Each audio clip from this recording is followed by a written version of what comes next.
Hello there.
Hello, and welcome. The pals are gone, and it's time to find our satisfaction.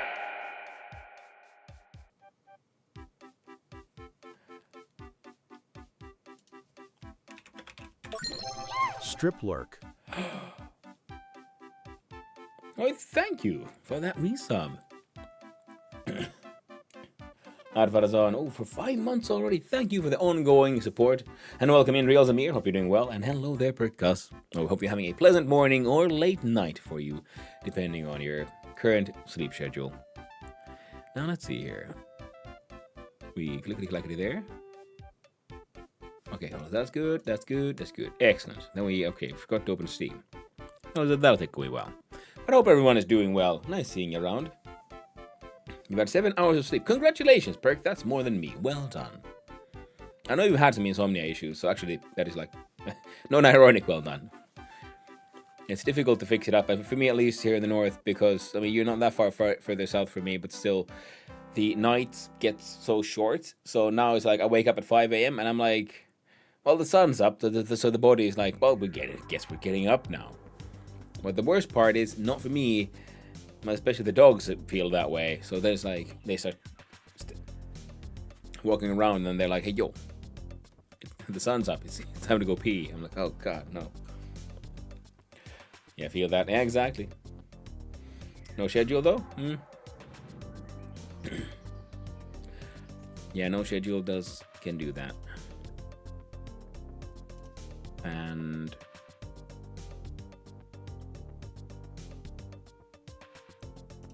we do that. There we go. And now the game is starting. And then we'll have to switch over to the live scene and then change the game capture to the correct one.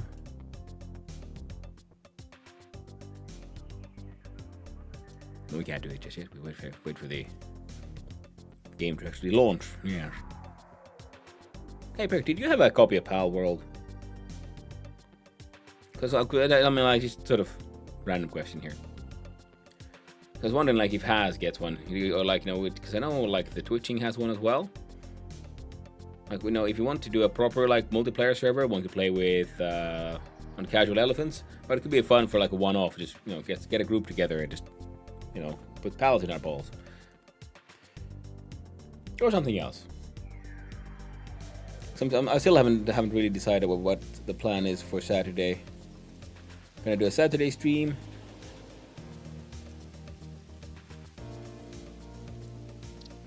Seeing as it's my birthday. Game capture is correct. The music has stopped. We clickety clackety. Now we should be good. Yeah. Oh yeah, thanks for hanging out, everyone. Oh yeah. Okay, so where were we last time? We got those modules done. We got ourselves a nice little tight factory with belts everywhere. Oh man, this looks... Yeah, this one needs work. That one we just sort of like just spaghettied together. Whereas the lower level looks okay. Sorry to quickly rewind because I was just in the kitchen. Yeah, I do have power. Hey, nice.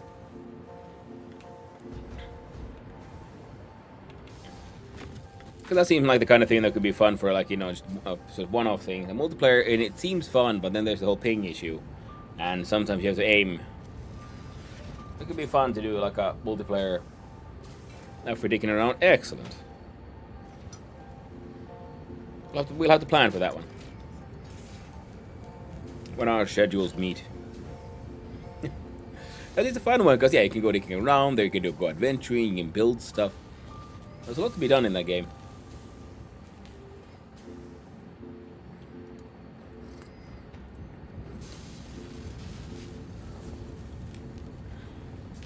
It is, it's a wonderful bridge between, you know, the game being like full memery, silly things happening, and you know, an actually fun survival crafter, which it also is. Remember, kids, take your meds. Okay.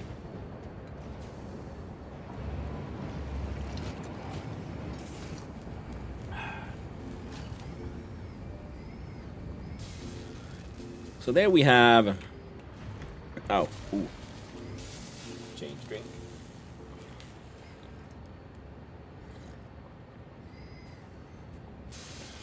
The bill didn't want to go all the way down. There we go. So we have the machine here making what? We are making 6 per minute, I think. Yeah, we scaled them up a little. Now the thing is, these could look pretty fun here, especially because the concrete is coming in here and then it goes down, and their output would be coming in from below there to the right. I'm also looking to shake things up, starting a Valheim refresher server today with a few friends. More than welcome to jump on, should you wish. Slash, even though just do one-off, understand more folks wait for the 1.0. I probably should actually join in on you. Summer break from the usual VS content. Yeah, I totally feel that. I mean, I am sometimes, you know, just under, you know, it's straight up awe with people like, with, you know, you Percuss. Hey, for those who don't know, a most wonderful streamer who, you know, friend of the stream, cool dude, streams a lot of vintage story. I feel like one of the main vintage story sort of content creators out there in many ways. And I'm like, I need variety, or the brain goes grrr. The good thing is some games like Satisfactory allow me to have that variety, but like I saw with Factorio and others, eventually I do reach the sort of burnout stage, and that's why I also would decide that, you know what, we're gonna have a little solo Pal World here thing happening on the side, just for that variety. Otherwise, I will burn myself out. It's not that the game burns me out, no, but I'll be like I get too obsessed, and then I don't want to play them anymore, and I don't like it when that happens. I like playing the fun games. I think we can. No, that comes down with a little height change, so that can remain like that. And look at that! Look at how cool it looks when you hide them inside, like clip them inside a beam. And it looks so, you know, intentional. It looks like, you know, like they were made to be.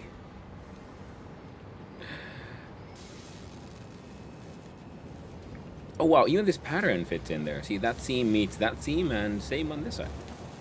I'm very happy with this. But okay, so these guys, we just placed them down quickly at the end of the last stream. And their output still needs to go into blenders with acid and aluminum to make the final diffused part. But where do we put those then? I don't want to put them here, because I like this side being slightly more open, so we can like see into all of this. All this wonderful complexity. Part of me is thinking about changing these out for those, so we can also see the sort of lower factory there. Right now it's so hidden, and I'm, yeah, very happy with the sort of snaking catwalks that I put everywhere here. Even though this one doesn't really lead anywhere,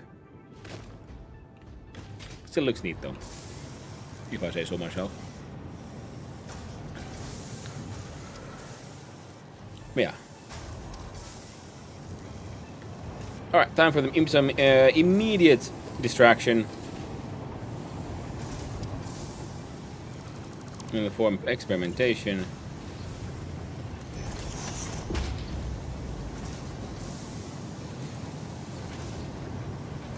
That's what we do here.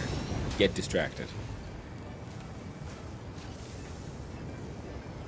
Yeah, it's not perfect, but now it already looks...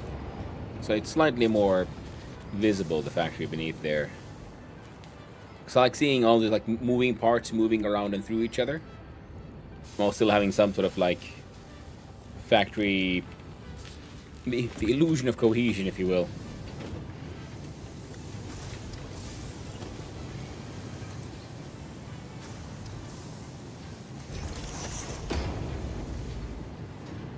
I guess you could stay there, because then this beam makes sense. And now the beam is supporting the catwalk and 2 floors.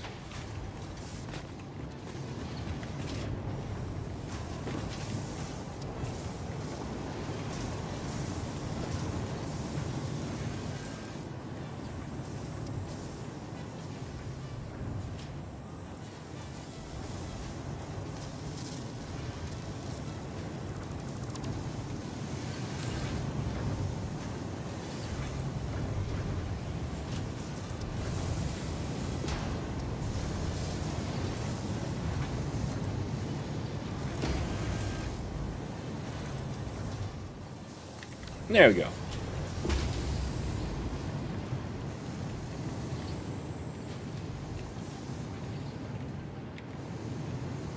Okay, so now that's all visible, and all of this producing, including the iron beams going sent off all the way down there, the steel being sent back, going into the machines, all to take these two running. Make tiny amounts of heavy modular frames. But we can sloop it to double it, so it's fine. But now that pillar is there, that means, okay, so you gotta stay. Okay, and with the output here... No, not a splitter, but a McMerger. There we go.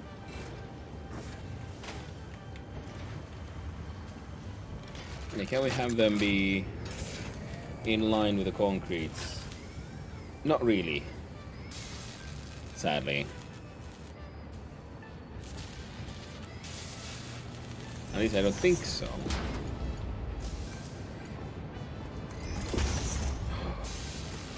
Oh no, it kinda worked.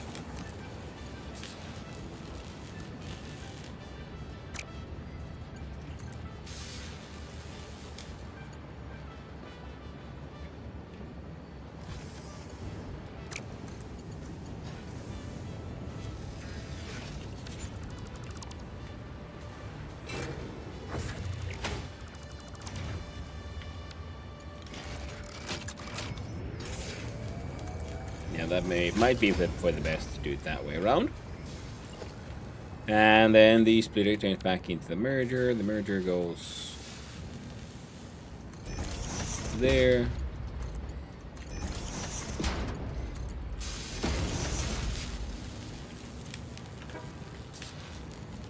And then in your output, now with this beam being here, I don't think these make sense this far out. Now you'd be sort of matching with that one. So we could put a wall down here, I think.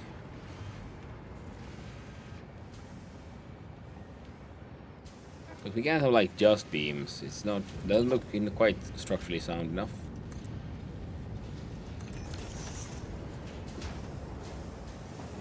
Beam going through the wall is fine.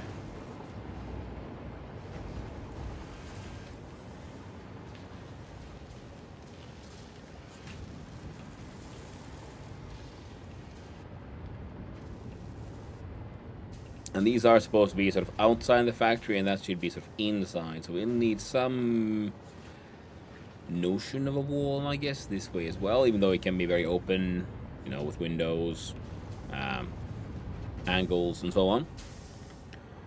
So that'll be fine. Yeah.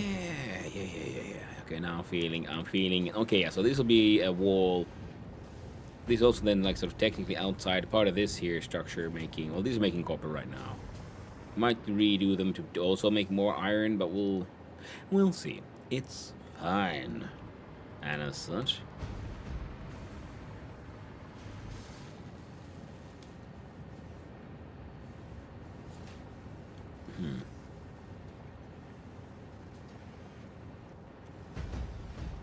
you actually put like a big pillar or something to go down there, which brings the power to these guys.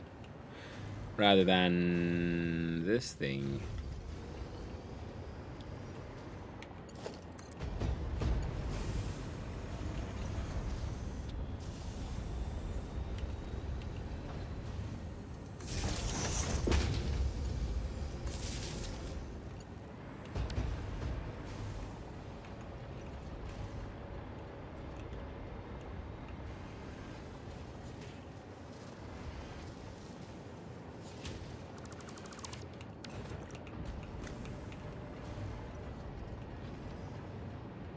Huh. I'm okay with that. Okay, now we don't have to worry about that thing. Power's going that way. Oh, you guys are not getting power. Right. And you're getting power from there. So I think what we gotta do is get rid of that connector. Pull a beam up. I don't know, you can go all the way. Let's start prepping for this. And you should support this one somehow.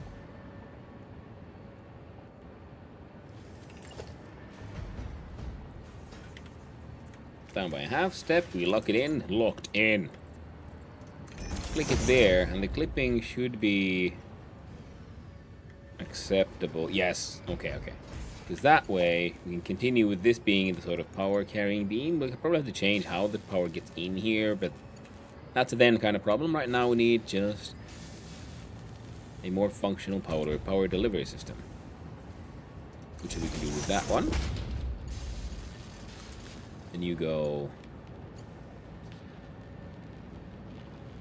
down to say there.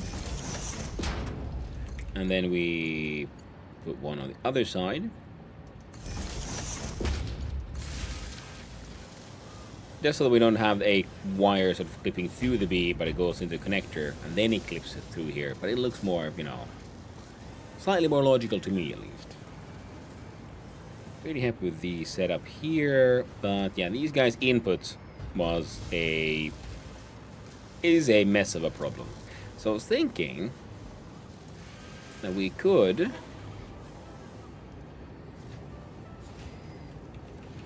I kind of like how these are they're like next to each other. How big? You see there, we can have one of these come from the bottom actually. So if we assume we start sending in pipes through the bottoms,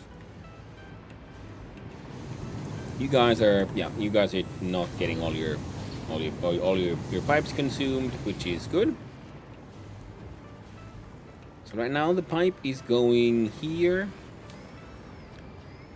and here. So we could have the pipe be going into the first one and last one, just because. Yeah, that would work. See, because the concrete's already coming in, and they're sort of last one, first one. So we can try to, if we can get them mirrored, I think that would fix the whole layering issue. That was the problem for the puzzle. All right. Okay, let's do this. So first we go here, we look at it, and then we have a sip of the coffee.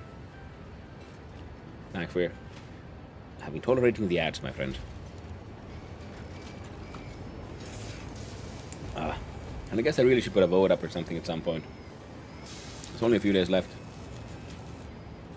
Make a proper official plan for the scatter day.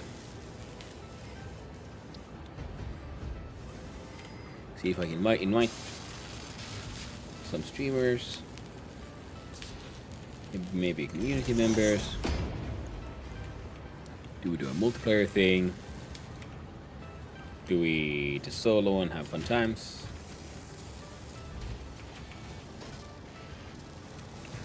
So I got no idea. I'm still very bad at the whole, running a community kind of thing. so used to the whole, like, you gotta do it yourself.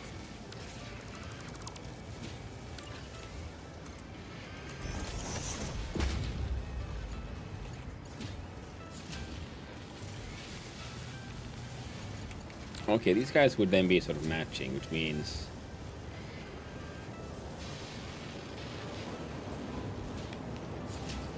Yeah. Which means that you...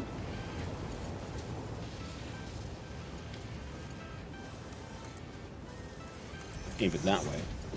Turning cats is difficult, yeah. And I have difficulty... I have enough difficulty just managing myself.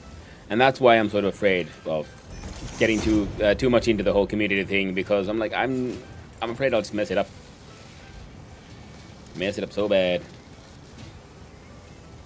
That's why I'm like more open to the whole doing multiplayer things with other streamers, because I can trust them to, like, we all know what we're doing, so we're focusing on the show kind of thing.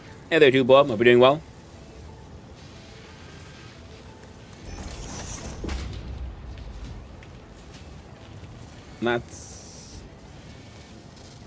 That's wrong.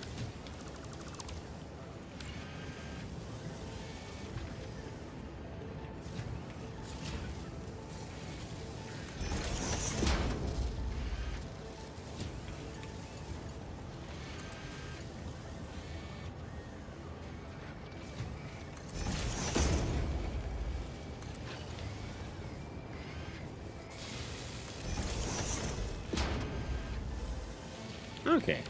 Well, that worked.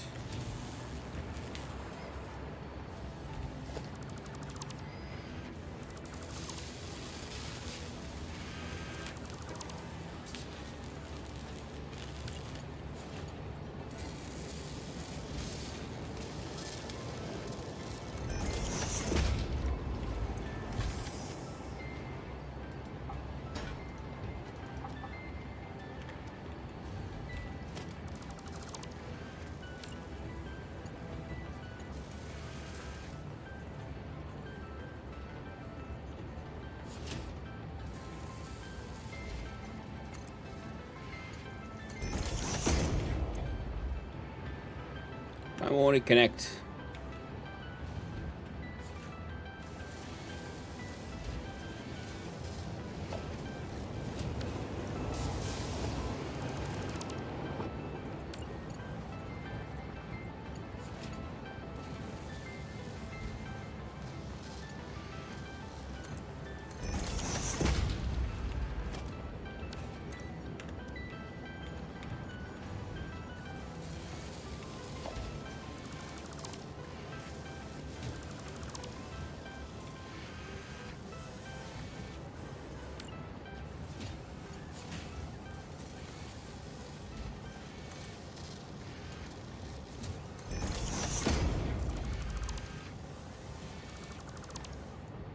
Hey, there's Rob the Builder. Hope you're doing well. Yeah, that's how I started out with VS things. First few servers were streamer friends. Learned the ropes with that. Yep, that makes sense.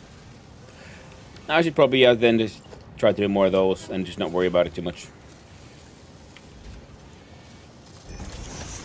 Because yeah, starting with streamers, people who know what it's all about. Difficult enough. And then if I get that to a point where I can feel comfortable.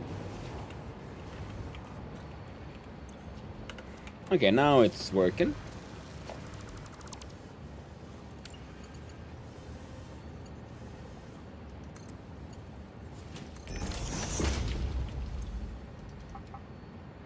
And that one's working. Excellent. And consuming 30 minutes or Mark Julie. More than enough. Yeah.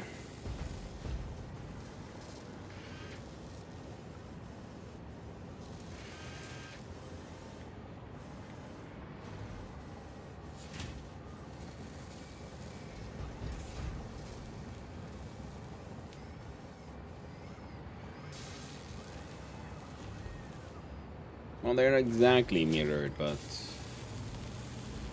it works. It's a little chaotic, but it's slightly less with the whole doing a strange U-turn there.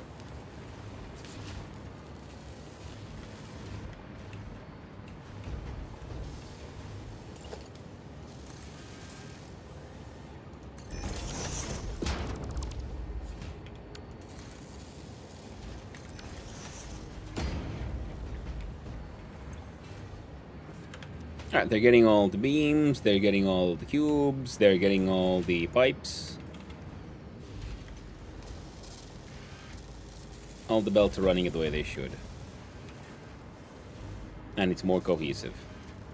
But it's all sort of nicely layered. No one is clipping in unnaturally. Yeah, that would have fixed. That was enough apparently to fix the mess in my head. Nice. But yeah. Ooh. Oh, and the gags they all turned on at the same time, so they're all in sync. In sync. The Satisfactory band.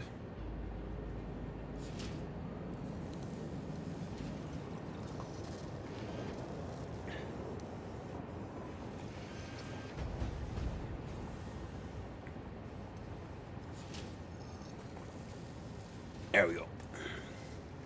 Yeah, in sync. A band that is satisfactory. Oh, laughing at my own jokes. How tragic. Okay, you go there and you kind of go through here. We could put in a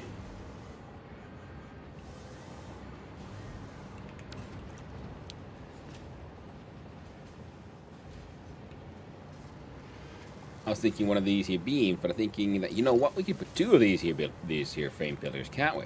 You see, one for, then we take a small step there. And this was one of the things that, you know, just blew my mind the other day, and I was just, first you lock it in, then you press H, then you start you zooping, and then like, oh, this isn't very good. Then I just tried, like, what if, can I like just lock it in one more time for some more nudging? And apparently you can. Because the clipping downwards is fine. There's just concrete foundational floor there. I don't want the top to look good. And we do the same on the other side.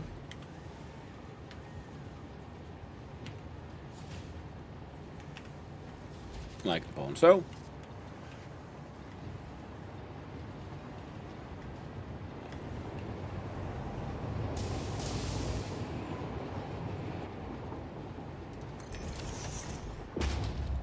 Now they're clipping in at different points, but this also looks acceptable, and that way we don't have to.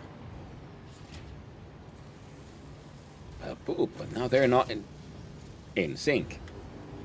Oh, because this one would then sync well with that guy.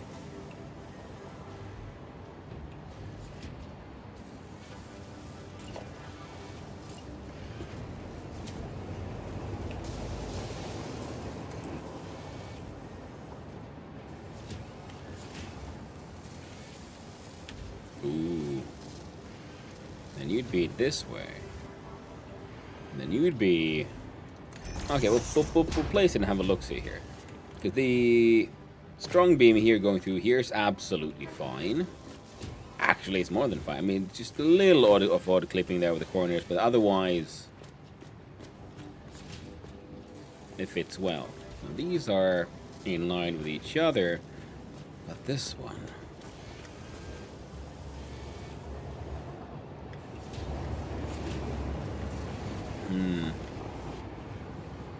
The good thing is these make it, then like clipping through the floors, less obvious. I mean, it is obvious, but less annoyingly obvious. But we can still have a look-see here. I do believe, and I'd be wrong apparently, I was hoping there would be half foundation, this one.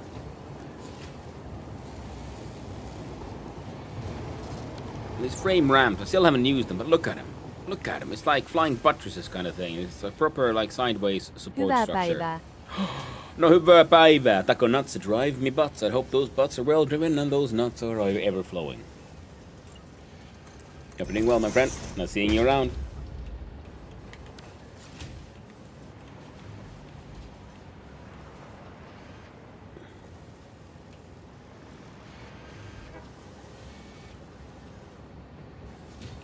Like, there's another thing we could do.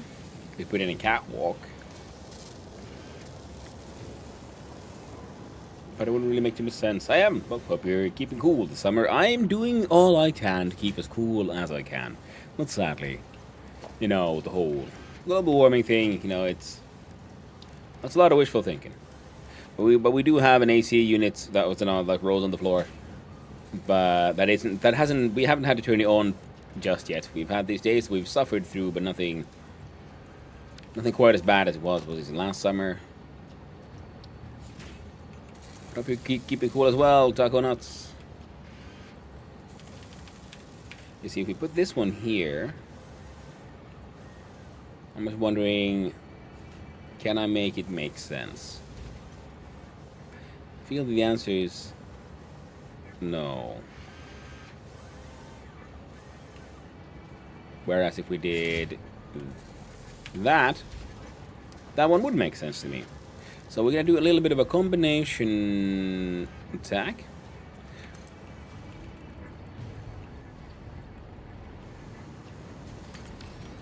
We're gonna send all those there. This wall was mostly put here to measure, so we can take it. Oop, no. Oh. We take this one out for now. At least this much. It's been about 39 Celsius here. Holy, I would die. This death. This instant heat stroke. Well, no, not instant. I mean, I do enjoy my saunas at 90, 80 degrees Celsius. But I would, in general, not be having too much of a good time. I'm gonna do this thing here because he and I are amongst you. But notice that the catwalk has the same pattern as a half foundation.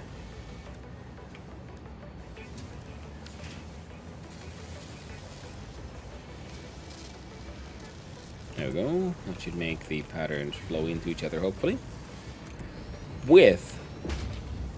I fucked up, didn't I? Nah.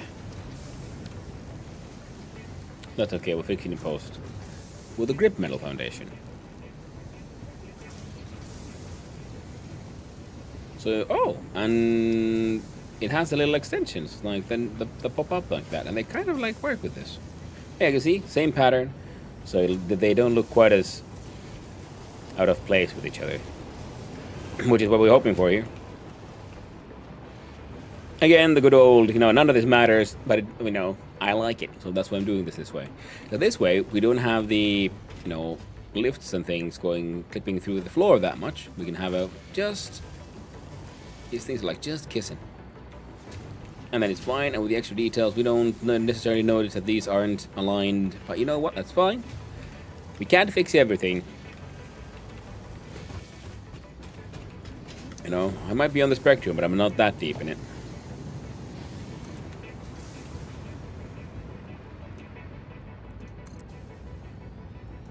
That being said, with nothing but love for everyone else. And yes, I don't actually have a official diagnosis, I guess, for the whole spectrum thing. Not just because I said no to the test. And in hindsight, I realized, it could have been interesting to do it, but in the end, nothing would have mattered.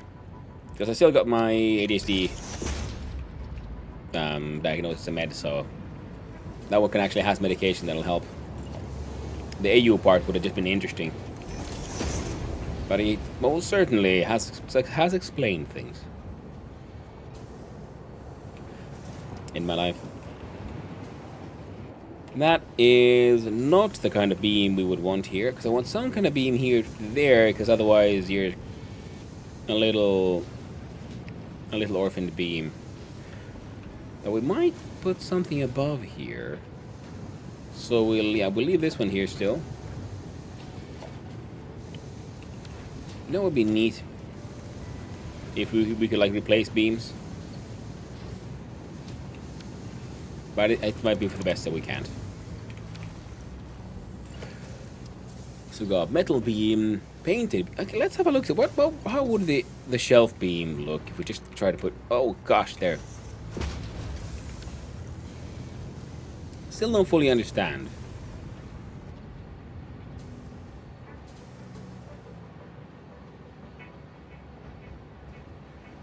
The shelf beam. I mean, I can see it work as, functioning for, support in this direction, when you build stuff. because it has this way still has the bending strength of the I-beam, and with the shelves it supports it a little bit more maybe this way. Oh wait, does an H-beam... I'm assuming it can take more torque than an I-beam or H-beam. Someone's outside barbecuing. I'm not surprised. It's wonderful weather. Because there's been days of storms, and apparently this weekend they'll be like an entire month's worth of rain coming. So that'll be neat. Good thing I'll be spending the weekend indoors. Streaming games. Possibly eating cake. Hopefully eating cake. Now the standard metal beam though is also a good one. It has that I-beam look to it, and it's nice and robust, and it just looks neat as a seam. Cake! There will be cake.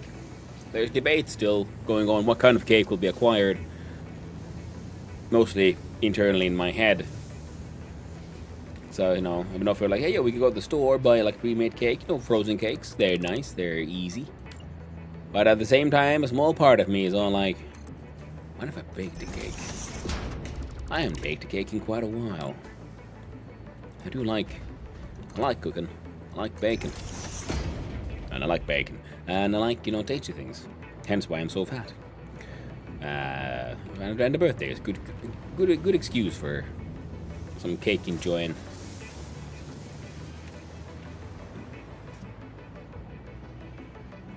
Okay, now the beam is mostly here to fill up this sort of empty spot.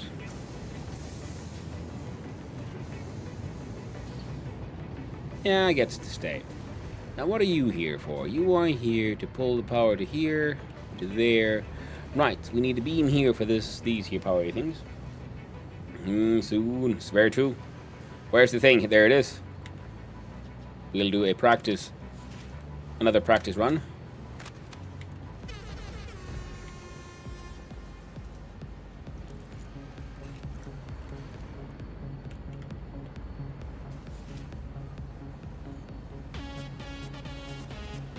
I think I'm gonna have to like put the stream intro music will have to be this one or something. It's all we listen to all day. 12-hour stream of nothing but this on a loop. And like power. I mean, could be.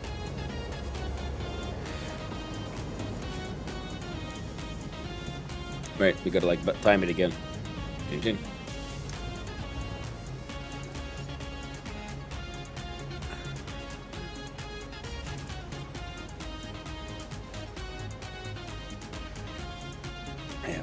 Vi ska leva ut i 100 år.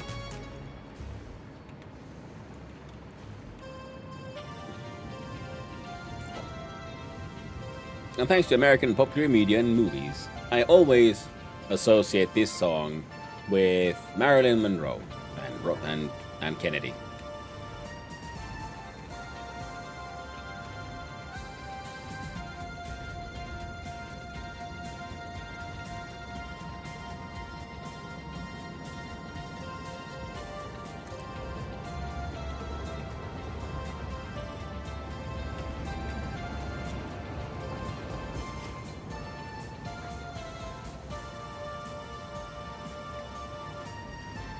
Right, did I get those names right? I mean, Kennedy, yeah, but...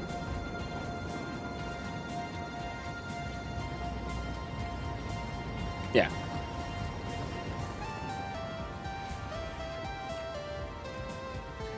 And here as well, yeah, because we can't do the daisy chaining, because this one has the power outlet on the left, and the same as this one, so if we daisy chain them, the power lines will flip through the machine.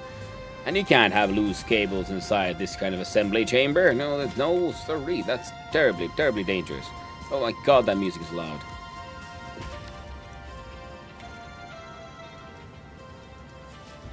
There we go.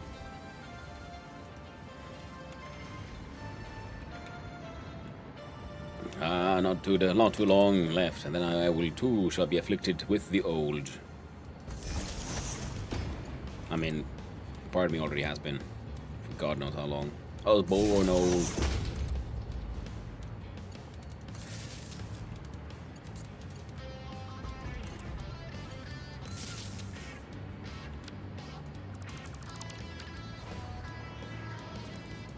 You know what? After playing Pal World, that game has a ton of like cool, like just the collection of like all the quality of life things from many games. And for this one as well, sometimes I wish we could just go to sleep. Like to skip night. And how far did you get in Pal World action yesterday? I remember the crossbowing round when I was hitting the hay. Yeah, I was still a crossbowing. I got the like blueprint from one of the thingies for like a rare version of the revolver. Now, of course, we need to then get more levels so we can actually make the ammo for that one, or just buy it from a trader. But I think we hit the north or middle eastern island that seems to have a lot of grass Pokemon, and we got one of those giant panda things. Almost murdered us, but in the end, we caught it. We stuck him in our balls, and yeah, I think level 28-ish, and what might have been what we reached there by the end. 25 or 28. Still haven't built an actual base. Though I did then go and unleash the couple of actual mining capable ones at the iron nodes. So I was considering, doing some more, some just Pal World fun time, just shenanigans also on Saturday. Probably have to do a stream with multiple games. Because if nothing else, we have to play Satisfactory for the music. Plus also, the factory must grow. So yeah, today's plan, as you might notice in the stream title, I've learned my lesson. Do not promise chat nuclear power unless you can deliver. Otherwise, everyone gets sad.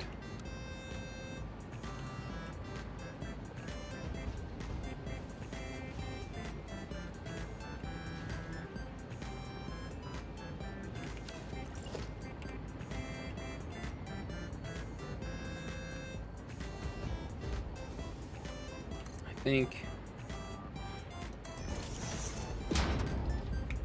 Yeah. So in many ways, this beam is just fantastic that they added into the game. It's just chunky enough so you can clip all kinds of stuff into it without, having Z fighting. Because I don't always like having the giant cube that is the beam connector, which is mainly just there to hide weird angles. And they clip into each other from like all directions. Because this way, once we build, say, a wall here, like if you have a quick wall, I can just copy paste. There we go. So we zoop that up. And I haven't even looked that close, have I? And how well it matches, also mixes into a wall.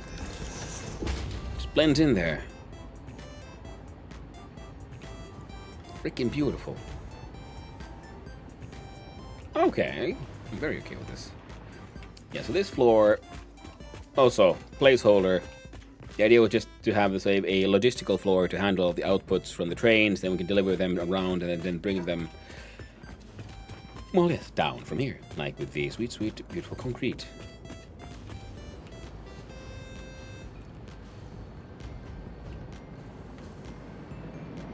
Now you go very straight from there, and then you do a tiny little turn there.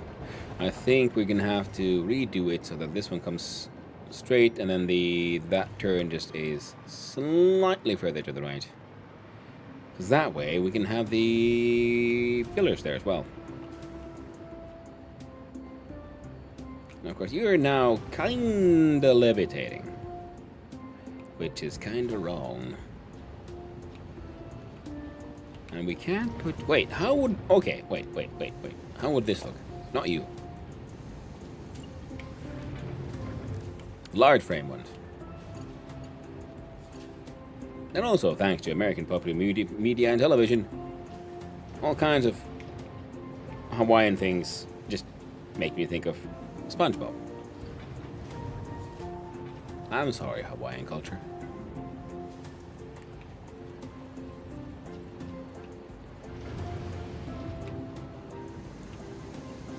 Wait, no, this isn't Hawaiian. Sorry, terribly sorry. Even worse. Oh, my terrible, horrifying ignorance. This isn't Hawaiian, it's Caribbean. Very different parts of the world, actually. Quite far away from each other.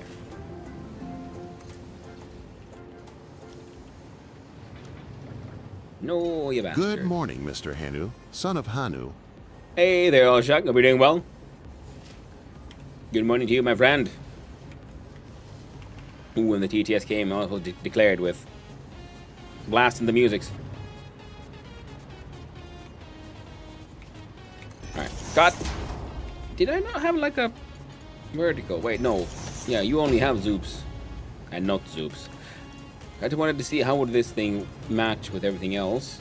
Like, is it a problem that it clips through there? Allegedly, I have been subscribed for 75% of 1 year. Holy butt nuggets. 9 months! That's almost a baby. Twitch baby. I mean, I guess it is a Twitch baby, because Twitch counts weird. It starts from 1, not 0. So, yeah, from Twitch's point of view, yeah, well, I mean, of course, yeah, the math is you are on your 9th month, not you've been subscribed for 9 months. 9th math. But hey, thank you for the continued support. Thank you, everyone. To all those who just come by to chat, those who come by to lurk, and those who subscribe. I appreciate every single one of you. You are extremely kind, and it is only thanks to the help and appreciation and support of all you lovely people that I can keep on doing this.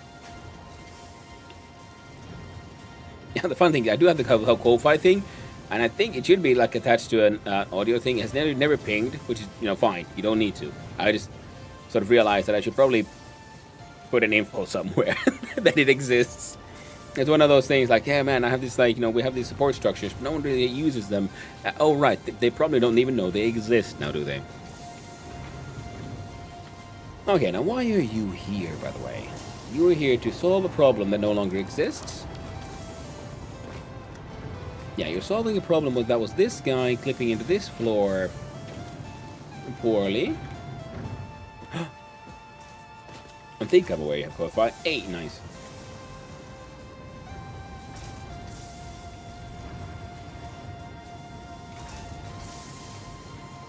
And yeah, that was not like, you know, I wasn't trying to pander for money there. I was just random comment of like just realizing, because this morning I was watching Wasp, and he has this little, you know, subscribe on Ko-Fi kind of thing on his stream, and I just realized, why don't I have that? I should have, you know, because that's how this works.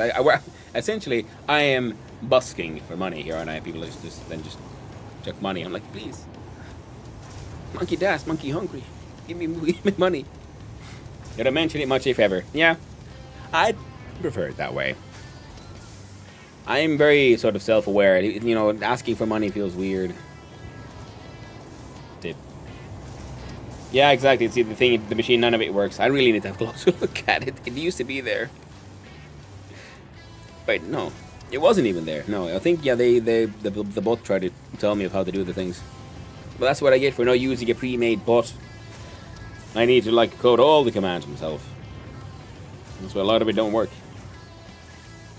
Not because I coded it wrong, but because I haven't built it. Bot could act casually mention your Ko-Fi link occasionally. That is very true. There is actually a Ko-Fi bot, and I think I turned that one off because it was just pestering people. No pressure, but click this now. Yeah. My bot is just streamer bots, and I just coded it all myself. Streamer bot, the speaker bot. Those are the two I use. I do actually have Streamlabs add-on for my OBS, which I use when I have the chat box, but I no longer have the chat box, and now it exists and it does nothing. But I use StreamerBot because I like having absolute control of my tools, pretty much. And it is perhaps like unfair paranoia, but it's one of those things. Once you've been burned by tools, by companies doing, you know, whatever they want with your shit, one times too many, then I'm like, you know, I don't trust them. I want absolute control of my tools. Like, I want a screwdriver that'll just work, and a third party can't from a distance mess with what my tool does. Kind of stuff. Even if it would be easier to use that tool. And I certainly mean when I say that it's an unfair sort of malice kind of thing. So I don't know anything bad about the whole Streamlabs kind of thing, but it's just it's a paranoia that's in the back of my head. Not a paranoia when there's evidence for it. Yeah, but it's like, I don't know if Streamlabs the things would have messed up with my stuff. Plus, there's also the whole like, once you have one like perfect control, it also allows you to then have a better understanding of why things might be working or might not be working. So that's also annoying when you're using another party's tools, and then things just don't work and you don't know why, and you can't really ask because you're your tool. But if you built it, you know exactly what it's doing, why it's doing it, and what might be wrong. Plus, the more you build of those, the more you're likely to learn about them, and I kind of like the whole learning to do things. Also, a part of a sort of a mentality I guess I got from my mom, because she's very much into the whole being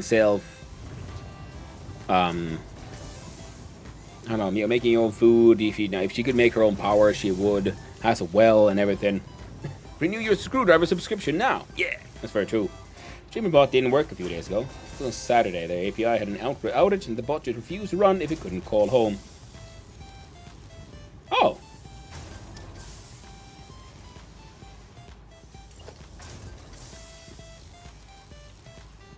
Like streamer bots. Self-supporting, independent. Thank you, yes. Self-sufficient, that's the word, yeah. Yeah, she's one of those old schooly, she has her horse riding farm, and, she has her own well and everything, and, she would. That's how I sort of grew up. So I have very much gotten a part of that sort of mentality in myself as well, for being as self-sufficient as just humanly possible. If for no other reason than just because I kind of can. Self-sufficient, that's the one, yeah. Saturday outed on streamer, but I didn't do anything on a Saturday, I think. But that sounds weird. Because it's a completely local thing. It only calls to the places where I tell it to. And it only checks for updates when I ask it to. Good morning, Kim Stockholm. Hope you're doing well. But hey, you never know. That's the problem when things get successful enough. Eventually, they have to hire management. And management always fucks shit up for everybody. Because the management has the attitude. It's like my brother said it very well. He's like, management has the big problem of they're playing a very different game from everyone else. And that's why there's so much like weird mismatch between what companies are doing and so on. This is not all managers, of course. No, do not take it that way. No, there's excellent, wonderful, fantastic managers. The problem is when you have a hyper-specialized group of people making all the decisions, because they are that. They're not dumb, but they're hyper-specialized because they're professional managers. People who have been managing. They've been managers for all. That's the one job they've had. That is their career. They're professional managers. So their logic for the world is different. And they end up playing an idle game. Number go up. Number must go up. Because that's the game. Right? Be it investors, whatever. Because, number go up. Yeah, that's how they learned in school. You have to get the number up so you get the best grades. You have to get the number up so, you're the best in class. You have to get the number up so you get your best payouts and whatnot. So, it's never a question of people being stupid or dumb. It's just that they're playing a different game from everyone else. And it's always, funnily enough, it's that you use the terms from the industry. It's a question of a mismatch of motivation and motivational triggers. What's the word and so on. I just had the word in my brain. But there's many people who are extremely smart, doing a lot of good work. See, but the problem is, then they come in and they do the work there you want them to, but they also do work you don't want them to. Can I make... Yeah, that would work. And that leads to thinking, like I said, the whole don't leave money on the table thing is a horrifying sentiment nowadays. Like, it's one of those things that made sense back in the day, but then that became the only way to play the game now. Because it's the only way that's really, really taught and appreciated. Huh, that's interesting.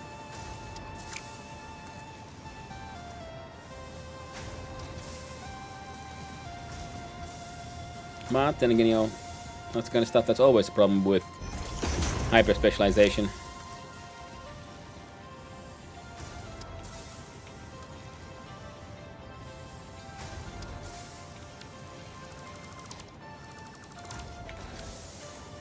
And why, back in the day, it was a good idea to have, say, a manager who was extremely, highly educated and all that. I mean, still is, of course. But I do firmly believe that one of the issues... God damn you bastard, stop clipping.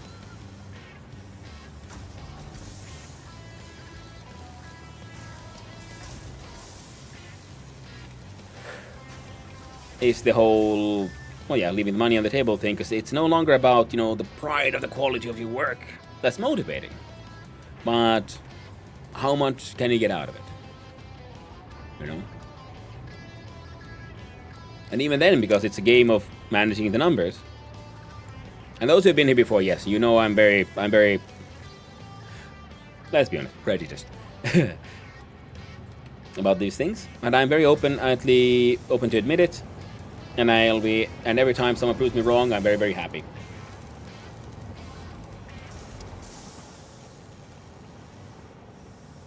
Can we do a half step? No. No. It'll have to be like that.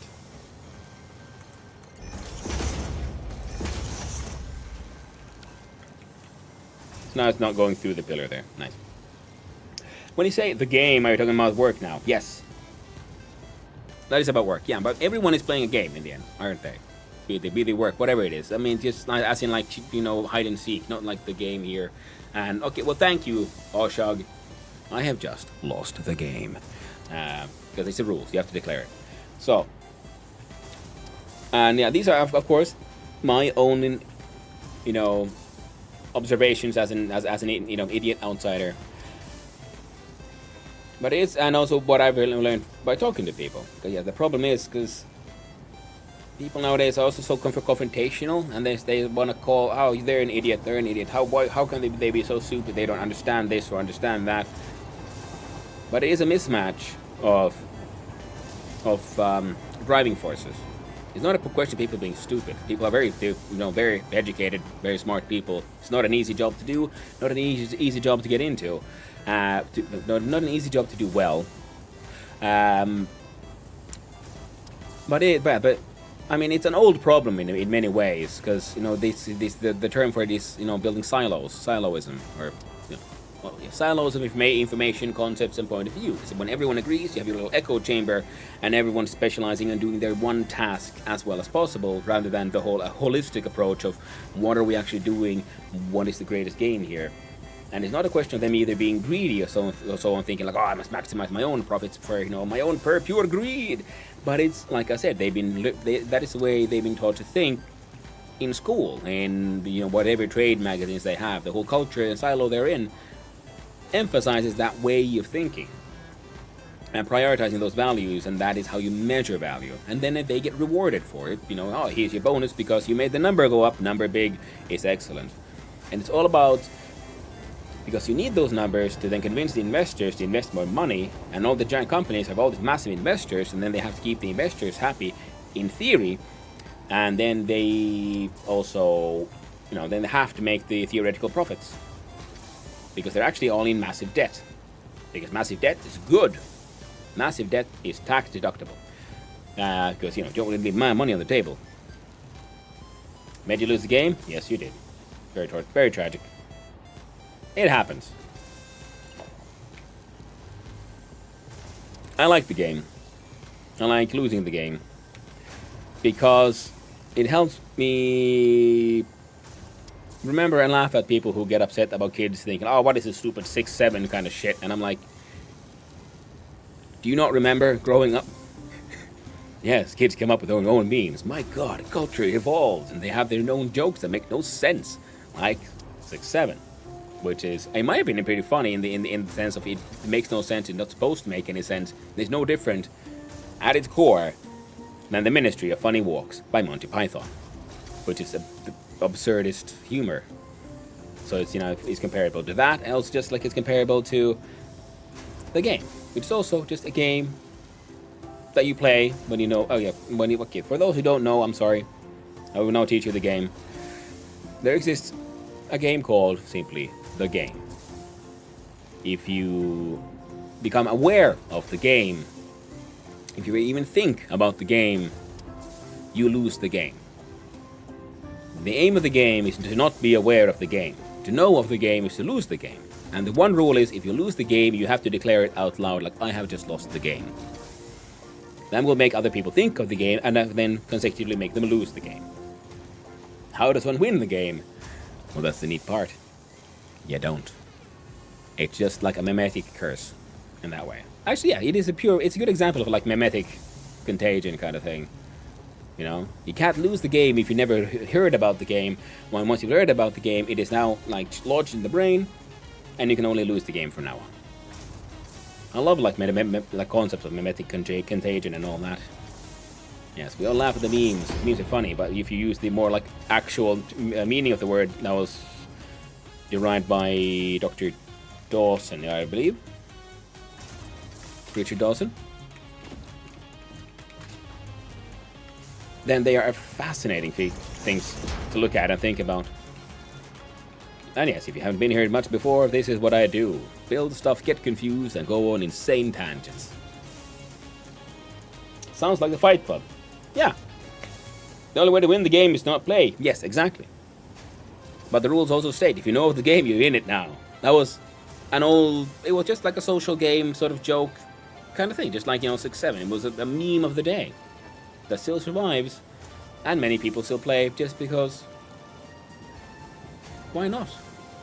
It's fun. It doesn't harm anyone. You just have some funny shenanigans.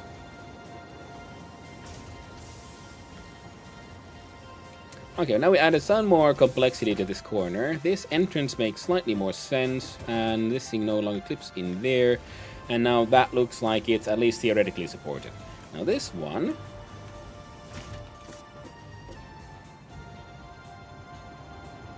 Oh yeah, we put this here, catwalk to...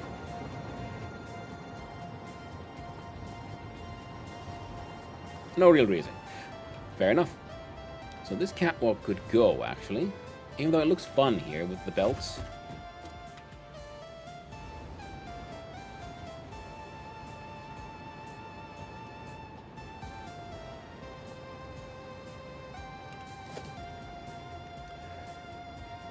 Well, catwalks are easy, and the catwalks not connected to anything makes no even less sense. Now this here catwalk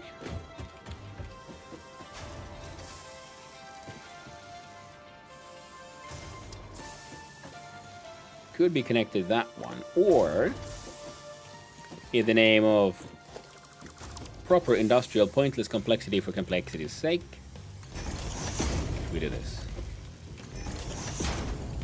I've been thinking of doing like a YouTube video, by the way, random thoughts again, about, for like a better word, some philosophical stuff. I was wondering, like, is that too much?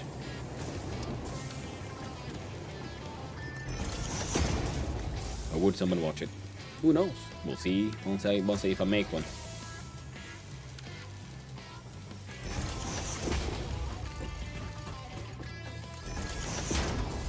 And I've had requests for, doing readings of things, and I was wondering, like, what kind of stuff could be good?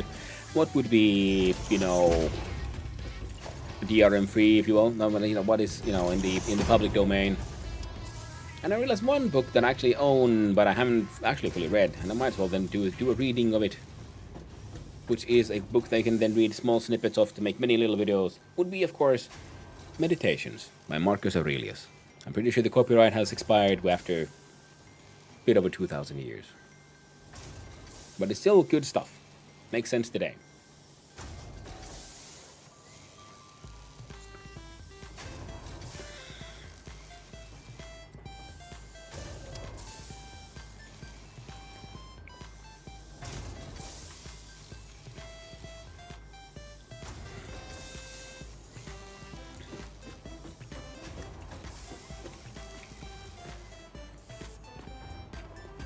I kind of like this little pointless, convoluted complexity Yes. Like I'm building a machine of bureaucracy.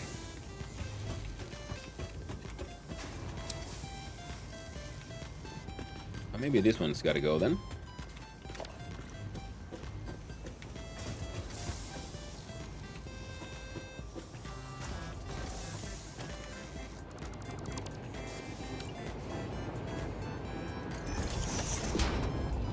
Come on!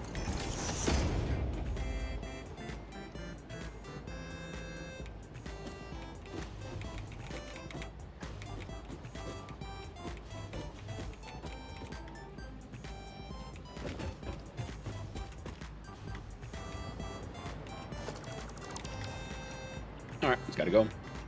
Them's the rules.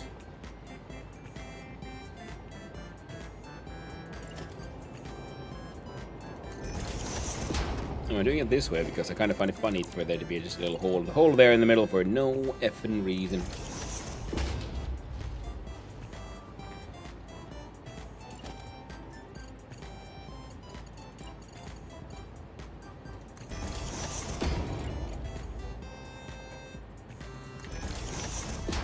And then we can leave a little bit more of the rock exposed in a way that makes, I don't know, theoretical sense. You're not clipping in. And that's fine. And a piece of modern railing. So now your connection there is done. This corner makes slightly more sense. But you haven't been fixed.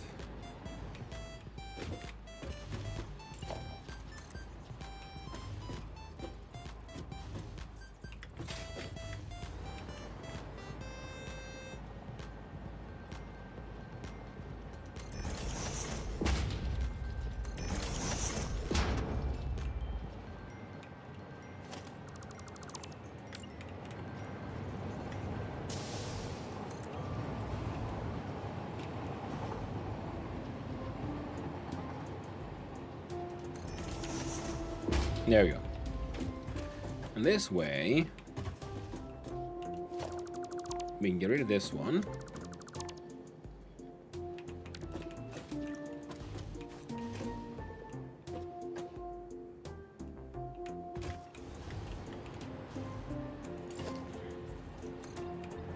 And consider this as an option.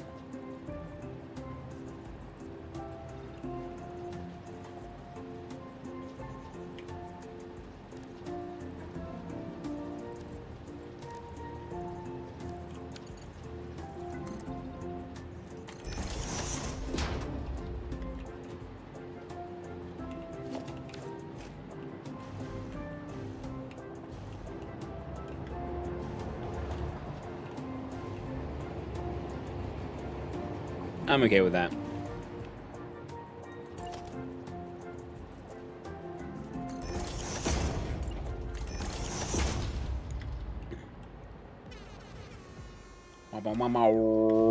DJ noises. Now we can change to the absolute fix-it.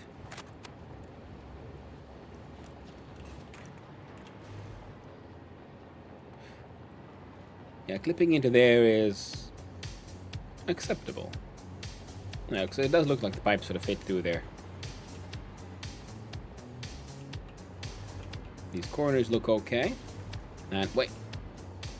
Oh, wait, what have I accidentally? I might have made coolness.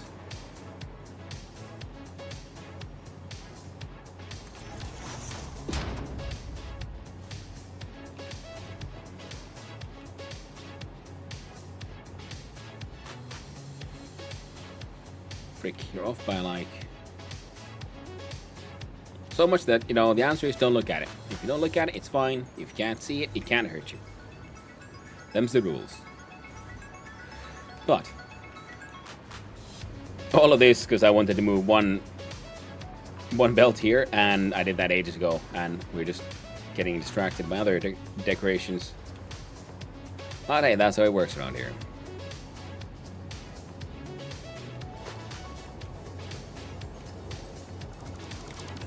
Now you can go.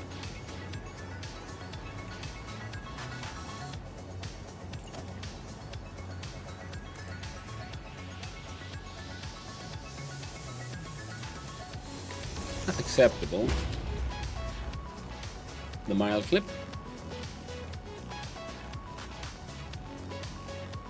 I'm okay with that.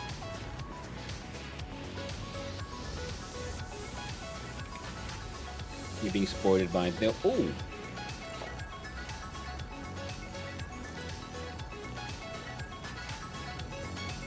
Yes.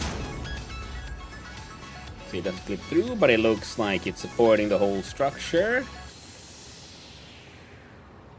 Wait, how would you look through the glass like that?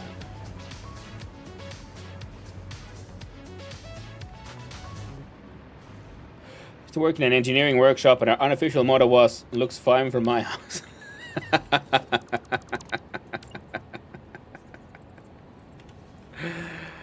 It's funny because it's true. Now, I do believe... Yeah.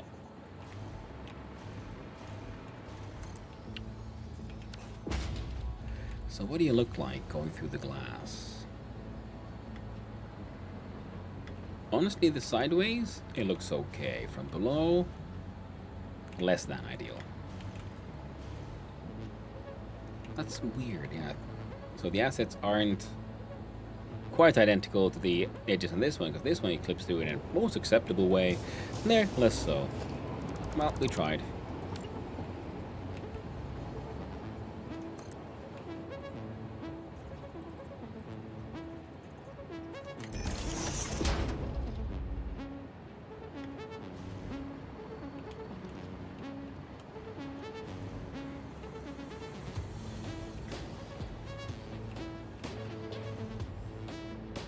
Yeah, we need to add some walls or something to make this look a little slightly less levitating.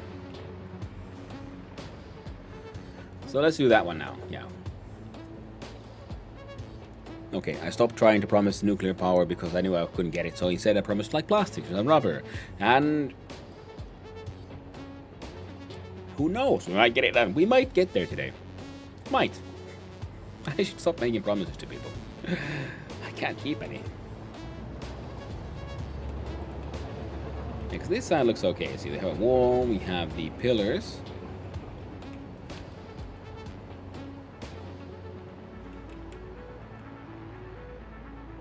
That looks okay. Funnily enough, you have to happen to be matching this thing. Also looks good because yeah, again looks like, you know, it's part of the whole supporting these things. And then we could have a beam from there to there, but then it won't really match this because this one is up by half a meter. We could pull this one down half a meter, but then it won't match this thing. And I kind of like how that one works. Yeah, walls on that side easily doable. This here catwalk.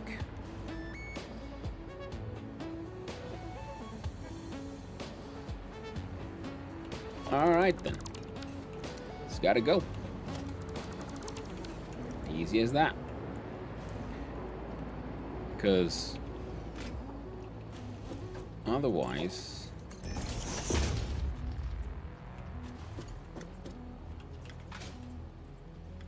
oh yeah, wait, no. Of course, you'll never match this thing, because this thing is built with eyeballing it. But we could have this one, then have stairs down and go down there.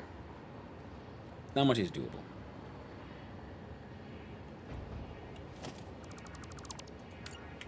So we change this to the beauty of a corner. We grab this one, we slap it there, and go zippity zoop. Ooh. Or we don't.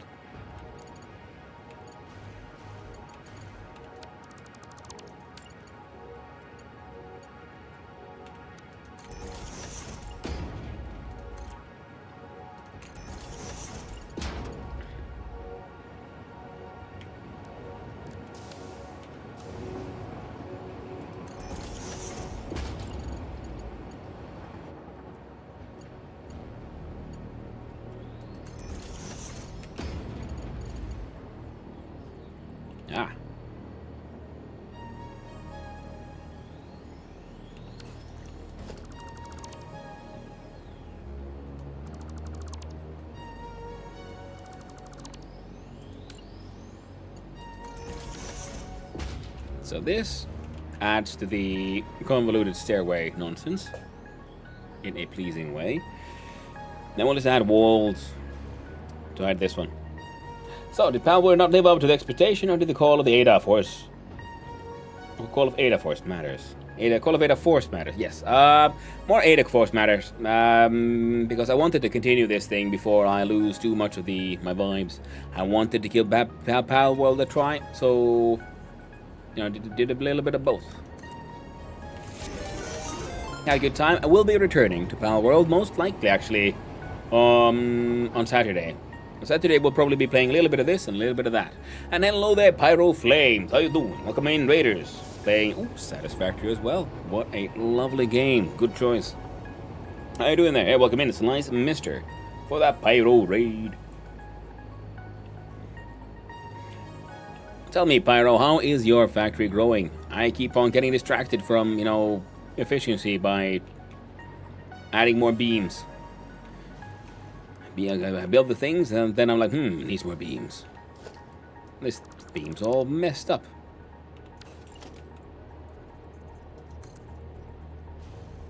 I think it'd be better if you clip into that way. Because you gotta decorate, don't you? Them's the rules.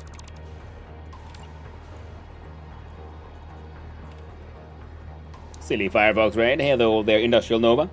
And welcome on in, Raiders. Hi and hello, those who know who I am. Hi, I'm Hanno, son of Hanno, Finnish variety streamer, amateur game developer at times, and currently very much enjoying all of my delightful automation games, including but not limited to Factorio, Satisfactory, and had a close look yesterday at a sort of game whose automation nature is debatable, but Palworld, which is fun, and I kind of want to see about building a PAL voluntary workforce. Oh heck, that actually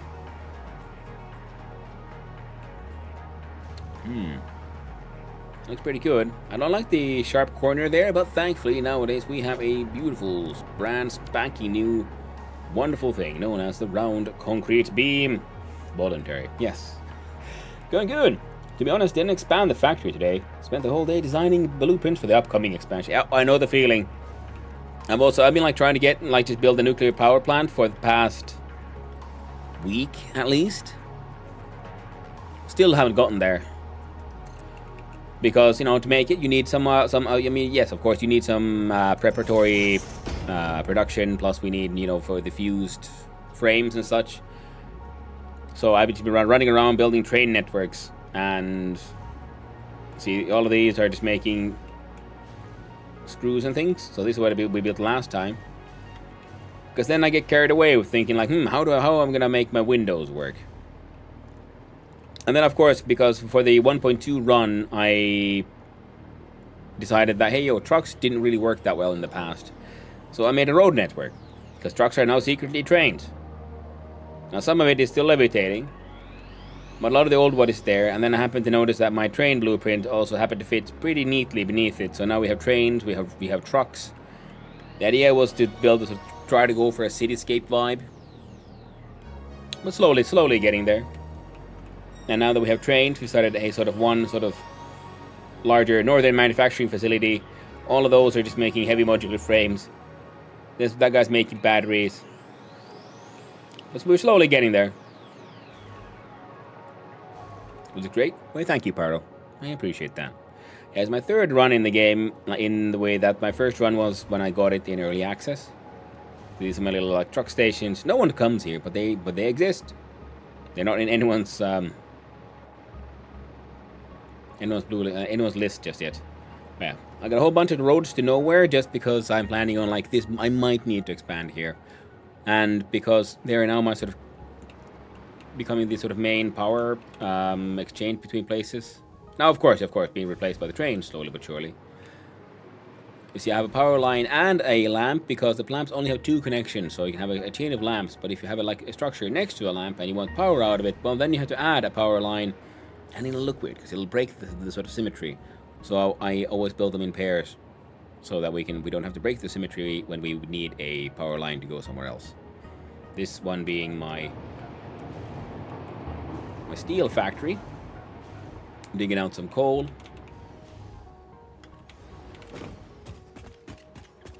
Sending it up. Little door to nowhere.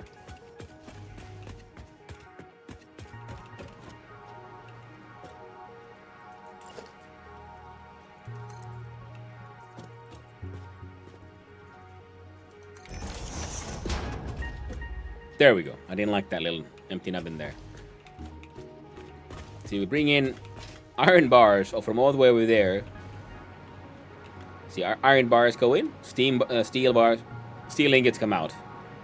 Can't explain it. It's playing SF Plus, and it comes out public for all this 17th. Ooh.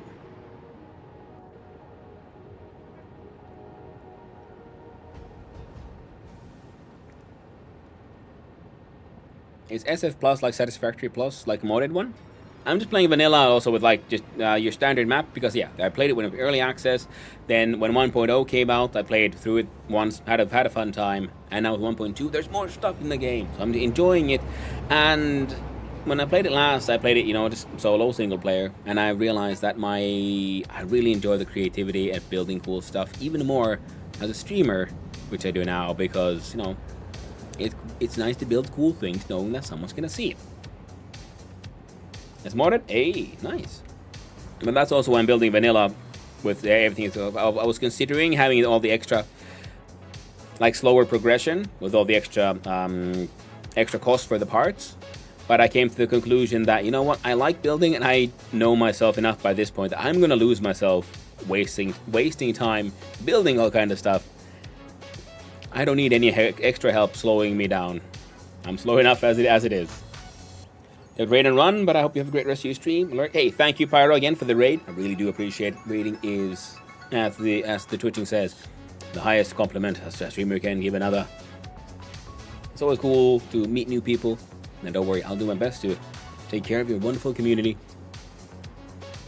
And lurk away, my friend. Take care of yourself. Streaming can be tiring. I don't know what time zone you're in. I don't know if it's early. I don't know if it's late. Either way, I hope you have a good one, my friend. Take it easy.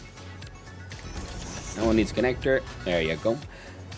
The power lines are here. And yes, I know we can daisy chain. I have unlocked the research. I wish the daisy chaining could be unlocked a lot earlier.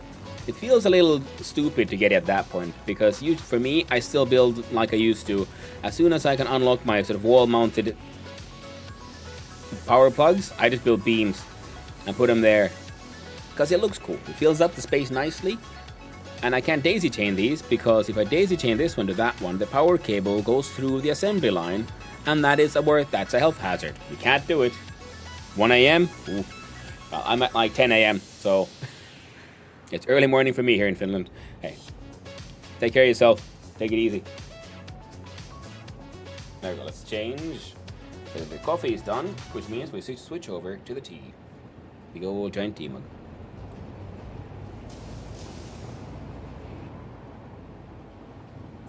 9 a.m. Ooh.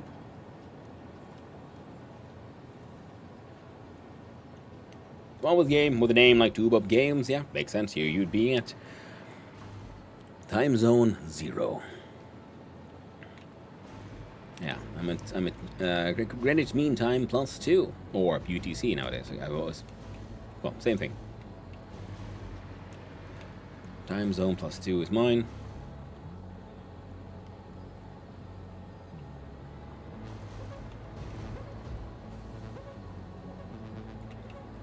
Okay, we got power. I think this side is looking okay. At least okay enough. I mean, that's why they don't want to work. Right, because this guy just added in a sort of odd fashion. Almost 10 a.m. here. Ooh, couple of snacks. GMT minus +1.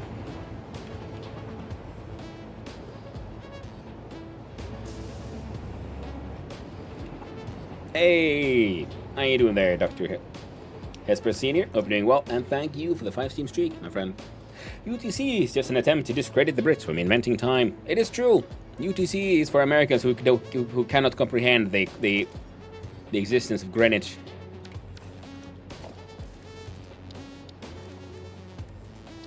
Just like, England, the empire has abandoned imperial mostly, and yet the colonies refuse. They're like, oh, they're so proud. We liberated ourselves from the empire. Yeah, we carry its torch more than anyone else. Maybe it is the imperial dreams. They're hoping one day they'll have an empire of their own.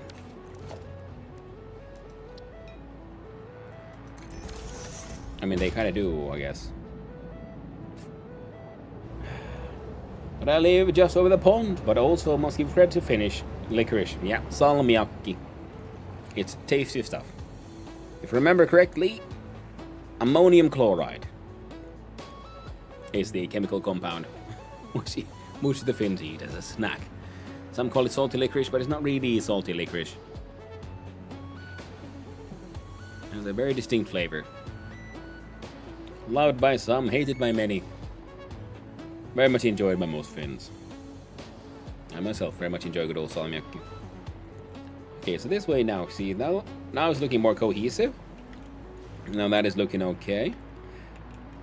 And we don't need to continue this wall this way on account of us using the catwalk here. And the catwalk is so that we don't have too much clipping happening here. Of course, we could cut off the catwalk here.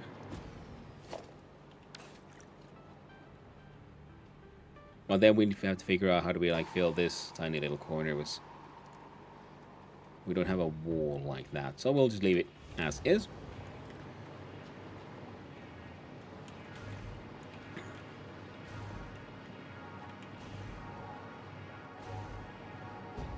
Now, part of me is thinking that maybe we should connect this one here.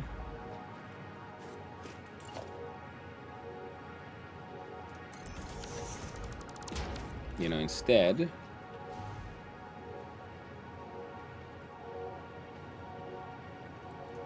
Nope.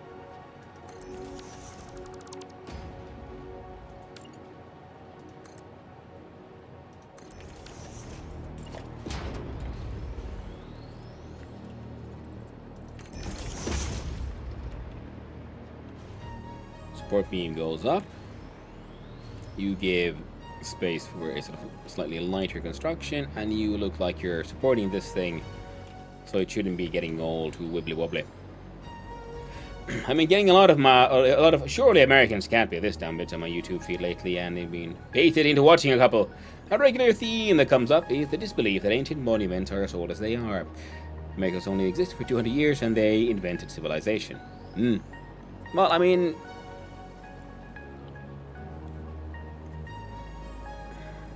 and I mean this by no offense, but I said America's public, some educational institutions are infamous. And it's one of those things, if you you never really think about it, you're never really exposed to the fact that things are old. All you've ever learned is your local history, and your local history is only a few centuries old. Then, you never really question it. Why would you?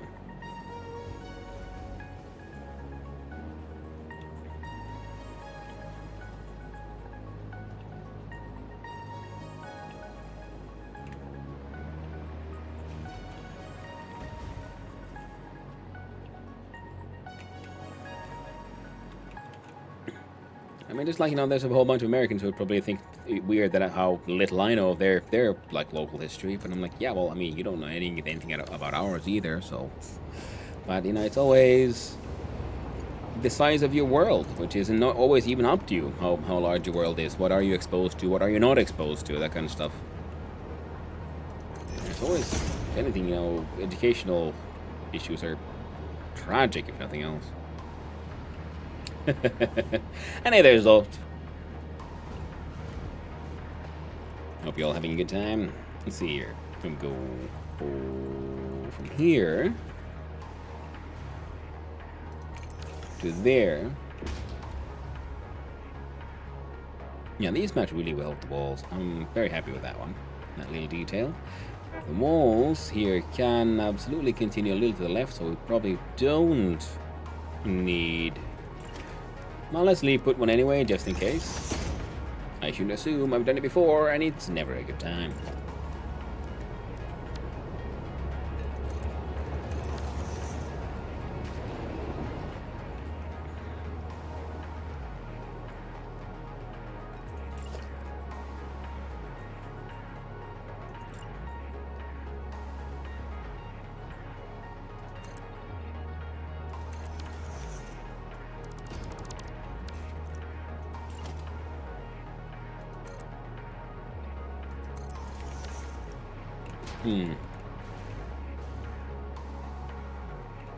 Yeah.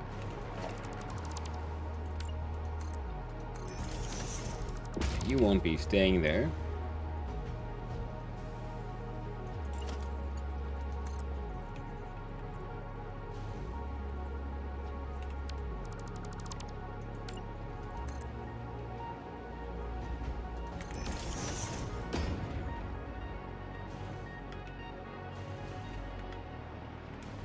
There we go. Everything can be becoming slightly more cohesive.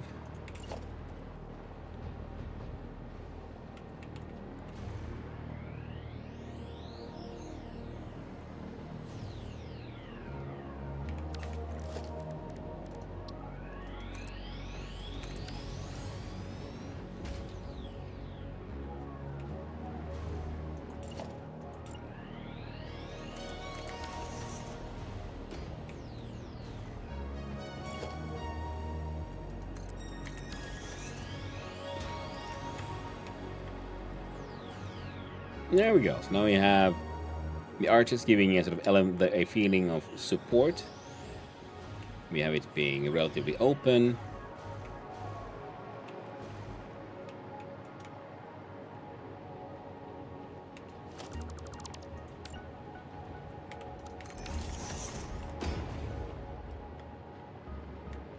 And I kind of like how these give a sort of feel of,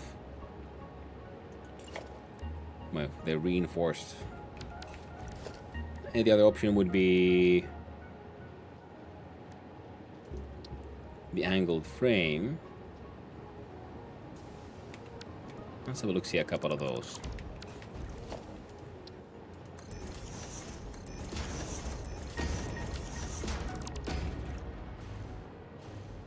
Yeah, the angled frame is bad because we see the platform through it, and this one has enough thickness to hide platforms.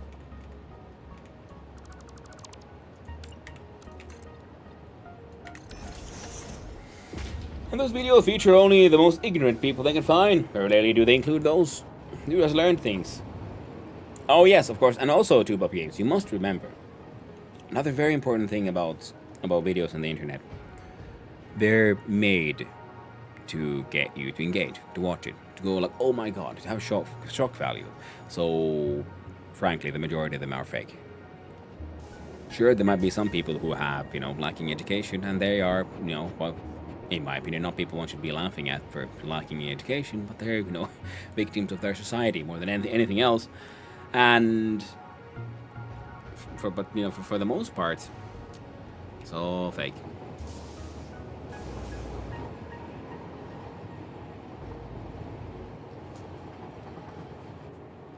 Yeah, they want those views. And why do they want those views? Well, because those views, just like for me, mean advertisement income. It's not the same, but a similar discussion I had not too long ago about some other sort of drama. And people post and talk with a friend about the fact that, oh no, there's some people, how could they be saying these things? How can they be making these videos and things are like, just bad and dramatic and horrible? To which I then also pointed out that, well, I mean, so you've been watching these videos about this, the bad thing. You like can't believe how and why are people making the videos about the bad thing? And it's like, well, because you're watching it. It means they're making money off of it. The outrage machine. They don't care if you agree. They don't care if you disagree. They only want you to click the video. watch the thing, and make them some sweet, sweet moolah. It's all about the money. Because if you're not making the money, someone else is, and that means you're just leaving money on the table. A mentality I don't like.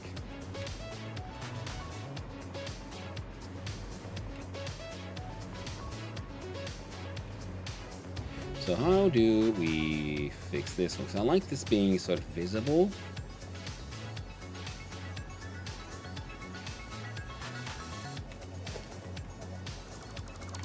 I wonder if I could pull this one off.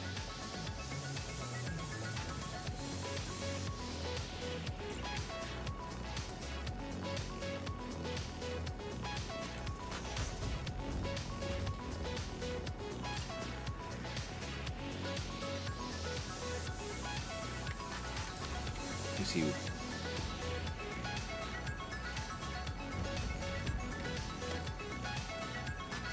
And then we take out our window option, so we take out, put the honeycomb work here.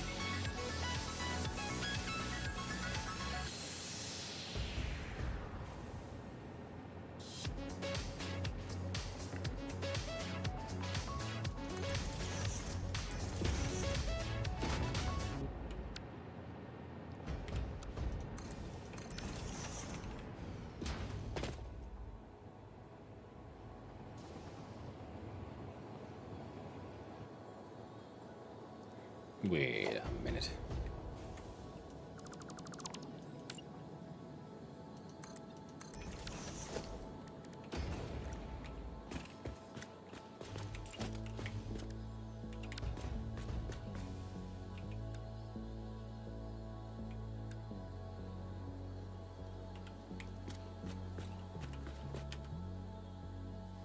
Okay, so they would angle into each other sort of well. If you can get them offset by that much.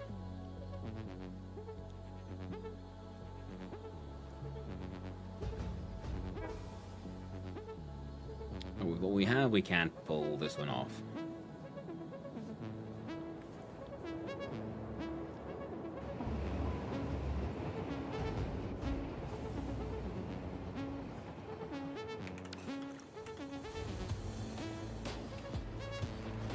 So, instead, you just get nice little angled windows. And the differences in height gets hidden by the beam, so that is a-okay in many, many ways. How about with the beam going through here? Oh, it goes through the middle, so it kind of works.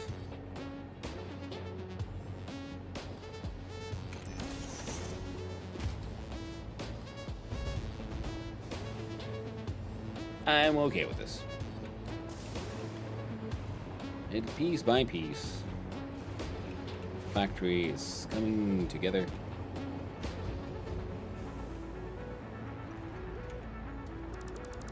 And maybe we can just have a giant honeycomb window here as well.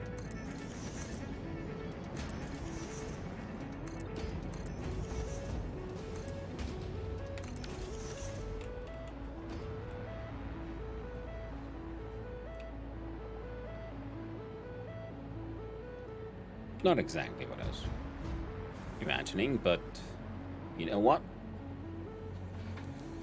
It works. So it gets to stay. Oh, and would you look at that, we have apparently missed out on the magic of crossbeam. But that way it goes through the corner here, which means if you go here, you can even probably go all the way down here. Heck yeah, and then all the way into the ground itself. Ooh, I do like a nice straight carrying support pillar. Oh no, well, dumb Z fighting there. We'll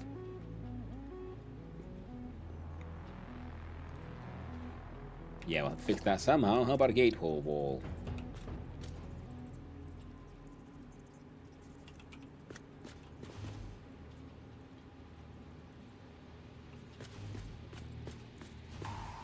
Honestly, that kind of works.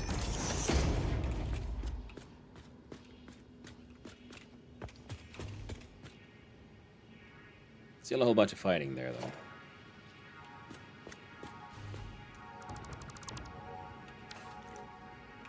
Meaning, we get rid of you. We turned off the lamp, apparently.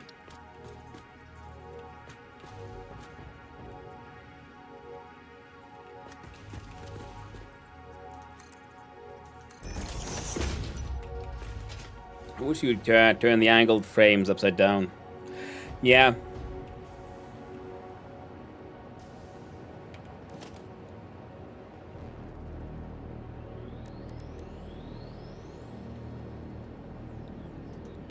And the closest we can do is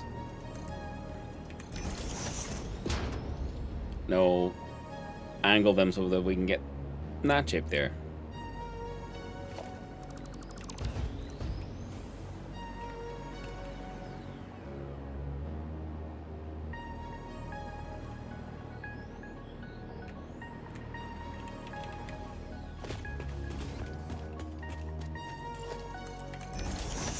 And I think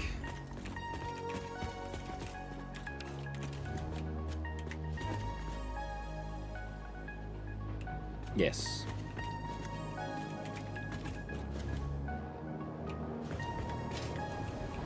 Works together pretty well. Nice little, neat little detail.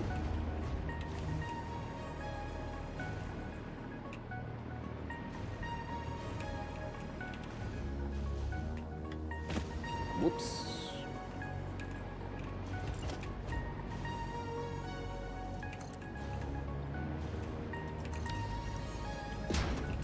Yeah, just put a nice long wall there to be, placeholder if nothing else.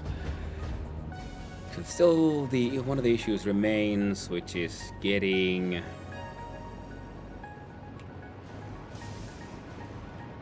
to the next phase. So should the next phase be just a straight up continuation of this area? Height-wise, it makes sense. Let's see, what do we actually need? We're making those. Oh, then we just need to bring in the aluminum casing. Nitrogen gas, production rate is 1.5 a minute. We're producing 6, so we need 4 of these. Celebrate with tea.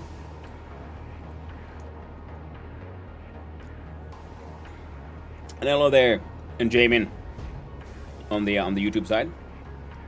Hope the factory is growing well. It is. I mean, it's growing. It is slowly but surely. It is growing. Right now, we're also decorating so that we can after that then grow.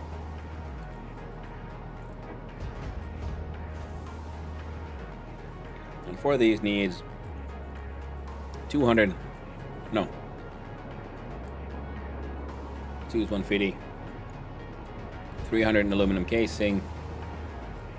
And however much gas we can pump through here, which I think is, no matter what, more than enough. Excellent. So, how about... can we figure it out? Making artistic choices.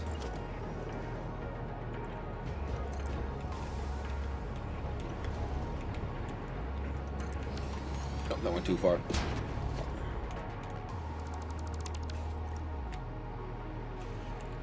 So from here...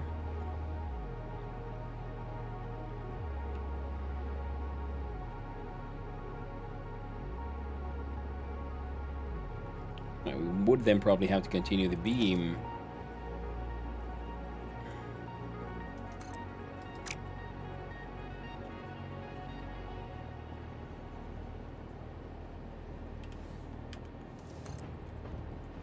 In that way as well, so we can hide that. Well, not to hide it, but to make the whole matchup look a little nicer. And there's now, I think, a few too many of those. Well, technically, though, also well with the wall there, we don't need that, but it did look nice.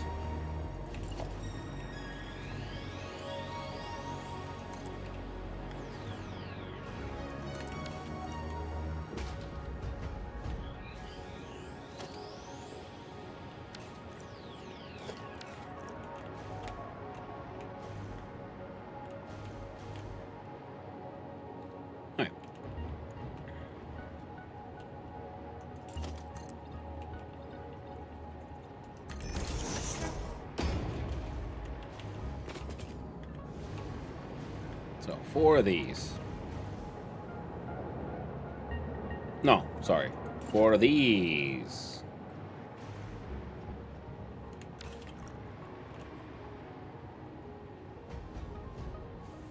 Yeah, we can fit them in a similar space, so there we go. Now I have the answer. The answer is we have them on 2 levels.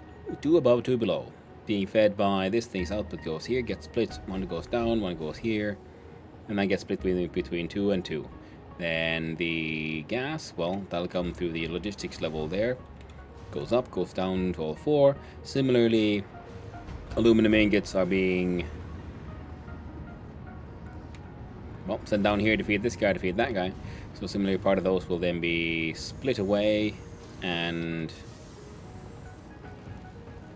we'll have a sort of small upper story. Yeah, okay. So then the aluminum parts are being made above, the blenders are below, output goes through a lifter all the way up. Because it's either that or then the aluminum parts are made below. And we need 300 of these buggers.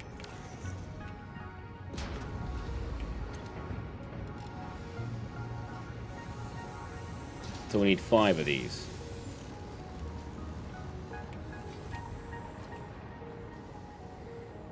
And in that way, we could have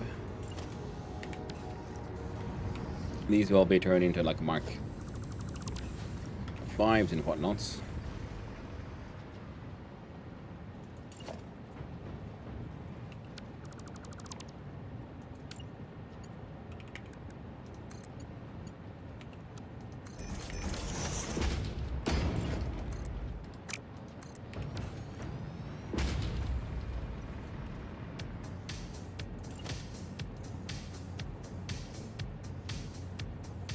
Huh. Finally running out of our alclad aluminum sheet. Which means we need a...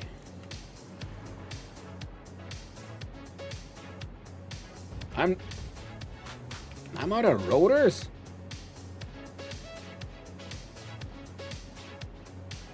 Well, that's unexpected. Shouldn't be, but it is. Because we now, in hindsight, I don't think I ever did make a proper or a specialized rotor machine.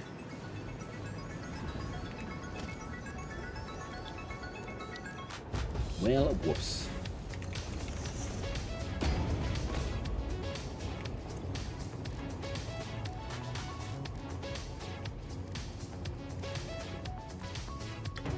We'll start by making a few by hand, because we have everything we need here to have a small little alclad facility, which is actually why we're making the copper here.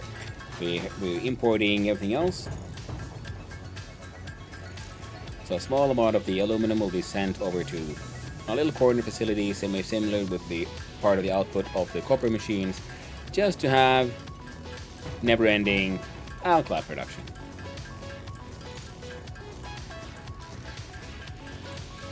Like one separate machine feeding off a couple of mergers.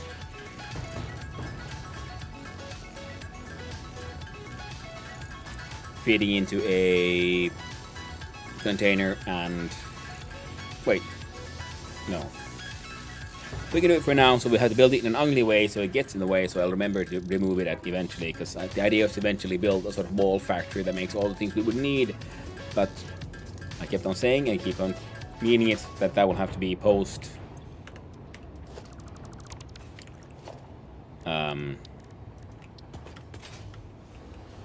post-nuclear. So yeah, I think probably like closer to phase 5, because phase 5 is going to take forever.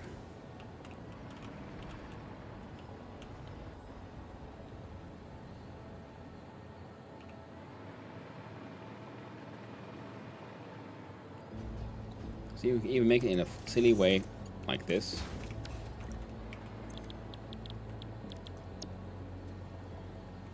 And have some of those. Hey there, Buffalophagus. Hope you're doing well.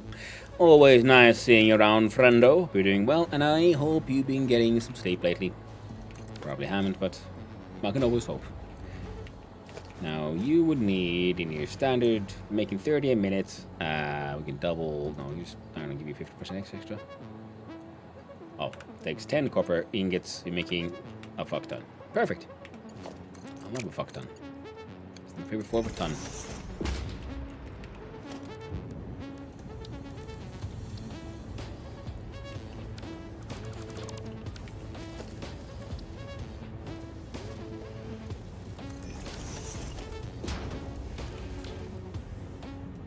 There we go. And then we just sheep you there.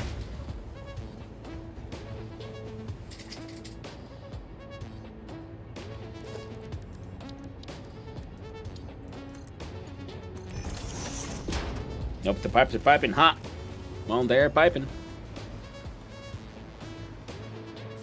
Oh, they're piping, all right. Ah, there we go.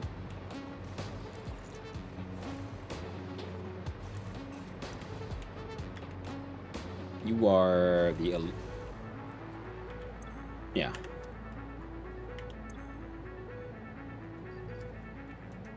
There, so grab a bunch of those.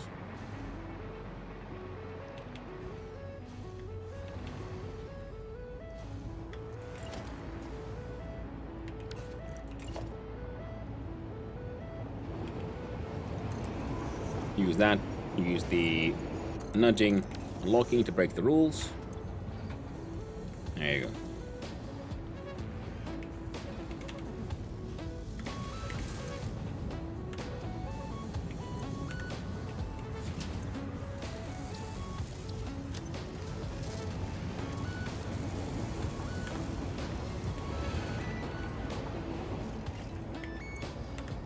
And that will allow us to build a few more of these here.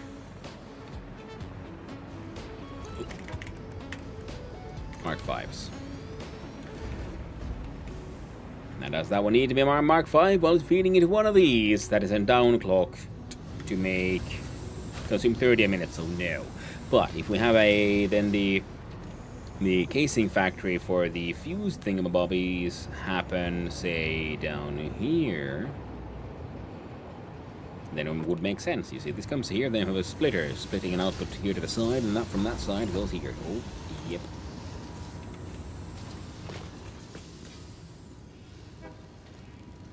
Oh, would you look at that? Berries. Sweet, delicious McBerries. Come here, you pale berry. Yeah. Oh, God, no, I'm stuck. I'm lost. There you go. I'm fine, chat. It's fine. Because then we can have blenders and blenders. We'll have a little bit of an empty space in the middle.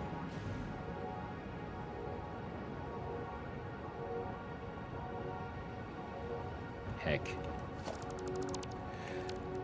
Okay.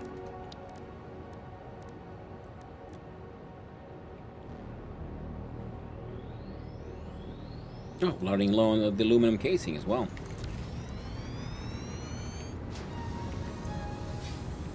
Yoink. There we go.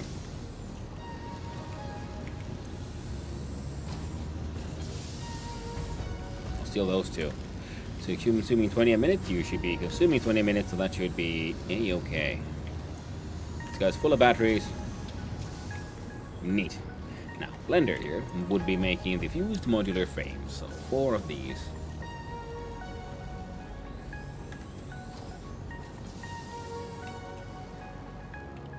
Your width, I do believe, is the same with the big guy there, so we can try.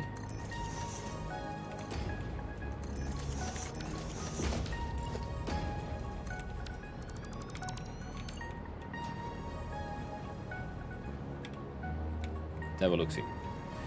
It'd be sort of aligned.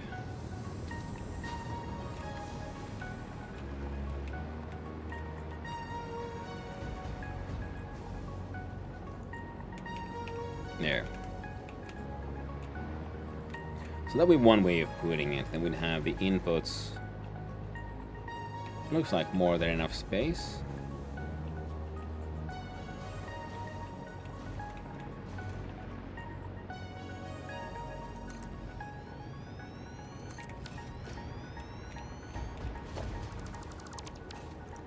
No, this game needed it until I saw RNS do it, but there needs to be an espresso machine minigame. It would fit perfectly.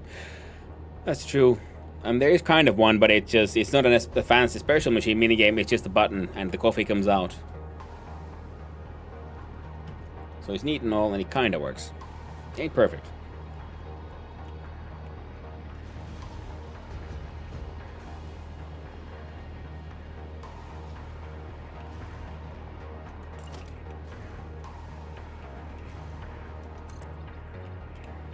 Ha!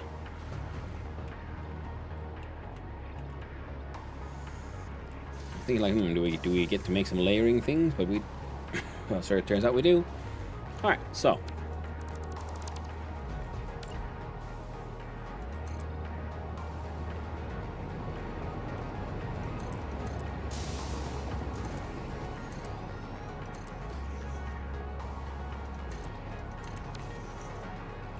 You see, we can fit. We can then part of that be then belted away, or then we'll belt it up here as well. Goes to the side, then comes down here, and that way, then that will have the aluminum constructors, say here. So we're not going further out than that.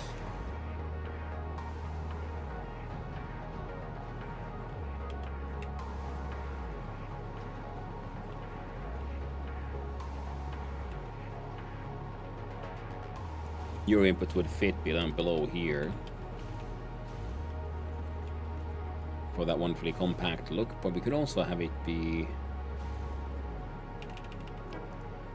further this way, so then we can have the inputs go here, and then have a catwalk come like next to this thing for, you know, catwalk reasons. Yeah, the fun is in failing to do something you think should be simple, then getting mad at yourself, and then the game, swearing that this game this time you'll retreat into that off-the-grid cabin in the woods to write your manifesto, and finally slinking back the next day in order to get good. Yeah, it's like when you were a kid and you get upset, you're like, I'm gonna run away, and then you just maybe try, you leave, but then like, I don't like this, is boring, and then you go back home anyway. And no one noticed because you were gone for like 30 minutes.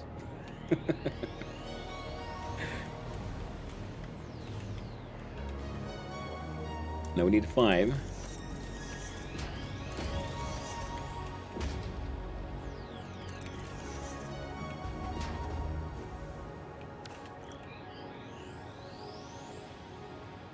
Then you start sending bombs in the mail until your brother turns you in?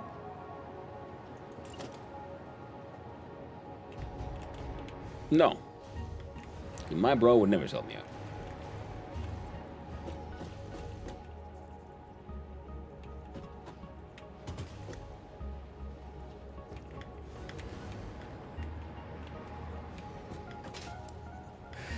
Kaczynski? Yeah, Mr.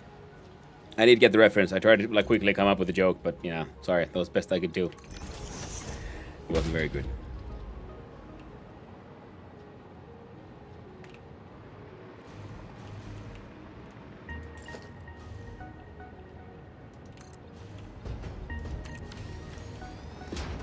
Do people still not notice when their kids are gone for half an hour? Yeah, sure, I could vanish for a whole day as long as I was back for dinner, but I suspect the joke may now be dated. That is very true. Yeah, I mean, that's why I was saying it, like, you know, for those of us who are a little older.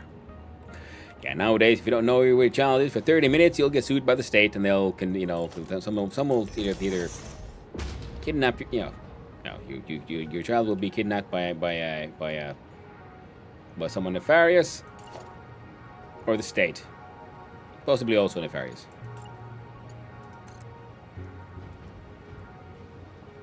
Oh, all turns out.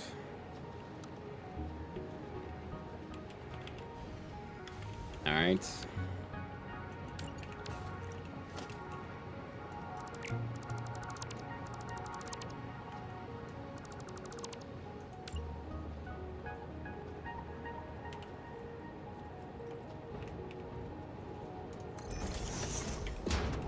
Also, I do understand the sort of like get the theory that, you know, that's one of the reasons why people aren't having that many kids anymore. It's people can barely take care of themselves. Then you have to be, you know, aware of someone else for 24/7 all the fucking time. No, I'm not saying like, you know, neglect your children, but I'm saying A lot of us survived a lot of stuff back in the day.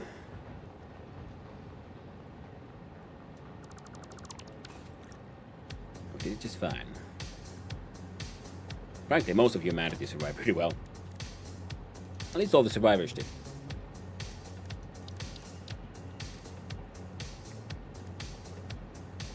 The Unabomber, exactly, couple snacks, yes.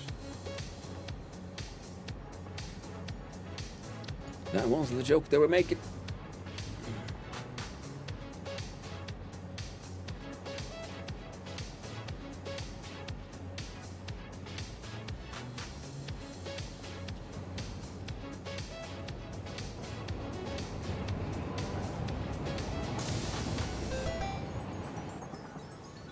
Hey, well, thank you for the follow. I appreciate it.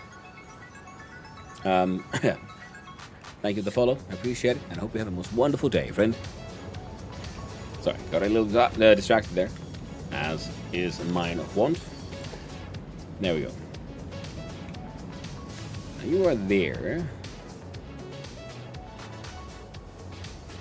Let's see if we can make this. If we lock you in, we shift. Now we remember a mistake. Oh gosh, dang it. Okay. You gotta go. We got one of those splitters. We put it here. We roll it around so it's facing the correct way. Then we tip, and then we see, can I build one this way?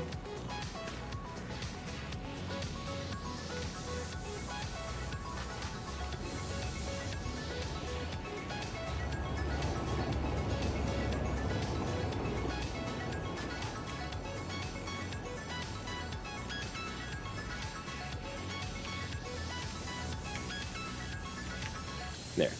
So that would be the way.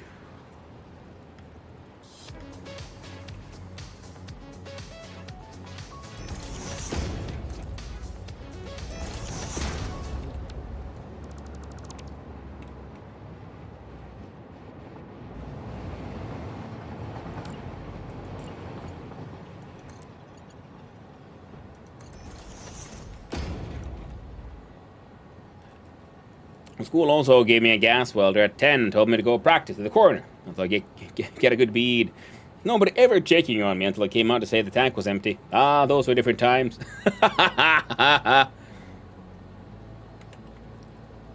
Yeah. Not a spool first? No, a gas welder.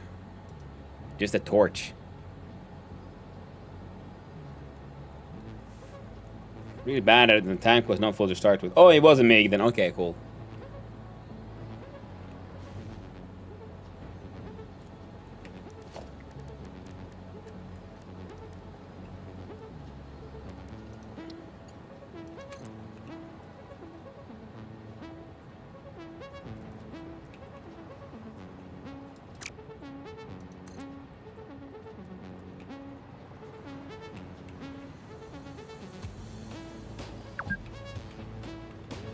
Ah.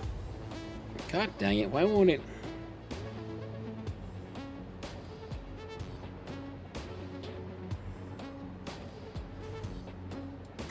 Fine.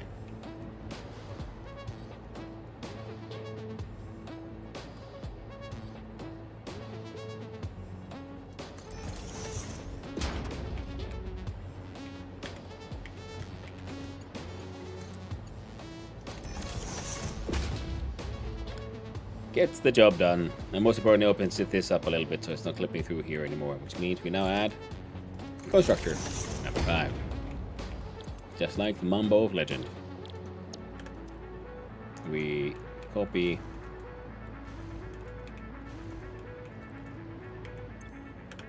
and paste. Nothing like the gasless splatter mess. Connecting parts in this game is a black art. Yeah, sometimes it is, especially with the because these move up and down with set heights, and if there are some parts, depending on how you attach, you know, the beginning. Because some parts then have like much smaller steps, then they can take some can take bigger steps, so they might be like just like that one off by like half a step in a most annoying way. But we got it to work, so that's okay. We're good now. I'm probably using the wrong term for it. Two bent metal tubes connected to a tank. They lightly squeeze the flint thing to make a spark, so you turn on the tanks and wonder if you were going to asphyxiate in the both. I just stuck the flint in front of the tube without being told correctly how to do it. Ah, youth. Yes. Yeah, that would be a gas welder. Yeah, you can use that, a blowtorch, essentially. Now you have your acetylene torch is one of the terms also used for it. It can be used for welding, or for attaching things, for disassembling things, many things. Yeah, oxyacetylene one. That would be the one. Yeah, the MIG is the one, your classic sort of welder that everyone uses nowadays, where you have a tank, a small tank and a spool of wire, and you just have a gun and you point it at things and it welds because it has the spool of wire coming through, and then it built an electric arc between them, melting the metal, and then the tank is full of inert gas so that it doesn't like rust and oxidize when it melts. And while the oxygen acetylene torch, oxyacetylene torch, then has a tank of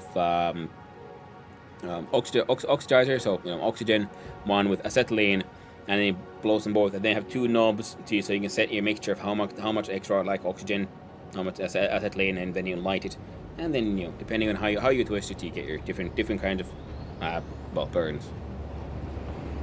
By the time I was 11, they decided I'd do better training to be a draftsman. I was really bad at it. Wild. Now, we had an oxyacetylene torch when I was a kid as well, but I didn't get to touch one until I was, I want to say 13.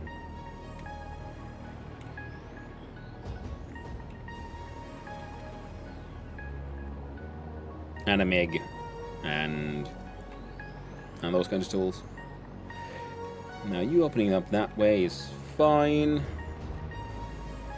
We'll leave this entire thing open for... Yeah, that guy's output comes here. You get an input from... Yeah, you'll get an input from above. Yeah, yep.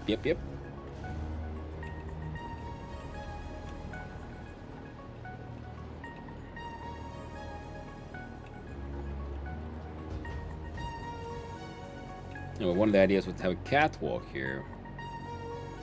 So then the input would in fact not be coming from above. Or it can, as long as it happens here. Then it goes into a splitter. Alright, so let's see, how would that look?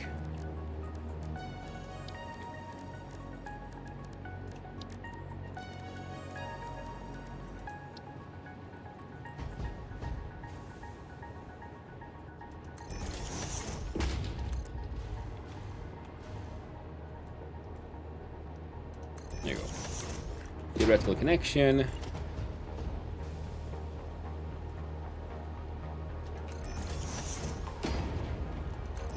And yes, some of you will criticize me for it, but I'll do it. I'll do it again and again. I'm totally okay with the whole manifold types of construction. 90 per minute, so yeah, the Mark IIs are okay as inputs because this game doesn't have limited resources. So every manifold eventually gets saturated anyway.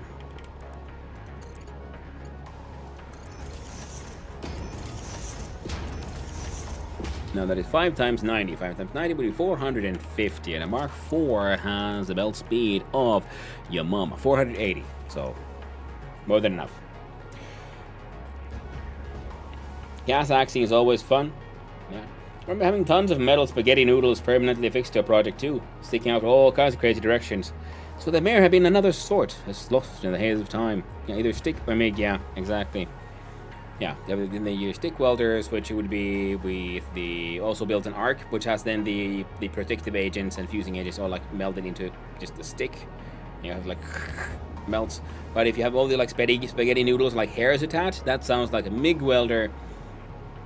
And it sounds like exactly what would happen if you don't explain to anyone how exactly to set the voltages and so on, and what all the knobs and things do, why you have them, and to make sure your gas is flowing properly, and clean the mouthpiece from where the gas and the wire comes out from.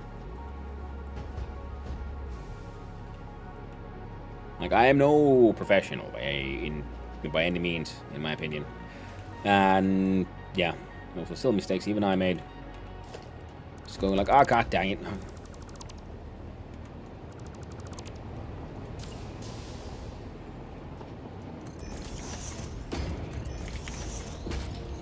See that sentence I just said? Made no heckin' sense. I was about to say, like, you know, I have some experience, but I'm not, you know. But I still made mistakes. Funny that I wasn't allowed to use kitchen knives, but nobody thought twice about throwing me at welding equipment. Yeah, and that's the thing with welding equipment. You're assuming a sort of level of safety, so whoever was responsible for your safety obviously didn't really do it that well. With a kitchen knife, it's much more obvious and clear, like how you're gonna hurt yourself. People think like welding equipment, like what's the worst they could do? And it's like actually quite horrifying damage if you think about it for like a second.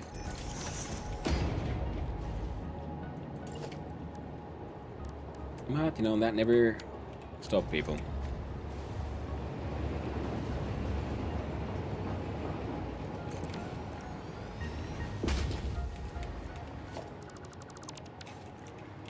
And there, so now there's a catwalk where you can run across here. We'll have a beam above.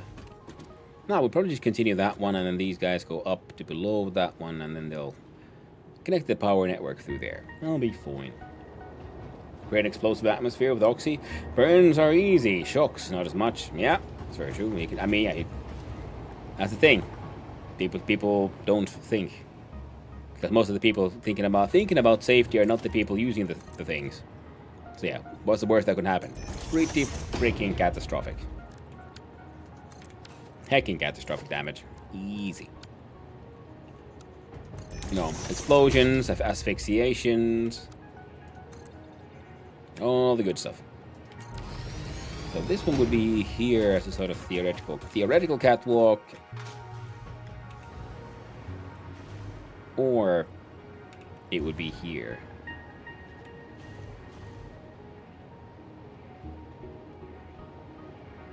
So this would be a dumb piece here, because, you know, there's a wall, a window, so having the...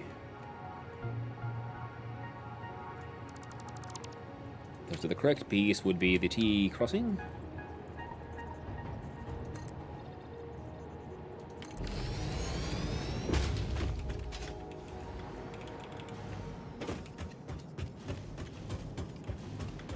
There we go.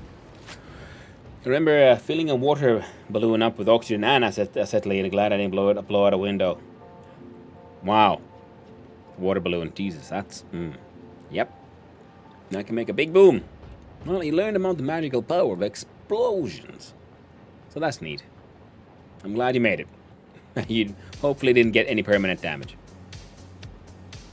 100% something you can get. For fucking around with explosions.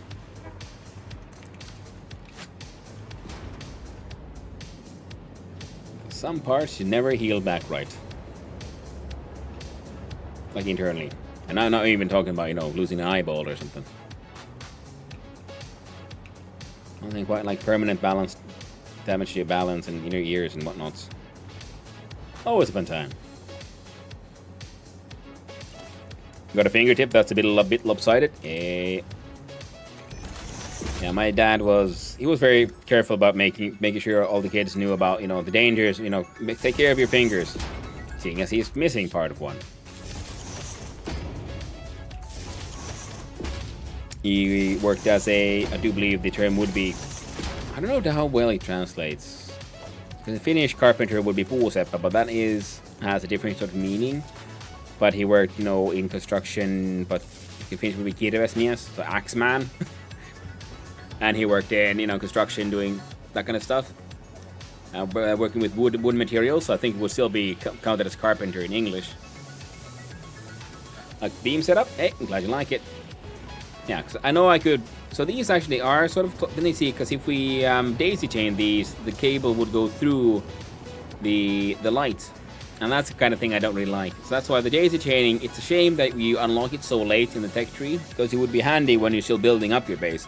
Because at first, later on, when you get to this point, for me at least, when I could really start building, you know, cool-looking, big, large structures. And at this point, I will have unlocked wall power outlet number 1, which is all I need. You put beams, see, they and it all looks, supported. It looks much more intentional, in my opinion. Spaghetti everywhere. Just restarted. Yeah, I mean, I still have my starter base. I hold fast to my way of things of, like, never tear down a base until its replacement has been built and is already running and producing. Because I need that starter base, because I keep on forgetting things. I keep on getting distracted by things. And if I would have torn it down to build the new mega factory, well, I'd run out of shit halfway and then get distracted, build something else, and go, like, chase lizard doggos or something. Because that's just how it works, So that's why this is the station for, I'm calling it just Northern Manufacturing for now, because we're going to make a bunch of stuff here to get into the Phase 4 parts. And the plan was to build around there, sort of like main base building, that will just mainly look cool, but also be a mall factory. And it would only be fed by import trucks and trains. So it would not be like relying on a single node for anything, so that once its needs are fully met, the delivery trucks and so on will be delivering the raw resources that are necessary, but also then just continuing off to deliver it to other factories. Because I'm planning on having, like, one export handling with one export station handling multiple import stations. So if one of them is fully saturated, well, then the excess will the other ones will still be using them. That's the idea, at least. We'll see how well it all works out in the end. Actually, could be that we never end up building that mall factory.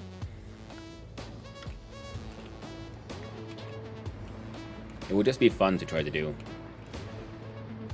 But if we don't, that's fine, because I'm building all these other cool factories, these buildings around, and I'm very happy with these.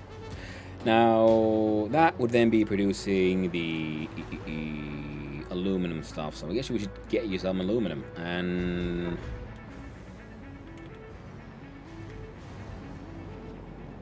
we're not going to put that beam to support you going up and down, but we could have you supporting the wall hole from there.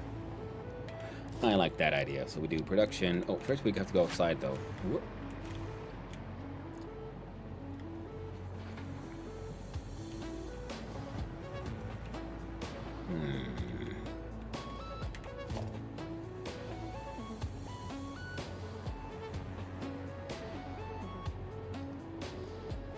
Okay, there'll be some angle changes over here, but that's okay. Just wondering if I could, what kind of shapes I can get away with. Once for fun, I built a rail loop around the whole map. There's some brutally cruel landscapes on this map for those who care about railroad grades. Oh yeah, that is why I'm so. I remember in early access I also tried to build large, like, railroad connections, and I also liked them to be straight. It was impossible, because that was before they brought in nudging. Now the nudging is possible, and with the blueprint systems working pretty well, this has been so much easier. So it's mostly flat. I have to go up and down every now and then to avoid the terrain because I'm going low. But a track going all the way around, a part of me really wanted to make it just so we'll have, like, a main line and all the trains can use it if they need to. Right now the trains are going here and then across here, around there to Manufacturing North, goes down here again. Then there's a train track going down here to pick up some ores and concrete, and one that goes all the way down here, down through there to aluminum production, bauxite pickup, and pickup of quartz pickup 1, which is mostly used to just bring quartz here to the aluminum production. So a great video of someone doing that. Kept it fairly flat. Yeah. And the thing is, because if you go like far away on the outside of the map, you can absolutely keep it full 100% flat, because, well, you don't need to worry about the terrain. I mean, the height differences. As long as you're above the water here, you're good. And then, because here is just void, and here's more water, and I'm assuming there's just the same water level, then everything else here can remain relatively flat. And with the train, you can still do you can do funny angles, because you have just your pillar and then the tracks in between. The road was far more difficult. That's why we're not gonna do too much truck network anymore. We're gonna have this one main desert city area with trucks, and the rest of the train will be trains, and the rest of the place will be trains, unless we need some local production somewhere. But I don't think we will, because we got drones now. Thought about that, but decided that following the beach was cheating myself with the fun. Close to the ground as possible. It was brutal. Yeah. Oh no, Buffalo, I totally get that. Because the thing is, yeah, my sort of brain is also going oh, but it's flat, smooth, perfect lines, 90-degree turns. Also very cool. But it's also cool when it just wobbles a bit, because that's also like real trains do as well. There's a little bit of ups and there's a little bit of downs, and especially these ones, because they can do the whole. You can do some wild roller coasters. I was kind of considering, because there's this one SAM site here that is a pure site, and I was considering having a train connection there, and because it's on top of a sort of pillar, I was wondering could I just have a spiraling train goes up there, and it spirals for no reason, just because I can. Could be funny. Could be fun. Okay, back to the factory decoration. Anyway, so we have this thing. Yeah, it needs the input. So it needs an input hole. The input goes in the input hole.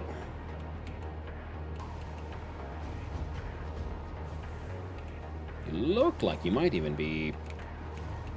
Would that be? Might it be perfect? Wait, how we're doing number 4, sure.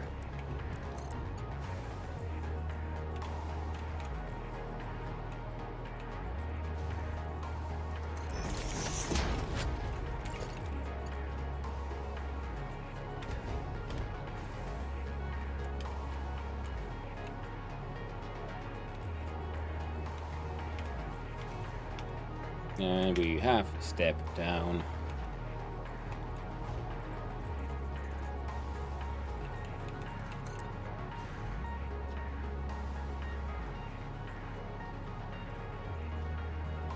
And this thing, yeah.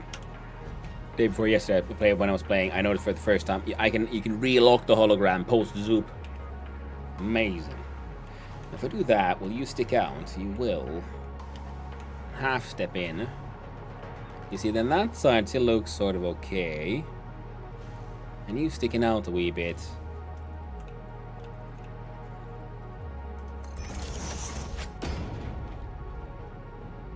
Honestly, it doesn't look that bad. I can work with this.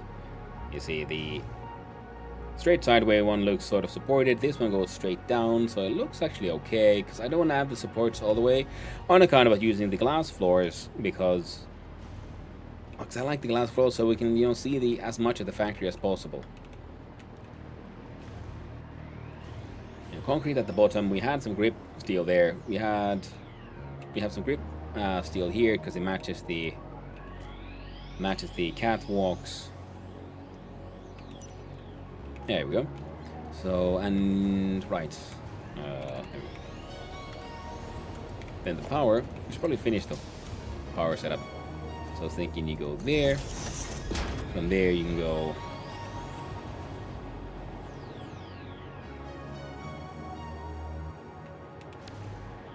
Or not. From here you go there. And from there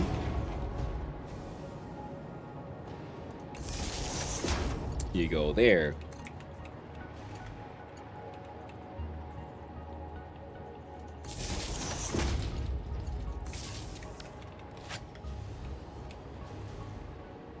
There we go.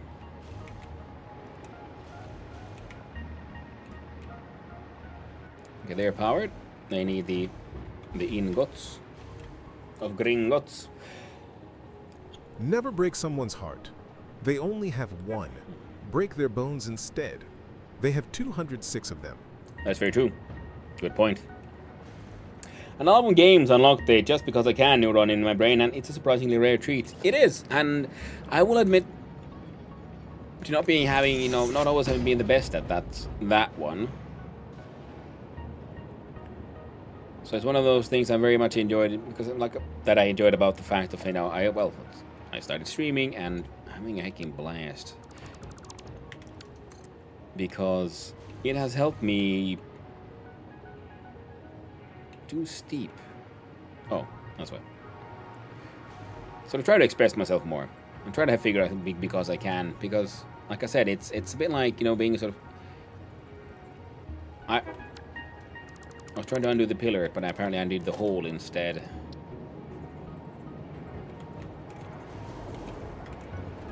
Yeah, so like I say, it's, you know, it's fun making nice things when I know someone can actually see it.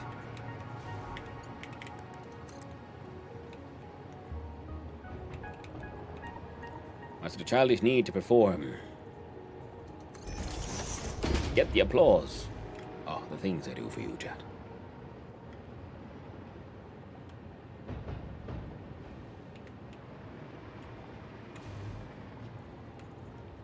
Why won't you love me? No, sorry. No.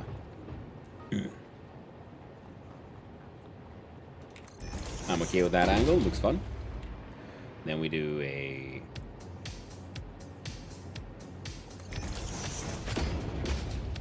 Oh yeah.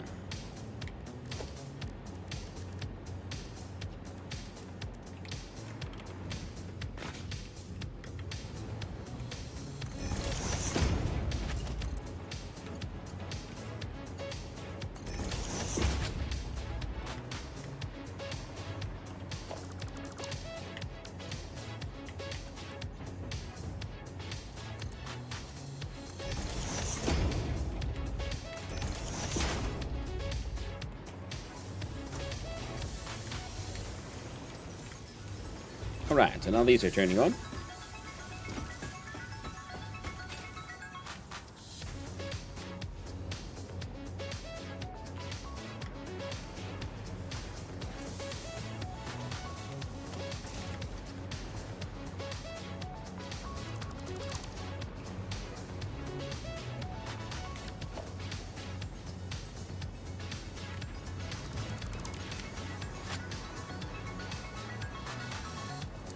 You know, I'm stuck in my head now a little bit, that the idea of it's a rare treat for the whole just because I can kind of thing. And it's like, yeah, it is, isn't it? It's hard. It's a tragic thing that we have to, like, as adults, I guess, relearn how to play. You know? And as I play games, and play, like, you know, the true meaning, having fun, playing around.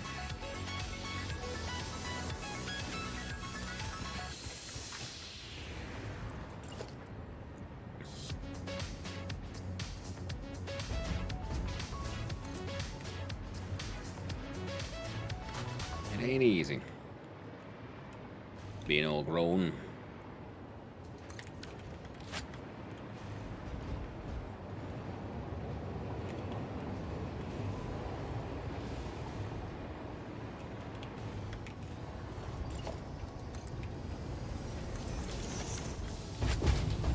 Okay, yeah, that's fine.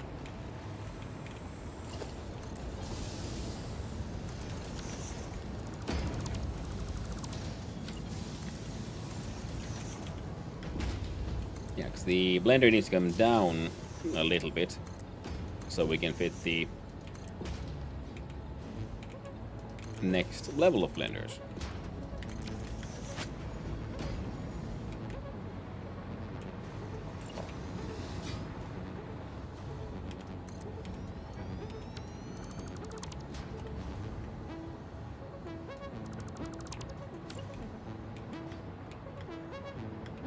The idea was to see if we sort of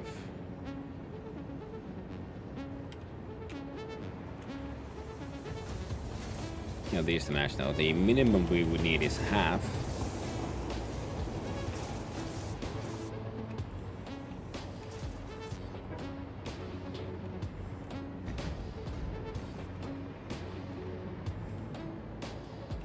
And the upper story floor one would have more. Yeah. That's good, that's good. You're sort of halfway on these row of foundations.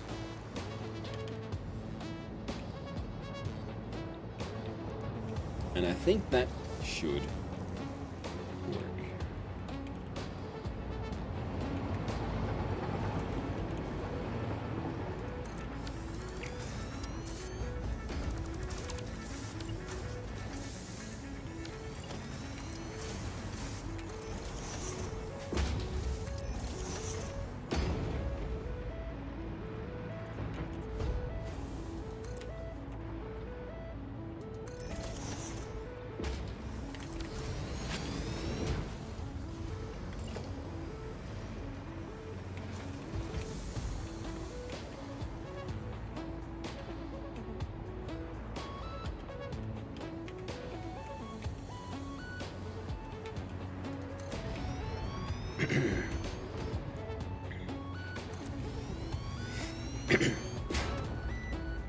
When I unlocked the speaker in Factorio, I was flummoxed. What on earth practical use was this dumb thing? Then, many hours later, I realized I could wire up a train station to play the same 158 tritone sequence that my local metro plays when the train arrives. I spent hours and hours on it, and then maybe an hour more just basking in it once it was working, all while the biters ate another part of the factory. Man, I was thrilled. That's a good story about Fallopagus. Yeah, I mean, that's the thing. I like it when, I agree with you 100%. When a game helps you sort of realize that I can do both. Like, why would I do this? Well, because I wanna. Because there's so many things where you sort of forget about. What does he know about play? And then, like, just taking things too seriously, in a way.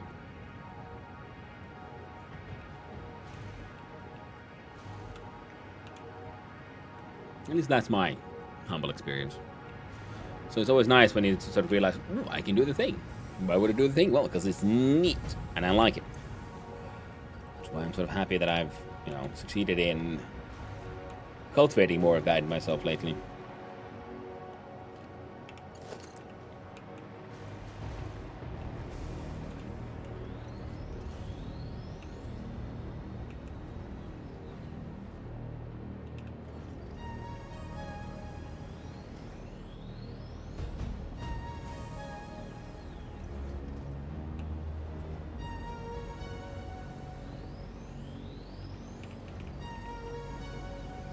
That could look better there, because then we can see the things moving from the window.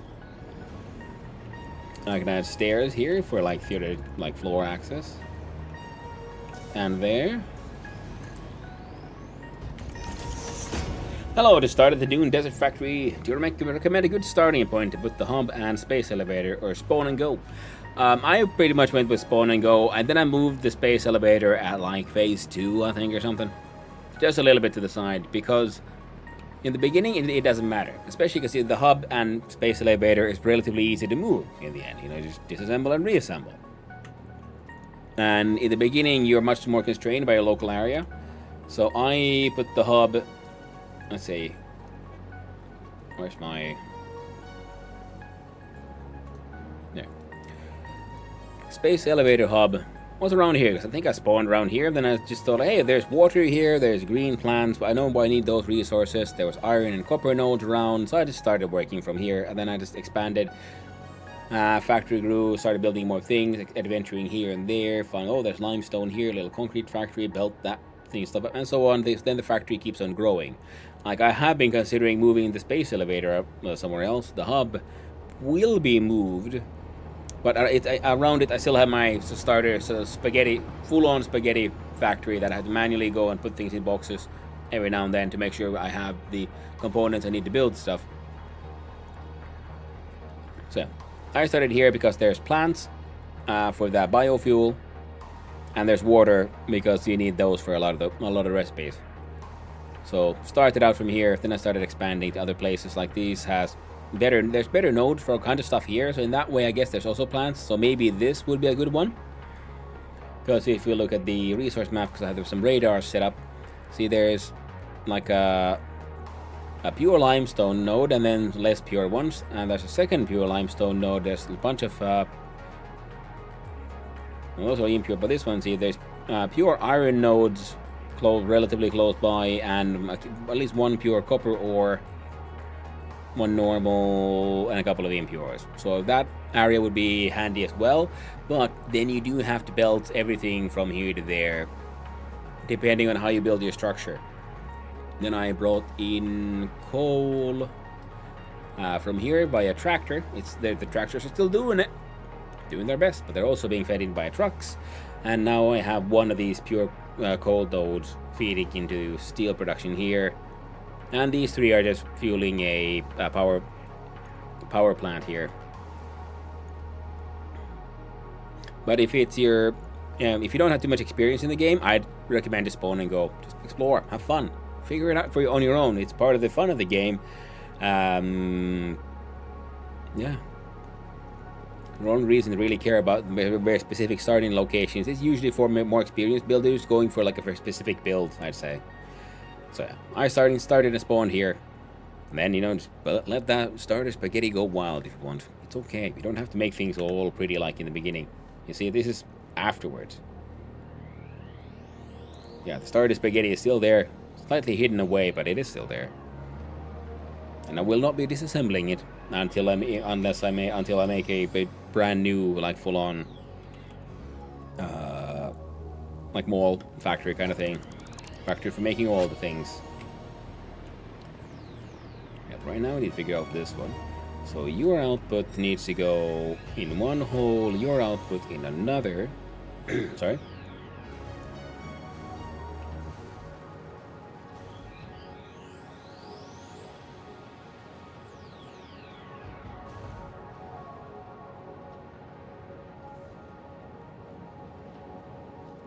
Okay, I have an idea. You see, we're gonna need a splitter. Oh, you'd be like directly out from this thing?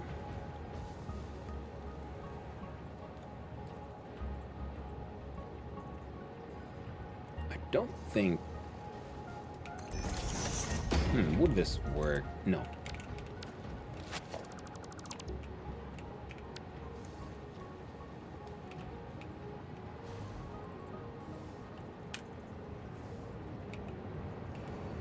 And then from there, I guess this would even be...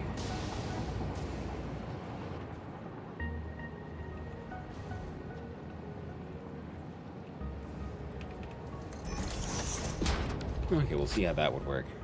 So the idea was, like, what if we then have this one bring, part of its output down here to be split. Of course, they can't be...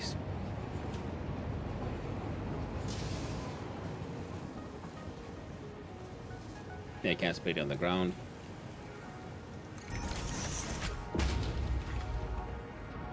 And then the other half would get then similarly split, but going up.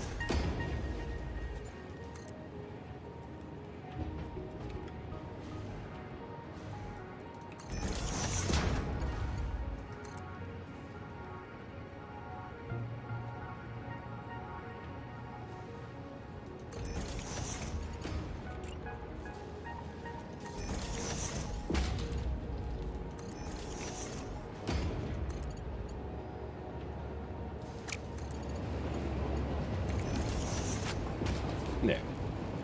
And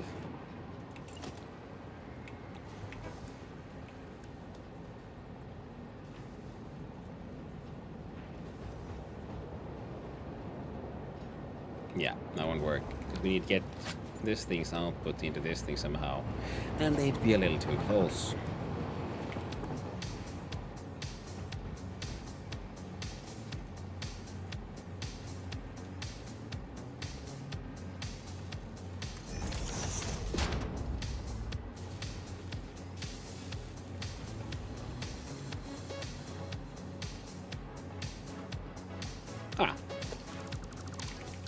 There's a way to make this all work. Output is 60 a minute, so Mark II will be more than enough.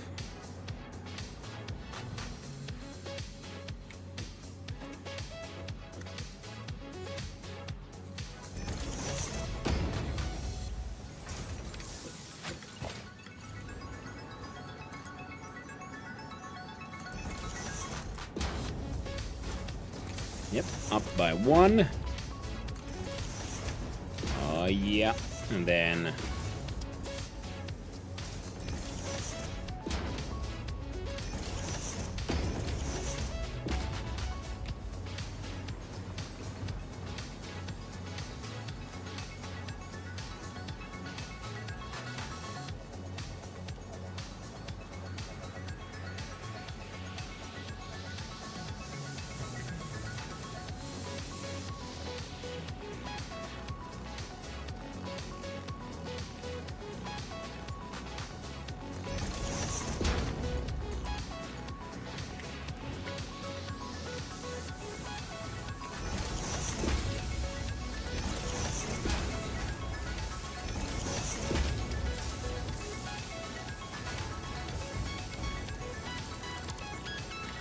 Come on. Say 1.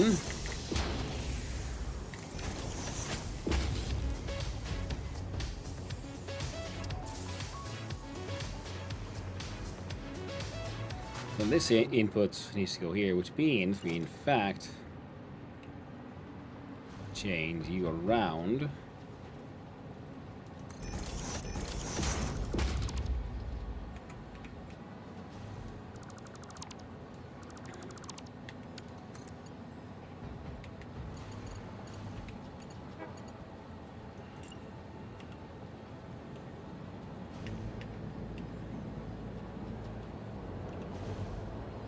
Like that.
Still not quite where I want it to be.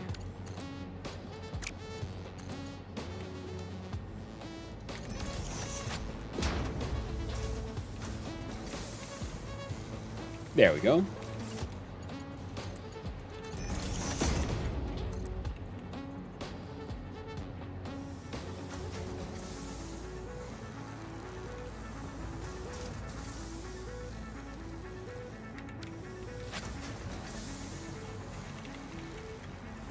Because that, sorry, that way we have then space for these guys.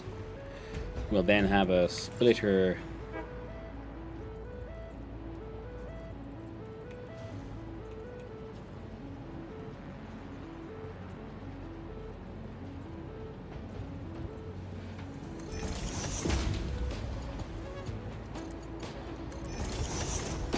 Nice.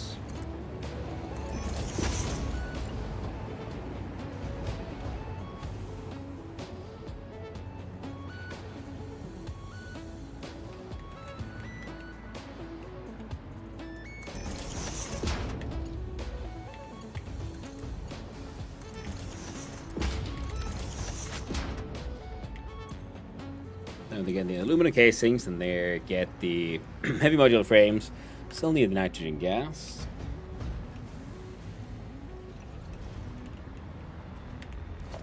And then we use the floor hole.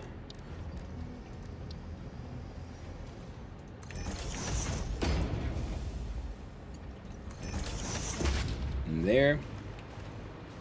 Hello there, con.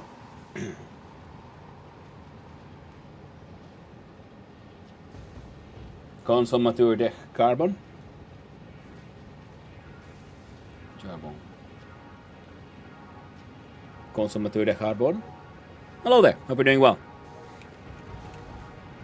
I do my best. to pronounce that. It's Charbon. Consomateur de Charbon. Thank you for the clarification. Well, okay, here we are. We are growing. We are doing the thing. So we got the floor conveyor to the floor holes. The floor hole can go there, and we do.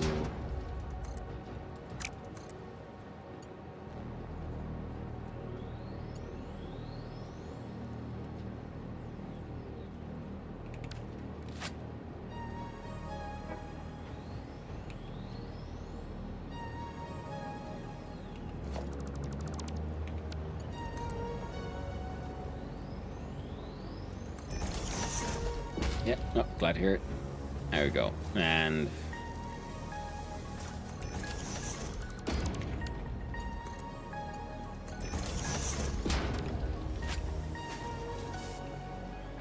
now there's more clip there than I would like. So let's see if we can hide some of it.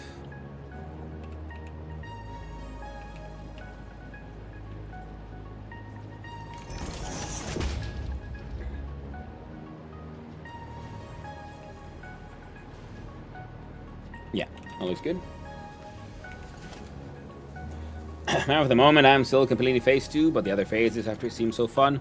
Hey, phase 2 is fun. They're all fun in their own way, in my opinion. My own humble opinion. Let's see here. Game is full of all kinds of neat things.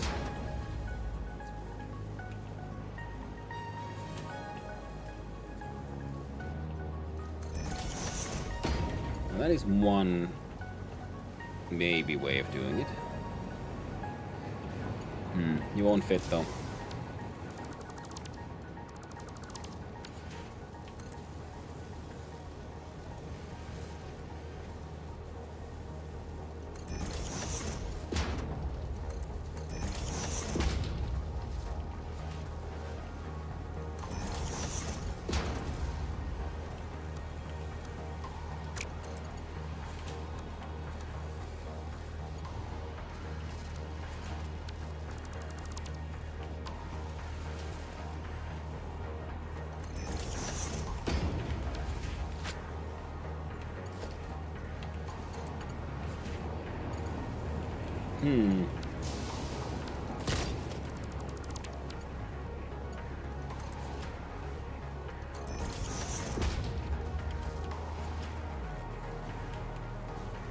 So that would be one way of doing it. If they end up being slightly too close to each other.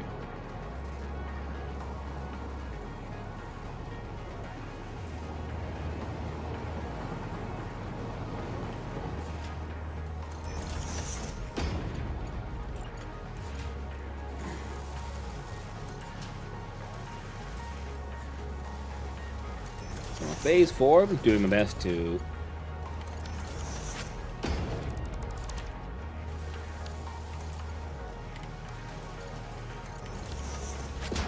the bend happens there because we were in default accidentally there. Okay, so this would bring in the conveyor belts.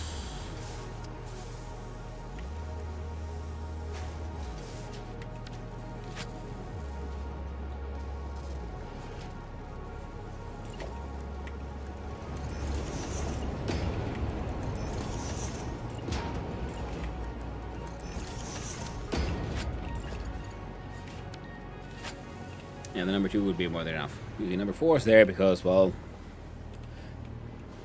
made sense. How many hours do you have in this save?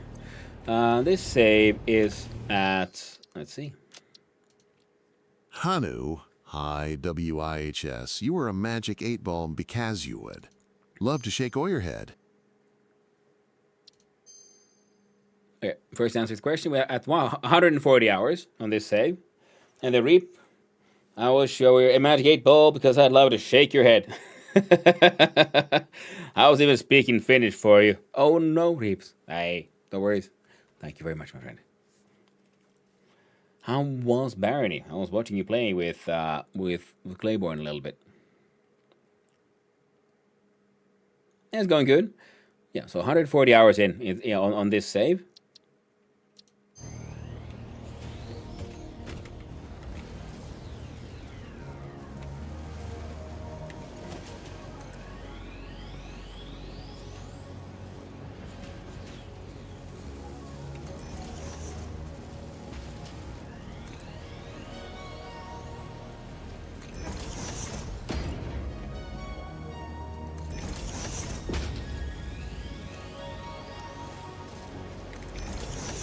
And a Mark II will be more than enough.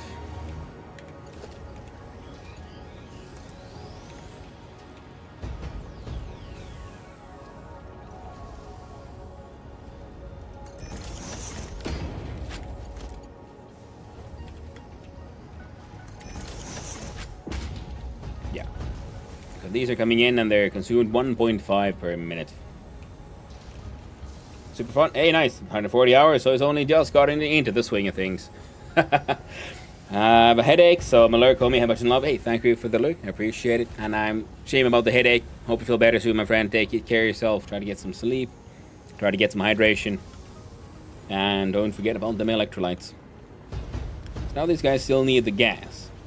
Now, the gas will then have to be... Oh, well, yeah, perfect. We'll just run it on this one.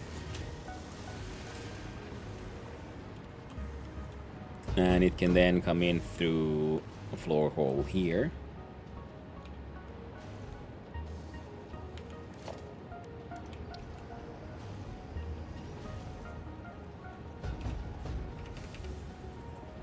See, we could have one here, but the problem is that we can't pull the pipe further down. Ooh, unless we do some funny shenanigans.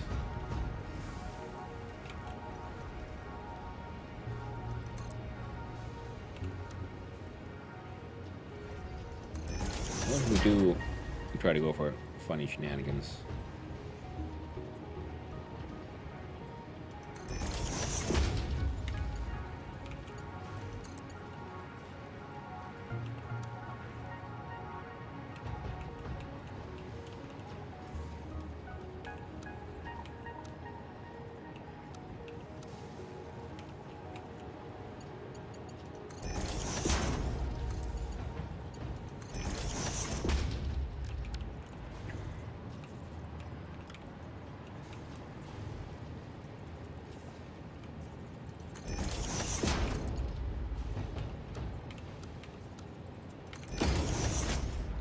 There we go.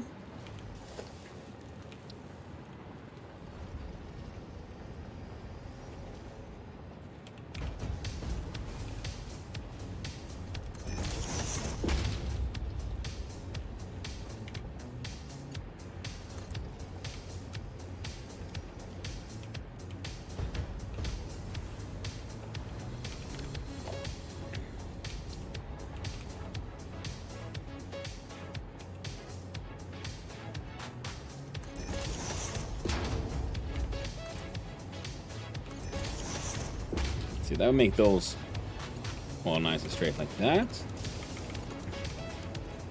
Build mode straight.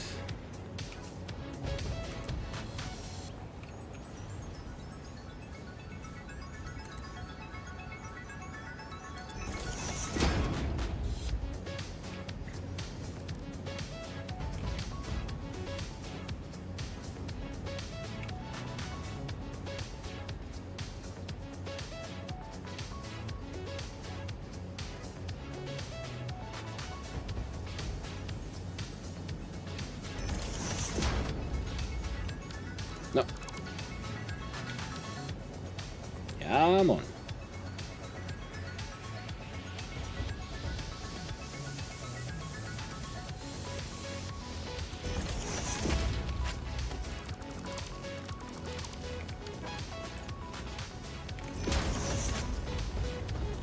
There we go.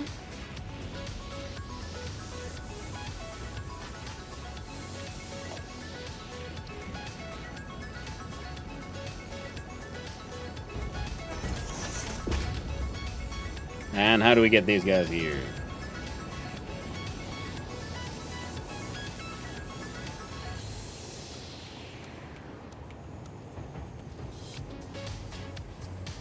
Oh, you're too close, that's why. Let's try it again.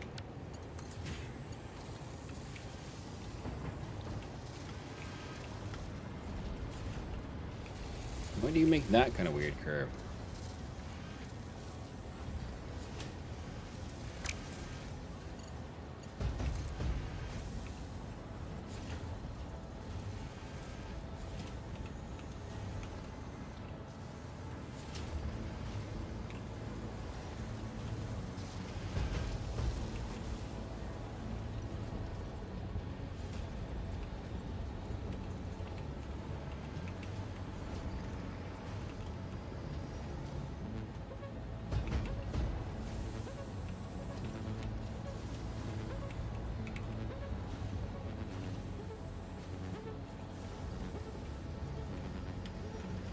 Yeah, I don't think we can get now and be straight.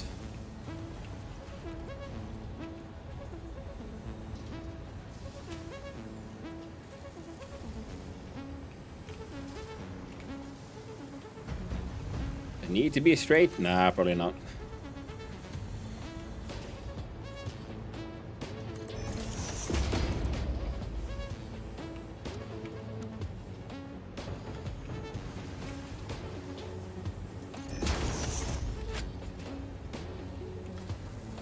I find this acceptable. Is that a right angle? It's wrong angle. It's very true about Philophagus. That is very tragically true too much of the time. Equilateral triangles can make their radial symmetry straight to the curves. Yeah, great life, baby.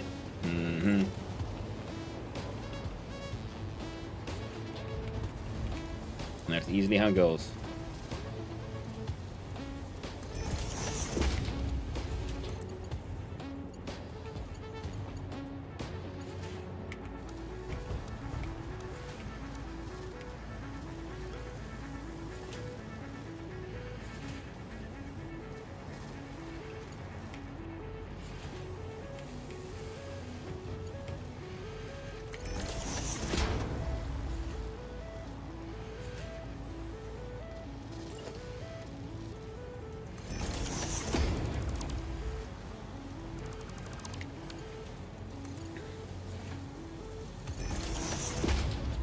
Alright.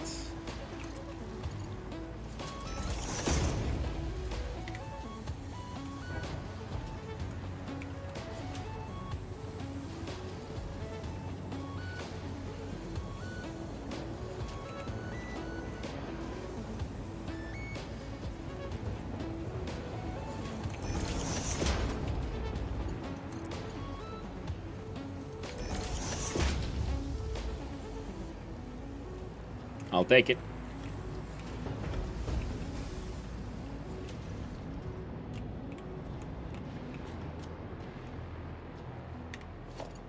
Wait, how much do you need, by the way? 4 times 30 is 7.5. 2 times 7.5 is 15. So they're 30. 4 times 3. So 150 a minute. So yeah, 1 Mark 1 will be more than enough. Philophagus, imagine Satisfactory with hexagons, no, octagons. That's better.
Now these buggers still need power.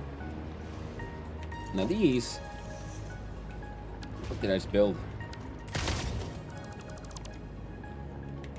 Now these can be daisy chained because see the cable won't clip into anything.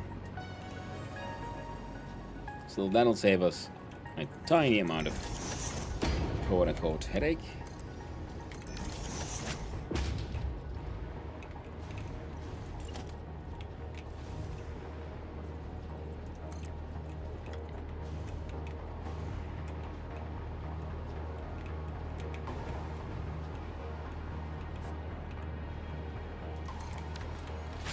There we go. As far as that one goes.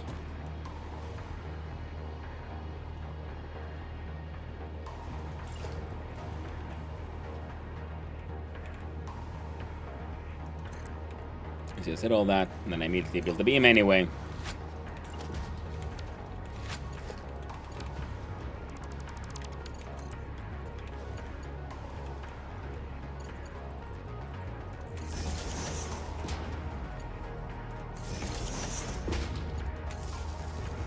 And then the beam goes.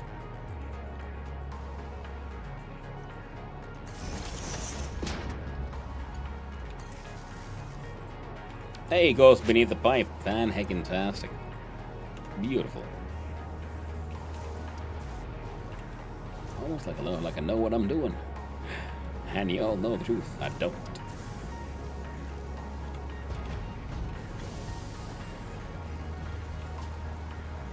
Here, though, everything is a little bit tighter.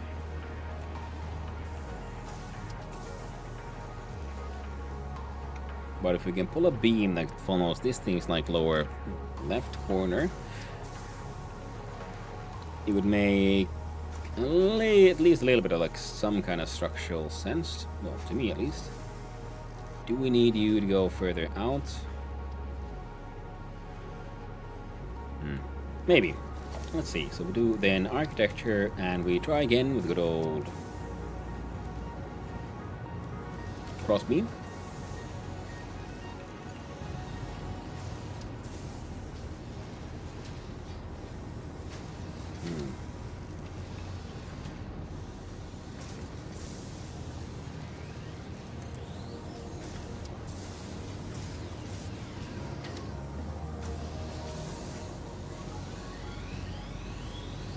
Well, that won't work.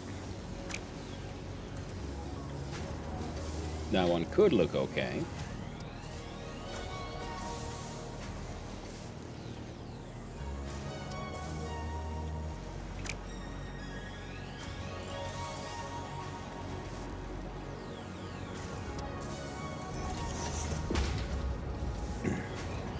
I understand that some would call them bestagons, but ever since covering the dining room table with Avalon Hill's Squad later in the early 80s, I never really liked them as a game map. I hate that it's easier to go left, right than up, down. Yeah. That's why octagons are the way to go.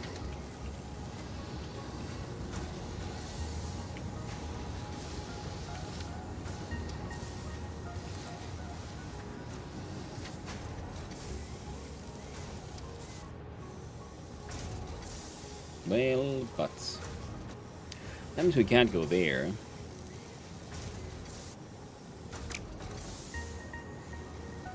So then you would be the answer. It kind of fit there, which is neat. Now we can still do the beam thing. We'll just follow on the other side of the thing. You see, if we do this,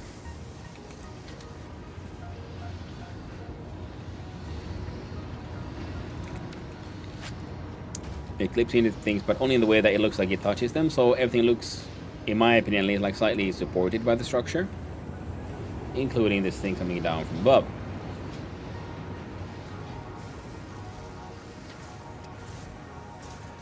That thing clips into this beam type pretty neatly. There we go.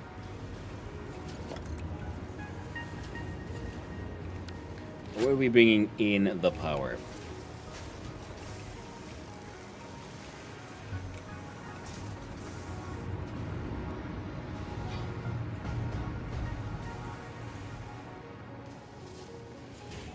There we go. Answered.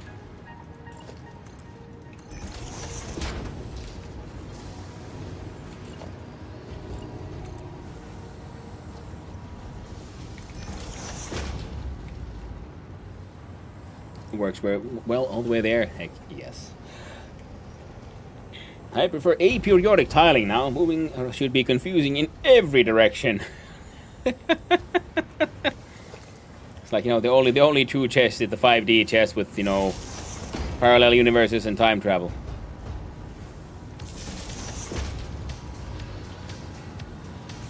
You should be able to be moving through, you know, multi-dimensional temporally confusing spatial structures. It's the only way to be sure. I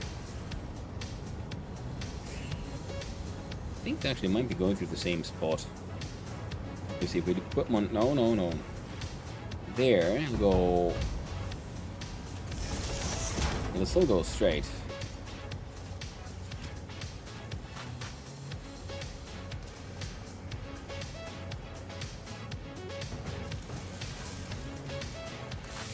I mean, it'll make it all work. The cable there is okay, but that's the wire is not okay.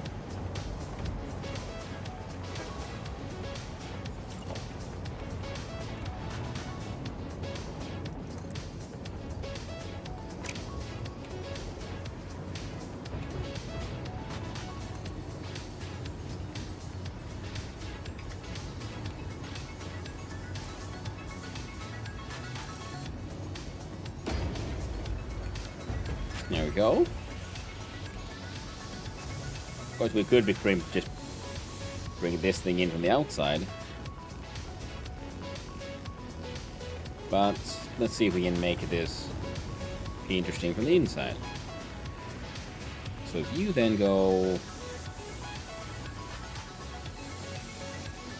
I don't know, pop.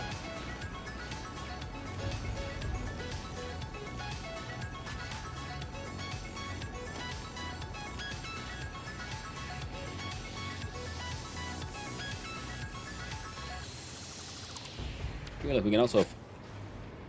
How would this look?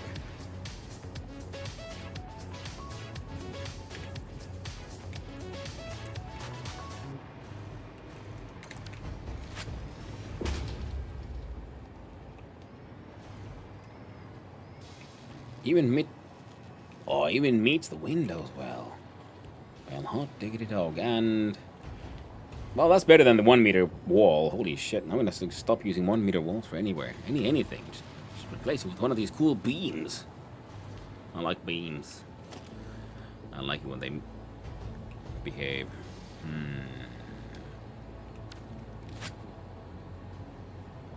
Well, they'll run out of Z fighting eventually. They'll run out of Z's one of these days, and there'll be no more fight. Just World War Z. Yeah, that's what that is. Oh, it's coming together. It's coming together. Okay, yeah. I'm seeing. Okay. Yeah. Nice. Nice.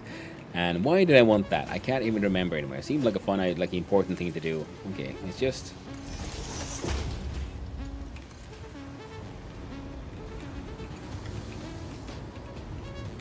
Nothing else I can do with this was like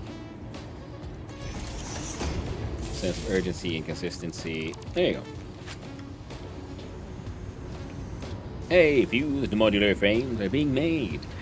Now where do they go after this? Damned if I know. But we're making some. I guess we could put a temporary solution here known as an industrial storage.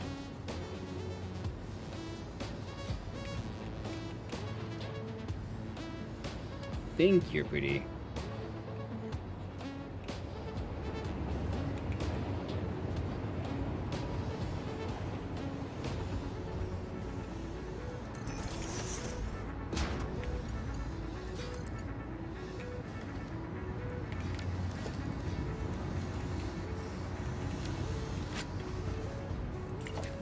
Followed by the magic of the Dimensional Depot uploader.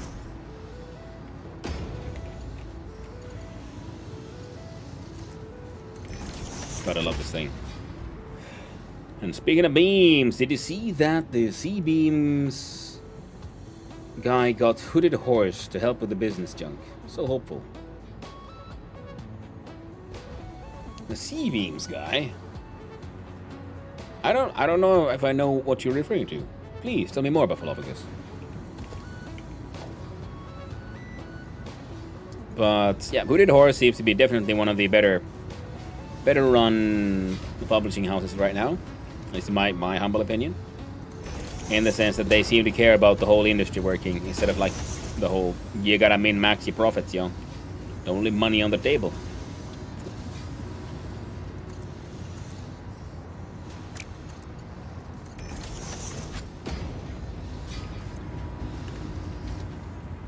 So yeah, okay, that's just one. Sea Beams, an upcoming space sandbox that has my hopes up. Okay, this might mess up the stream for a wee bit, so let's see.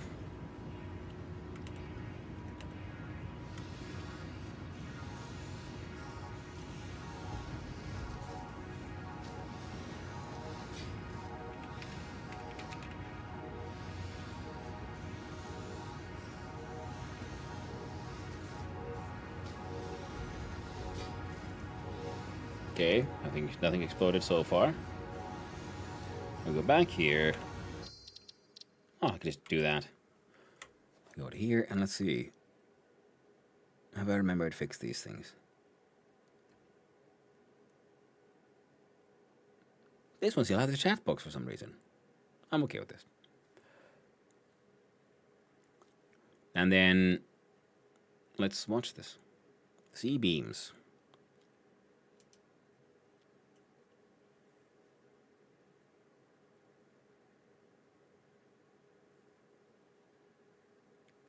Yeah, lag is all hell.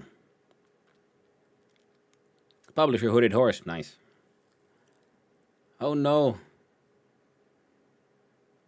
My game, the old rig can't handle all of it at the same time. So again, you're gonna watch a really laggy trailer.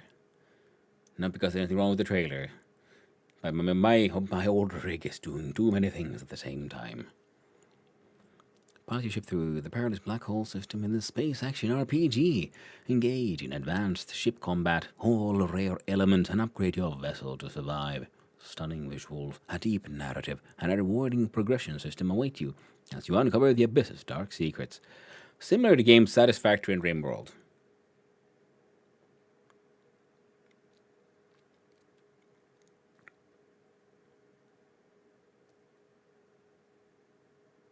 Engage in close quarters combat. Okay, that trailer is so fun. Watch about the speed.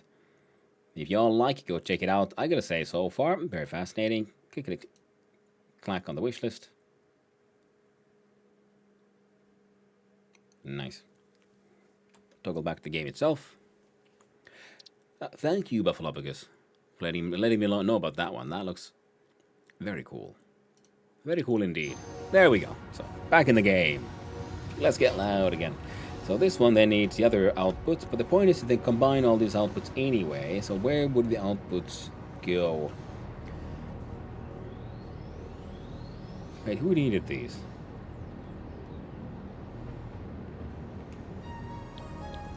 You know, apart from the milestone.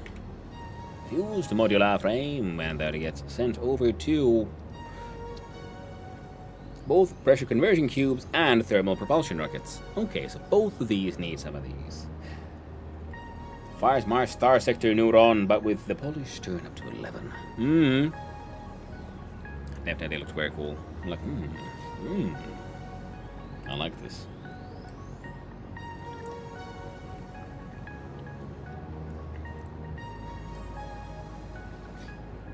Okay, so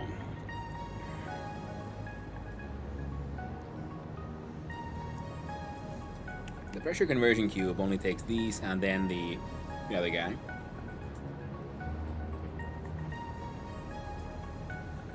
That's very annoying. I built the entire factory and I was thinking, cool, we're gonna have so much output. And I'm looking at this and realizing, like, nope.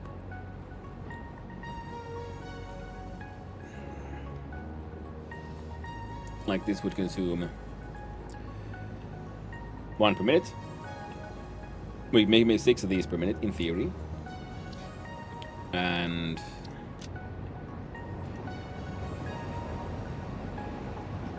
you would consume also 1 per minute per cube. And I think it's 1 cube per for the nuclear pasta, then, so that's alright.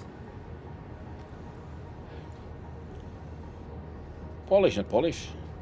Not sure how you turn the Polish to 11. Lots of waitress? Yeah, could be. Just bober. Bober. That's the one. How do you turn your basic Polish? Just give them bober. Bober kurwa. That's the way.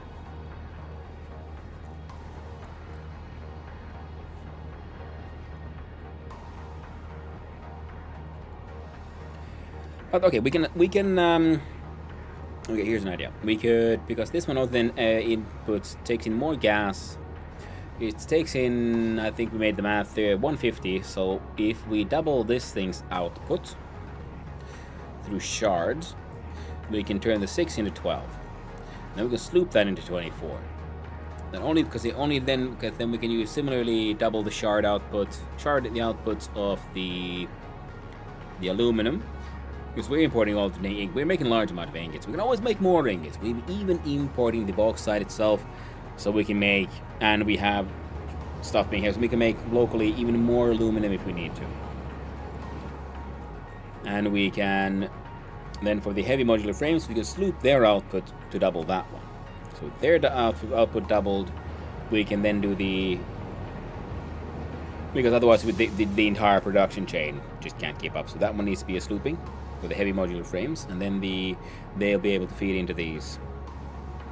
I think that's the way we gotta go. And that way we can turn 6 into 24. First we double it, and then we double the doubling. Oh wait, you're 250%, so we get a sloop and shard. Soil triplet.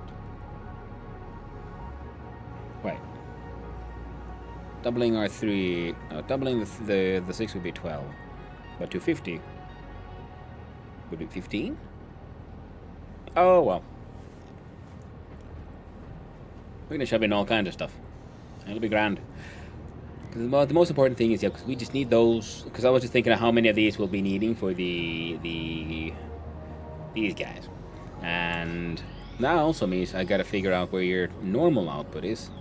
Because I was thinking that what if we change this one into like a smart splitter, and then all the overflow gets sent that way for personal use, storage, that kind of stuff.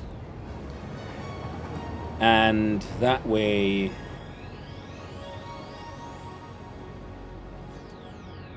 normal output could be now this way,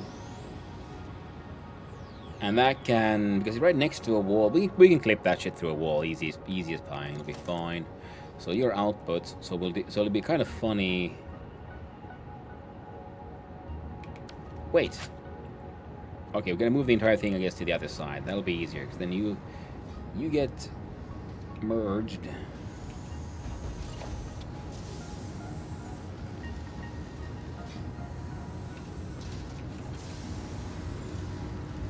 This way. I guess if I think about the storytelling from a Polish games I remember, you need ancient, tired, ambivalent, wild universe that did not care about you or your virtue. You might win some victories, but they would come at the personal cost you may not be comfortable paying. Sometimes the people you help would be worse than the monsters, and there would be space bobbers. Can't go wrong with a bob or a kurva. Just kurva in general. But yeah. It's funny if your description of the whole Polish storytelling mythological universe also fits very well with the Finnish one. I think it's all of us post-Soviet. I mean, we were never directly actually Soviet, but we were very Soviet-adjacent natures, and the local philosophy of the area, because they do end up having a lot of similarities. Oh, your outputs. I want your output to be high up. I just realized we can just do this. Sorry. Yeah, because in Finnish we have this concept called inhorealismi, which is hateful realism, I guess. Disgusting. Because inho be inhottava, something's disgusting, like ew, but inho also means kind of hate. So it's this like just kind of like just nasty, disgusting realism. Mostly I heard about it within the Finnish movie making scene and so on. It's because it's like when you consider when you tell stories of oh no, then someone life happens, you get alcoholic and everything goes to shit and you die because of not even because you're an alcoholic, but because you got like an infection. It's just misery on misery kind of thing. And the same cultural influence. Kurva. Almost. Too many R's and the wrong kind of B's. But yes.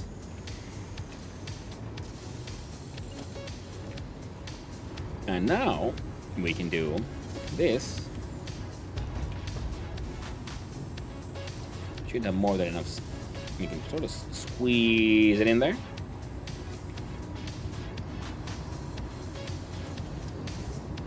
And just because I like it, we put one there. Then we do the dimensional hub loader there.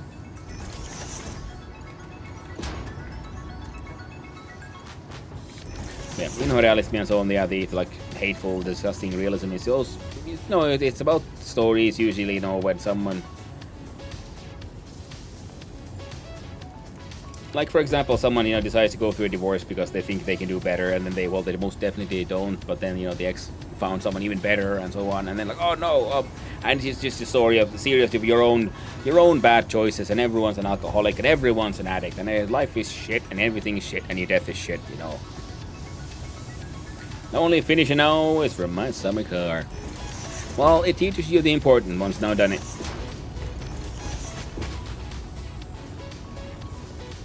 There, overflow to the right. All those sweet and delicious swear words. Pisses on the sauna cold. Don't. You make a lot of people unhappy like that. And they will make you very unhappy if you do that for real. It's one of those, like, it's just a prank, bro, kind of things that everybody hates, and you might have an accident. Let's put it that way.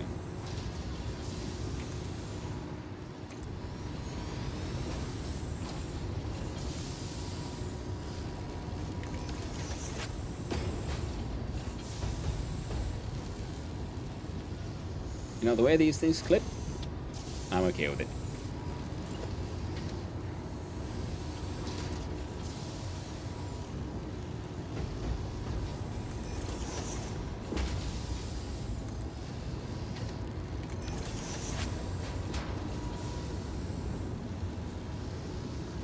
Alright, so time to put in some windows. So the machines are now making at least some of the things we need, and next would be the cooling systems and the turbo motors. Now, I do believe the turbo...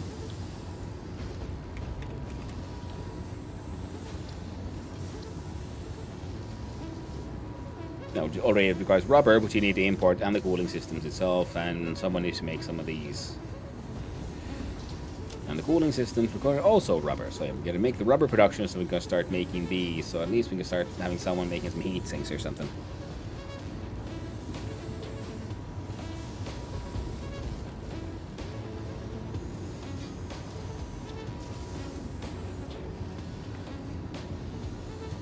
Take nitrogen, water.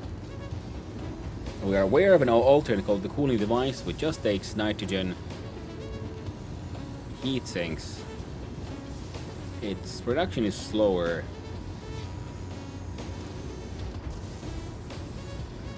Yeah, but rubber and water is easy to make. Yeah, it'll be fine.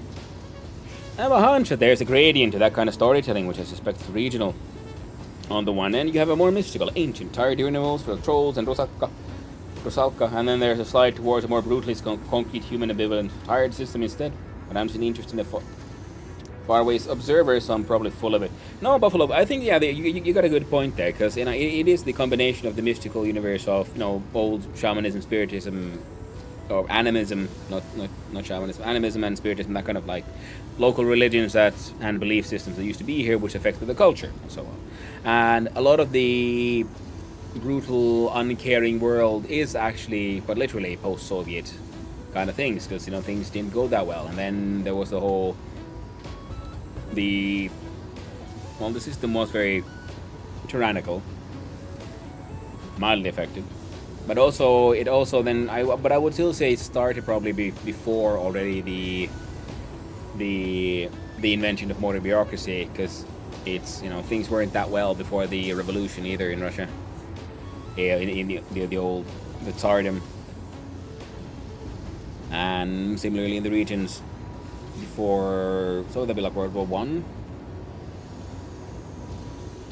I think, around World War One, yeah, because then that's when a lot of large changes happened in the world, and how societies grew, and how the strata changed, and how bureaucracy was really invented and how people would, because now there's more people, so you can't really handle things on a one-to-one basis quite as easily. So bureaucracy has to happen, no matter how horrifyingly inefficient it might be, and that leads to then the alienation, the feeling of alienation from the natural world itself, which I think is sort of at the core of the everything is shit storytelling.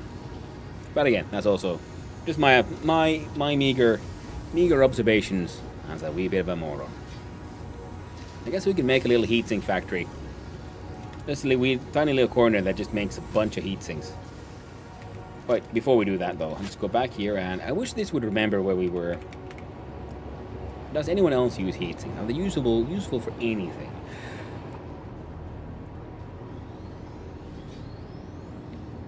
They're very good for this thing. And there's something we haven't found yet. Because I was wondering, like, how aggressive of a production facility do we want to make? So, used in your mom.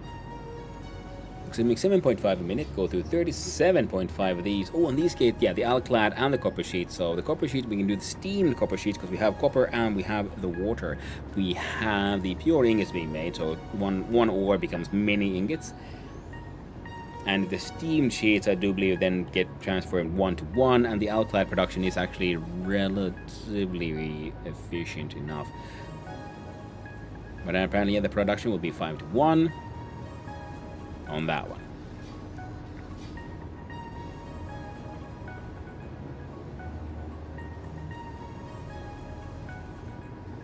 So like, wow, make a little facility making 10 of these, 75 a minute, and that way those can be used to. They turn 1 to 2 into cooling systems. 50. You know what? We'll look at it. We'll fix it in post. Maybe it'll be just better to have one massive facility making just a bunch of alclad, and then the steamed, the copper sheets, because the copper sheets would then also be needed to be used for the computer things.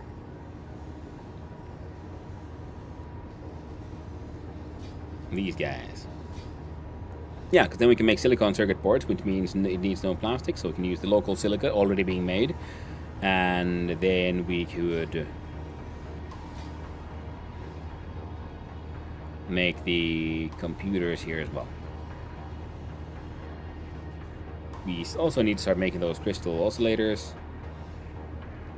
Apparently we need to import some deuterium. Was there a deuterium node nearby? Somehow feel like there was, but apparently there is not. We have one over here. I do believe we found a pure-ish one somewhere as well. Sounds to me like we need some trains.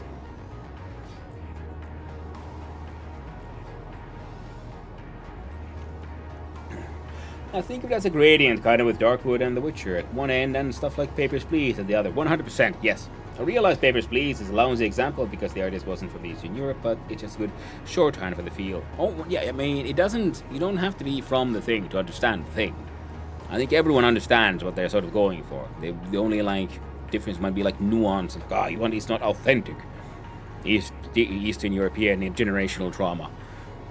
But you can still understand where the trauma came from.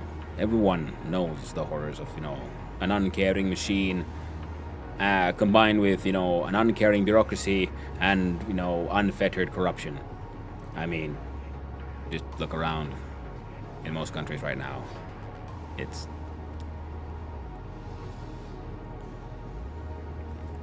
We're back there already. We just got fancier game. Better entertainment for the people. This war of mine, that's a good one for the human end, yeah. Get uninformed outside of pet theories, worth nothing. Yeah, no worries. You're not worth nothing. You're worth many, many things.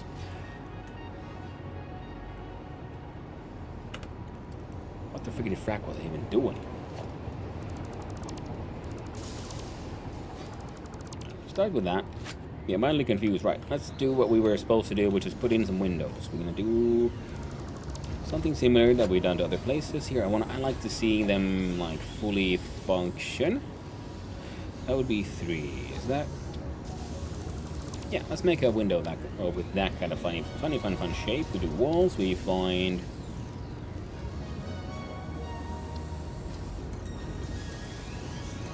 We'll experiment with these. Then we check out the walls, which we were already there.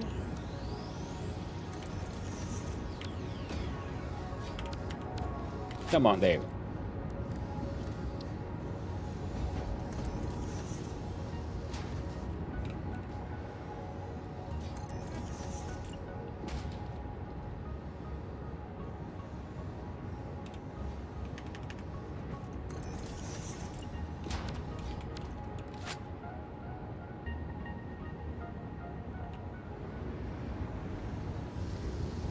Yeah, I'm okay with that.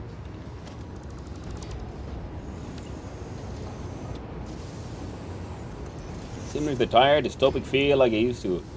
Read the Wallander books every now and then. Yeah. Yeah, I mean, yeah, that's true actually, yeah. The Swedes do that too pretty well. With the whole... Like I said, the Finnish, like, in inhorealismi.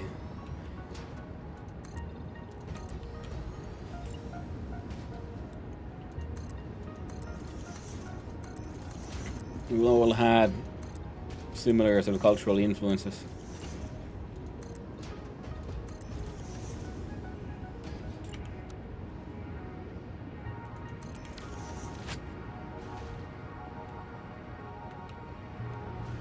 Alright, otherwise good.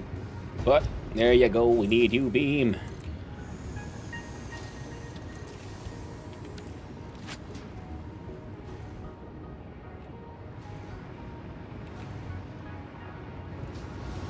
Heck no. But okay, finally we have one fuse cube factory done. We already have a full 200, so we can do that bit of the milestone at least is done. Then the question, how do we do the rest of this factory?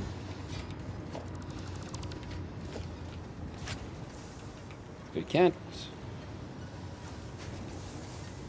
Okay, we had a...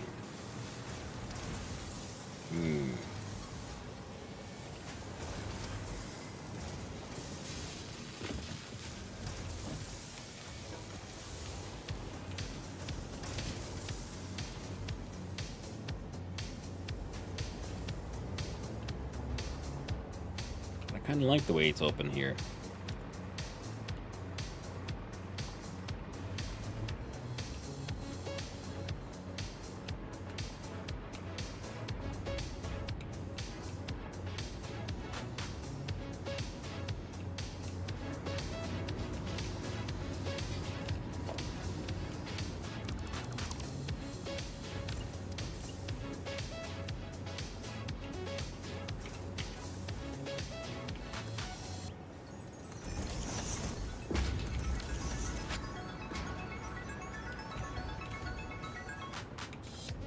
Yeah, I'm okay with that. Thanks for talking to me about this. I'm thrilled when I got to hear more informed opinion. And I'm glad to hear that there's a nugget of something in my perception instead of it being pure projection. Yeah, no, 100%. Yeah, no, you're just hitting on the sort of cultural influences of, I'd say, all of us who lived around here. Like with, see, we're not Eastern Europe, but we still had, we're influenced. We do share influence. We, if you look at the cultural history of just Northern, like Europe in general, that has, it's all that led to the stuff that led to, the writings of Kant and, Kant and so on. It's, a lot of that is like an artistic interpretation by some people, but in the end, I'm like, yeah, cool, but isn't that like, I think it's okay to interpret things on your own. It's sort of weird that nowadays everyone has to be so careful about what is and isn't allowed to say. Oh, you can't imply this. I'm like, but why? How can we have a discussion about things about art and so on if we don't, and like cultural influences, if we don't, make implications or like theories and so on? And like I like to say, if you don't expose your ignorance, it's very difficult to have it cured. And wait a minute. Where are you? Under architecture and inverted frame ramp. Would you? I mean, otherwise, yes. So it's, okay. I like my idea, but it's a bit too big. But okay, so let's see. Can we make use of that little discovery somehow?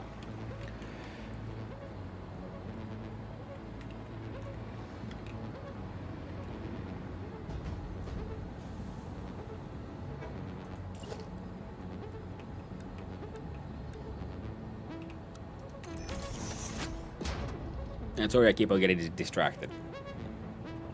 Mid-sentence, it happens. It'll happen again.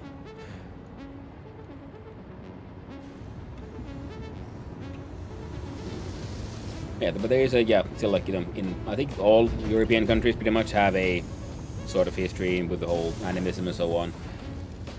Remember, like, the whole Christianity came in here, relatively late in world history and so on, and he had to do his best to get rid of / incorporate all these local traditions, because it was how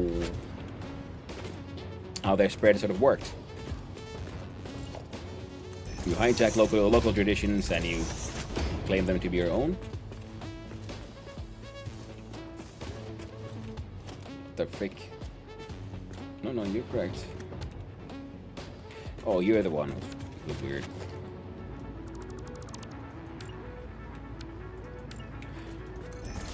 So there's, like, similarly, there's a lot of the cultural similarities between most of us, local philosophies and histories in large parts of Europe.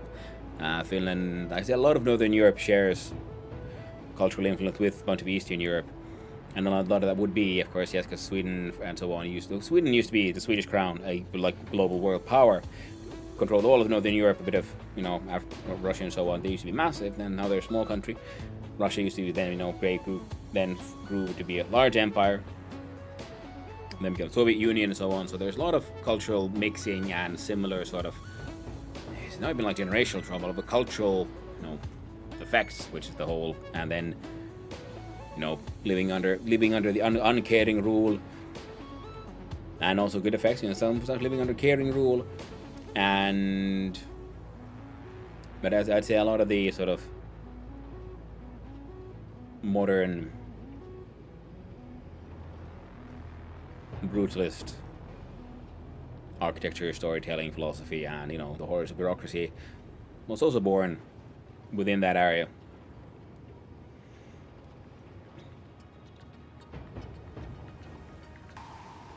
I mean, there's a uniquely alluring flavor to the background tapestry and that kind of storytelling, which is, best thing to tell, unique to places around the Baltic.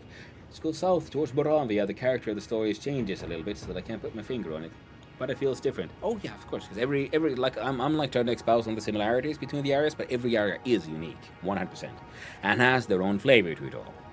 As a Finn Swede, I know my sort of cultural storytelling is different from your basic full Finn, I guess, because there's less of the hateful realism, I'd say, and there's a bit more space for playfulness and fantasy, whereas the Finnish storytelling is much more focused on the miserable horrors of existence, and so on.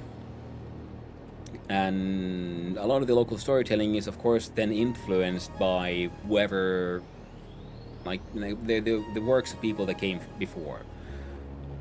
So around the Baltics, people have already written stories and created these things where they combine with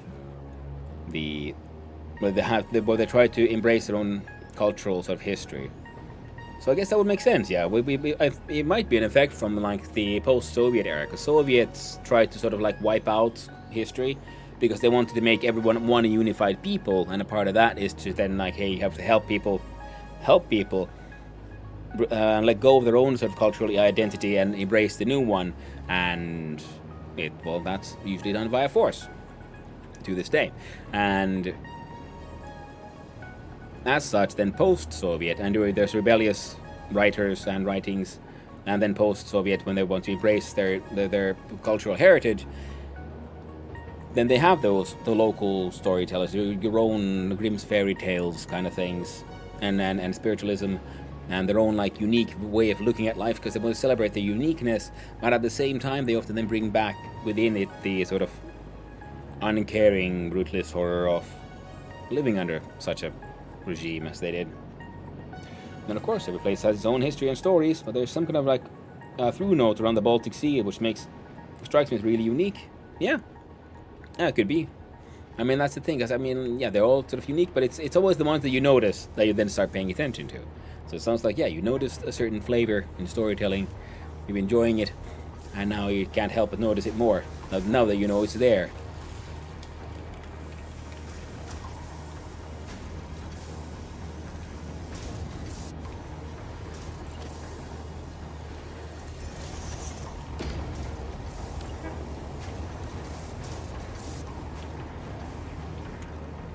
Which is kind of neat.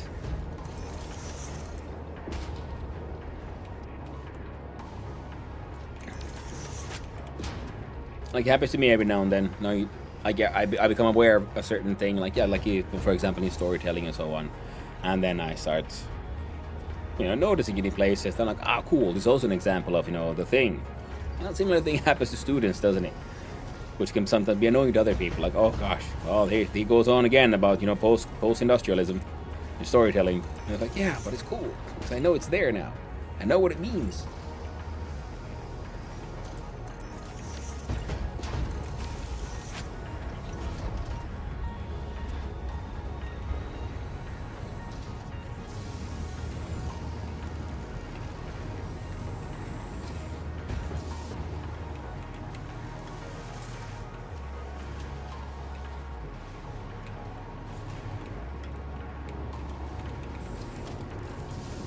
Okay, we're gonna do a little bit of architecture. Just a wee bit. Before we run off to our next adventure.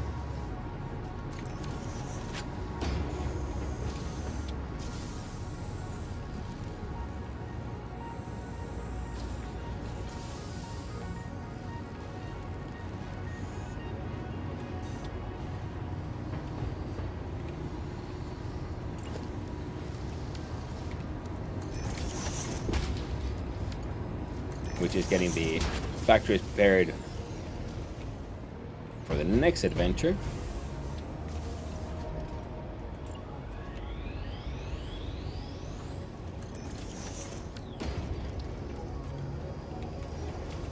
In the grand story of Project Parts. Did I not just... I guess I didn't. Or I did, but in the wrong place.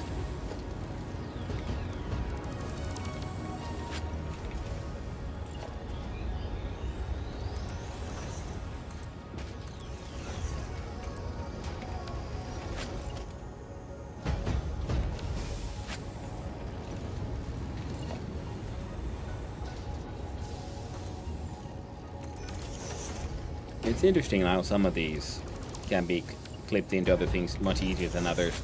It could be neat if they add that information somewhere, when you're building stuff like, oh yeah, hey, just so you know, you can do stuff with these pieces. Wheel a clip, will not clip. Okay with that.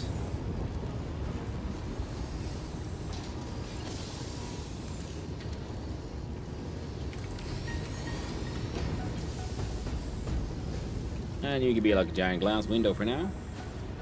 So if we have you...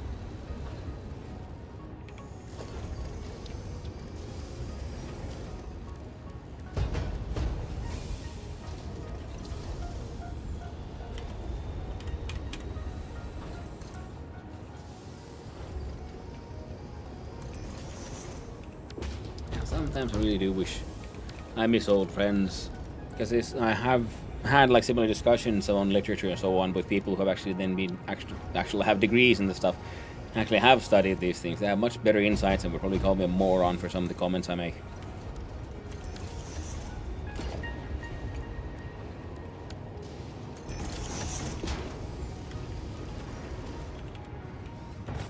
So now there's a door, you can go inside and then you can go upstairs even. You got windows, you got no lights though, but that's why you have windows and things. They'll do their best. Oh my god, looks so hacky now. Okay, we have one lamp. That is very true. Every paste has its own the thing. You know what to do, I suppose. Something about that flavor especially resonates with my neurochemistry. Not that the stories from Madrid aren't powerful. It's that the ones from Tallinn, just big spots, are more likely to make me stop and be moved in a way that my brain amplifies. Yeah, I mean, 100%. That's why I know the wonders of global literature. There's a story out there for everyone, and not every story is meant for everyone. It's one of the problems nowadays, which in my, again, humble opinion of a moron, that we see in, say, game dev. The AAA side, at least. Because, once again, the problem is that the people's making the... Because there are people who are making decisions who are trying to make a game for everyone. And that will always fail. Never make a product for everyone.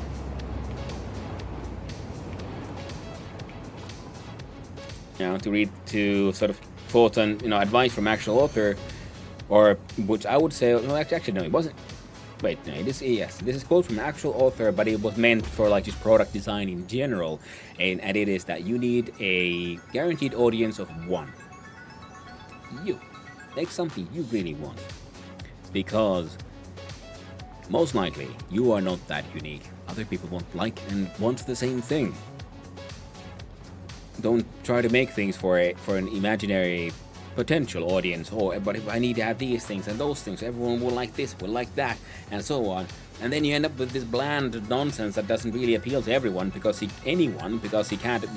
make a product for everyone means you have to make sure you don't offend anyone or anything else. And then you have this mush rather than anything like truly fascinating and interesting.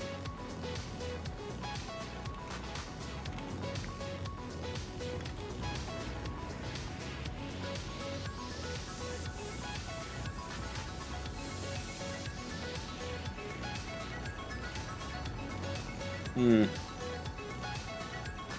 kind of okay with that one there.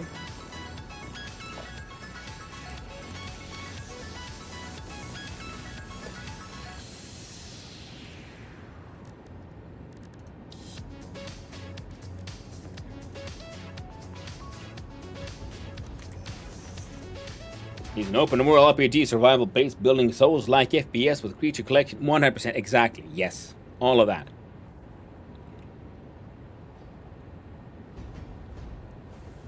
Funnily enough,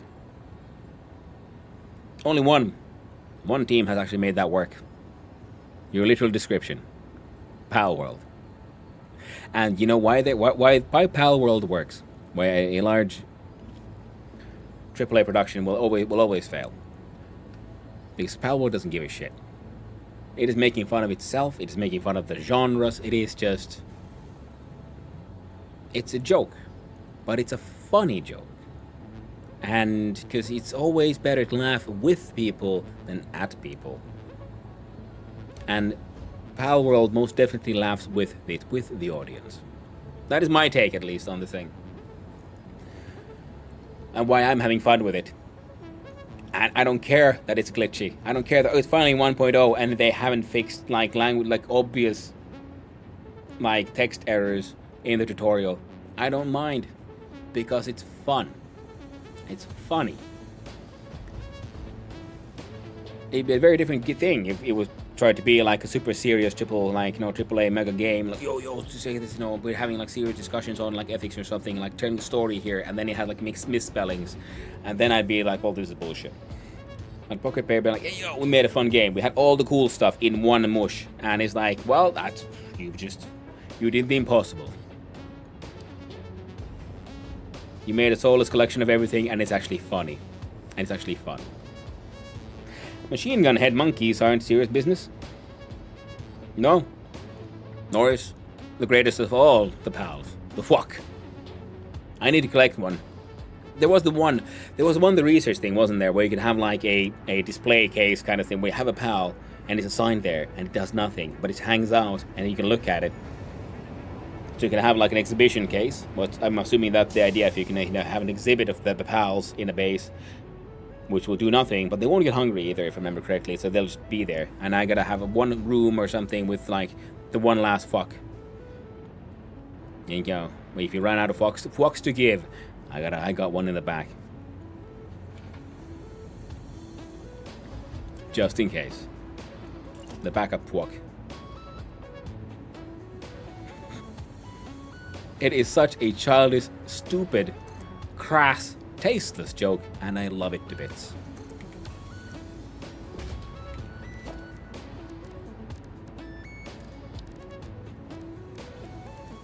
Because you know, yeah, you have to be able to laugh at yourself to make those jokes properly.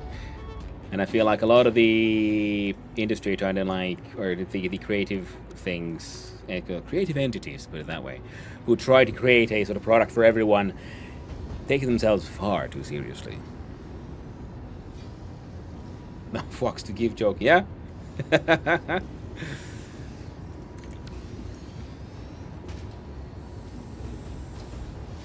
Oh, believe me, my friend, we'll be milking those fucks for everything they got for quite a while longer. It's too stupid to let go. So that is one possibility.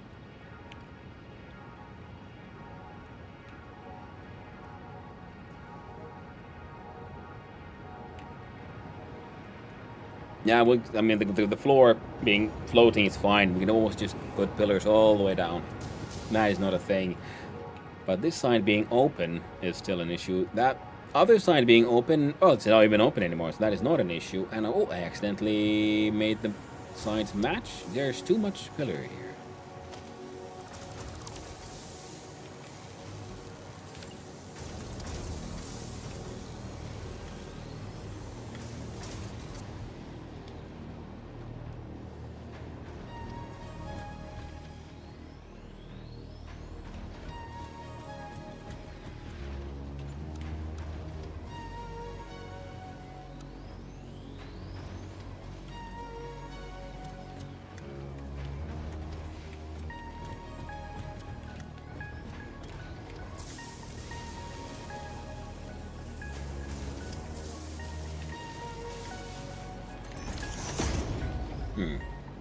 We'll see what we do. Now these are connected for...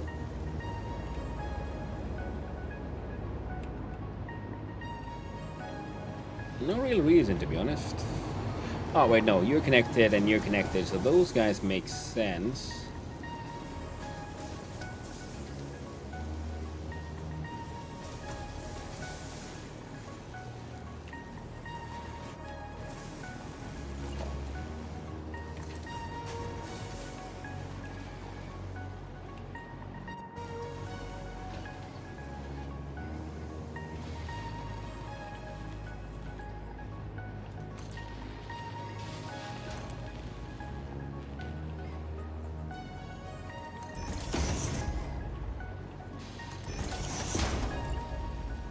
I remember in the early access, a South African streamer was playing multiplayer with a friend who collected some fwaks.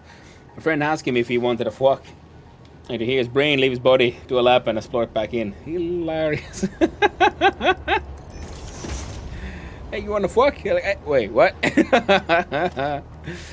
Yeah, exactly. Pal World is a beautiful celebration of just the funny stuff. Beautiful celebration of why? Because I can. Oh.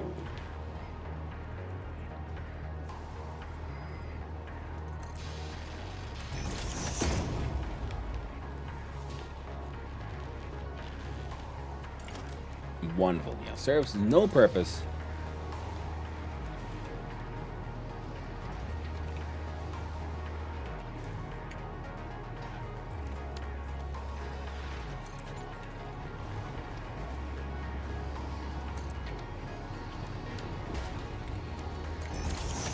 But you know, no one's ever gonna make it here.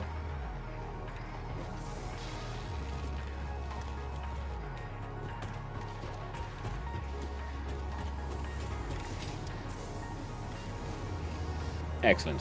I'm very okay with this.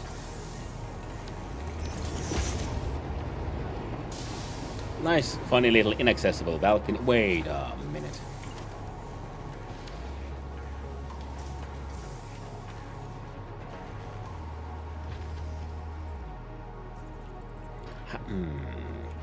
One half step to the left.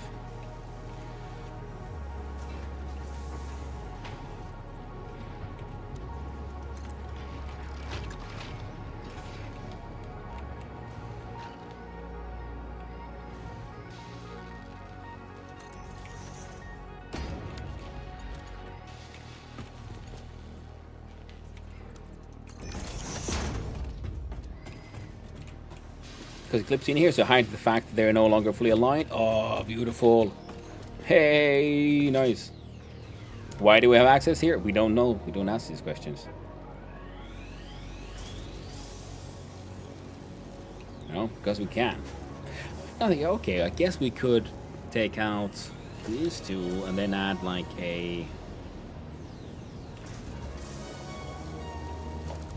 Okay, we'll try with one first. So how... No, can't be done.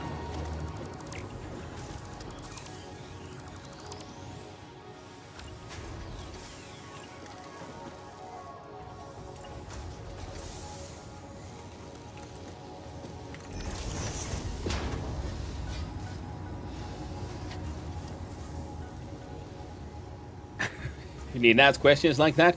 You clearly don't have clearance. That, my friend, is a very, very good point. Very good point indeed.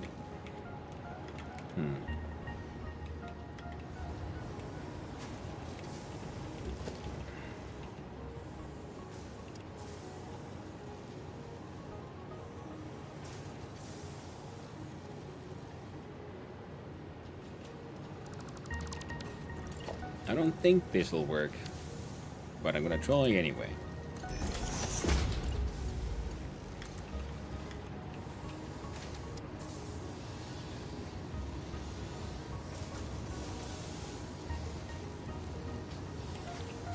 Just wanting to see if we'd...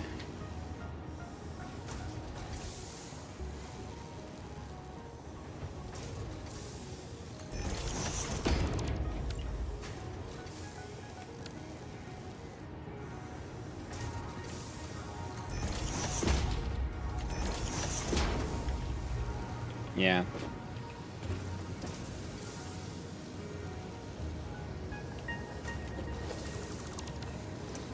It would have been nice, but alas, no dice. That's what I get for trying to make it like match the top of that thing. We could have made these, connect to these. We could have. If only I made this thing follow the true grid of God. But I didn't. So here we are.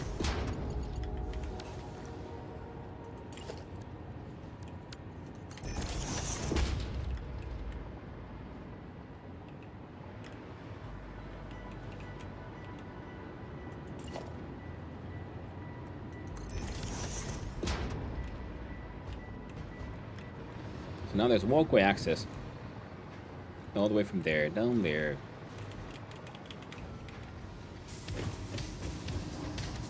To in here. And out here. Nice.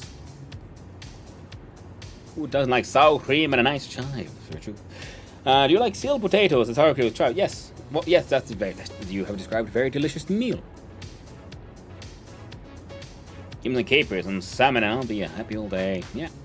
Still, it's herring, I think. I don't know if it's directly herring or just a herring-related fish, but herring would be the closest. No, analogy, if nothing else. Now we can't put a wall through here because of this guy. It looks funny though.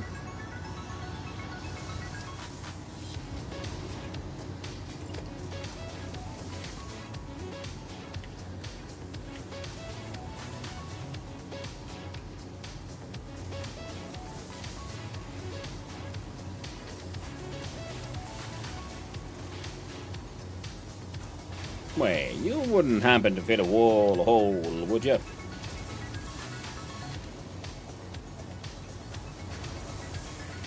Well, the answer was no. But what if we do this?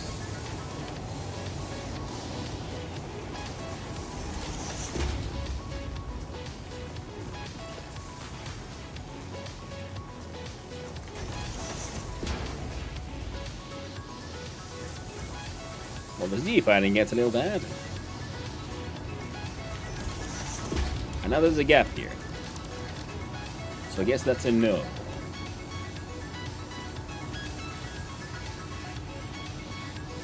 Herring, yes. Yep. Don't think I have an experience with herring. Then on both sides of this continent, on the eastern side, it was all cod. Over here, it was all salmon.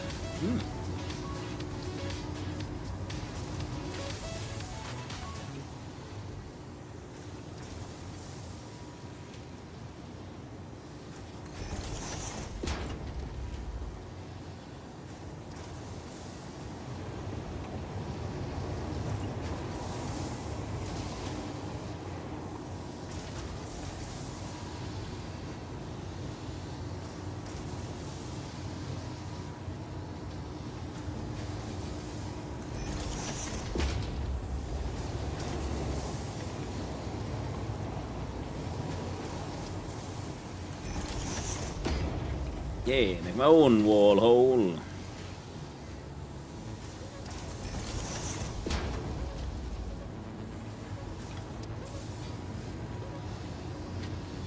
Okay, that's honestly way better than I was expecting it to be. I'm okay with this. I was just mucking about, thinking, we'll do something, and like, oh. Oh. So we gotta get... Yeah, you'll do. So the corner doesn't look, too sharp. Now, of course, this needs a beam now. Them's the rules,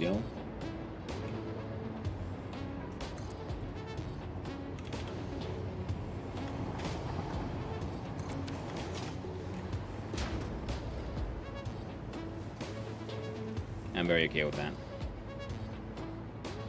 So part of me wants one of these here instead.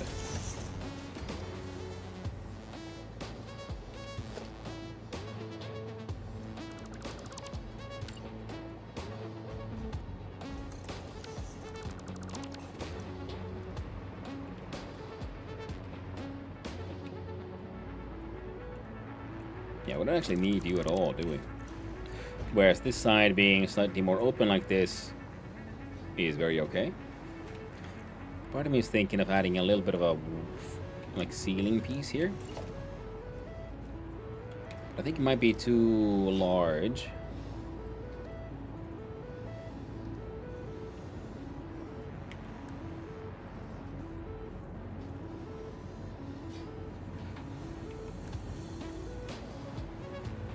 Yeah. I was wondering if we had like a half ceiling, but we don't.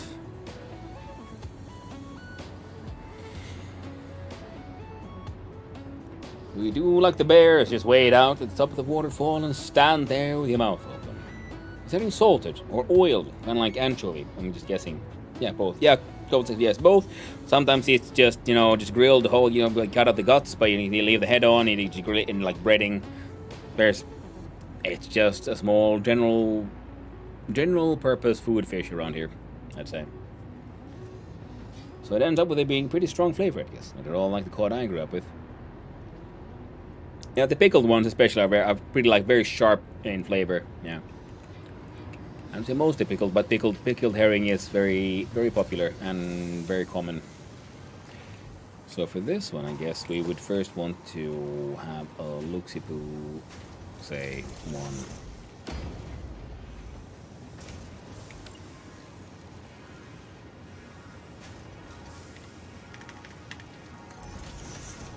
Two.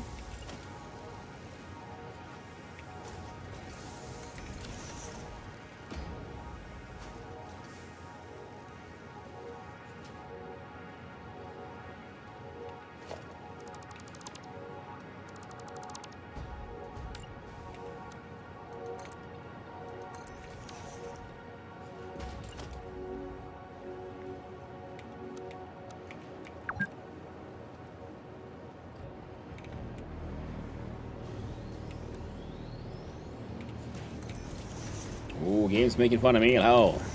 Oh, look at you, Mr. Gamer Man. Look at all you. These look like rookie numbers.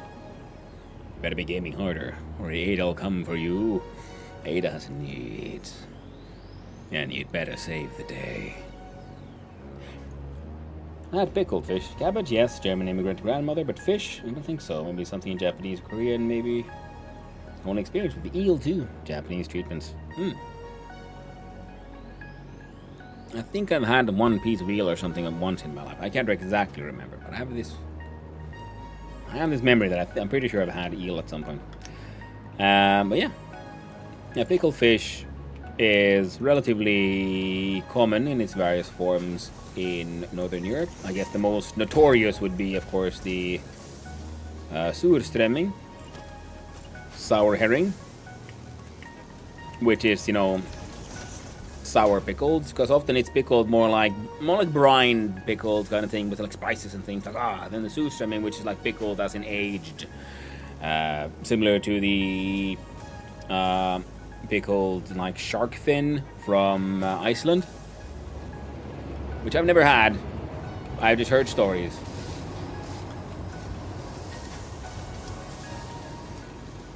Never had surströmming either. I'm not sure if I want to. I mean, the taste is probably okay, which it usually is with pickled things, where the smell is much more. The smell is more powerful than the taste. Like, you know, similar to cheese. There's a lot of sharp cheeses out there that are very, very stinky, but the flavor itself is very smooth.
Tricky.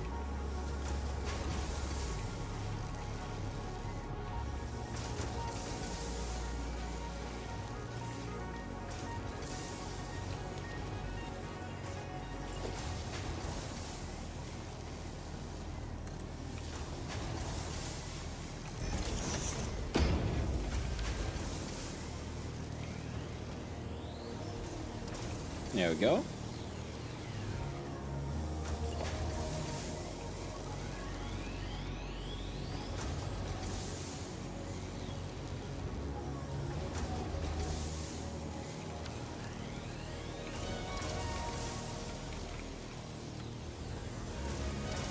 Aha!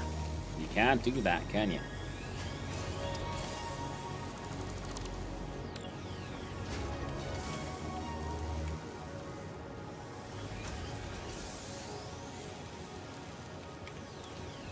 I'm okay with that one.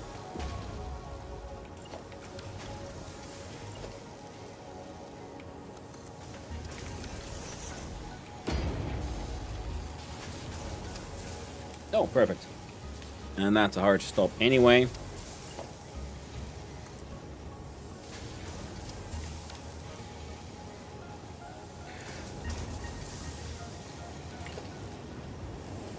Maybe this would work here.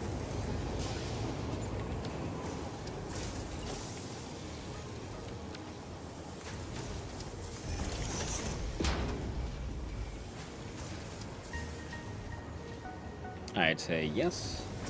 Here we don't want to mess with this guy. And here we find A piece of industrial railing.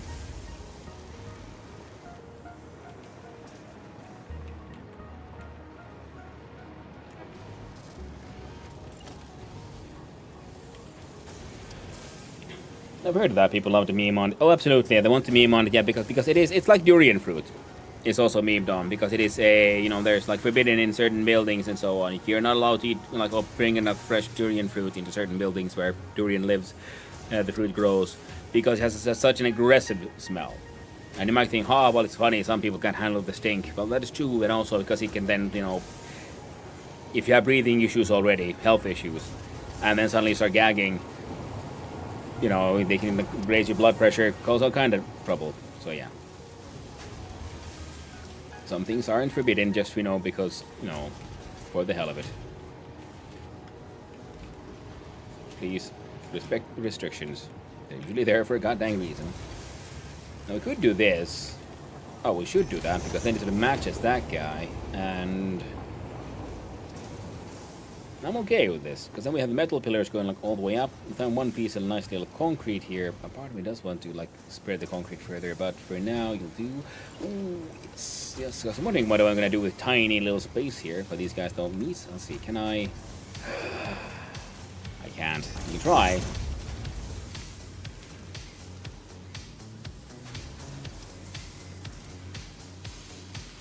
It'll kind of do.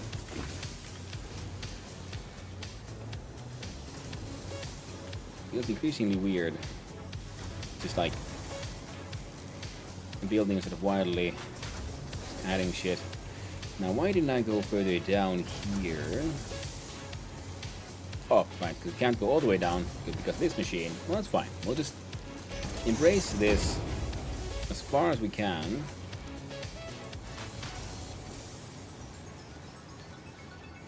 You could dip in a little bit, but I'm gonna live with it. I'll allow it.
I think that looks slightly better. So now there's like an ongoing... Actually, yeah, we'll see. Can we make that one work? So if you turn into like a 2-meter one.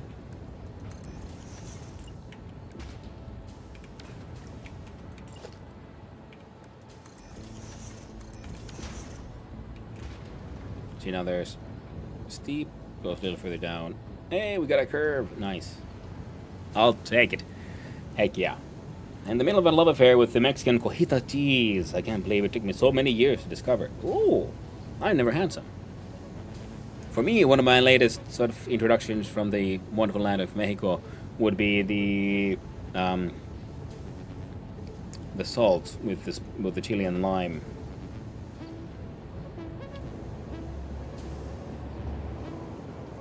God dang it. You can put it on fruit and everything. It's freaking amazing.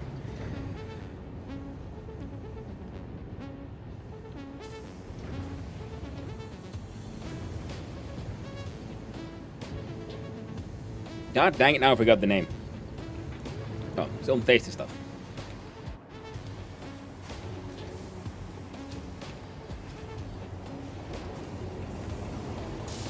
Now the way things are, okay, here we have this guy, so that can stay. We don't need to put anything extra here. So we won't. Okay, I declare this done. That's good. Somewhere between feta and parmesan. This melts, so it's great for just topping from anything. Oh! And what was it called? Cotija cheese.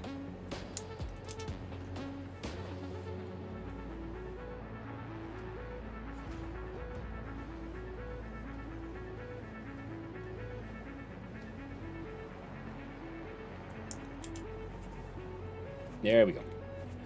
Have a little sipping.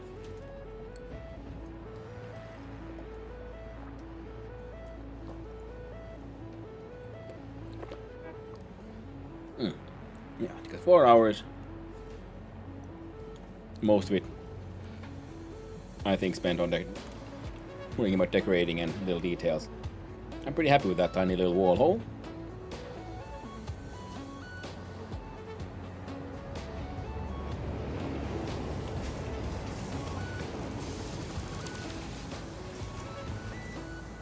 Alright.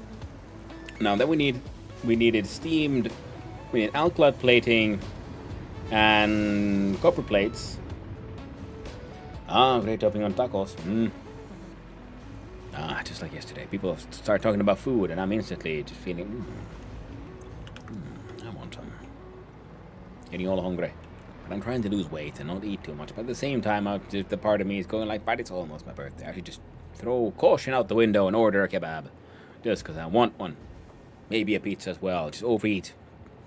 Live in pain. Darn tootin' or pozole or elote.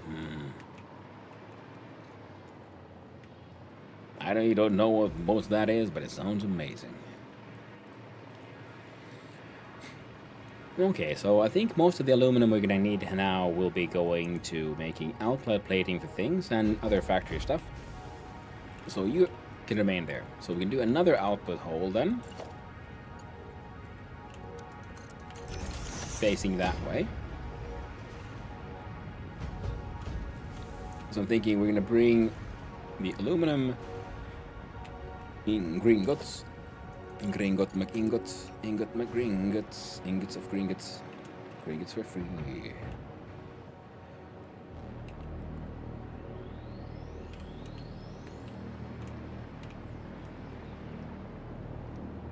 Kind of wanna.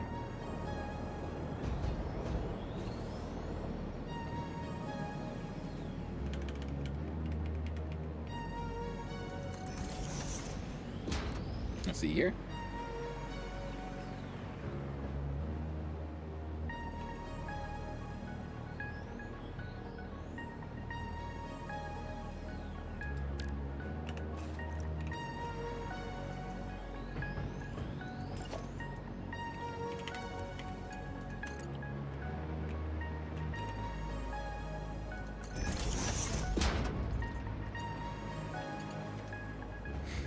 Pozole is a soup that changes lives.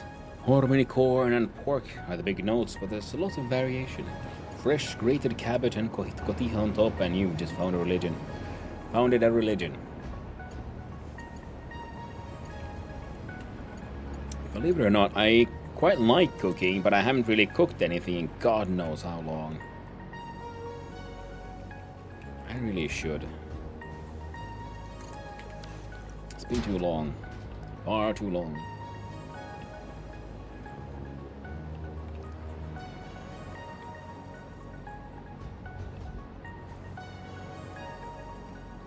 Now these come here.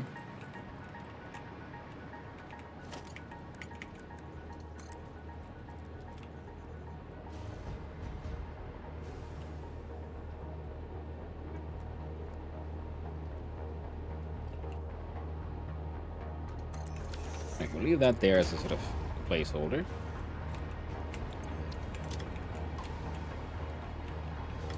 Oh gosh, there we go.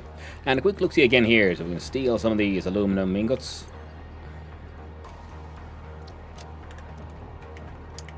Transferring 357 ingots a minute.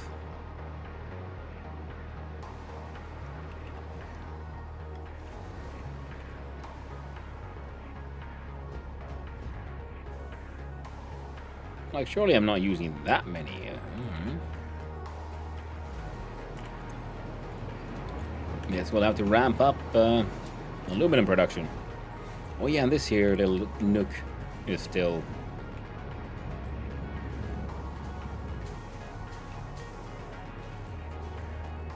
That's halfway, which means we can do a catwalk solution.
I gotta say, one of the greatest tragedies in Finnish sort of foreign cuisine is the very strong lack of Mexican food. Gotta say. Because I like it. I think it's quite tasty. And I'm very sad that I can't have it whenever I want some.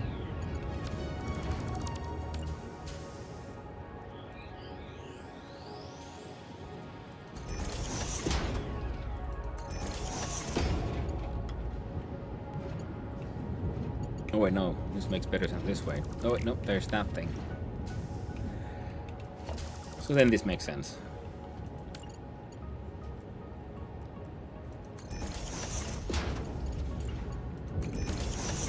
This way now goes over the pipe, goes down. Use up in here, going all the way around. And I was thinking this could be a... Oh, it can absolutely be a pallet down.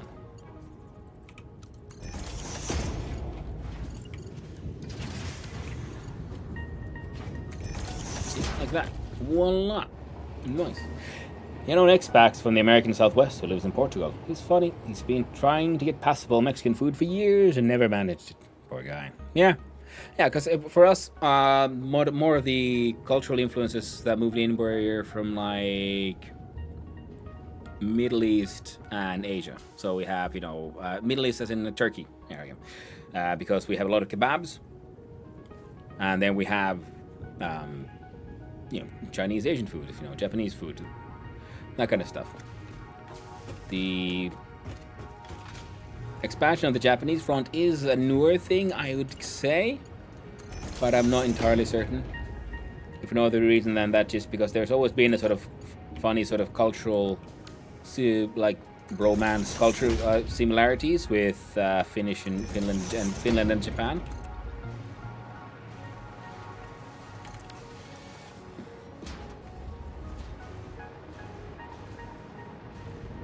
And yeah, well, it's funny because my brother, who's moved, my older brother. He spent more time in other. He's far more world traveled than I am. He lives in New Zealand nowadays, working for like a workshop, making props and stuff. And he's made a funny comment on how it's Finnish Turkish pizza is something he can't get anywhere else in the world, not even in Turkey. Because apparently there's this whole, like, just because a lot of the pizza places are run by Turks, or just they happen to be a thing. And then they apparently developed their own, like, just flavor and style of pizza, which is just apparently not very common in other places. I think Sweden might have the same thing. Other Nordics. Man, I love a good kebab. I haven't had one in years. Now I need to fix that. Yeah. But it's sort of funny how the whole Because it's the same thing with like Mexican food. One of the best Mexican food places I know is in fact run by, I do believe he's Turkish, a Middle Eastern man. It's just, it's a funny thing that has happened. Like there is like a fancier type Mexican food restaurants in like in Helsinki and so on, run by like people trying to be very proper and things, but it's very expensive. Whereas in my opinion, a lot of the Mexican sort of cuisine that I know of and very much enjoy is stuff I would classically mark as street food. And street food isn't supposed to be too complicated, like Pal World. If you make a crazy mixture of everything, don't make it too complex. Just make it fun. Just make it nice, make it tasty, make it work.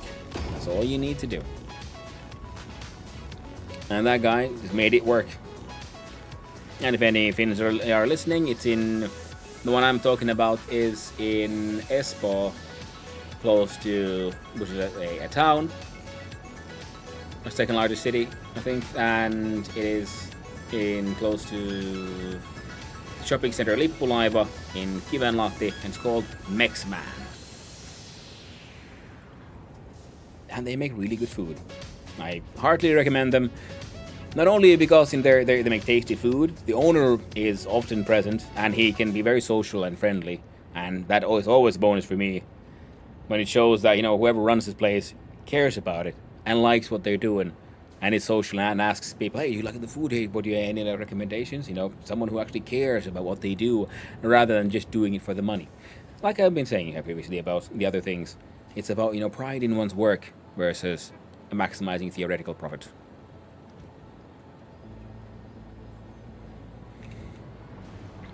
But I've also met other Americans who have also complained about the same thing. American expats, oh my god, you can't get good like Mexican food, because then they see like a Spanish restaurant, like, oh cool, this is what I'm looking for. Like, nope, sorry, Spain, it's a different country and a different continent. No, cultural roots to Mexico.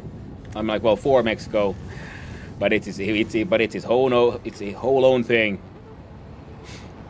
Yeah, I'd put Mexican food shapes in the same category as Ethiopians. Lots of things you can wrap and eat with bread instead of a fork. And what the Ethiopian injera too. Oh, I don't think I've ever had that. I don't think I've seen like a specifically Ethiopian place. I think a lot of the sort of local, sort of foreign food has to do with what kind of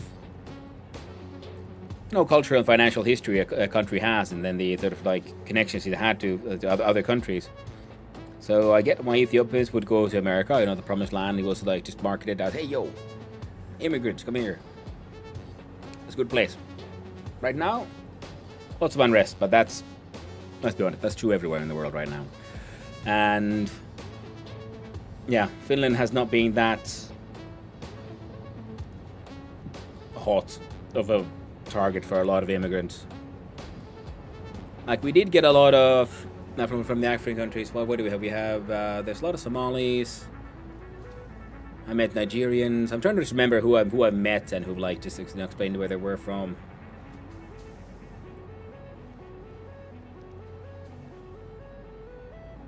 Actually, yeah. The only ones that actually really talked about it would be Nigerians and Somalis and things, but I don't think I met any Ethiopians.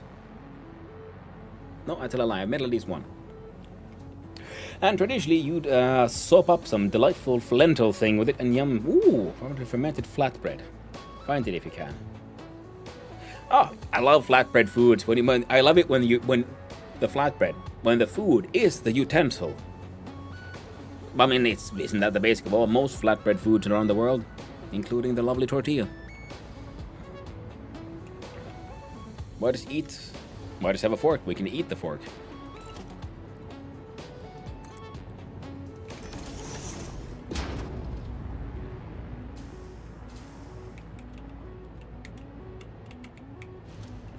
Be the fork.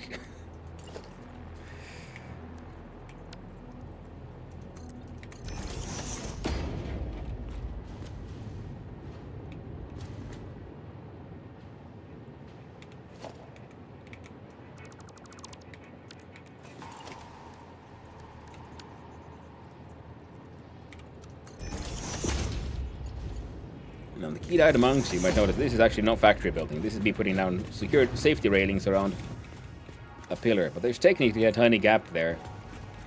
So this is, in fact, 100% how you do it. If you have a... See, the catwalk is separate from the pillar. Hence, safety railing. So now there's a way in there, too. What was even here? Oh, right. Because we can make more of these. Better. Faster. Stronger.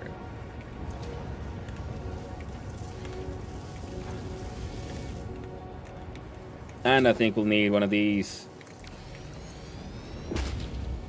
to steam some hams, also known as steamed copper sheets. Turning copper sheet ingots into sheets 1 to 1. Bam. The fermentation gives it a tang I've experienced nowhere else. Yeah. I've had... I mean, I had, of course, I'm pretty sure I haven't had that one, but I had fermented bread. I mean, sour bread is technically fermented bread, isn't it? It's earthquake code, you see. The walkway has to be able to move independent of the pillar. Yeah, makes sense. I mean, we don't have earthquake code really in Finland. We are extremely geologically stable. We're like smack dab, almost like in the middle of a freaking continental plate. No joke. None of that here. But what we do have is extreme temperature differences. And the expansion and shrinkage of concrete versus the metal is different. So similar problem in that way that they'll move. They have to be, and things have to be able to move independently, just a very different reason. That at least is my understanding of the thing. An expert might just laugh at me.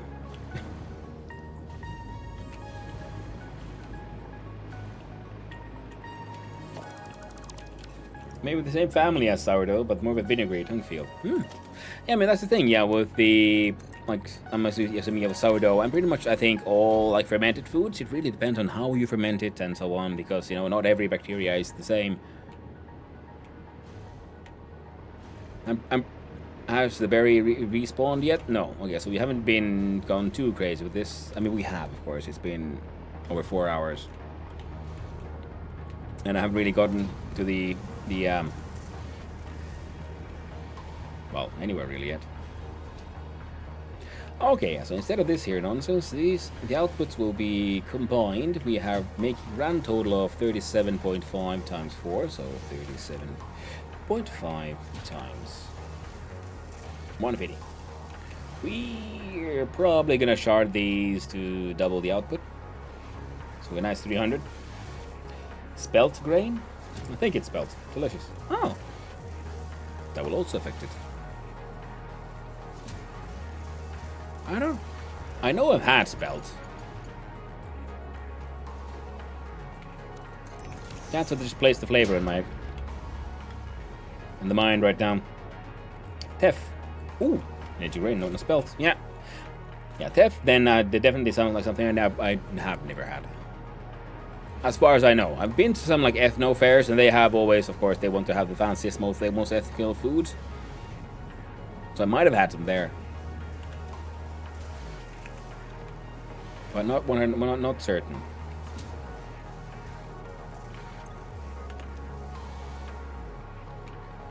Okay, what if actually they didn't roll it around so it comes in from here? When it rolls through here, we can go beneath the stairs because it'll be funny that way. You take a left.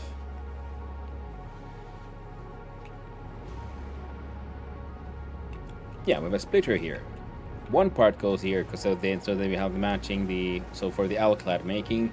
Another part goes here, and yeah, the water pipes there, freaking perfect. Look at that, chat. It's almost like I know what I'm doing. Oh yeah, so that's for the copper sheet. So how much copper sheet do we need? Let's have a quick look here. Ah, wrong buttons.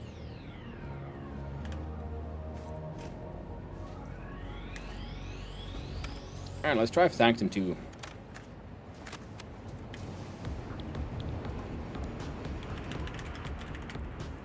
Copper shit. Okay, used in. Your mom. No, Or maybe it is. You know, who am I to judge? And, well, honestly, a lot of things. The thing is, we can do a lot of these things now because we're now we have copper ore on the train tracks. We can add more flow to the station and more stations.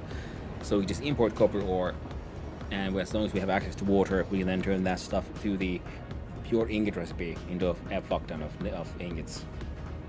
Now, we wanted to make heat sinks.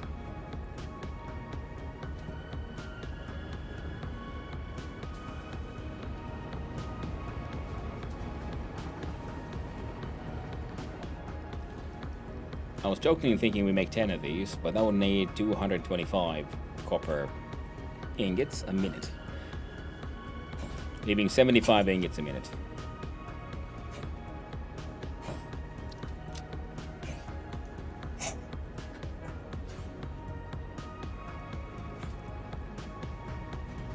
And this would need more than 100 ingots a minute.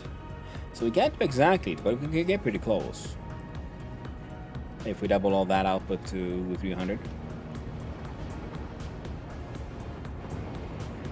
Well, let's instead just do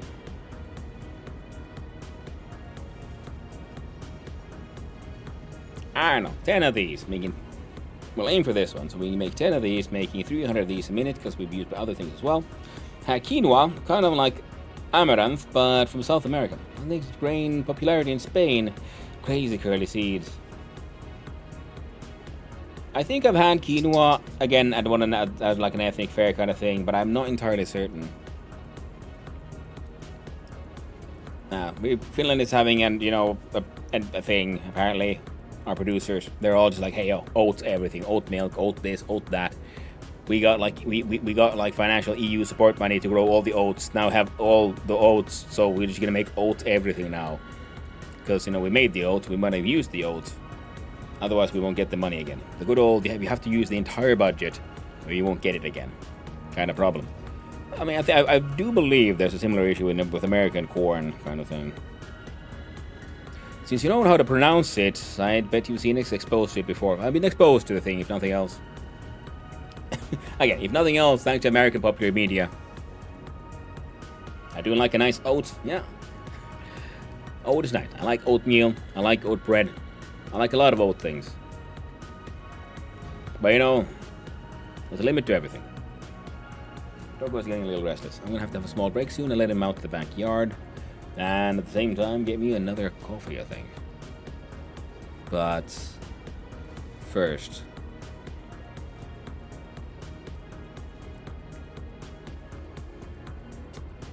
okay, yeah, the plan was to make 10 of these. That'll go through 300 aluminum ingots, which is too many. We're not making that much. I think we're making 480. But, and I got like no math on how much aluminum the other guy's spending. But we are importing the bauxite. We got the water. We can make dirty alumina. We got the silica. So we can, in fact, make local ones. The bees here make a wonderful near black honey from the local buckwheat in the winter. So good for cooking. I like carrot flour, honey, a little more, but not a lot more. Alright, that's very nice.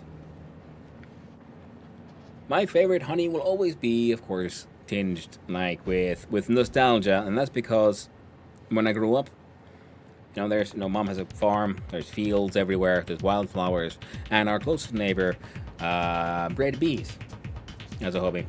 And then he collected the honey and sold it forward. That was a side business. So we got our honey from him. And he had that.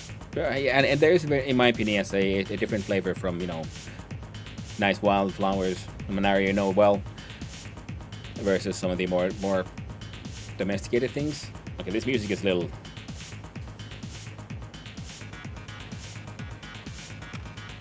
wild. Almost Sanctum 1. But it's food riffing now. Stop. Hey, no worries. I'm okay with that. I mean, it's one of those easy things to talk about. Everyone eats. And if they don't, well, they won't hang out. They won't be around for too long. Yeah, the flavor of the local flower honey can be magic. There's a white flower that only grows here. The honey from it tastes like the marshmallow. Crazy. That's very cool. Yeah, it's funny how strong the flavor differences can be. Alright. Well, I then have an issue, which is our aluminum processing needs to ramp the fuck up. So if we check here quickly at... to make aluminum ingots, we need aluminum scrap and silica. Right, you do 64. Yeah, so we have the silica machine right next to us, so that's fine. To make aluminum scrap,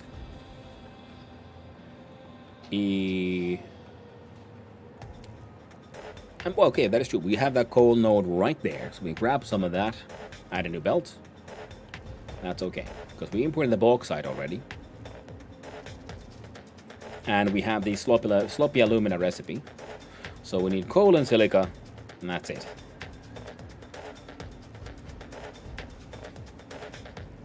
Of course, we have this.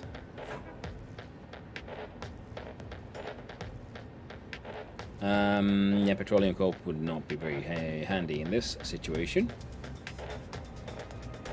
It makes them 4 to 6. That would be instant scrap. I don't know if that's a good recipe. I'm assuming it might be. The petroleum coke one seems efficient. Let's see.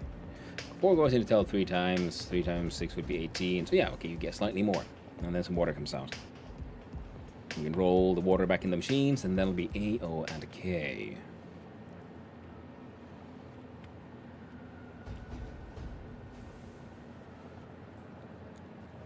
This would be just, easy. You don't need one of those, but we have one of those factories right there. Well, we are already importing everything on the side of the aluminum factory, so we could also just go there and, like I said, ramp up production. We'll see. But okay, this machine is mostly working.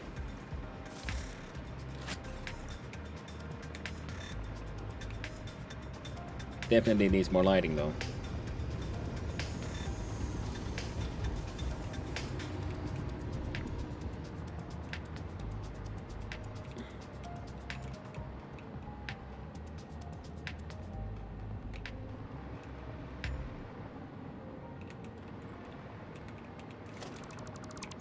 So, I was just about to say, like, a quick break, and then I just had to be off for a tiny wee bit.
There we go. And this is why I don't get anything done, including toilet breaks.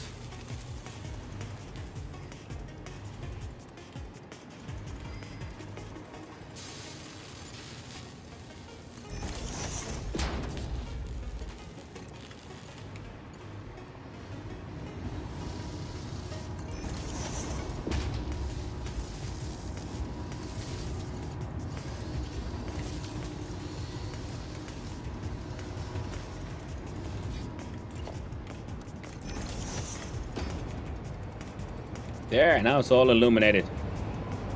Violently so, but it's illuminated nonetheless.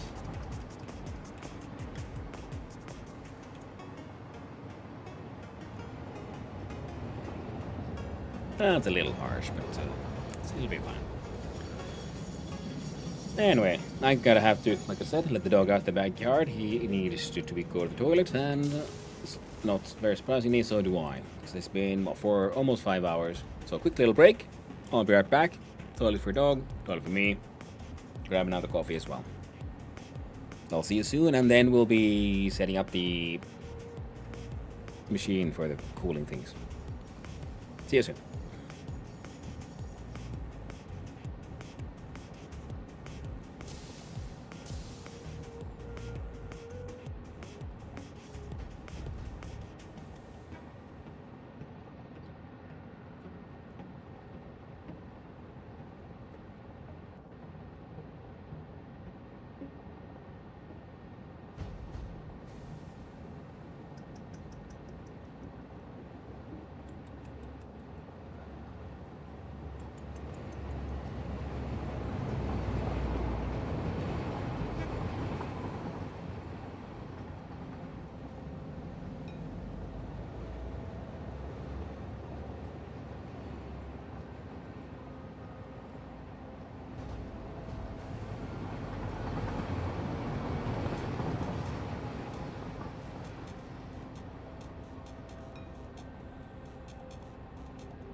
Hello, I have returned.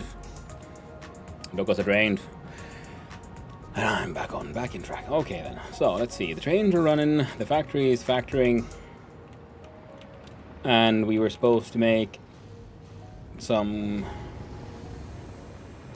cooling sinks just because, pretty much. And you would actually fit here, neatly enough.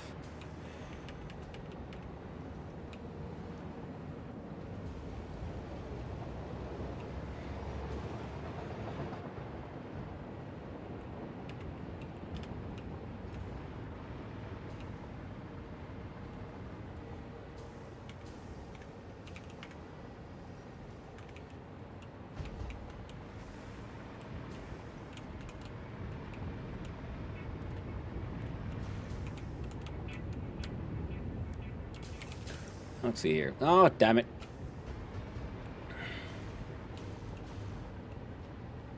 Oh, it can't be outside that thing. That was one of the things. Come back. Thanks for the chat again. The long, boring night made better. They don't tell you about insomnia. What boring it is. Oof.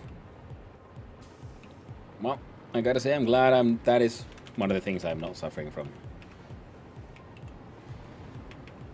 It does sound dreadfully difficult.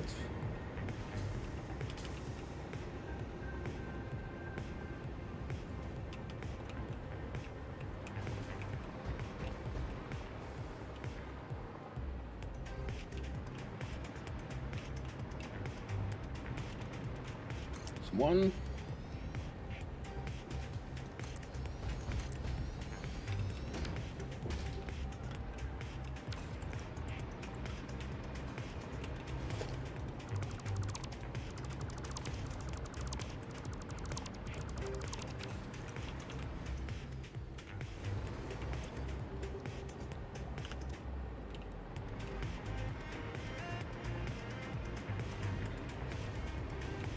Nice little weird number.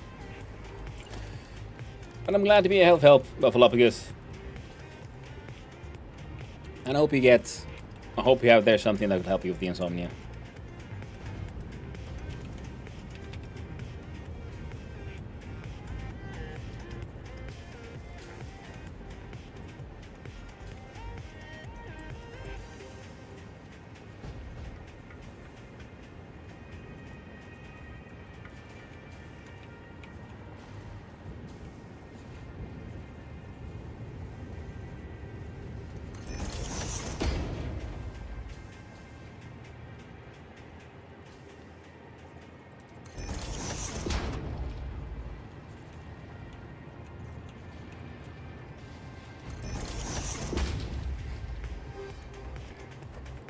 Right, I laid down hand, nut chat, a pre-dawn raccoon scare and salt sauce for the eggs, and I'm feeling positive. Well, that's good.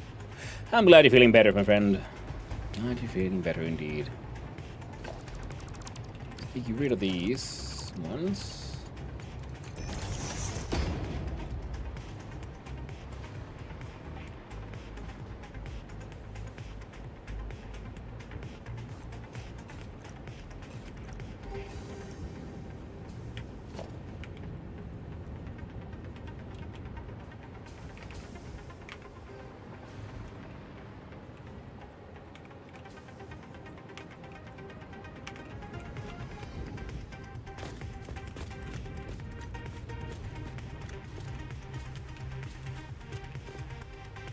Okay, that should work for there. And from here they go this way and split into there.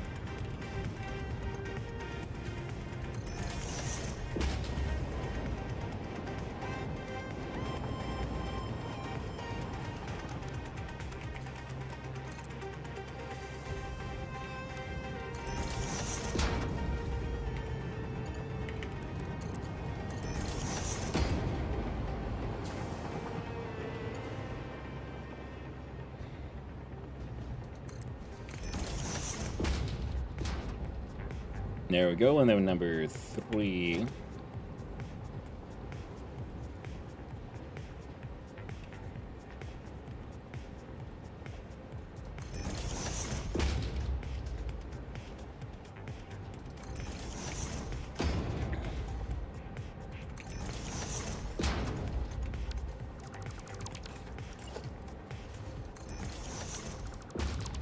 hacking last minute nudging. Oh wait, we don't need that, do we?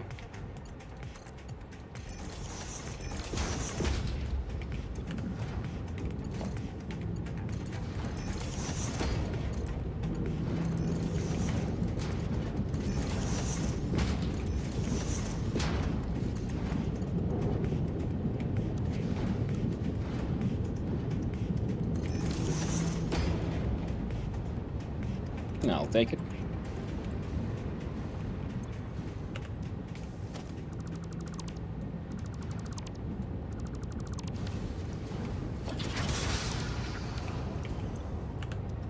There. Now I'll keep that area busy for a wee while.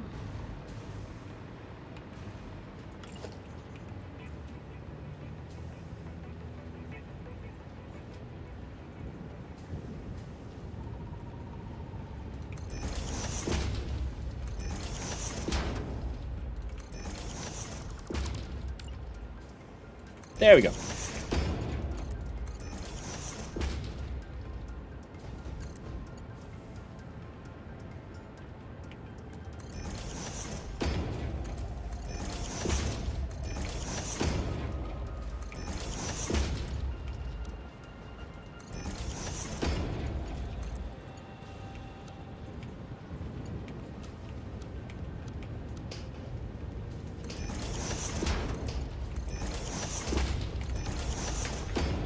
There.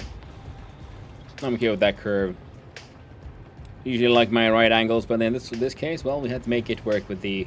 So these guys fit from beneath, so we get the water and other things.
So now there should be more flow.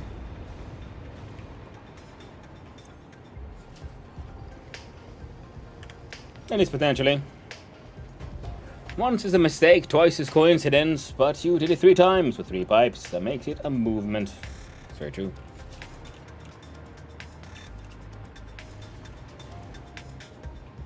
Well, it allows the liquid to move into the steaming machine to steam our hams, or the plates.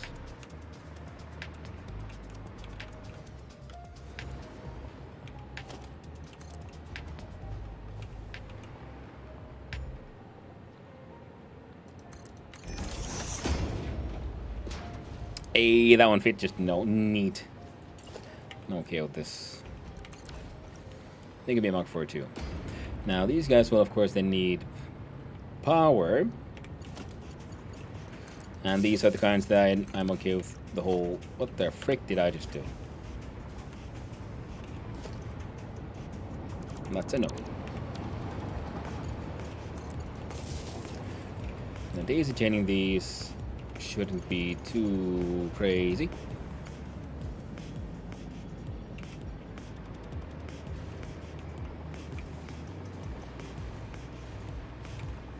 Oh yeah, this guy isn't connected to anything. Right, so we can do...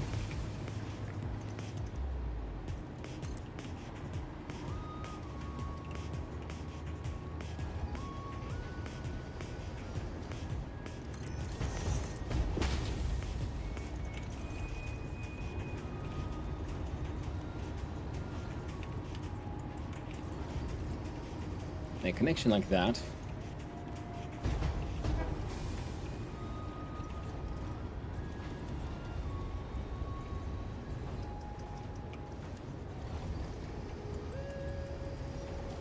Except I don't like that beam.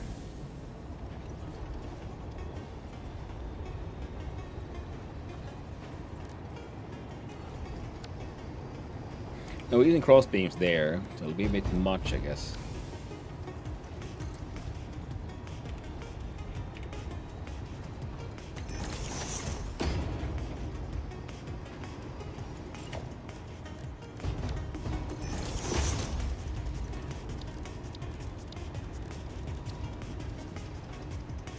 Oh, we can get okay. We can make those gold, and these.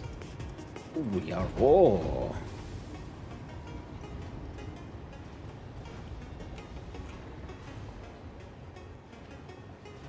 Okay, how about the chrome one?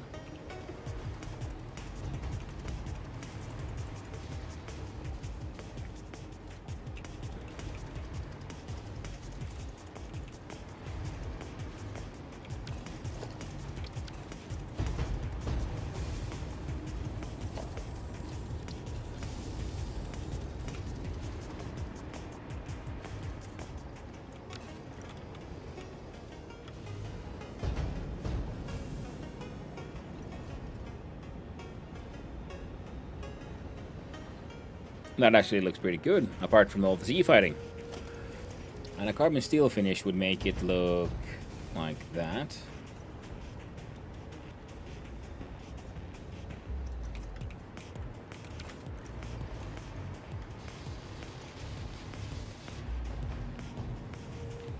Compared to the sort of painted matte.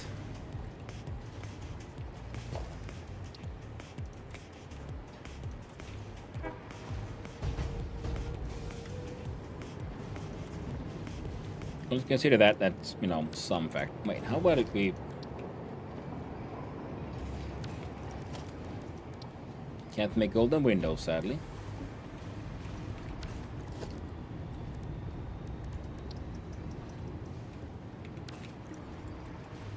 Oh, better look, see. So now this pillar looks like it's at least partly helping to support this thing. It just goes from point A to A to point B here. This looks exactly as awkward as I have seen pillars in real life. Listen, why didn't they just move it a little bit so it will attach to the building? Well, architect said no. So we didn't. The magical world of construction. But this also means then we can have a pillar from there come to say here, and that will connect the power lines. The seam is right there.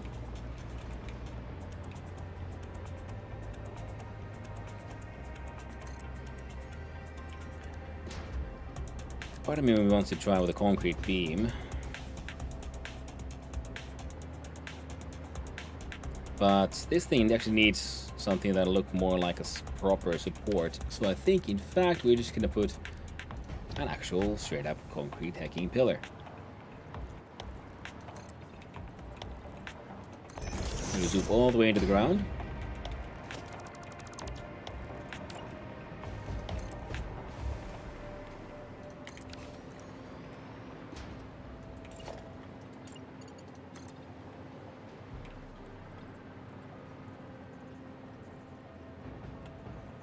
You see.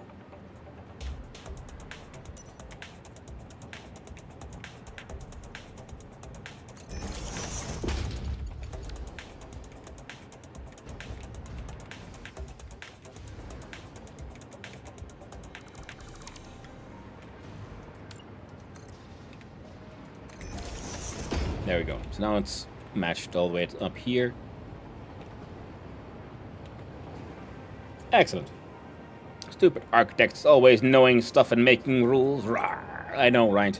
Though I do know that I've, been there, just spoken with people who are part of the planning process.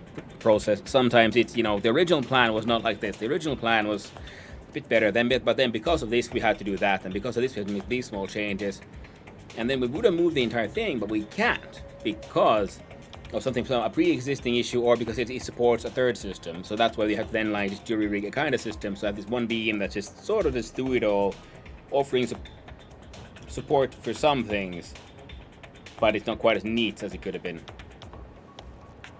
Because the project is a living thing, and especially when you're adapting something to that already exists, you can't just rip out the beam, move it so that it fits with the building, because like in this one, that would mean you have to then tear down an entire freaking like part of the train structure. So I'm like, well, that can't be done.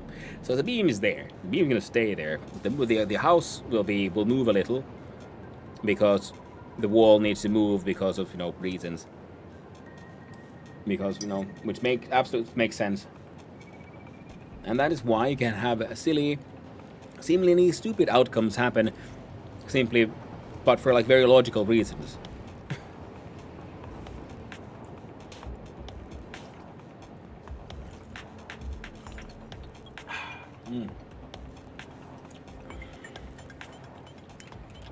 The music is interesting. I'm not completely opposed, but I'm not completely pro either. But it gets to survive, continue for now. Alright, so these guys are now getting water, making them sheets. Oh shit. There we go. Ooh. I had copper ingots in my pockets, quickly got rid of them.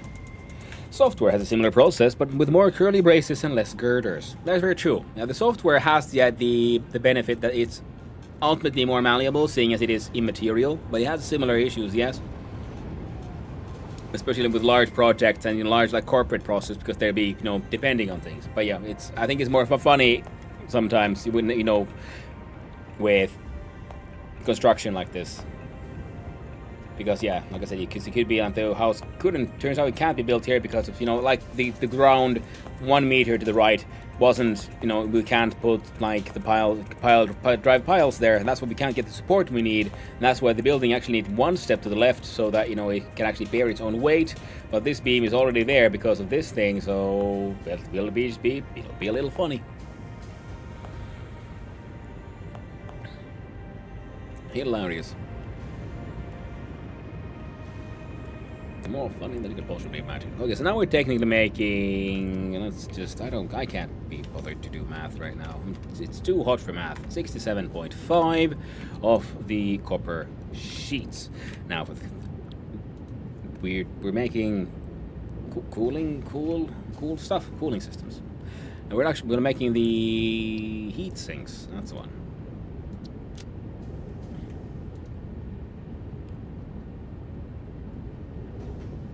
Oh. 22.5? Well, turns out the heatsink machine goes 1-to-1 with this one, which is pretty fantastic.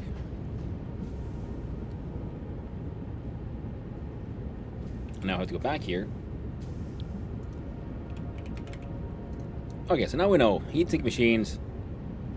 We need 3 times 37.5. I wish we could open up the calculator here in the middle.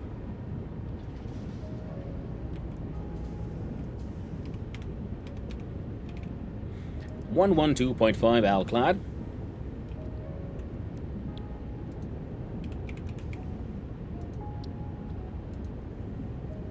That was 112.5, right? Let's assume it was.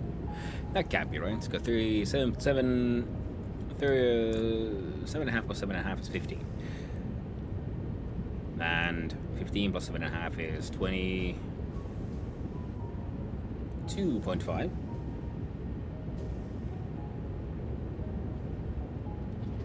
So it's 22.5 plus 9. Yeah, it's 112.5. There we go.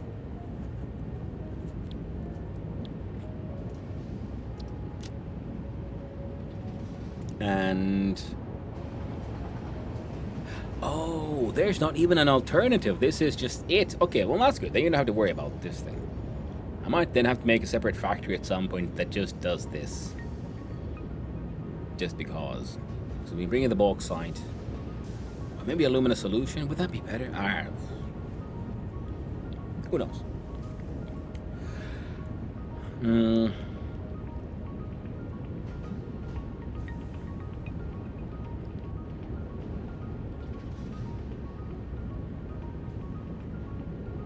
Make 30 per minute. So run that up to 20. So 4 of these machines. But then we clock down. Now 4 of these machines. Oh, and it takes then the aluminum ingots 1 to 1. But yeah, 4 machines to make these. To 3 machines to make the heat sinkies.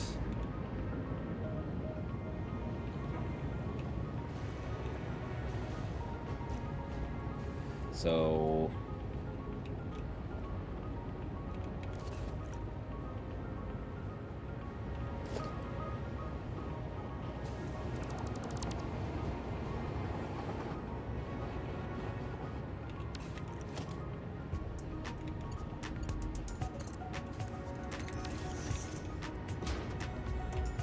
where would we squeeze them then? Like we can have your output go like up. Yes, we're filling up this here empty space now. Alrighty then. Assemblers times 4.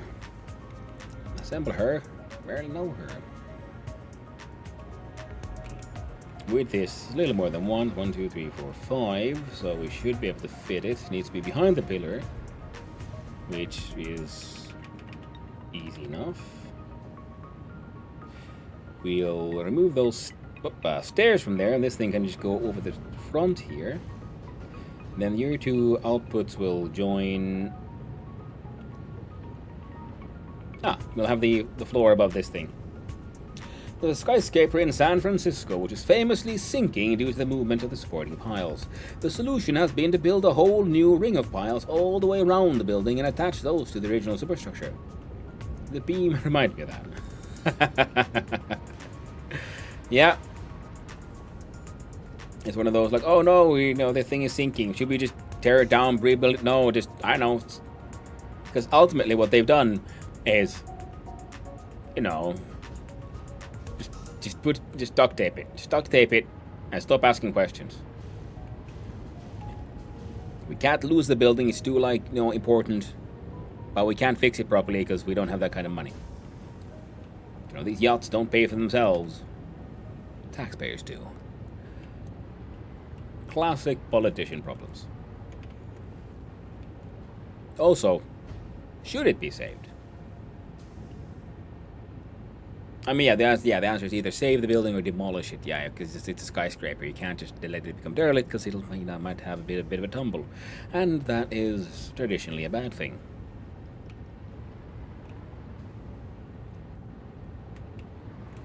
That's 1, 2, 4.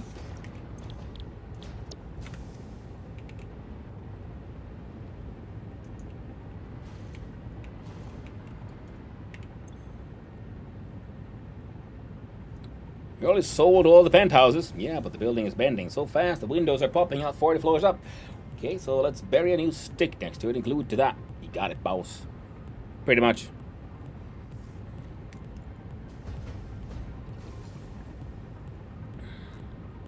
Why don't you have a drink? Thank you, Akira Sugiyama. Hope you're doing well. Thank you for the hydrate. I do appreciate it. I think I was already drinking coffee. Let's do it with a non-coffee drink. Thanks for the hydrate.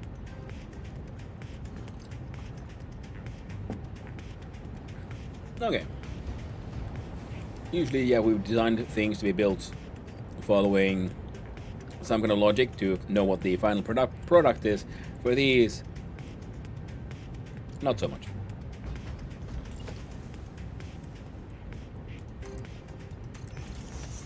Mug is delightful. Looks like a cooling tower and I love it. I enjoy it very much as well. It is. We find it's from a second-hand store. It's an old, handmade ceramics from the age when it went back from an earlier age. We still had ceramic studios about ceramicists. I mean, they do still exist, but not in the way they used to. Which is a shame because now everything is just the same. Copies of the same freaking IKEA mug. Everyone's got the same one.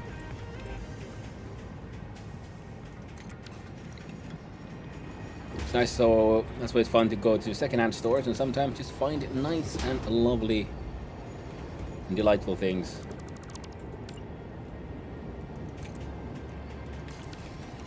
That are, a bit more unique, slightly different. Someone actually made this with their own hands. Hands! Like an animal.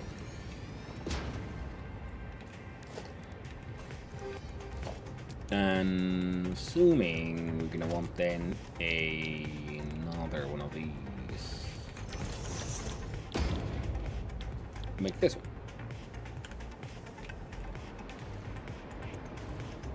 Well, what do you know? These randomly placed freaking catwalks are showing their worth. You gotta love it. I think and then take one step to the right, and we might be able to get rid of these. We'll see.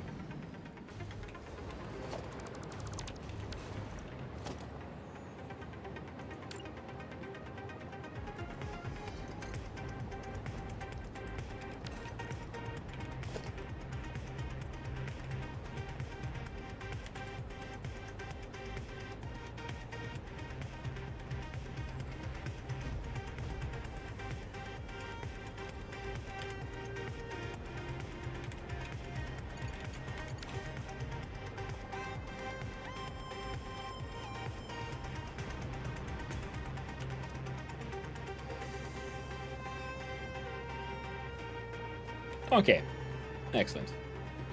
And how much aluminum? 30, so whatever speed is good enough.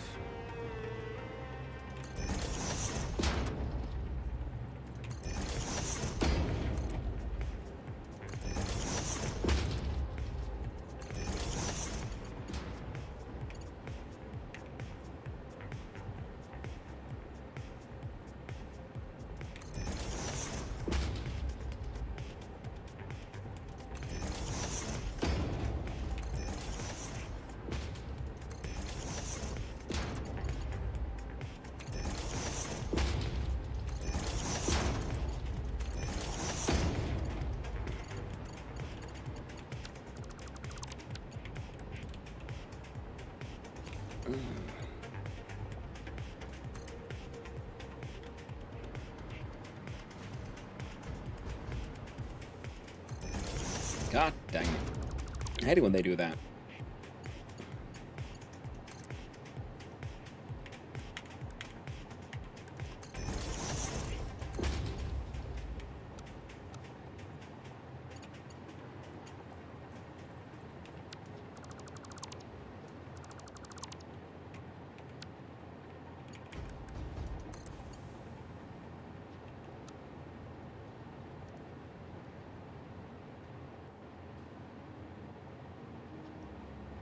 Okay, that actually looks kind of funny. Kind of tempted to put it in like that, but what if instead we just put in a splitter?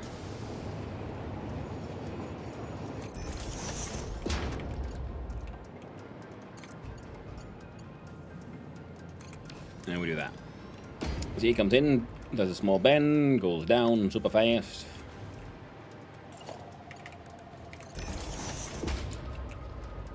Excellent. Then we there you go. Figure out how to do these in here. Now, one idea.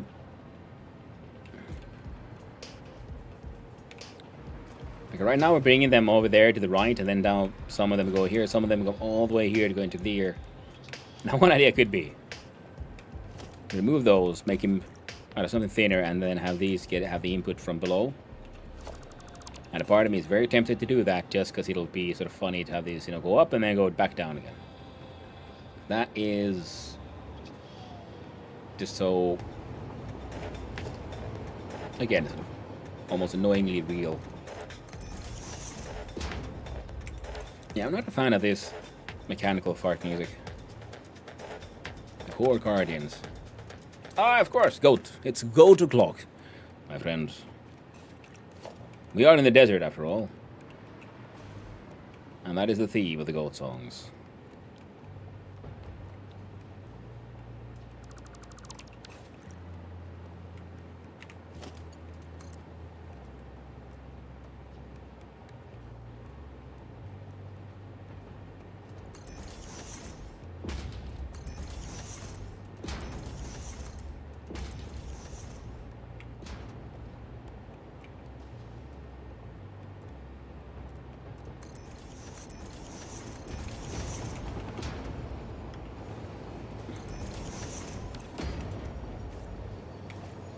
Because it's called Desert Chill. Also, ramp up that volume. As long as you don't have to simulate any goats. Who knows, maybe I'll get that game one day.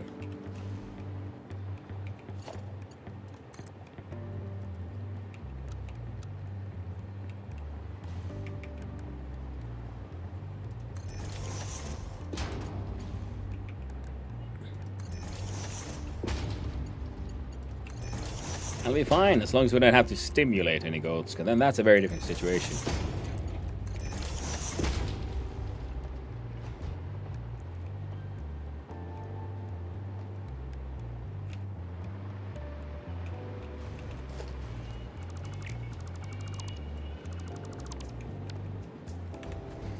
It's more of a Pal World thing, it's very true.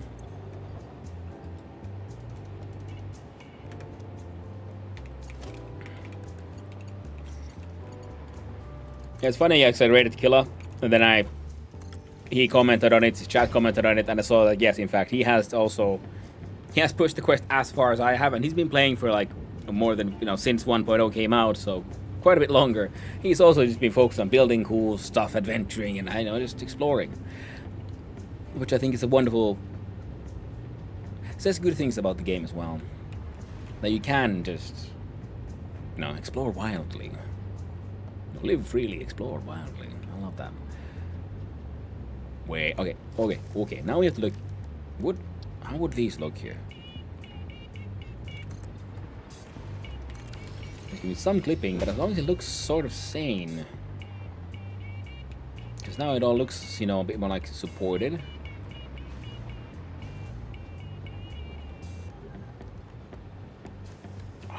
I'm like, every time I see those, I realize I'm really underutilizing some of these buildable pieces. I like it. Kill Singh though, no? If he finished the game, he's kind of failed. Maybe.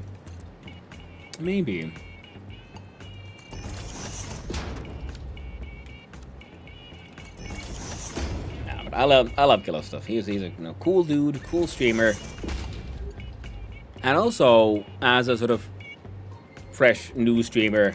I mean, okay, I'd still consider myself a new streamer. I've been streaming for like a year now, well, more than a year, a little more than a year. What the frick? That can't be possible. You're supposed to be. You're not following the grid because this entire bastard comes in from the road there. Content. It's all about the walkabout. Yeah. Which is something I very much, appreciate. I like his content. And I feel so almost bad sometimes because when he goes on, I'm like, oh no, is this like freaking non-content? Who would watch this? I'm like, I would, I'm here. Because you're a funny dude and you're saying funny stuff.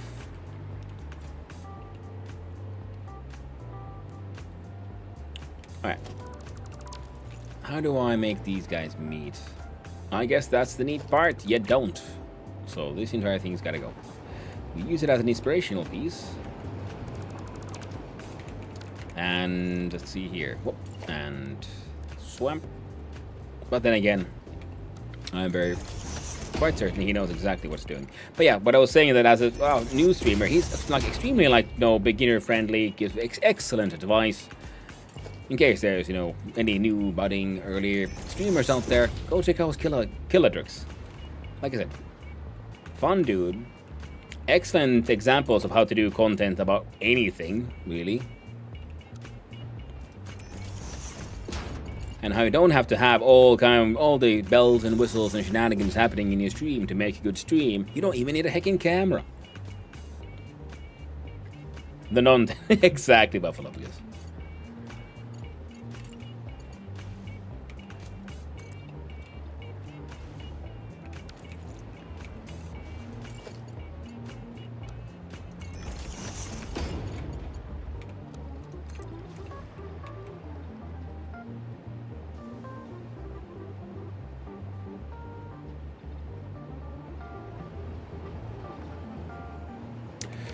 Right.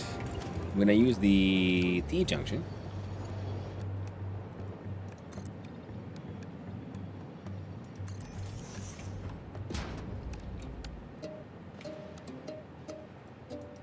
one of those.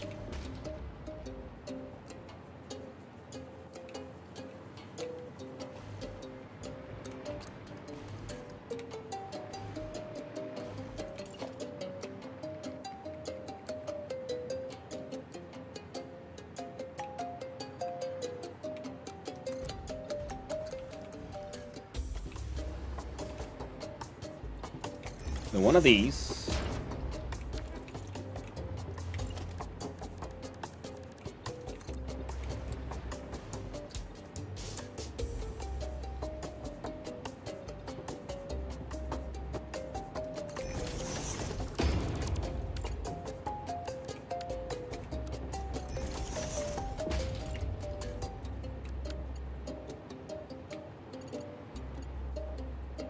Oh, not even that was enough.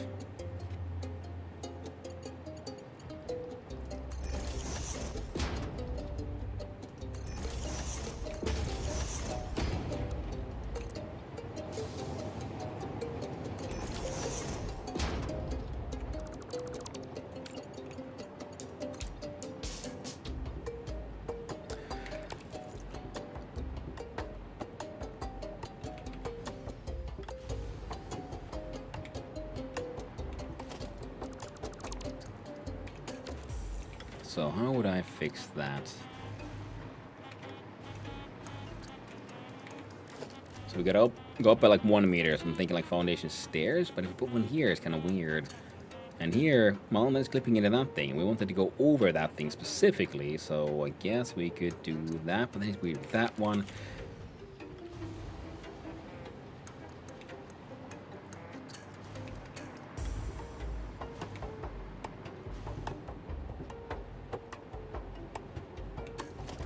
You're not supposed to be there.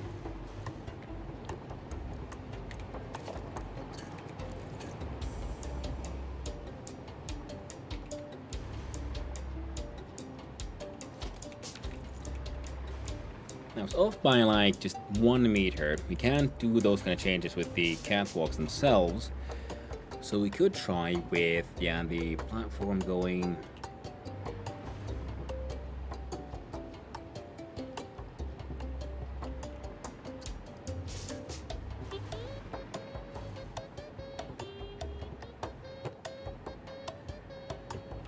God damn it, Goat, you're absolutely correct.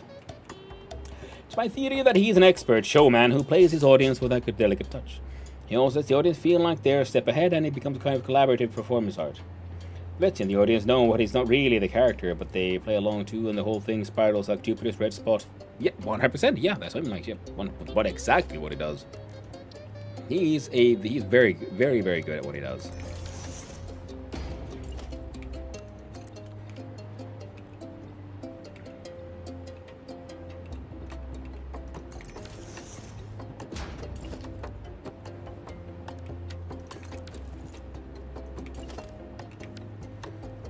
I just wish I had his man skills of showmanship.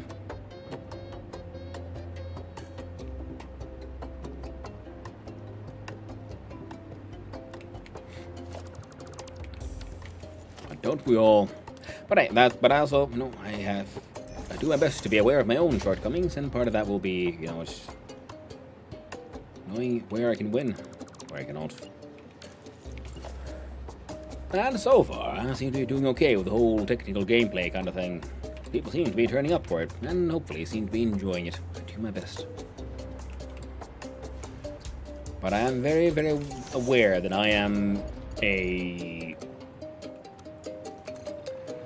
wouldn't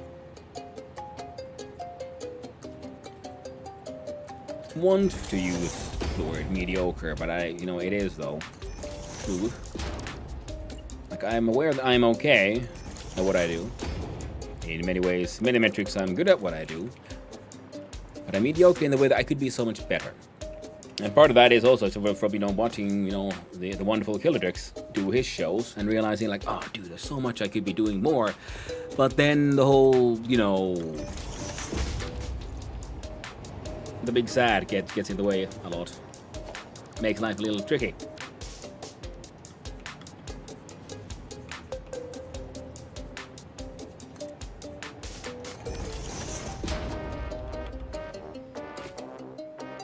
It's very hard to find, just because I think like, oh, I could do all the things. Like, yes, I could, but I won't. I don't have the motivation. I don't have it within me. I lack the wherewithal. So all I can do is my best. And isn't that true for all of us? I just want all my streams to be a show. There's a lot of ways for a stream to excel. I want it to feel like I'm at the Ricky Horror Picture Show. I always know where to go. The Rocky Horror Picture Show. So the Ricky Horror. Okay, yeah. Kill us the Ricky Horror Picture Show. I don't know. I will give you more credits. I think you'll be in a fundamentally different kind of space here. I mean, yes, that's the thing. I was trying to get to before I lost myself, because you know the thoughts go here at this speed, the words go at that speed. So I very often easily confuse myself because the thoughts have gotten into a conclusion, getting ready for the next point before I finish saying the first point, and then I'm like, what am I talking about? But yes, I mean that's the thing. Yeah, I do know I have my own like vibe here going on. I'm glad you like it, and you know I do my best, and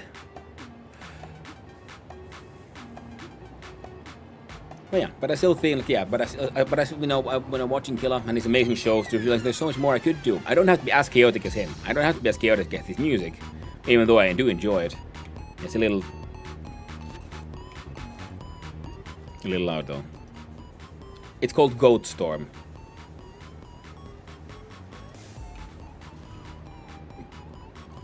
It's horrifyingly fitting though. The pillar looks a little different. So yeah, I'm aware. I go for my own vibe. But it's more like, you know, the whole how much he goes into like editing and all these things, and I'm like I just half-assed my clips out of somewhere. I try to like just get stream markers on my own wherever I can, and then for a long time I didn't do any clips at all because, well, the motivation kind of died for a bit. And thank you, by the way, Buffalopagus, for the whole. You feel like I should give myself some more credits? I appreciate it. Okay, it's getting a little wild. I'm not in this mood right now. It got too powerful. Now I'm just thinking, like, so this guy needs a piece of like structural support, right? Because he can't just float there. He can't have a downward corridor like that. See, these guys look that they're okay, but this guy needs summon. We don't have a good... Wait, how about these frame walls?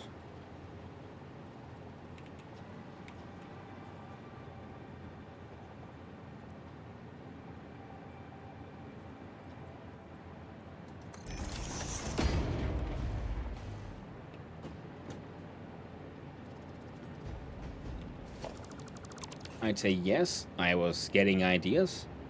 But more importantly, I just remember like, oh right, yeah, we got these frame McPillars too, eh?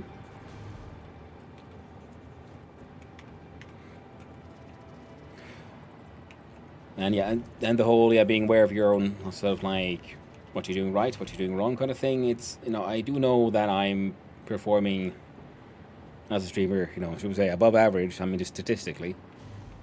And I'm still, you know, remain at the, you know, smaller level, and no growth will be happening with the way things are going right now. But you know, that's also the kind of thing of you know, I'm not gonna growth you once. How far are you ready to go? And for that, I do need to, you know, get my act together and start making those, like, you know, videos and things. Now, if we look at the framey things. Okay, we have frame walls, but we don't have angled walls. But one of these, could you go next to the pillar? No. Of course you can't, because that would be too nifty. But we could have some of these like that. Oh, if only I could flip you upside down. Because then the angle would, you know, follow from there with a beam and everything. Oh. I won't do it perfectly, though. Either way. We could do it that way. It's kind of human nature to beat ourselves up a little when we see something which strikes us as aspirational. That's very true. That is true. That is true. I try to be aware of it all.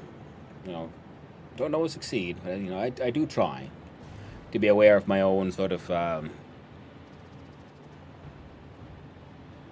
prejudices against myself. But a part of this is the whole depression thing and so on, because you know life has happened. Life leaves its scars in us, whether we like it or not, and they don't always make sense. Like I'm very well aware that some of the deeply held beliefs I have about myself are fundamentally wrong. That doesn't mean I can just turn them off, though. They're there because they're false lessons we've learned, that I've learned. False in the sense I know that they're not true. I understand that now intellectually, but emotionally they're still like learned at the core of you know, who I am as a person and as a human animal kind of thing. And that's part of the tricky part of then trying to how do you get out of that loop.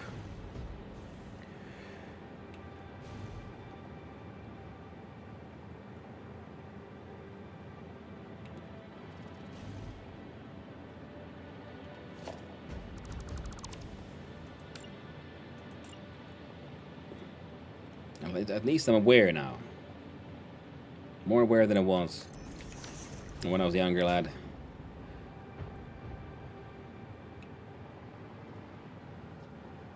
It doesn't make it easier always.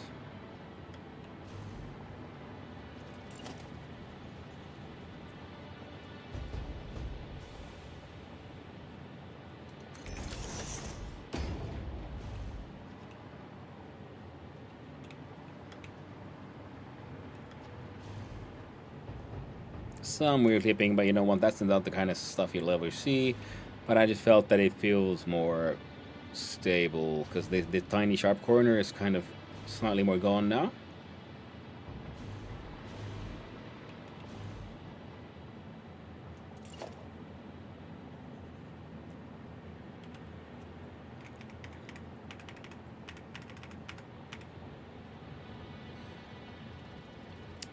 And if we tried to do this on the same here, oh, we would actually not get in the way.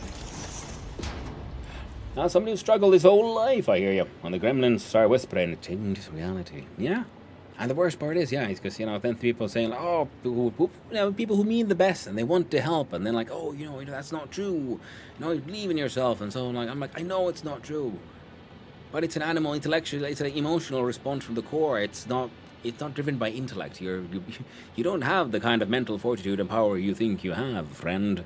That's not how it works. That's not how human beings work. That's not how cognition works. We are, the point where we are aware is sort of very late in the cognitive process of the human animal. Awareness comes relatively, like just very late. Most of what you are and what you think and how you feel and react to things happens far before you actually become cognitively aware of anything. And that's not to say anything like, bad about people and so on, like human beings and so on. It's just the nature of the game is how we work. Such is the nature of the human animal. And there's nothing wrong with that.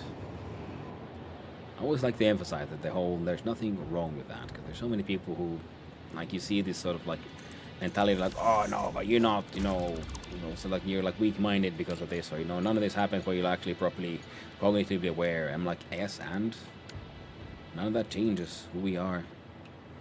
None of that changes how we work.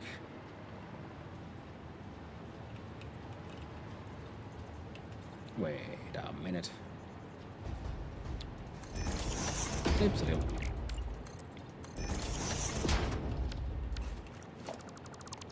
the whole identity thing as well. Like I'm a firm believer of human beings should just always try to abolish identity first. I grew up with a lot of Buddhist influence, so the whole celebration of identity is very sort of anathema to my whole worldview and so on.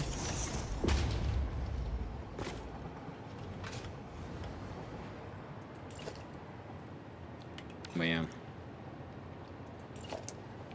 Getting sidetracked again. Whoops. Should is the biggest bastard in the English language. I hate it. Yeah, exactly. I only like should in places that make sense. Like math. This should be correct. But it isn't. So why? Oh, that's a fascinating question.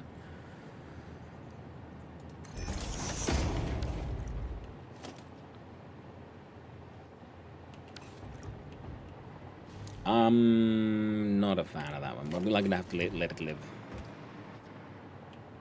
Because we can't.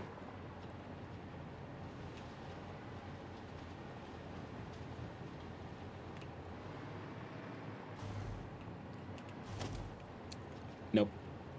Now it's annoying me. Sometimes these things work out, sometimes they tickle your brain so wrong it hurts.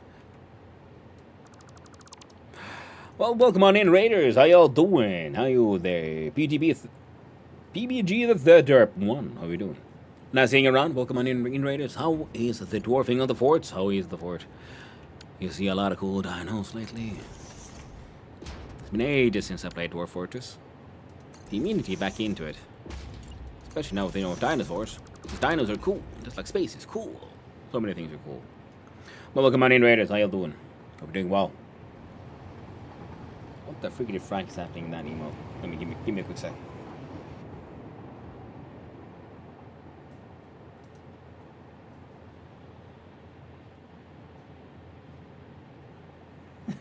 Called no cortisol? Oh no! Is that like depressed raid? Dwarf Fortress! Now I know why I fear the night. Very true. We all know why we fear the night. And his name is Haz. Not too many dinos, just trying to learn DF myself. Hey, nice. It's a fun game. Takes a while to get into, for me at least, as it has been. Always a fun time, even though I feel like I got no idea what's going on half the time. But it's still a fun doing it. No lower cortisol means no stress. Oh, that's the one. Sorry, I don't always remember my hormones.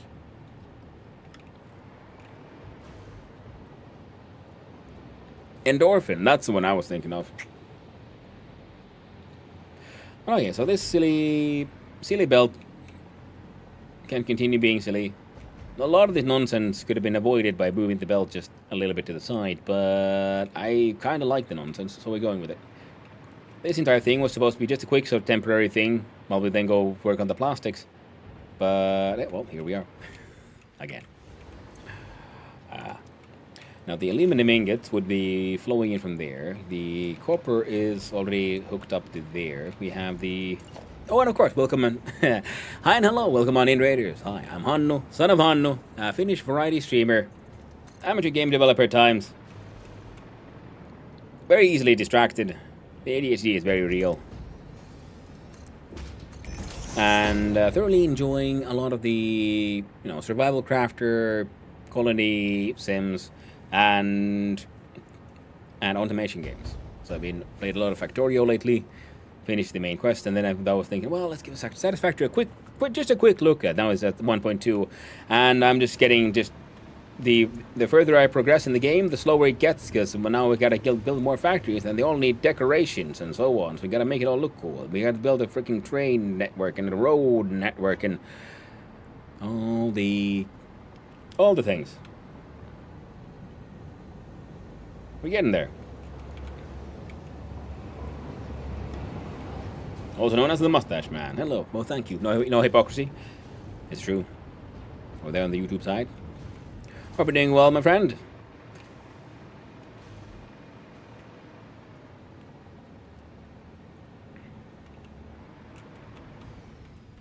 Some call me Mustache Wally, but not for long, because it's a dumb joke. No one calls me that.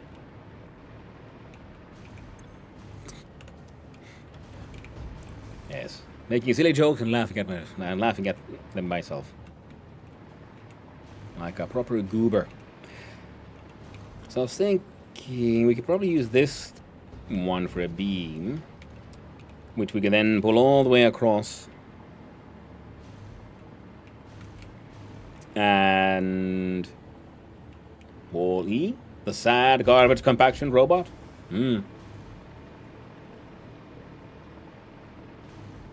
I wouldn't call him very sad though. In the end, he had some like sad moments, but ultimately he was pretty optimistic, and things worked out pretty well.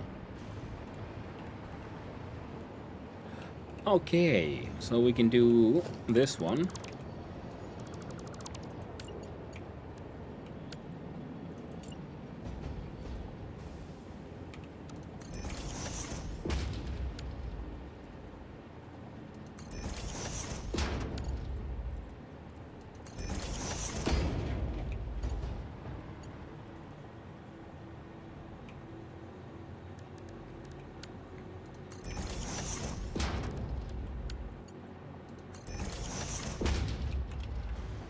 So now there's like a path through here. Yay!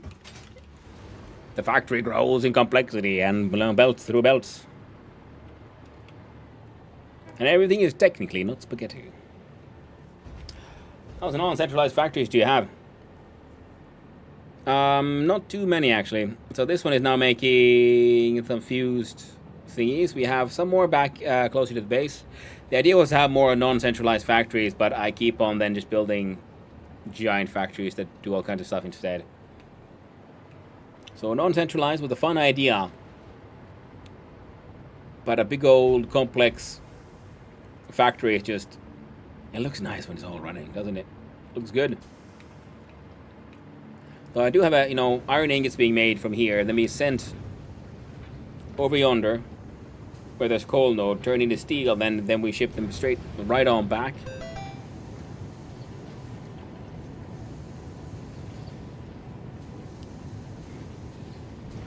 Honestly, I've never seen you eject a cube of rubbish. And then that's what I do with my breaks. Thank you for the follow. I appreciate it. And I hope you have the most wonderful day, friend. Now, that's what the toilet is for. The rubbish ejection.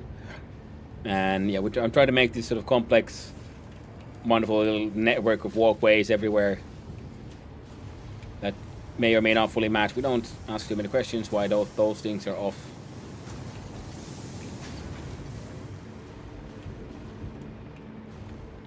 Good old walkways, not to nowhere kind of thing. Similarly here.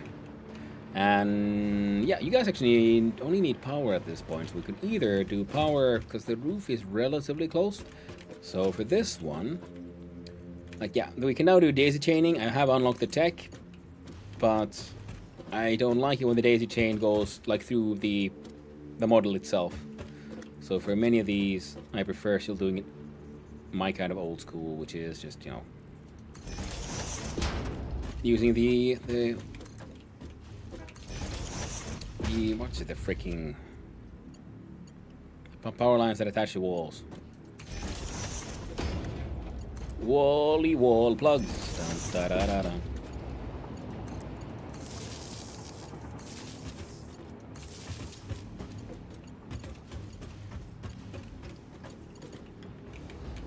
Yeah, we've got a whole bunch of power coming in through there. So that one can then be linked into there somehow.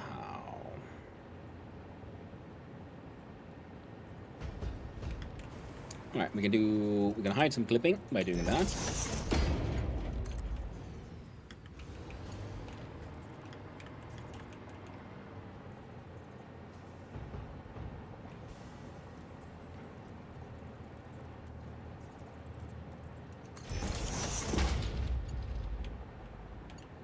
Where's the thing?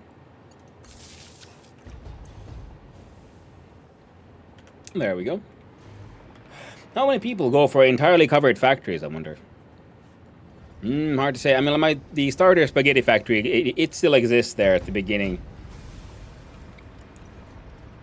But it's, I like building things. I like, survival crafters. I like base building.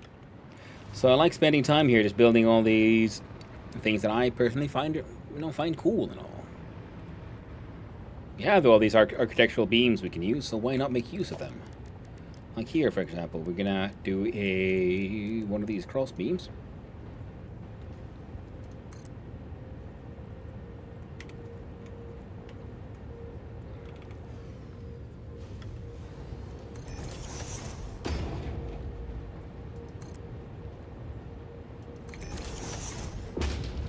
you know, it fits the corner as well, so it makes sense. You know, structurally it fits there, goes through there, and it holds up the roof.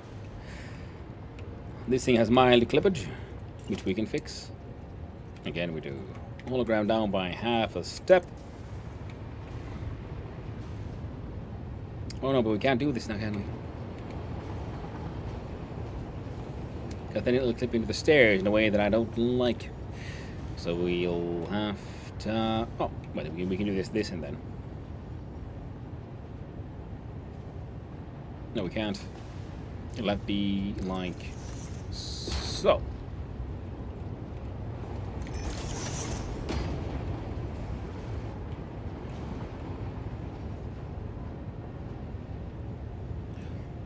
Can you color code your belts? I don't know.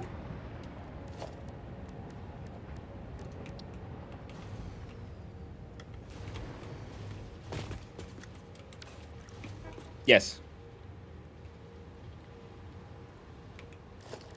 Let's have a look-see at belt 1. Come on.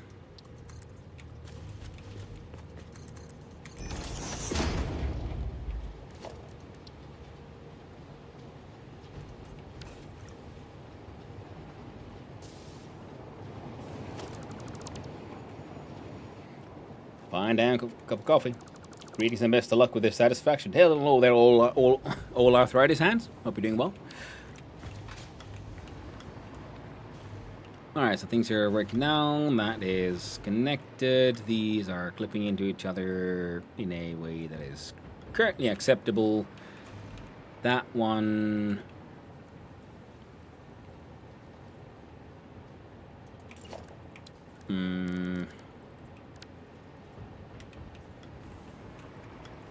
Well, then I clip into the stairs. You know what? That's going to be a good old case of don't look at it, and it's fine. This one can clip in an acceptable way, and that way, because you go through here, then this thing isn't halfway on nothing. Oh yeah, Buffalo Big is saying, yeah, now I have this image of you scooping all the trash into your belly as you walk the dogs. Then you can turn it into a path, onto the path to your door cube. It's an image I needed. It's what I'm living comfortably with now. Yeah, I just collect it all like and then I build more to the house. You know, like Minecraft. You gotta collect those, or Vintage Story and so on. You know, you gotta collect those cubes somewhere. Or are you telling me you don't like to build on your cube house all day, every day? Just add more, collect more cubes while you're out and about? It's not big enough. Won't be until it's size of the coffee cup guy. From Kid Next Door. Ooh.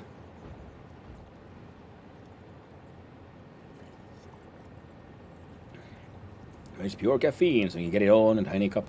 Could be. I know I probably see on the YouTube sign. It's designs like this that help me understand the Romulan mining ships in the new Star Trek movie.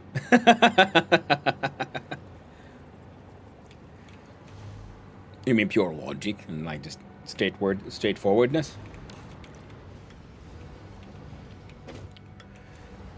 Yeah, and then we find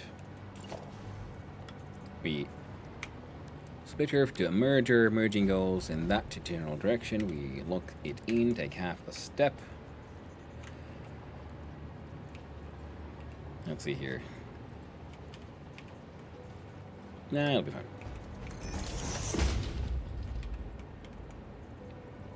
Half step. Half step. And half step. Flipping into this thing now a little bit, which is less than ideal. We'll figure out what we do with that one soon enough.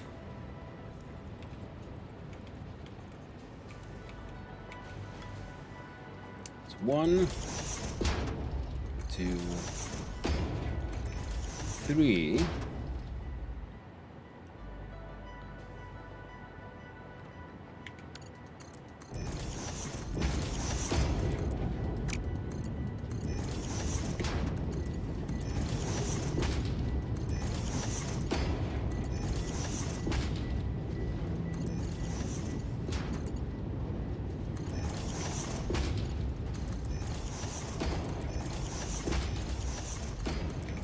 So now these are here. These guys are just not getting any aluminum, but they'll be working soon enough. And then the idea was to put 3 of these up here. Now, how do we...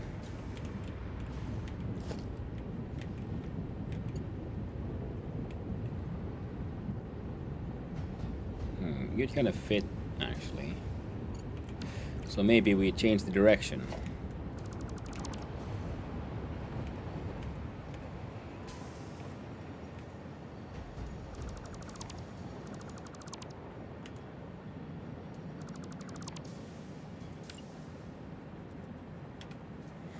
See, we do bump, bump, bump.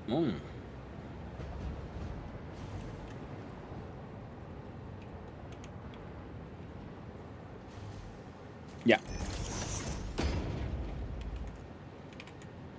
See if we can start sticking these like up on so. And then see this one, whoop, connects to here.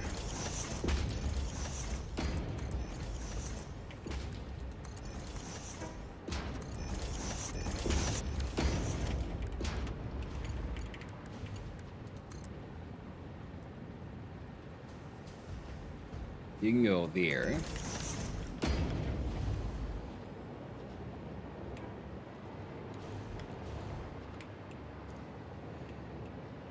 And then we'll figure these guys out. So these, because of the existence of these stairs, would be just fun to have here. We only need 3, so it's fine.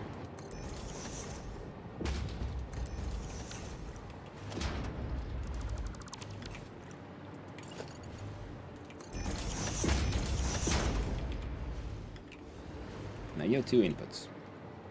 How do we sort these? So you could then just sort of immediately come all the way to the correct height.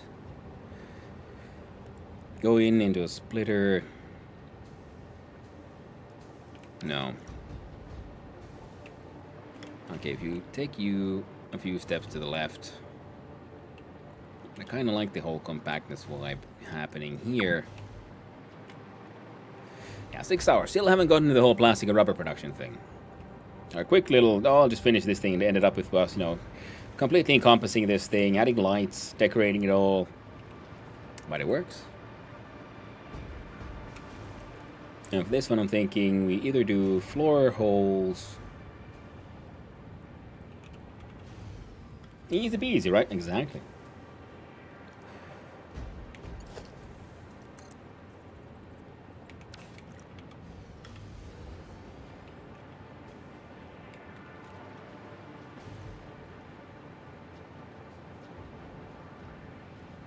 Wait, how would it look if we would add?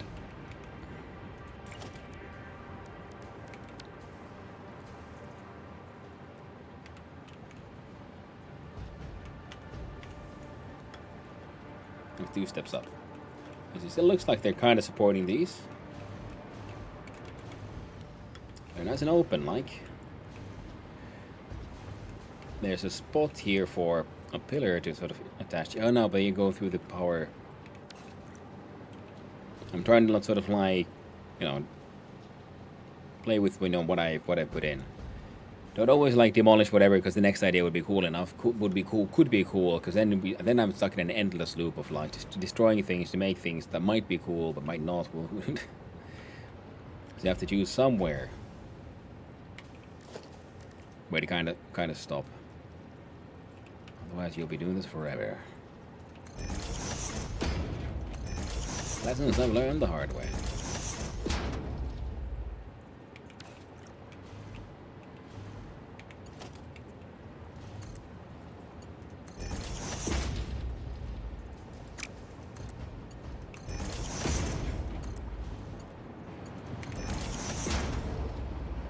Yeah, nothing is...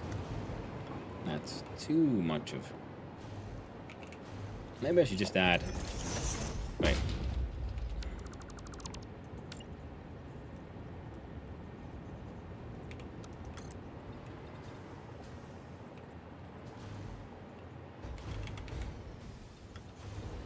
Oh, you're facing that.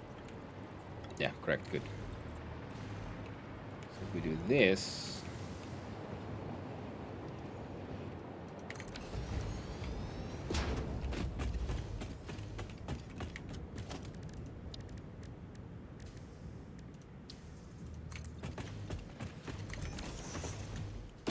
the industrial railing. Yep, I'm seeing it.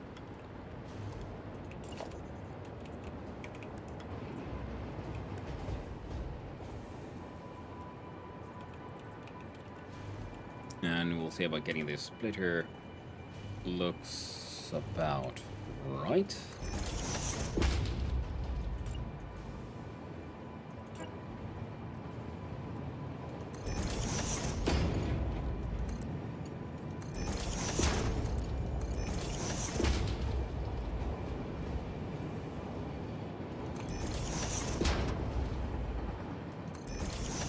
Oh yeah, chat. Oh heck yep.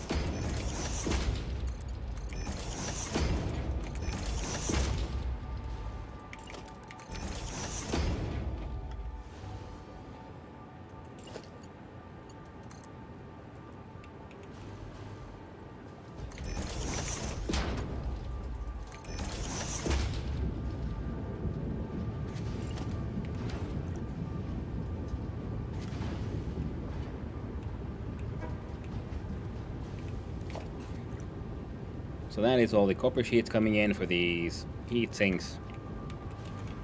And then how do we connect these buggers?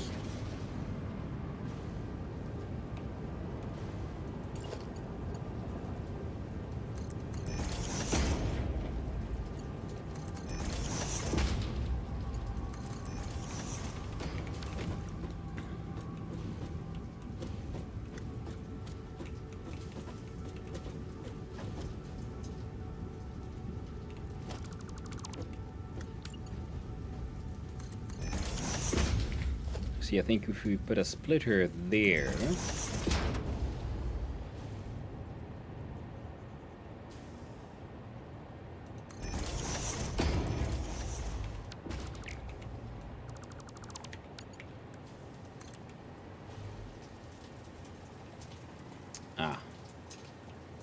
The beam gets in the way. Stairs gets in the way.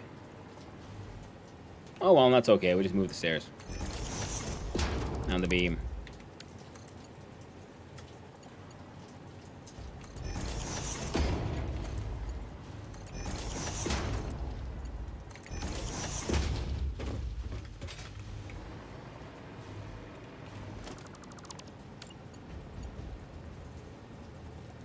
One of those.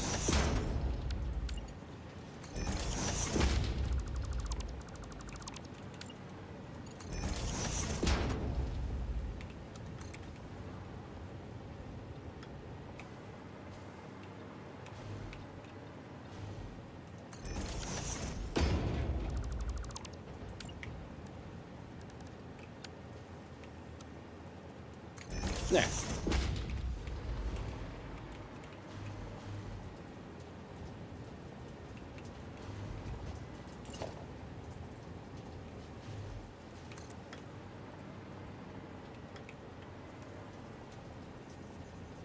I can live with that. Not a fan of what's happening here. So I guess I can't live with that after all. Oh no, I told a lie once more. Once again.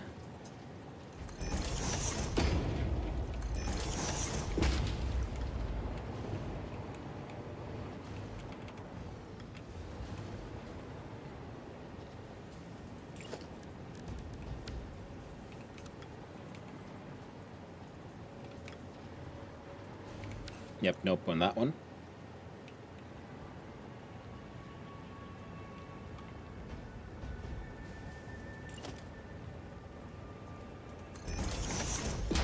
So how would we then...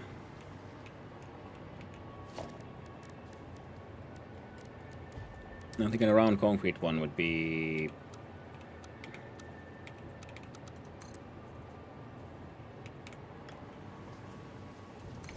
Could be good here.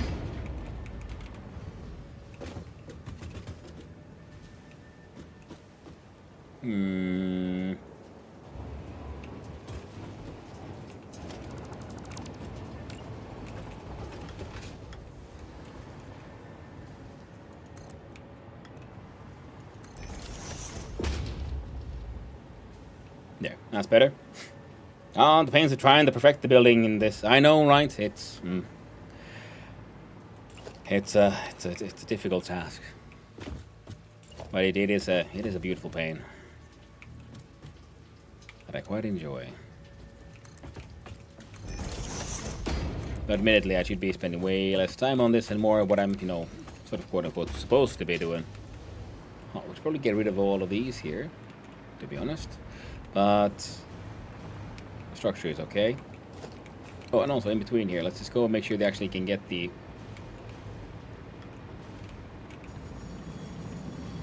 aluminum. Here you are. Nope. Now it's the wrong one. One over. You're the aluminum hole machine.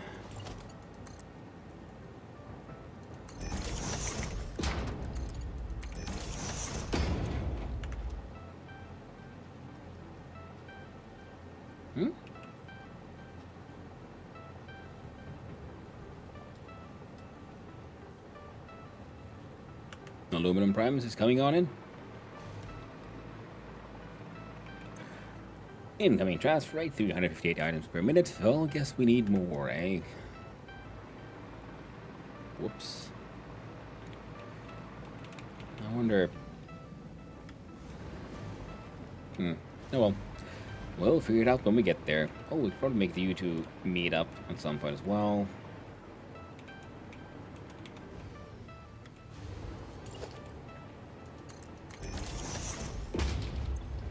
And we'll build you temporarily.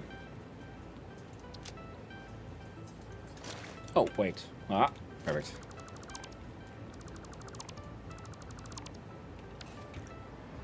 There we go. Now we'll fix those details at a later point in time.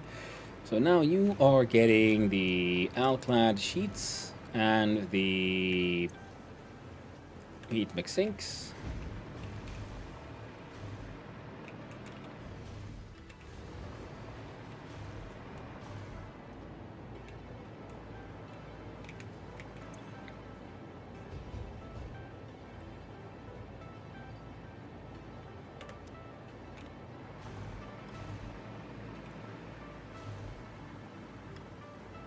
Oh yeah, there was... Oh, silly me, there was so little of it. Of course there's none left. Alright, alright, so...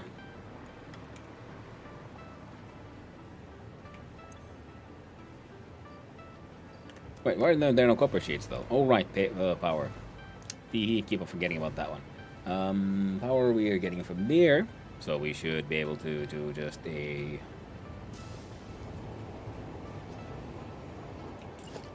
similar beam solution.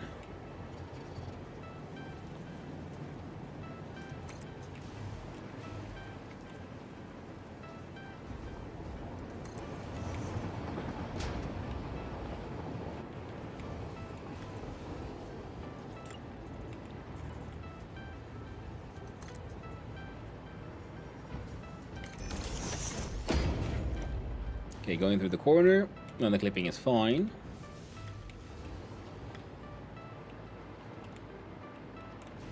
They clip nicely.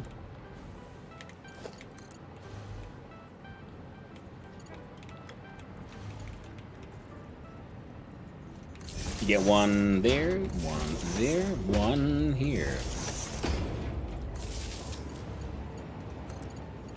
Wonderful. See if we can...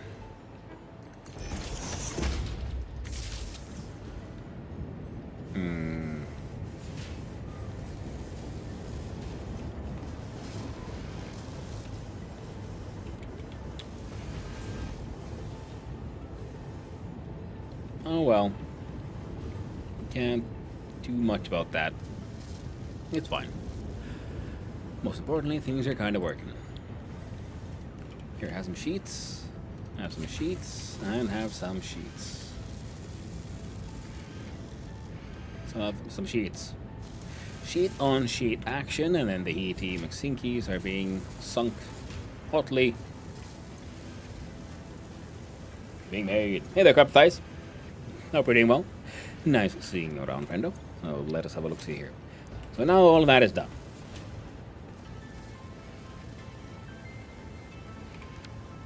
And we did this partly because I could, and partly because we needed these for making cooling systems, which we then need for other things as well.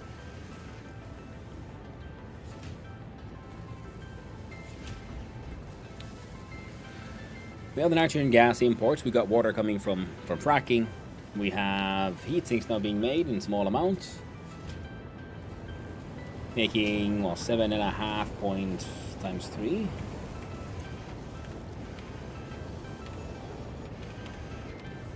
Grand total of 22.5. We can probably ramp that up with the magic of some shards if we need to the 30. What was the 15 the other guy wanted?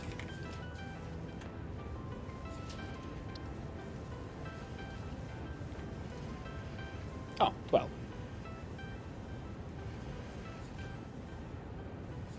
Yeah, I'll be fine. So yeah, now we need a proper rubber production, because we have the receiving station already, but there's no export. No one's actually making them properly yet.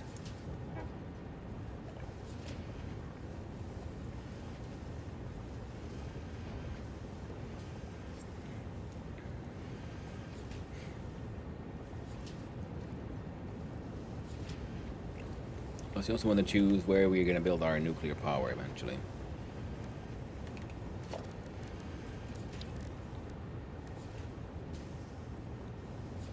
We got most of what we need for this one, but we want those so we can create nuclear waste, so we can create the power to process the waste.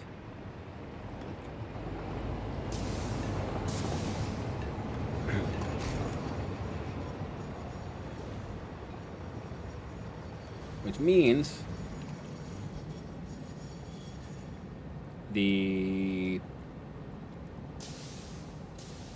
that train station does nothing and will do nothing. It's going to hang out there and exist. Now the road and the trains going through here is going to then expand this way, because there's the oil fields here, and we'll turn those into a place where we can get some oil, some plastics and rubbers and other things.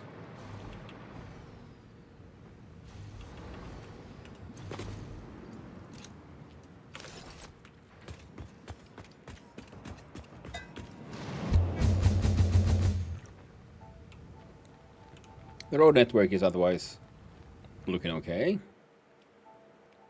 Northern manufacturing is manufacturing. Probably might need more train stations. And these guys are just, well, they're doing their best, I suppose. Ah, yes, the original starter factory. Heckin' spaghetti.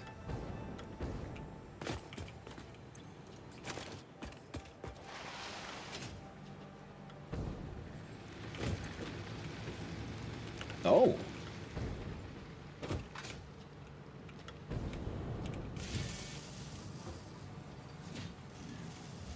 You're low on concrete of all things.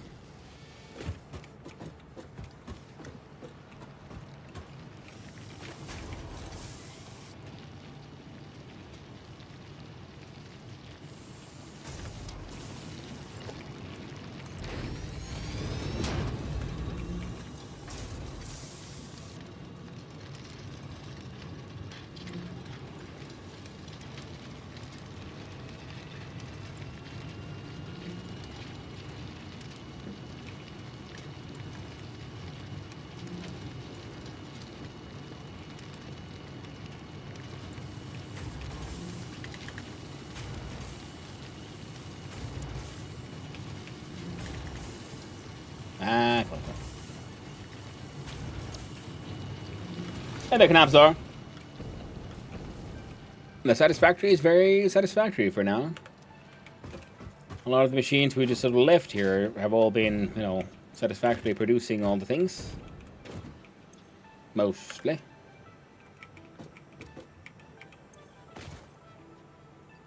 Yeah, you're low on just quick wire.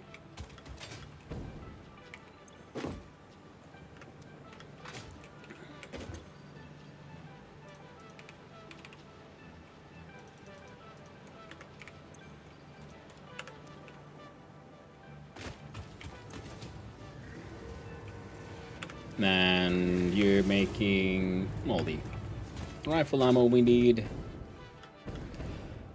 You there have been just making random ass supercomputers.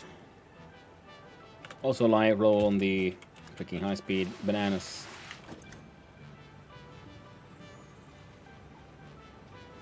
You know what? I'm gonna change you out for the hover pack. You got do a little hovering.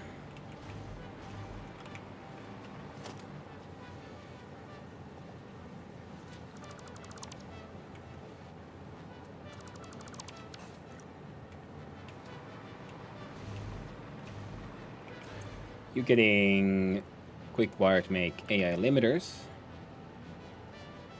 Oh, wait. Organization, Dimensional Depot. We don't have anyone putting these in here.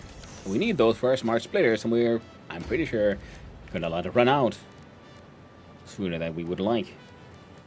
Which means I'm blind. Splitter. Good old splitter. Hardly an hour. Whoa. Oh, you're even slooping your output to make like crazy amounts of that shit. Nice. Don't need to anymore though.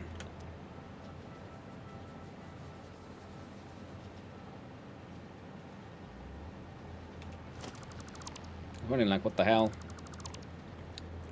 Yes, a smart splitter.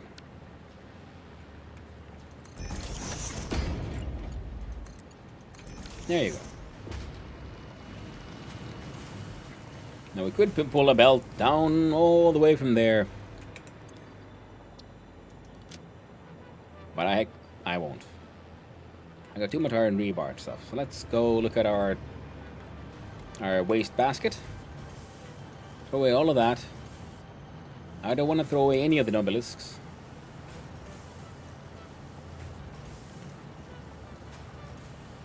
But I also shouldn't be carrying them around either, so...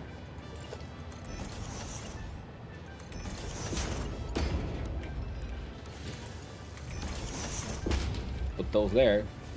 Hang on to one. Then...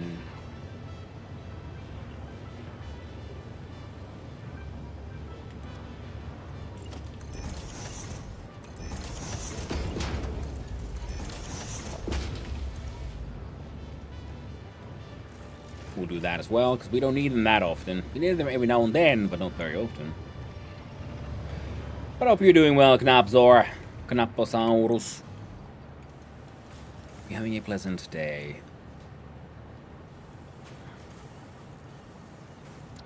I don't know why you're here. I'm going to throw you out. We have 11 coupons. Here we have 54 coupons. Anything interesting we might want to buy? Not right now. Though I am tempted in just buying the things for production stuff. No, friend. No. There we go.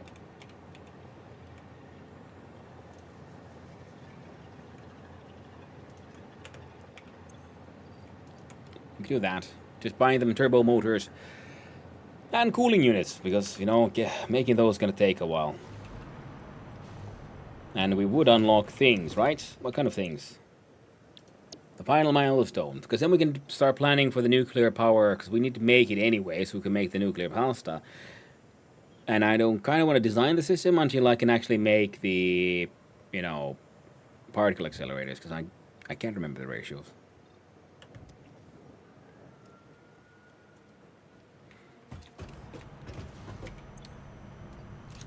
So I'll be dumb, and I will do this.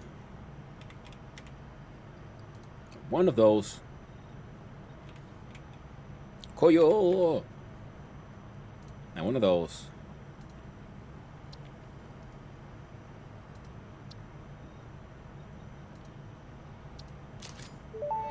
And then Ada makes fun of us. Parts purchase confirmed. Promotion delayed by X times part value plus fixed stock value.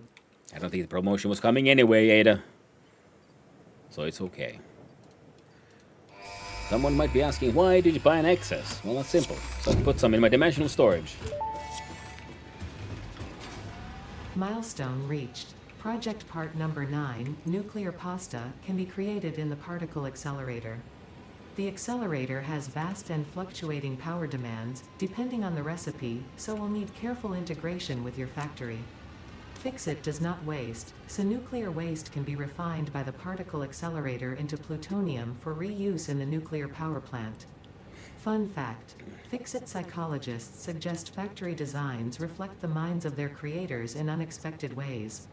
On an unrelated note, your infrastructural choices have been interesting. How dare you make fun of me, Ada? You silly little robot. Oh, and make fun of me. You won't even make love to me. Robotos.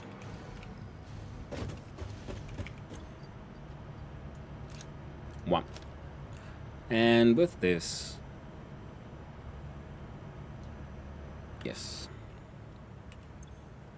42 healing items is acceptable. Put the fruits of the labor away. Hide the sloop.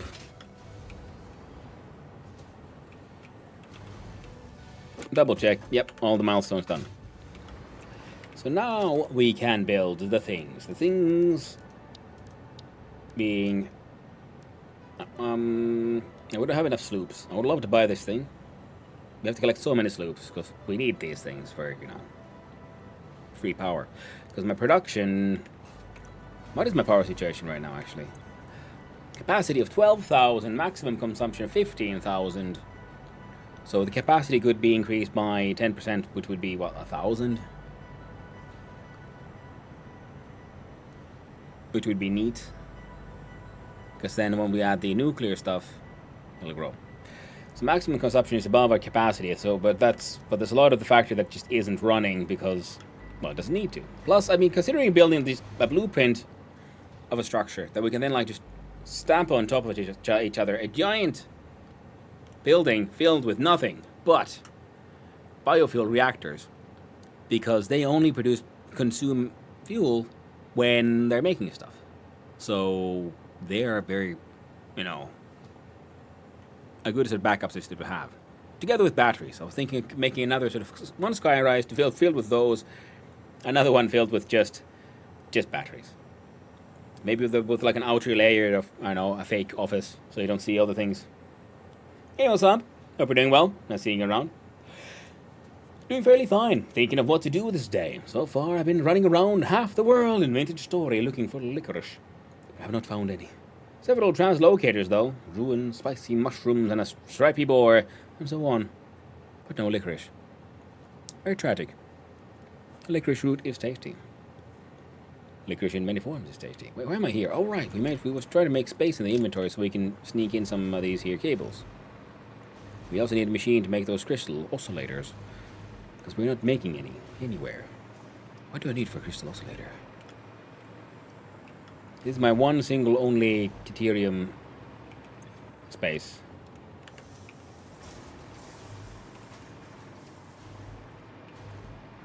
I was thinking we do a train here because the everything mall factory is still planned.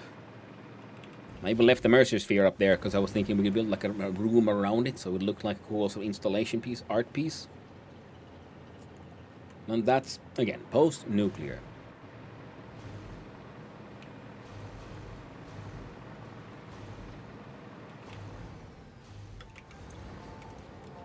Yeah, quick those wires. You start making some high-speed connectors. We need quick wire cable and the circuit board. The circuit boards we can make using now just the copper sheets and silica. So if making those in northern manufacturing would be pretty okay. So making these is easy enough.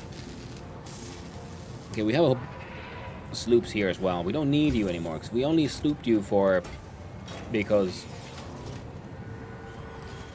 of reasons. I can't remember. Are you slooped still? There's so many of these that I slooped up because I needed the extra manufacturing. You need encased beams. Well, you also are kind of pointless now. I have a better friend making you, plus also there's a whole bunch... Oh. I was wrong.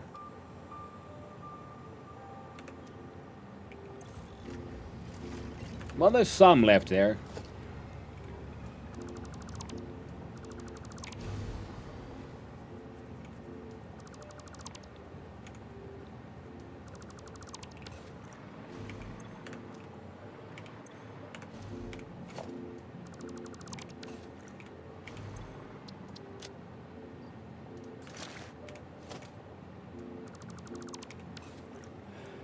Now you need particle accelerators to process the waste. That is very true, Mike. I was on the YouTube side. That's why I wanted to, but that's why I spent a ticket to buy the stuff for the milestone, because I wanted to design the whole process wise. So we can turn them into, you know, the plutonium stuff later on. In the beginning, we're just going to turn them into like refine them in the particle accelerator just so I can sync them. And then we'll make the latter half of the entire process afterwards. Plus, with the smart splitter, I can also just have an overflow thing of like, oh, overflow, just sync it. Sync it all.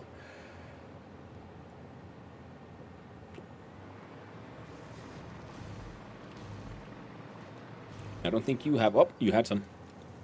Well, what do you know? What do you know? Holy shit, I wasn't supposed to do this. But it's happening now.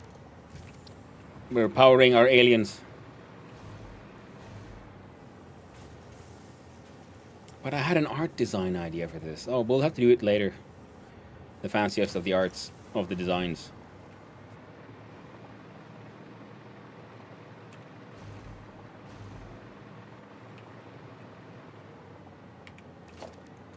For now, you get to live there.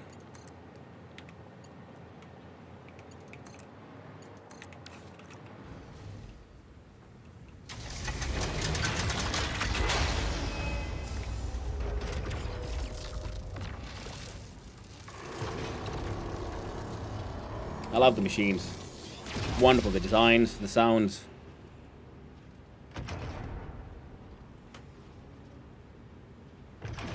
Now they're slooping.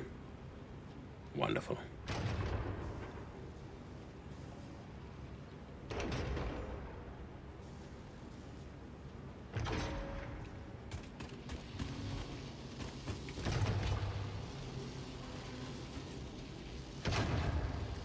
Static power 500. Circuit boost 10%. And now we fly into the sloop. Nice. Punished.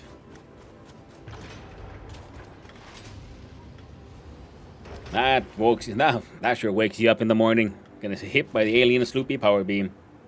Wonderful. That's the stream, Hanu. I'm leaving the window open and crawling off to get some sleep. Hey, thanks for hanging out on Shug. I do appreciate it. Get some sleep. Take care of yourself. And sleep well, my friend. So now we have an extra power boost of a bit.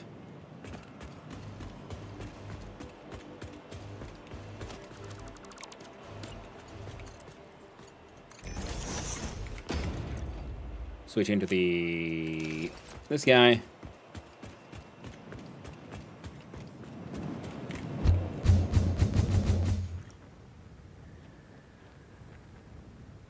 And at some point, I guess we should go hunt down more of those geothermals.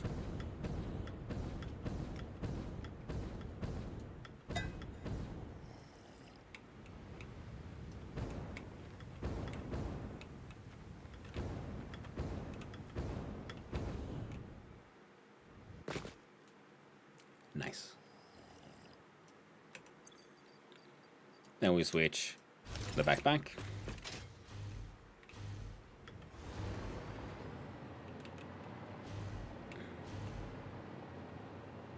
We realized our mistake too late.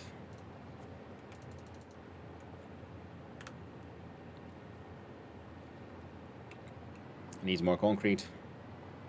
Way more concrete. We don't have anywhere near enough concrete with us. Feck. Oh well. Well, let's do what we can, at least. Do what we can. So we go to vehicle infrastructure, roadblock 1.5.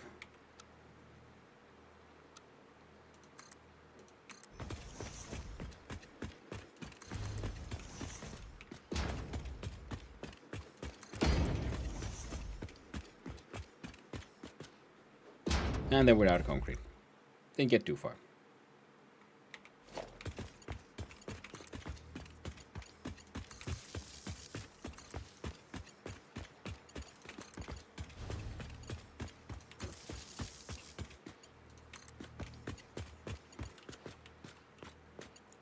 lights. Okay, but these are connected good.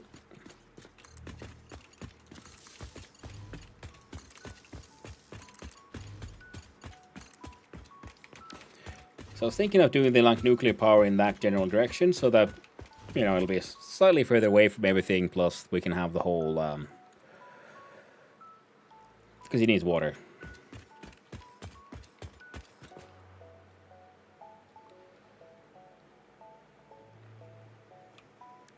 Now, how far do I actually have to go for this?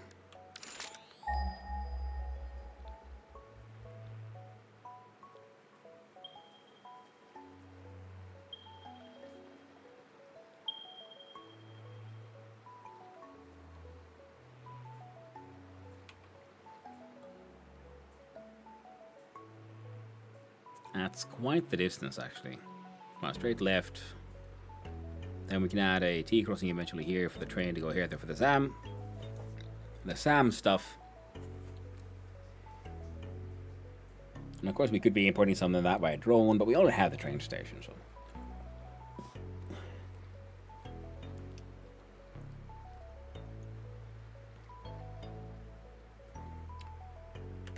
Heck.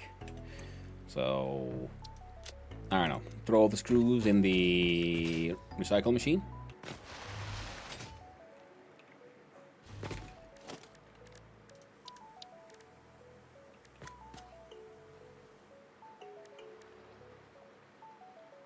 Ooh, we don't have enough crystal oscillators for the Explorer either.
God dang rotors again.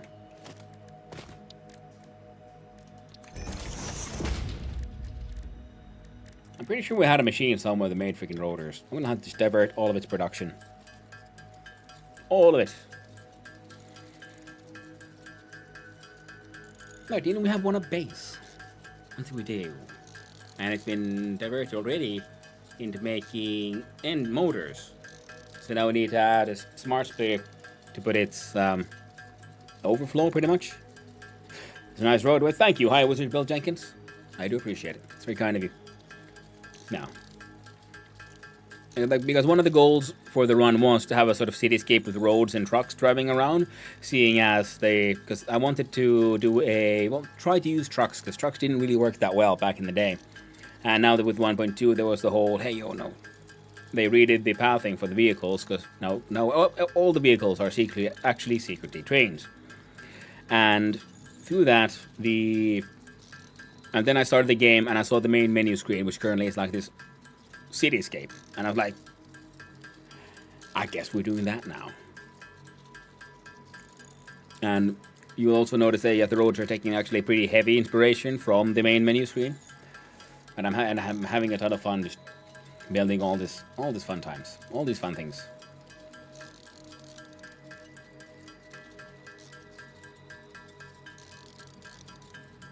There we go.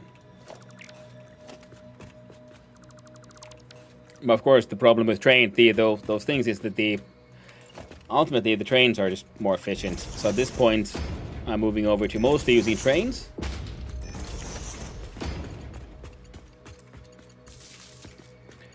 And also because my rig is already getting, every now and then, we're getting like some, should we say, funny little artificial stuff. Funny little artifacts every now and then.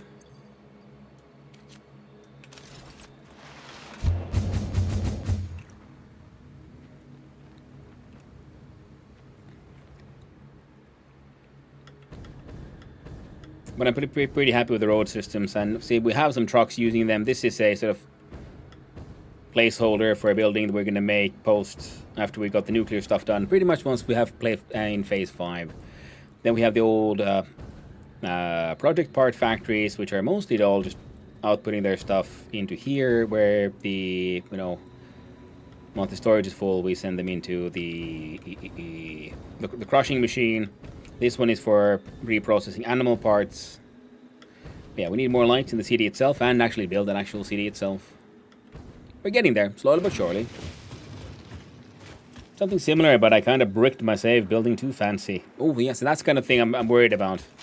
See, my machine is not the newest. You know, it's not the worst, but it's not the best. But the graphics card is a 1080 Ti, and it is a powerful, powerful old beast. And she's being good to me. I do believe you, yes, are in fact making rotors, and you're full of the rotor itself. Yeah, okay. Oh no, wrong button.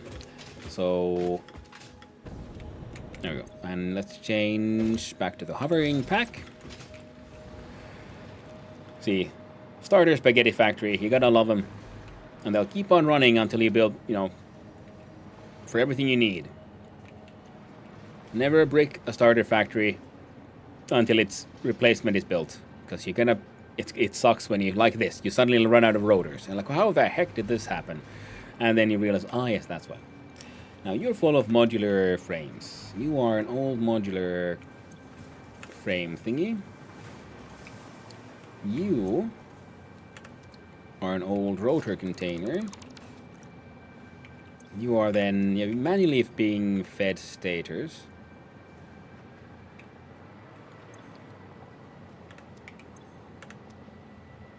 Oh, perfect.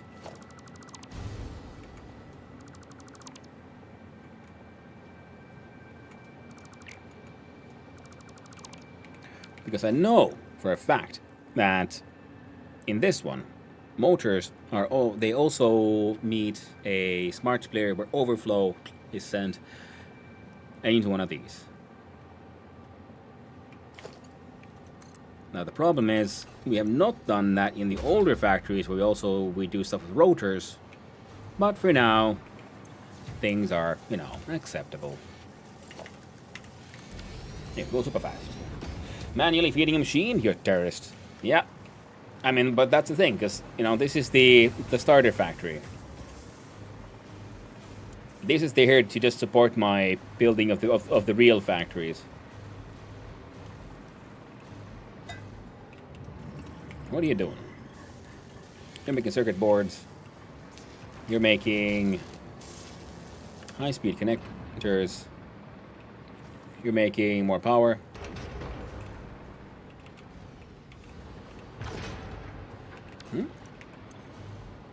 And you're empty, and you have a little bit of stuff inside, so we can do a... grab the entire thing. Get a little shock to wake up.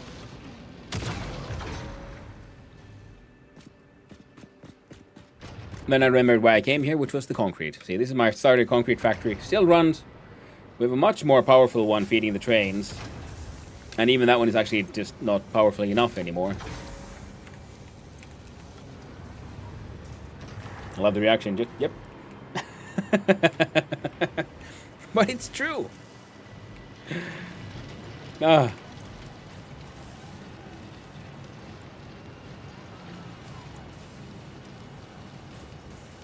Here, have a fabric. No one's making those right now. Wait, what do I need to make the oscillator? Oscillator? Barely know her.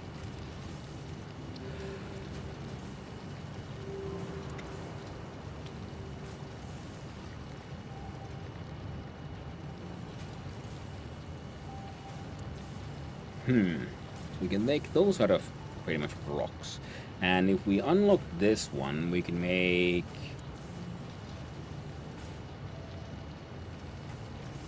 This one takes quick wire, rubber, and rocks. This one we can do with copper or quick wire. This one takes iron, but it's very annoying to make. Just have someone...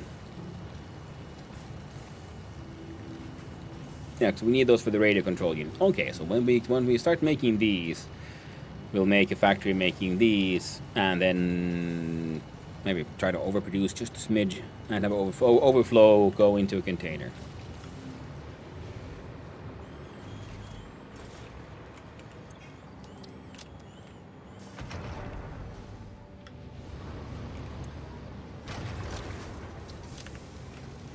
There we go. I have a lot of pipes on me. Not sure why.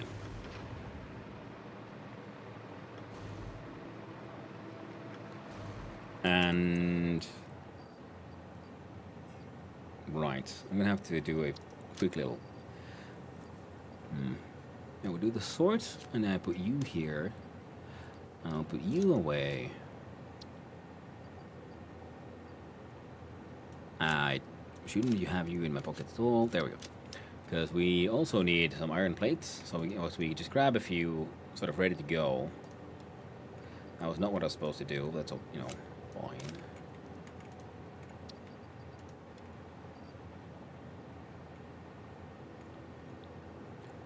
And the couple of stacks of quartz crystals. Just so that, while we're out adventuring, building those roads, these can sort of start filling up.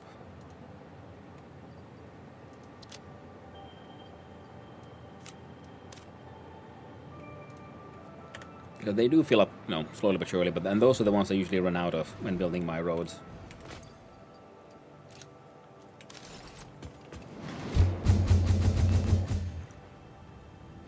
And then at one of, yeah, like I said before, at one of these points we go hunting down more of the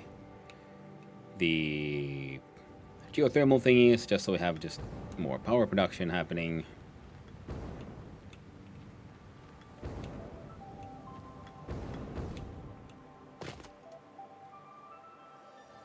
Oh yeah. One up.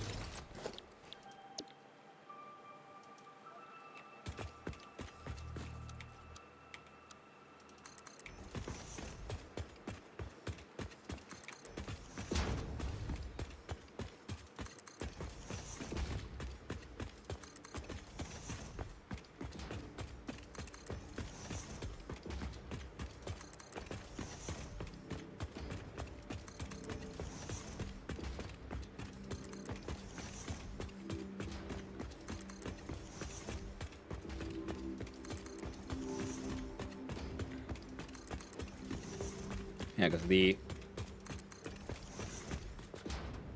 ran out of quartz.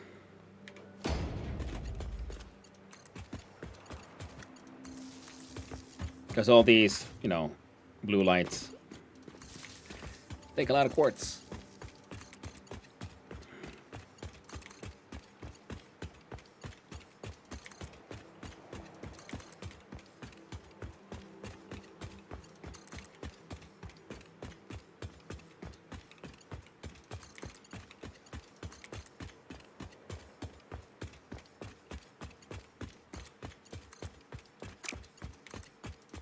There we go.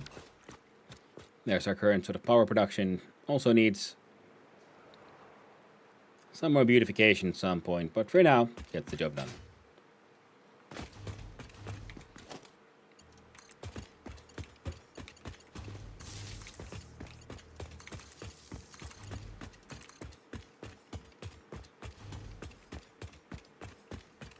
We'll get these pulled, then we'll see about building the train tracks.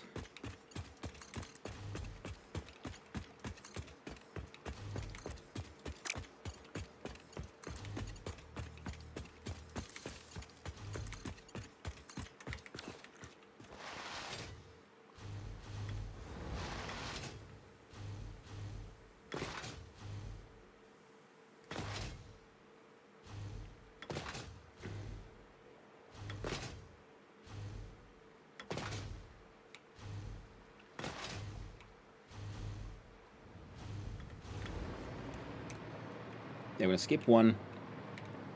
Also. Change tape. To the absolute fix it.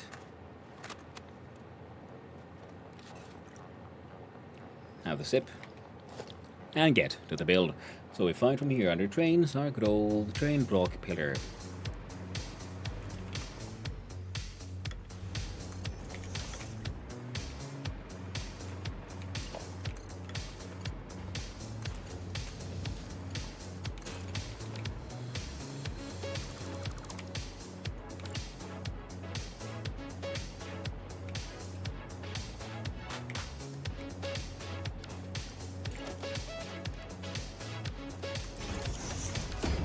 There we go. Path signal going in. Check out the blueprints. Train block pillar. Blueprint auto connect.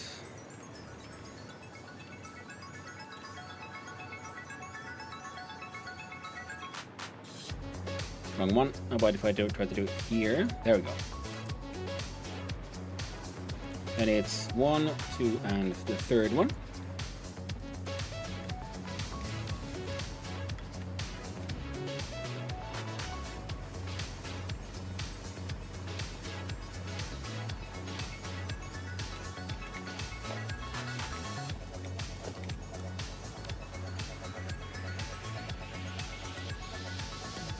And it's 1 in between and bottom of the third one.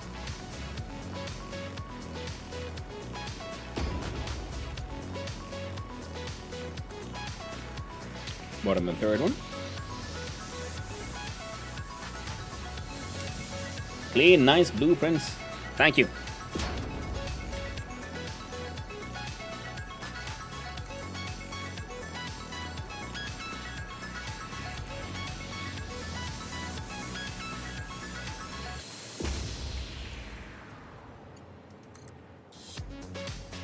Oh, can't do it. It's on the third one. In the meantime, we can then do a...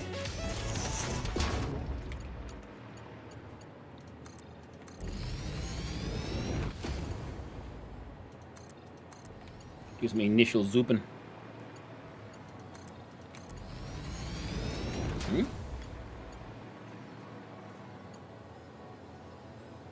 Yeah, good.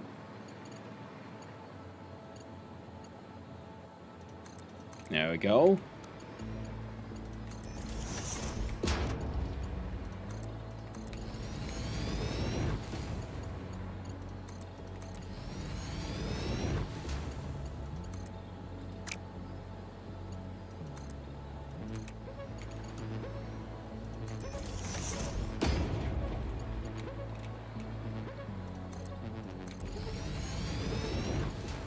The benefit of building it all so it fills up the entire Mark II blueprinter means that they will all fit together.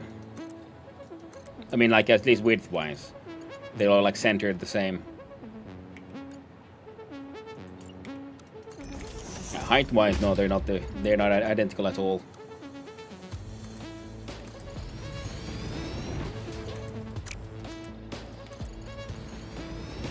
But they filled out the entire, like, yeah, width. So they're like cubes. Which means they are getting them like centered, like sort of on each other. Goes nice and neat. And then we just zoop down the pillars themselves for that imposing look. Every now and then, of course, we have to then improvise to sneak and snake around the terrain. But most of the time, we can do nice, sweet, straight ones. And the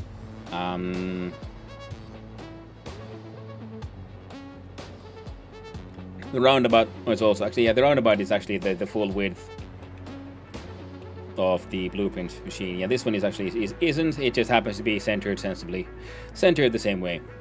So I guess that's why it gets so centered. But we can also then just slap down one of these, so it has the same amount of height as that thing. So they're always then the same distance from the top one, which I will admit was a lucky accident. So I just slap the blueprint on the bottom of this blueprint, and they'll just fit nicely.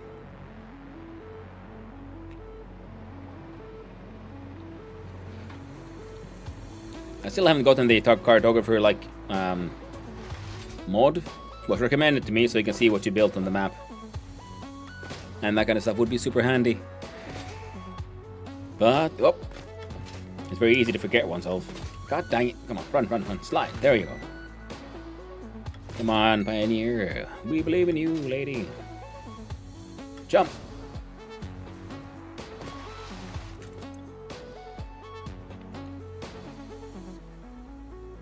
And that thing's not going to max out before we run out. So, then we go back to vehicle infrastructure, version 1.5.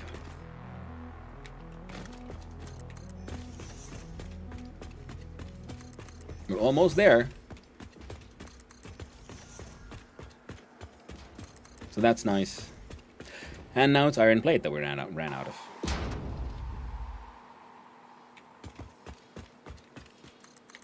Last one.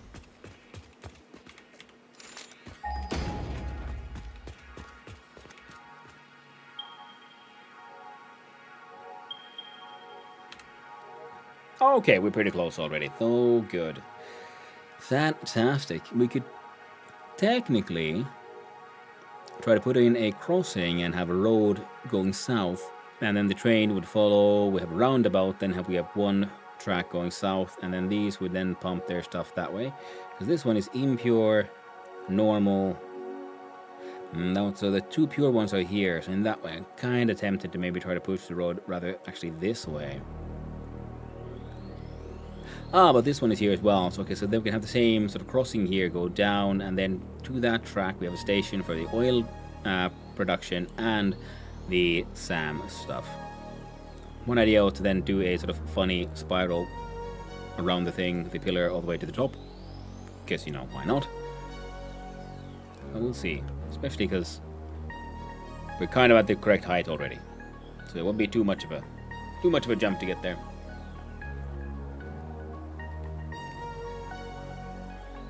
Yeah. Excellent.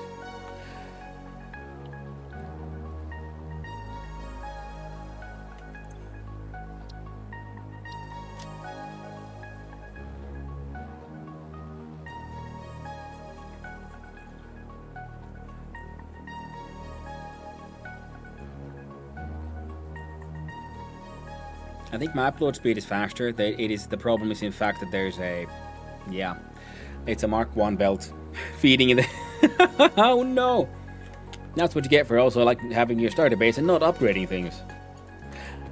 Whoops. Oh well, need power here anyway. For the lights to work.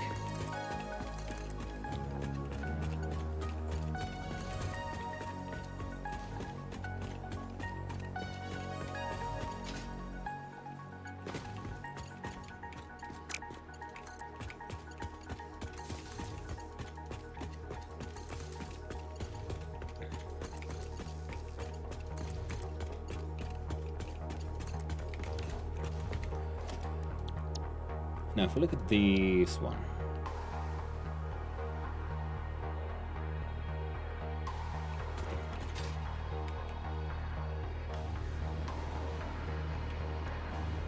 I really like the auto-connect system, by the way, as well. Makes building these things so much easier. See, too short, excellent. So click one so it's built. It attaches.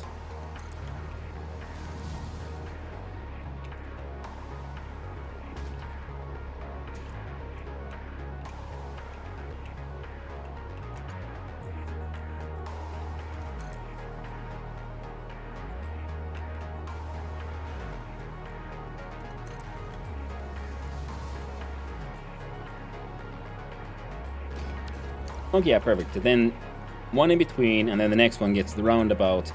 Then it starts heading, wasn't that south? Yeah. There's a compass up top. Kind of forgot. Oh well, happens sometimes.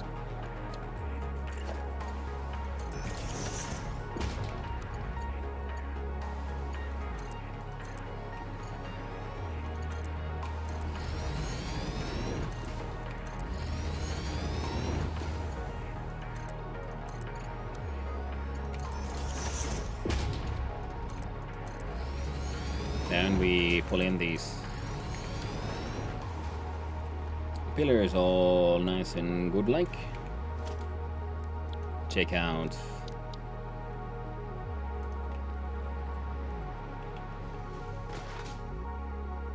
the T crossing block.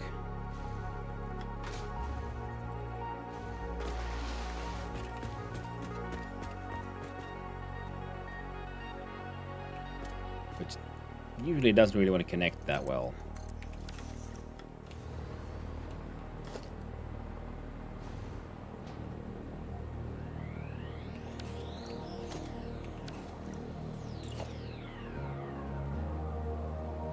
Nah, we'll see.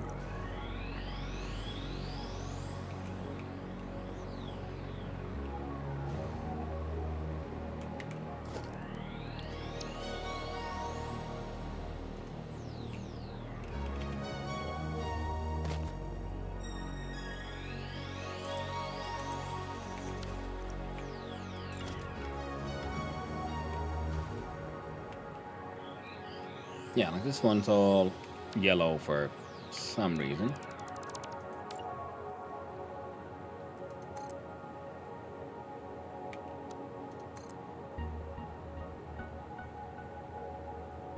You see, those don't lead anywhere, so the redness makes sense.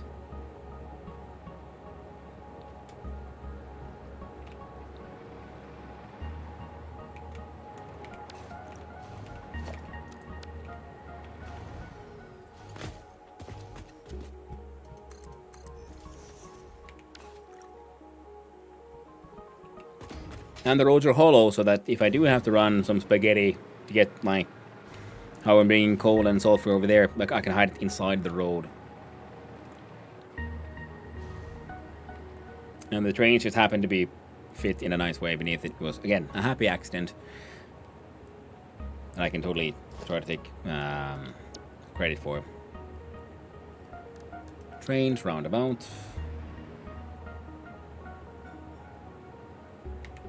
Needs them iron plates.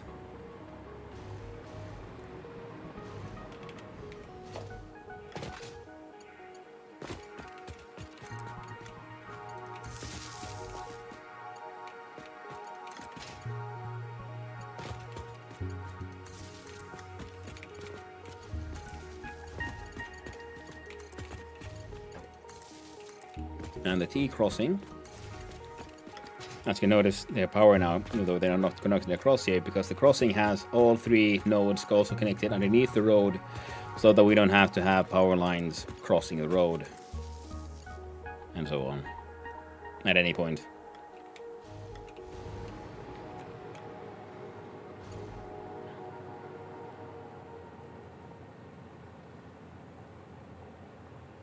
Excellent.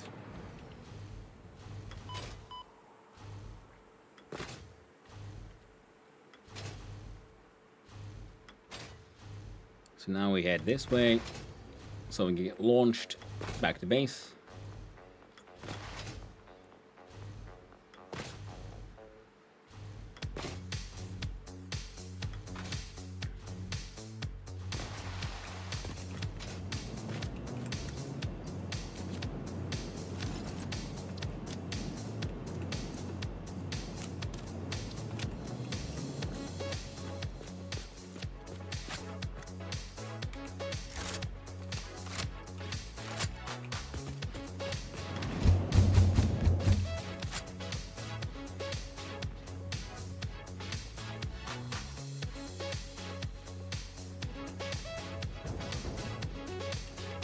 There we go. Now we find the very first thing, one of the very first things we built, a little machine to make iron plates. Should be here.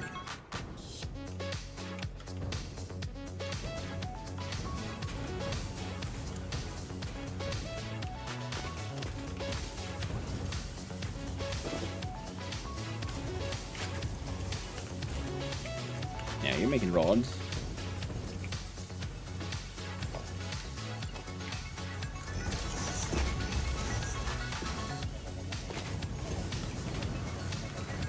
You're the one making plates.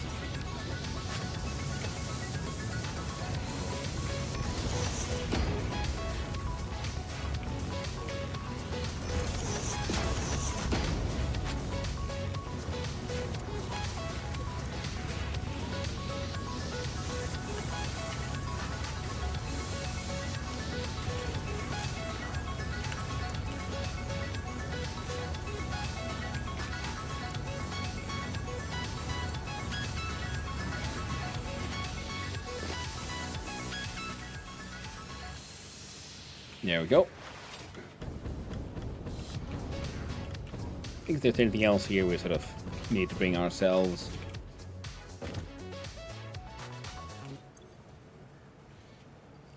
I think we have enough concrete still. Yeah, it's just the plates and the crystals that we keep on running out of.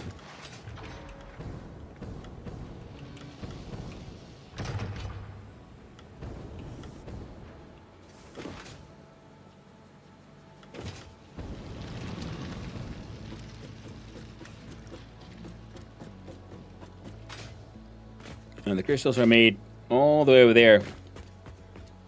So I'll just pick them up by a magic pocket.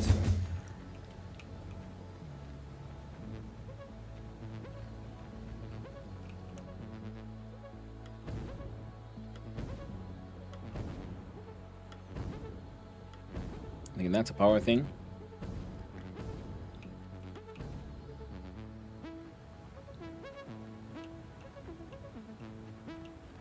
Hey, ooh, hard drive. That was close. Ooh, very close.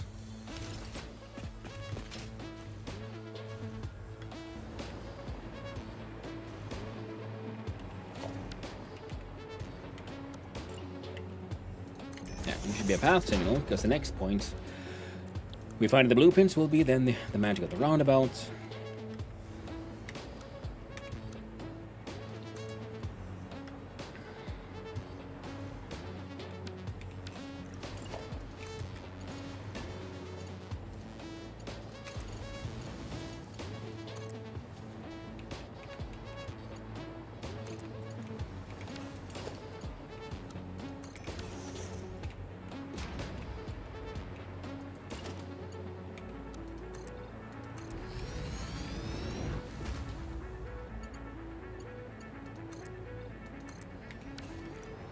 There we go.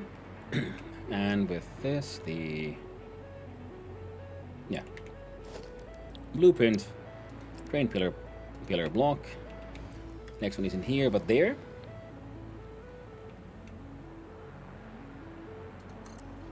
Now, technically, I guess we could put them right here. And I've done it before, but I like the extra curve. Also because then we could do some thingies here. You become a path signal.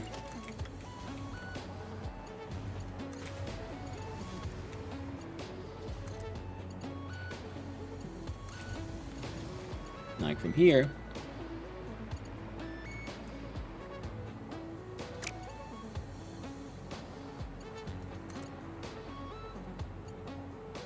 To there.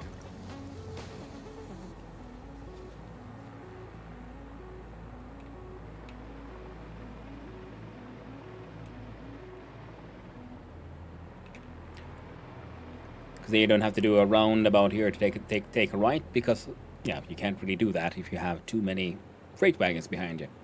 So this way, yeah, you can bypass to the right and come through here when you need to only pretty much when you need to take a left.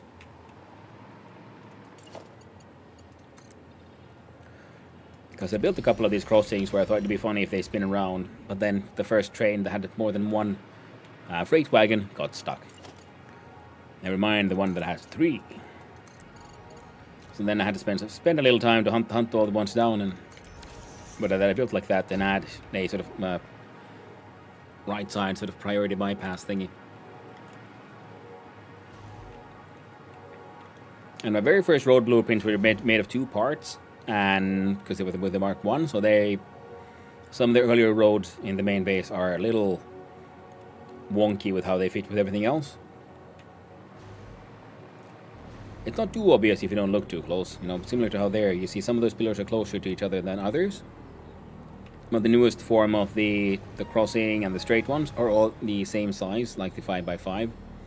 So they fit together like decent blocks.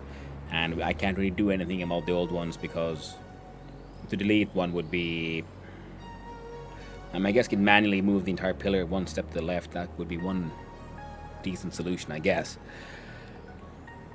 But we can't delete the entire block, because then we can't put in a new block without them clipping into each other, and then we have Z fighting, and then I get sad. Why can't the Z's just get along?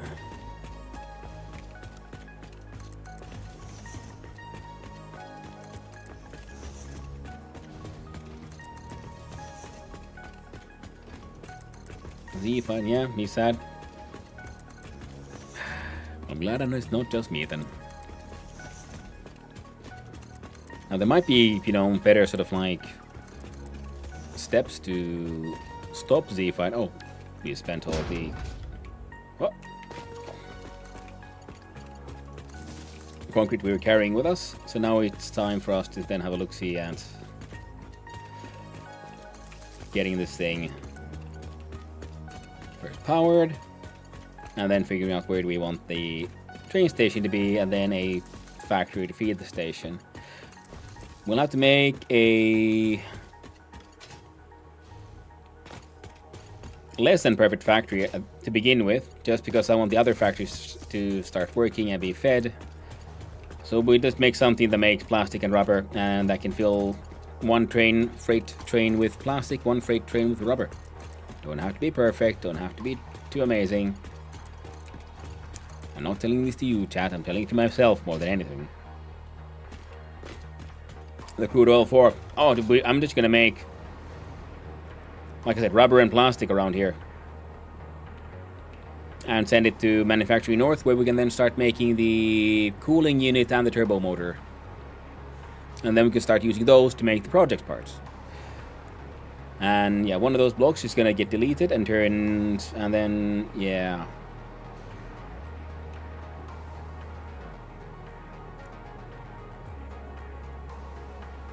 We'll look into it. Well, you know, because we're gonna have to build our the nuclear power plant somewhere. There you can see, because these are then connected from below, because it's a crossing. And if, just in case, you know, we have our power production feeding only one side of the road, these crossings help make sure that both sides of the roads get the power, and so on. And especially with the crossing, because then I want to make sure the power doesn't only flow here from the left to there, but also, you know, to this side. And they're hollow, like I said, so that we can hide some spaghetti in here if we need to, because sometimes, you know, it's the only solution, because the nodes can be pretty far away from each other.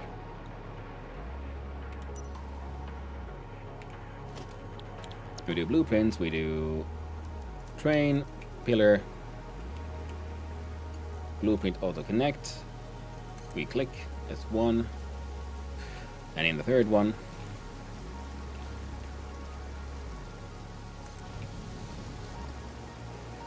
man, I love how easy the building these trains are. You can see the trucks, the roads are more complex in many ways. But now that I have my blueprints, of course, it's slightly less difficult. Oh, we need one more. And we saw the locals are being very nice and friendly and doing donations to the DNA cause. Hello there, you little bugger. Come here, you. I was pressing F now to interact. I played Pal World yesterday, and now I'm like just in Pal World. It was difficult to get all the kept on pushing the wrong keys, and now I'm already pushing F to interact. Okay, but there is that guy. So we're gonna do a tiny little adventure. Means we need to change cassette, of course, from the Fix It to the Le Michael, because he is the adventure music of the stream.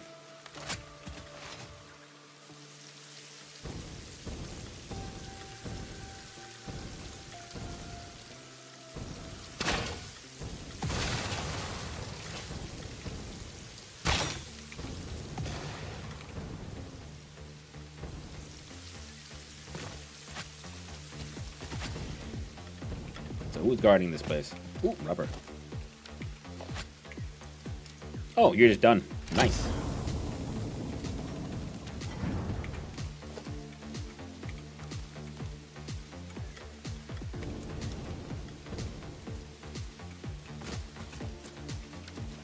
Cut.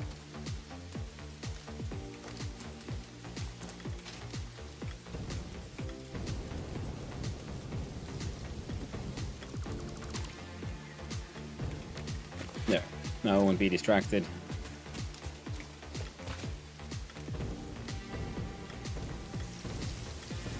I mean, I will always be distracted. It's what I do. I don't have a choice. Brain built that way. But as he is distracted by thinking like, oh, cool, another like hard drive. And turns out, nope, no hard drive here, friendo. So we're gonna change out our Nobilis. First, I'm gonna do and check for. Oh, yes, perfect.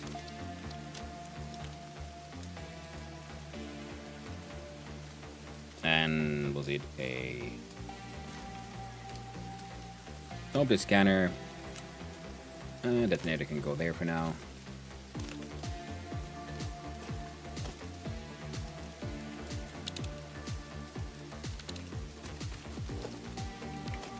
There's a sloop. Assuming there's a sphere. Well, okay, there's a sphere. Oh, there.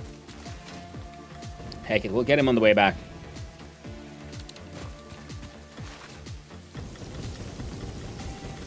Hey there, Pythos. Hope you're doing well. Nice seeing you around, friendo. Always a delight to hear from you and your what? Freaking Power World. So is it up?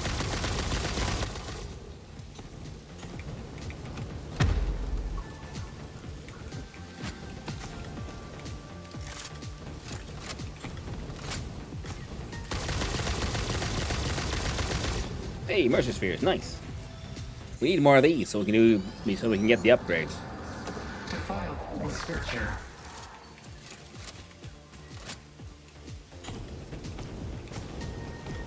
And the locals, well, we need your DNA donations to the cause so I can buy fancy things from the company store. Because Ada will never recognize me, never award me. So I need the, so I need coupons so I can buy my own awards and pretend I earned them. So it'll waking up. Hey, nice. I hope it is going pleasantly enough.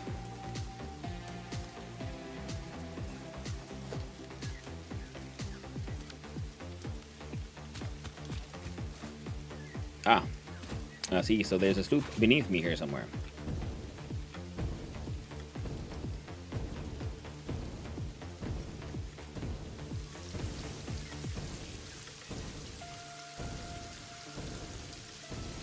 Tell me, friend, where is this cave of horrors of yours?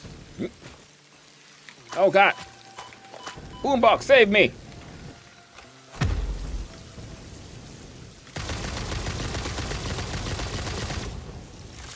Heckin' crabs, stealing my bullets.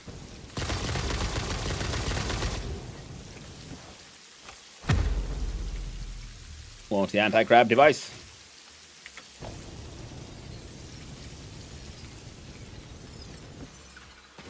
I was named hunting for you, Slunky, but now you're coming with me. Yes.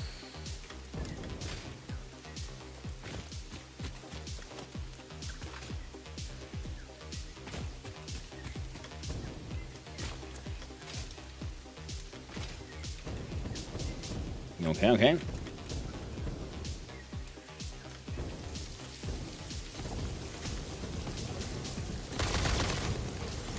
Aerial assault.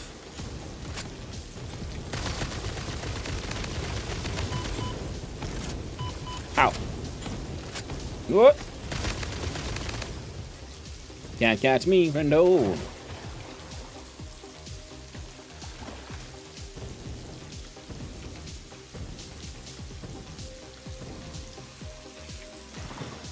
No, what I was looking for. Oh, wrong button. Whoops. There we go.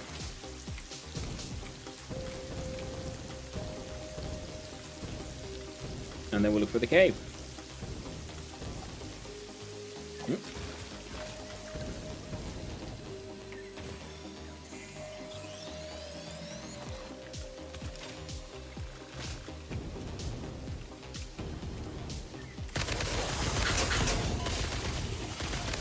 Thank you for your donation to the cause.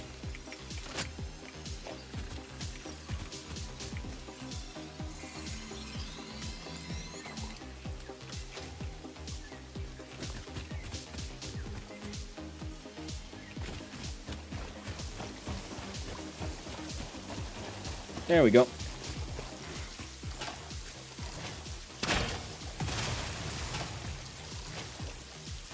I knew it, you bastard. Oh, Jesus fucking Christ, he got out, he got out. I thought it would be mildly stuck there, at least for a bit. Oh god, I hate those things. They hit so hard. Oh, jeez, not in the face. The only one who's getting in the face is you, friendo. No, not the tiny ones. Oh, sweet baby Jesus.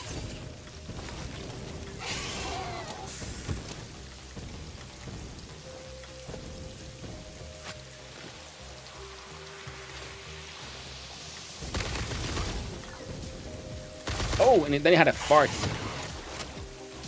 Could you please let me pick up the remains? Thank you. Not just a giant spider monster, but a spider monster with gas. And it's dead. Oh! Come on. You just saw me kill that thing. And you think you have a chance?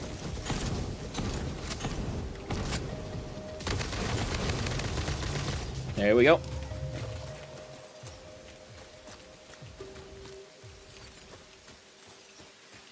Where's your skin?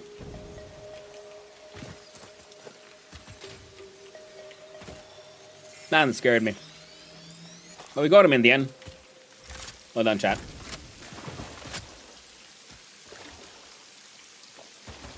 Couldn't have done it without you.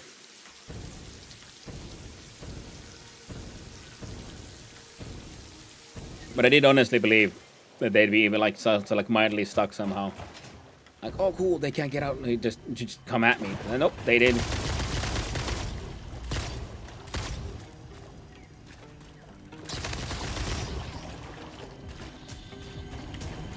Oh, and let's loot those brains.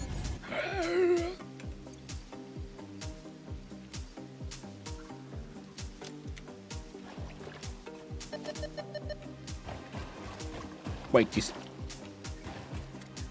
there's another one close by. Well, abandon everything because you know the sloops are just too important. Sloops can't wait. So inside or on top? I'm gonna guess on top.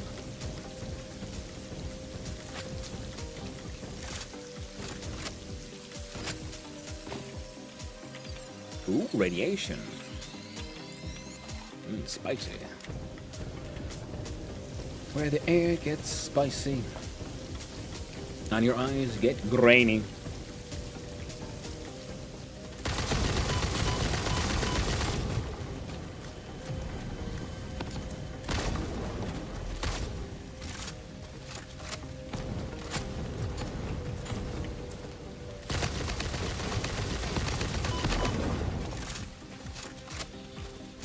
Come here.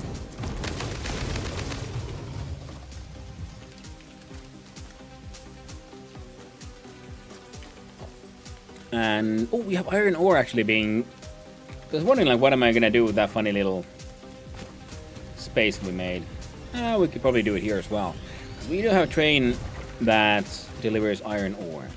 I think it was the third wagon, so we'll have to double check when we get there. Oh.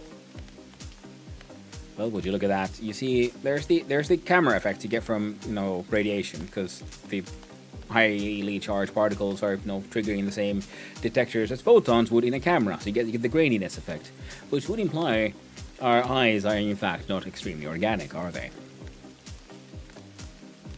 Insane.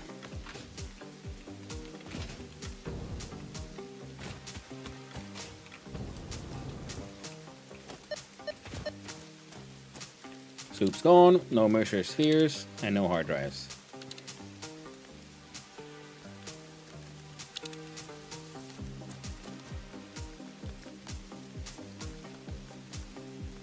I'm assuming there's gonna be like rocks that need destroying, and that's a purple slug inside a rock that just hasn't loaded in properly.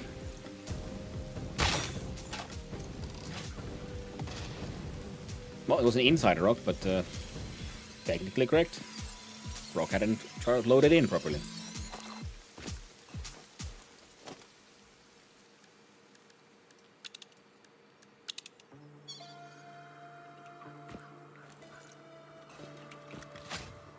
Yeah, there's been a couple of streams, just so much building. So quick little adventure to cleanse the palate and murder some locals. Because we know that golden nut ain't gonna pay for itself. The locals will. Like any proper colonizer, we shall tax the locals to pay for our luxuries. Oh, cool, Mercer Sphere.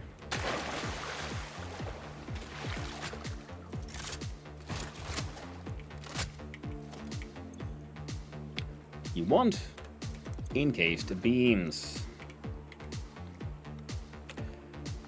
I hate it when that happens. I think I clicked the search bar and start writing, but I didn't. So then the hotkeys then take me elsewhere instead.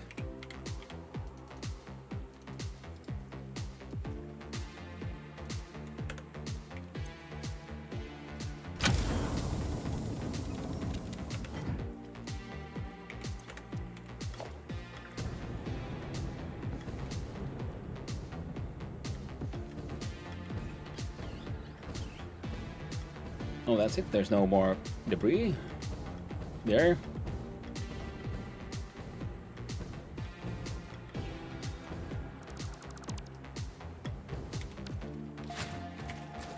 Free quick wire. Turns out, oh, it's gas now, but I think like, wait, someone just left a nuke lying around? No, what a fart bomb.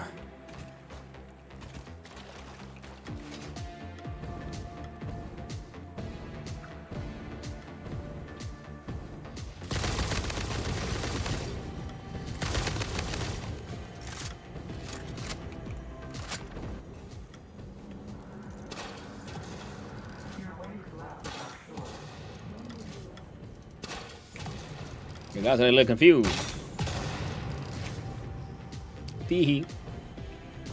You know, I was criticizing Pal World's enemy AI a little yesterday, but nothing too bad because, you know, at the end, you know, it's just a game of, you know, stupid good fun.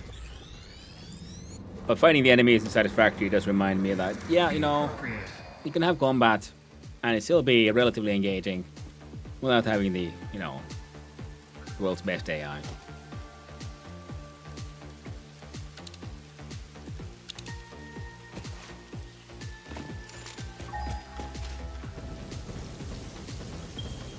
A lot of worms we don't really need.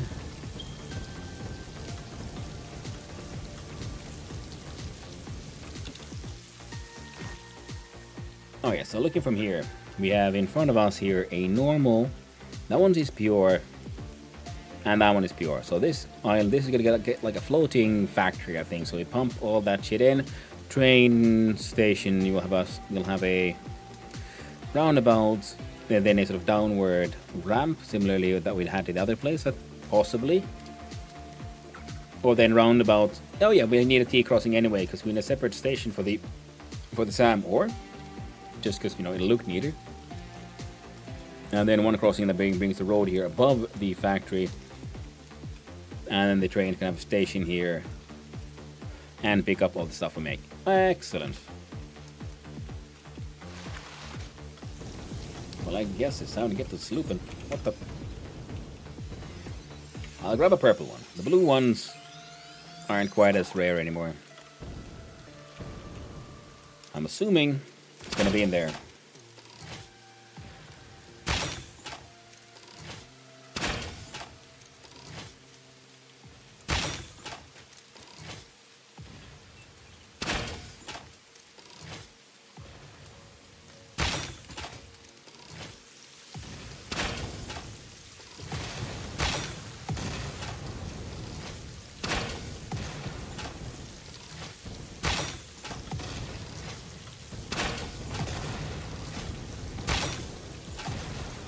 There it is.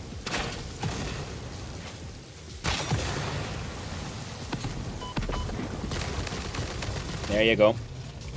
Yoink. Slide. And sloop them some air. So. There you go.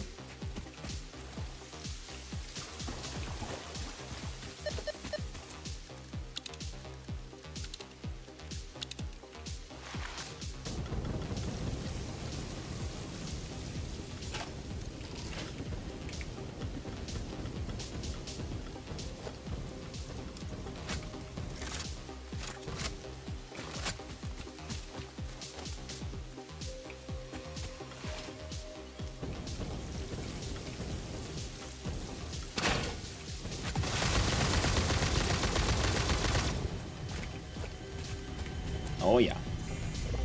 Nice. Must. Nay. Well, that's very true of Makiro Sugiyama. Back dreams grow. Sorry for the late response, I was a little locked in.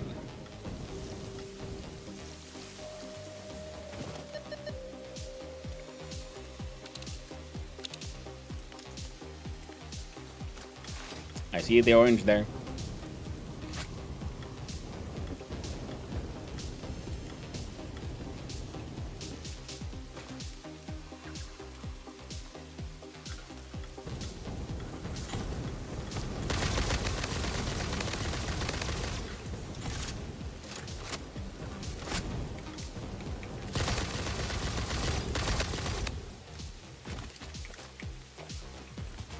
Ooh, free oscillators.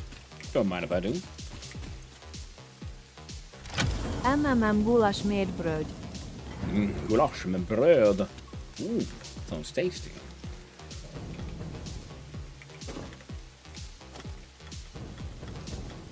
Sweet, tasty goulash. With sweet, tasty bread.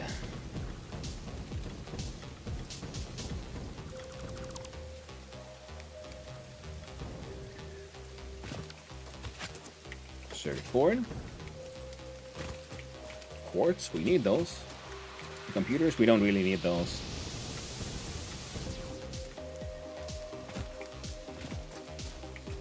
But, you know, waste not, want not, grab all the things.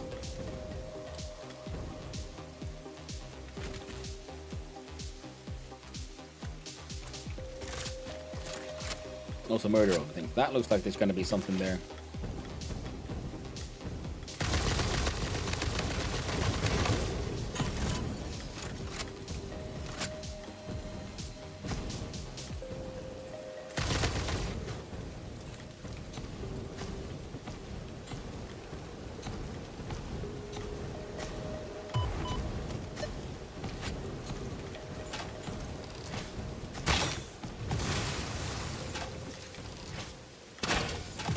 Bombardment time.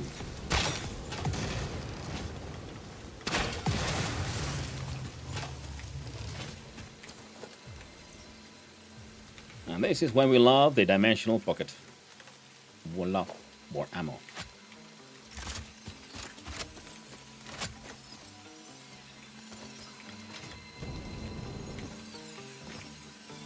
And minutes, more fuel, all the good stuff.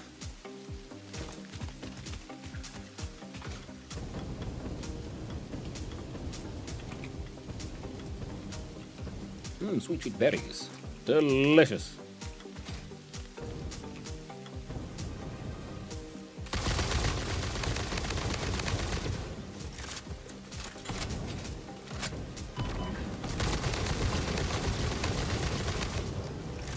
I seem to have taken slightly more damage than I was intended.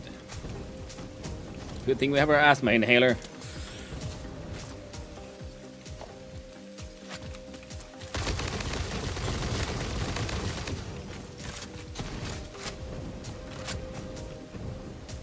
Wasn't there two of you?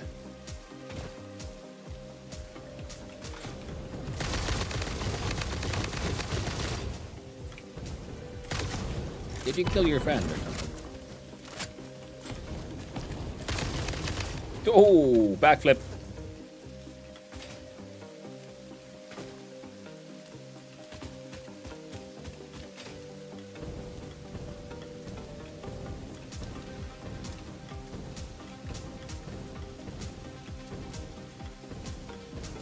Yeah, I got no idea what the frick. But I do know I just saw a sloop. That is a Mercer sphere.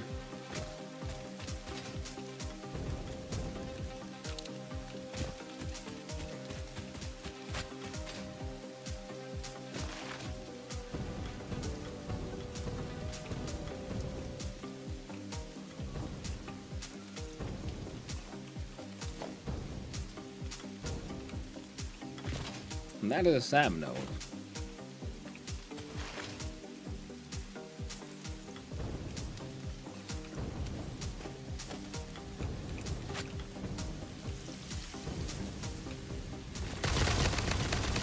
Come here, friendo.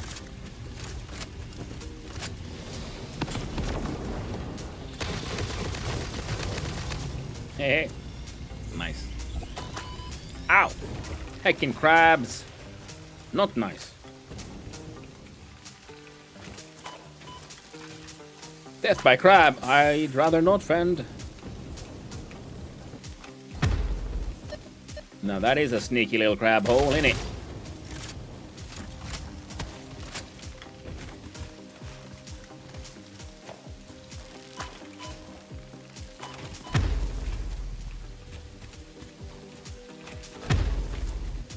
What? Ow. Come here, big man. You can't get me. I have the high ground.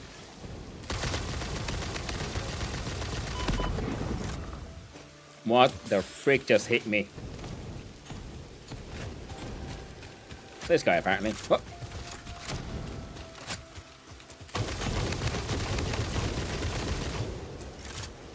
I have discovered the way to defeat your AI. Where's your skin?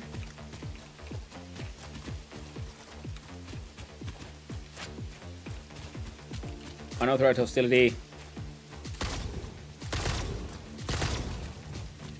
Death by crab. And now death to crab. More specifically, death to crab home. Now, pretty sure I just saw, yep, another crash site. Heck yeah. It's a very, very bountiful outing so far now, isn't it?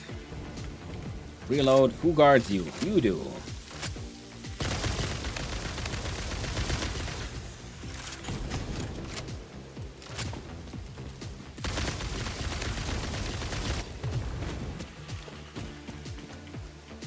Yoink.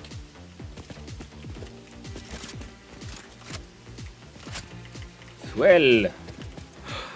Ooh. Nice. Now, if we could check down the map, I think we might have a chance for some... There we go.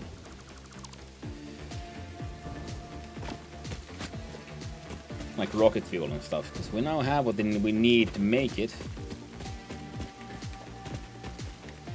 So let's check. Special. Mine. I said mine. Sulfur.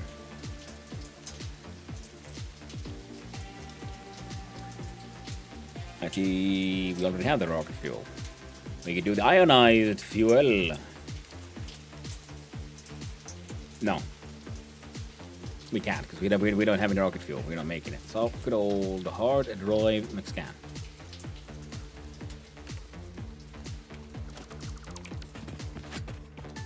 Grab the quick wire.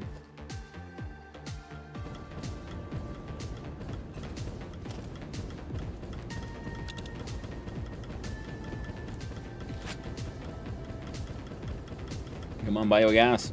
Lift up me up. Before I go with my pants.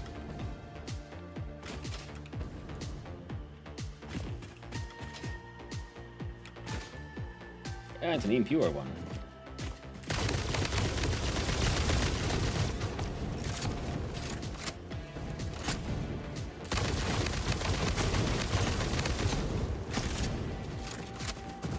Oh!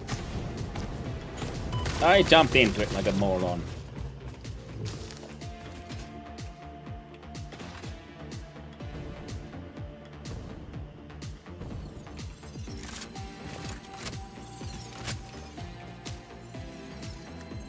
Nope. And the power slug. And the power slug, please. Thank you. So, the sphere of McMercer is below me.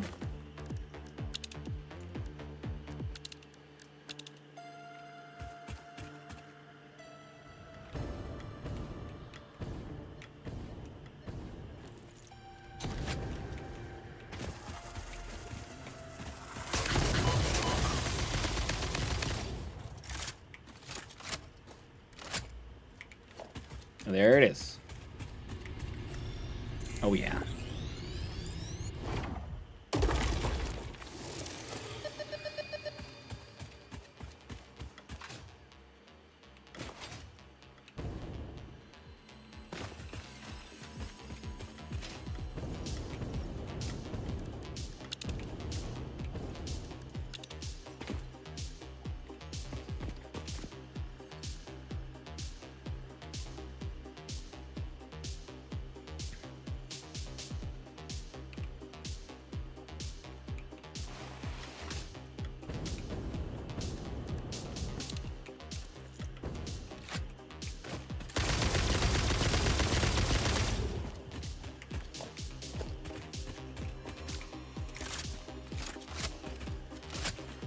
There we go.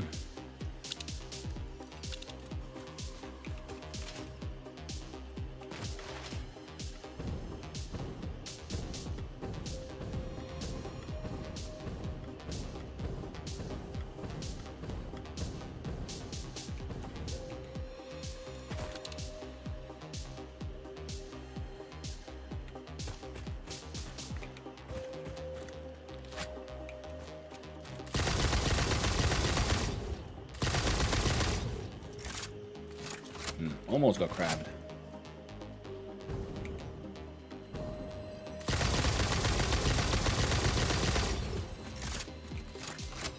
Yeah, come on, come on.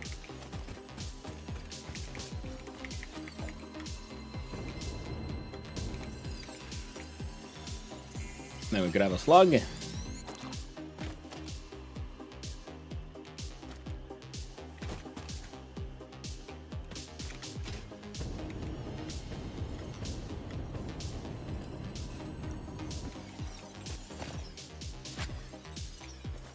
We can grab a yellow one.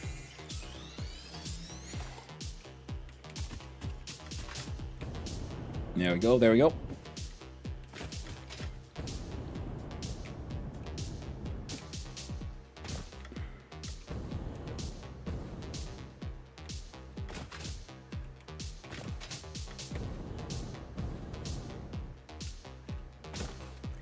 And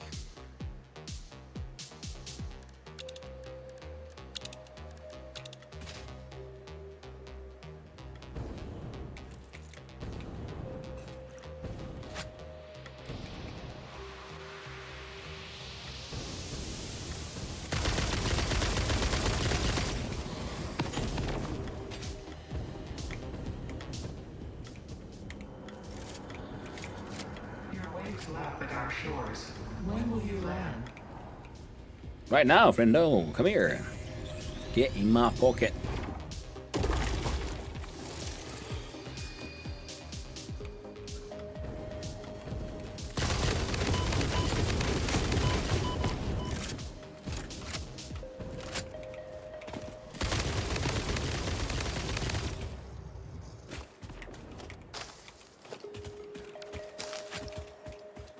Beautiful.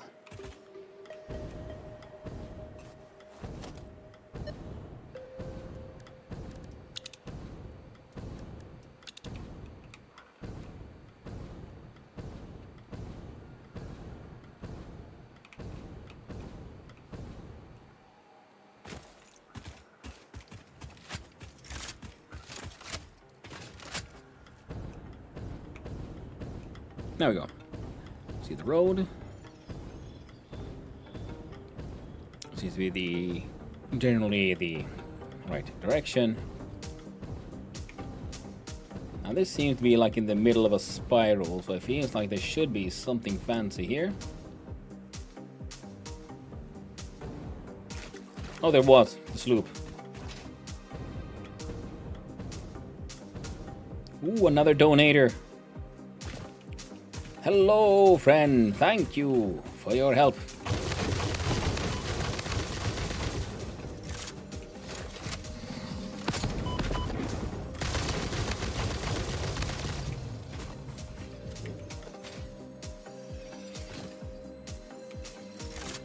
Once again, I appreciate the donation to the cause of the golden nuts.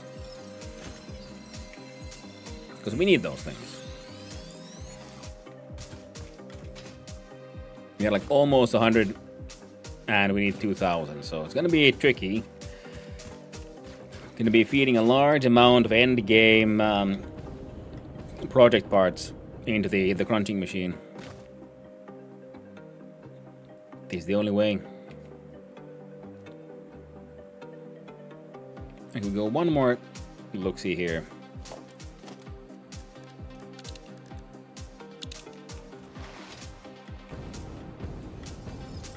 Check this here little island thing out.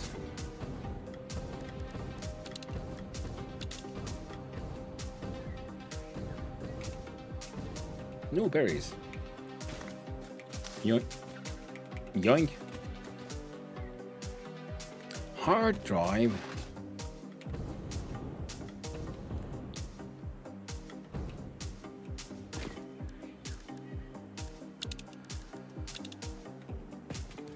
Let's get the sphere tanned first.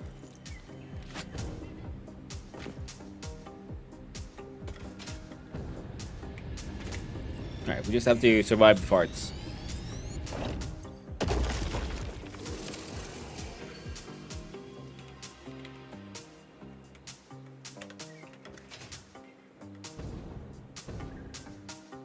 I murdered the crab home.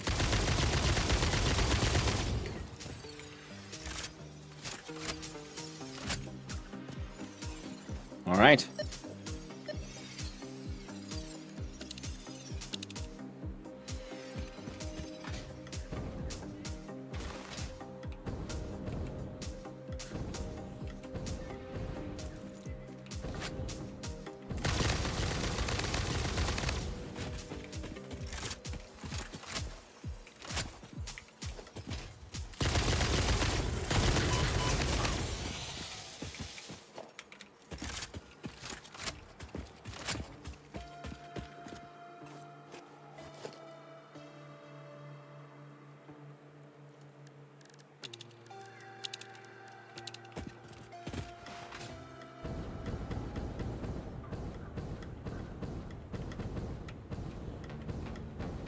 There we go.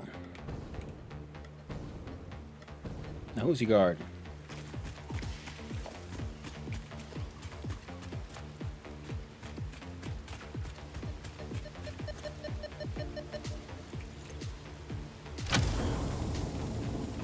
There we go.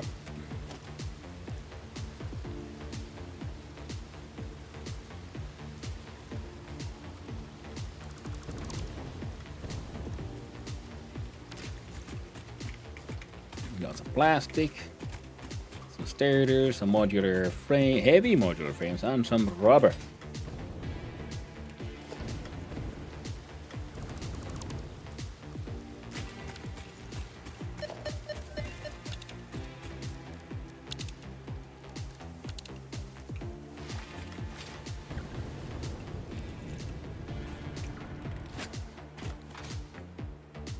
Getting heckin' distracted. Oh. As one does.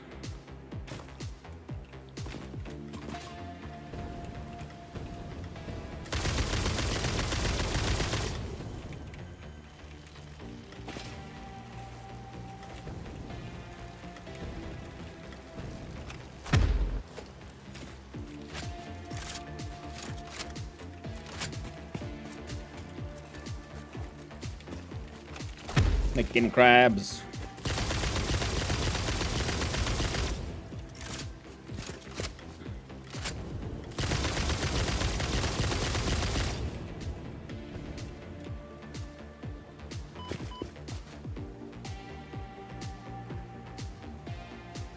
I got 50 bullets out of 20 in my gun now, apparently. I don't know how that happened. I shan't complain.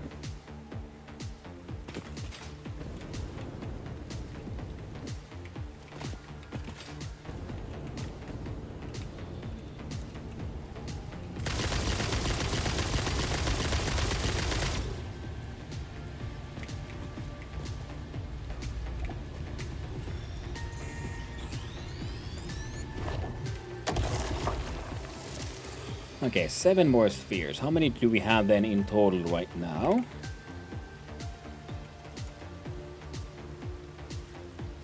A bunch. It might be enough to do some research, but then we won't be able to do anything else.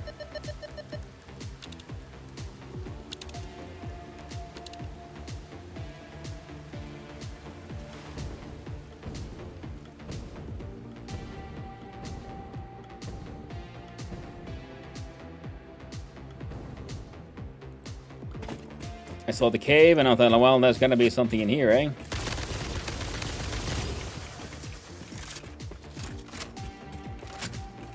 And I was wrong. So very wrong.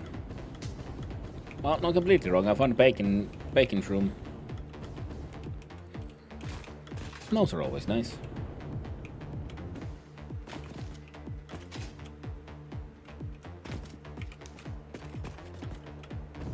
Oh, there was a cave.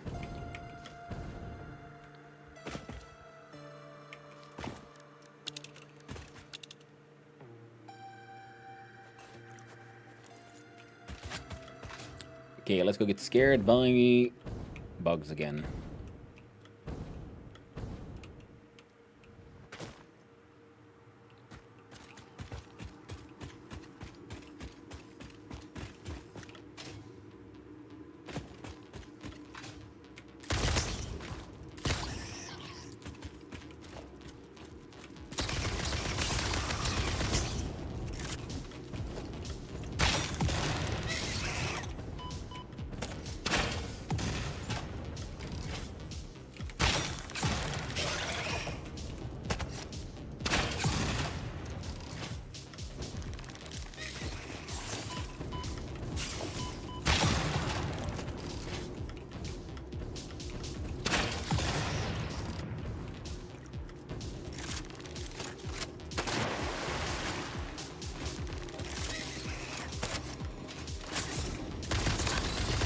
There you go. Got him. Didn't get that guy, though. Almost got me. So, inhaler time. Reload gun time.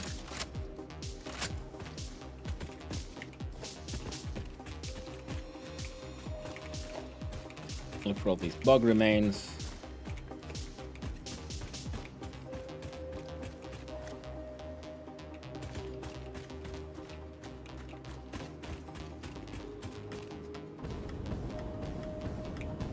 Is there anything even worth it here? Or was it just a bug hole?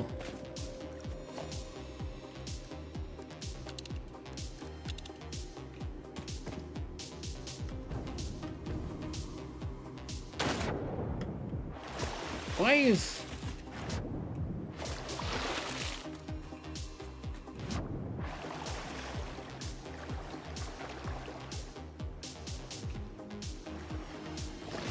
Okay, there's something weird with that water.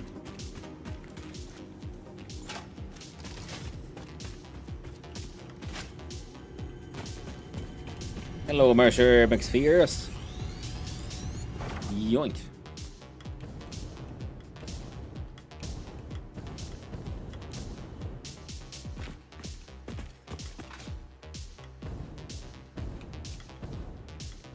Oh, cool. So there was like an upper path he wants to avoid the bugs.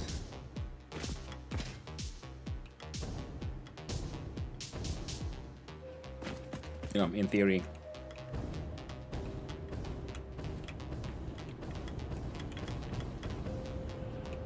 Ooh, a secret full of nothing.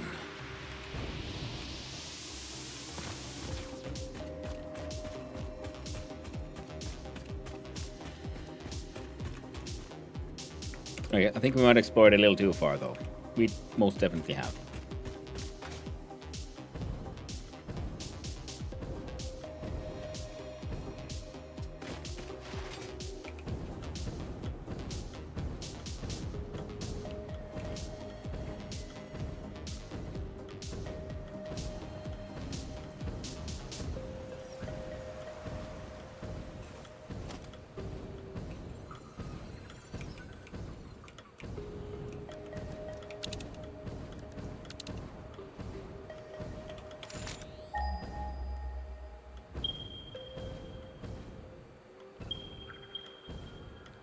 So there's one target.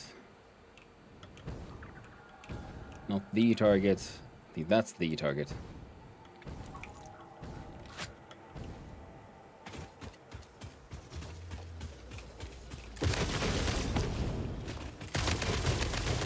Come here, you silly goose. There'll be no escape from the capsule factory.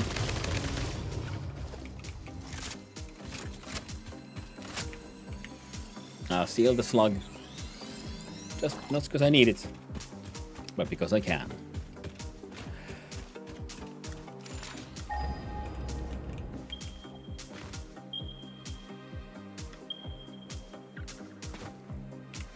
Alright. So north of us is one pure, and that one's pure.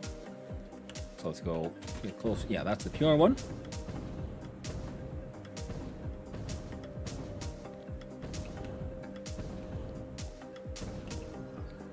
And that's a beastie who wants to make a donation to the DNA capsule cause.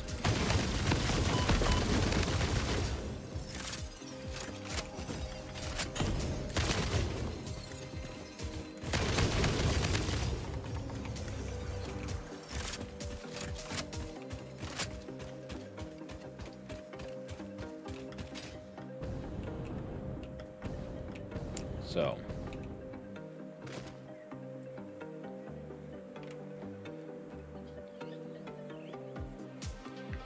I think it'll be easier to go from here south. Yeah.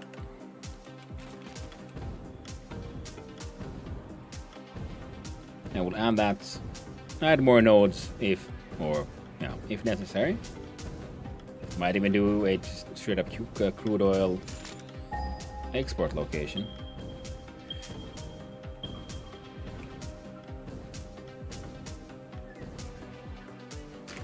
Yeah, this will be a lot easier to make happen. Alright, fantastic. So from here, which means we could put the roundabout already there. Excellent. Oh yeah, and then the MAM. Let's check on the MAM once we get up there.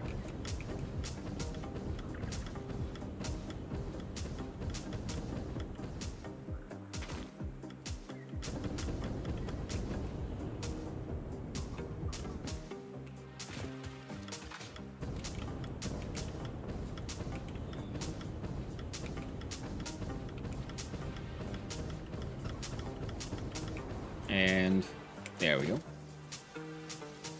Change the jetpack. Fill the MAM.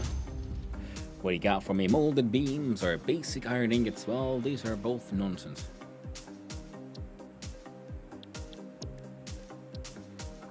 So scan me a hard drive. I'll bet you. Scan me a hard drive. I'll be back for breakfast. Give me a quick sec.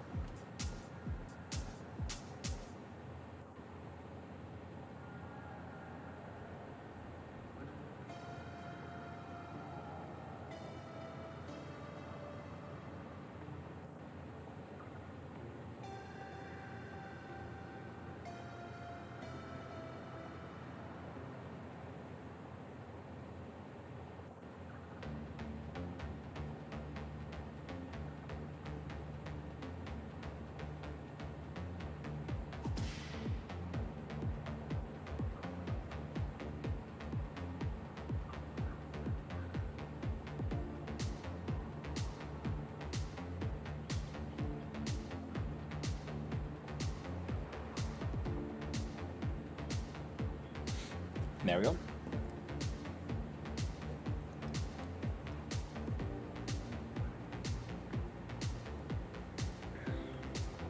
Okay.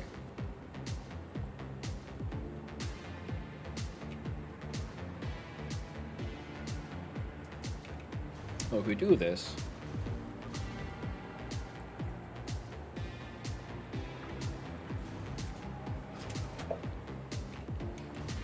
alright, we're gonna do it this way around. Remove that blueprint, and then we put in the T crossing.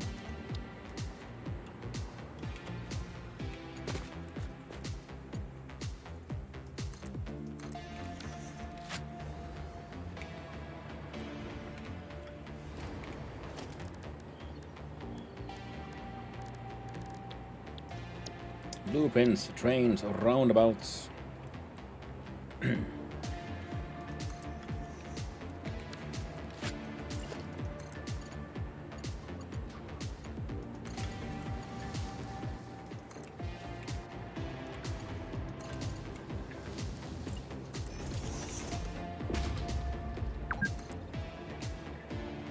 Ooh, already been 8 hours of game. But we'll try to get to around 6.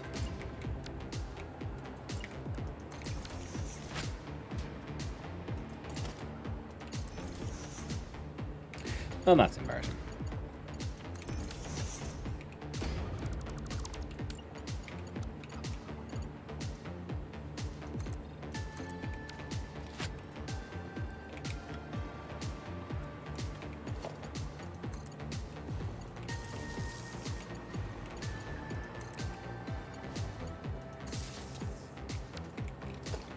Check out the blueprints, we check out vehicle infrastructure and block 1.5.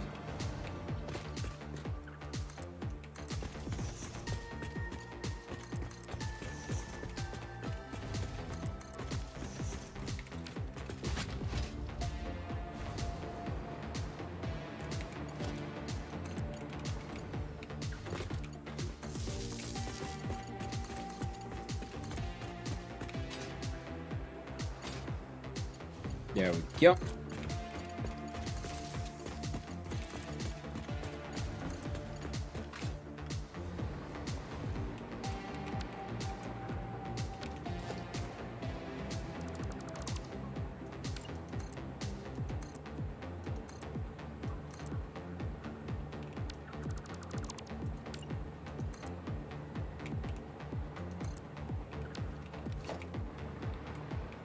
And then we can try to then connect a few more that way as well. Then the pure SAM node will be connected to our networks because we're gonna need those eventually, next phase. Right now, there's not that many things we do with these SAM things. But there will be. Oh yes, there will be. This much even I can remember.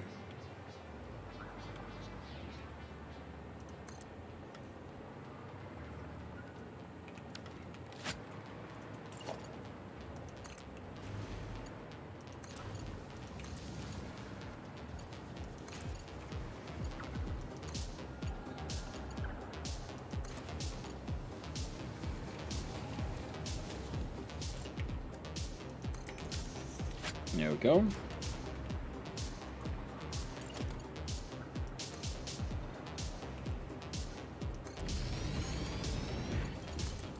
I'm pretty sure, yeah, I went and upgraded the belts, but not for the concrete, did I? Don't think I did.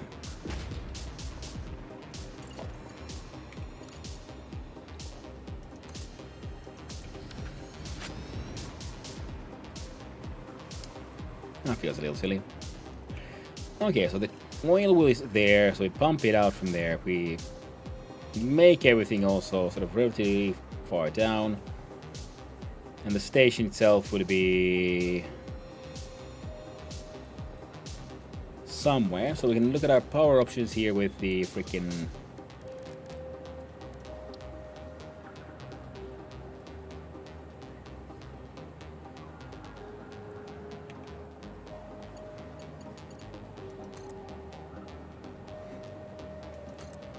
there we go.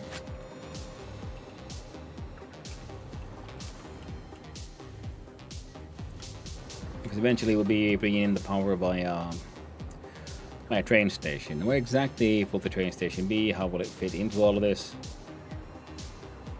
Well, we'll find out. So now we look at the production. Here we find it's not a refinery, it's the oil extractor.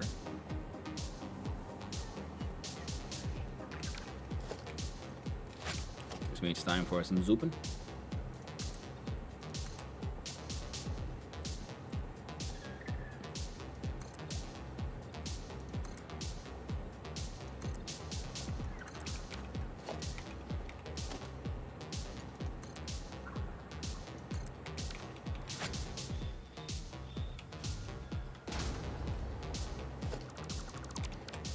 Now is that chainsaw?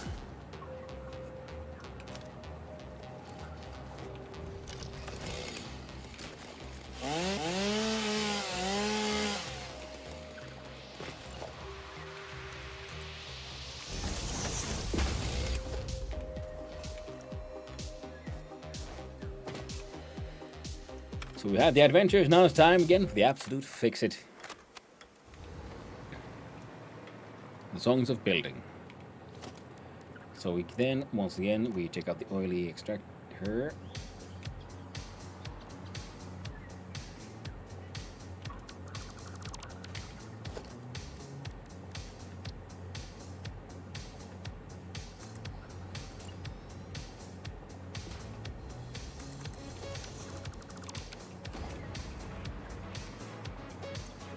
You pump out 240 cubic meters of oil, which we can also then be, improved via the magic of shards all the way up to, what is it, 600? Yeah. Pretty good, if I say so myself. Then we look at our plastic recipe options.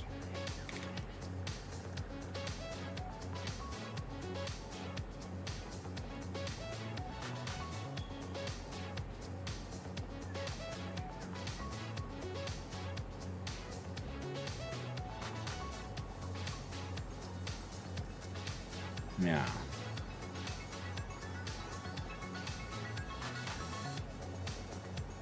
All right.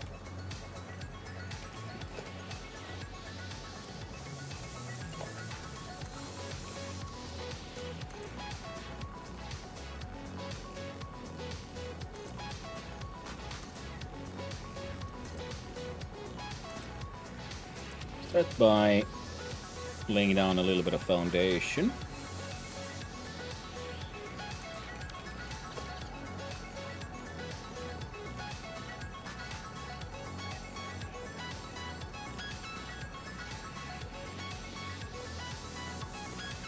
Kind of want to build one just to sort of see what it needs, but we'll have to wait on that one. Just so we can have a little look see here. So we do rubber. Residual rubber goes with the residue stuff. We can make rubber, plastic, leaves us with the heavy oil. We can turn the heavy oil into fuel.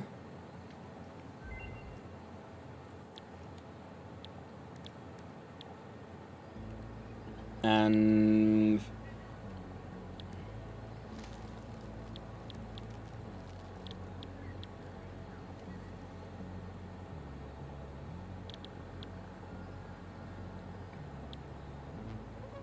or turn this stuff into petroleum, some into petroleum coke. We don't have any recipes that make much use of the petroleum coke, so I think you would just do fuel and put down some like power generators to just burn it out pretty much. So I don't feel like we need it here, because the idea here is just make plastic. So you make plastic. So 240. Let's see, and we get 20 plastic a minute. Then you make 20 rubber a minute. You go through, nope, wrong recipe.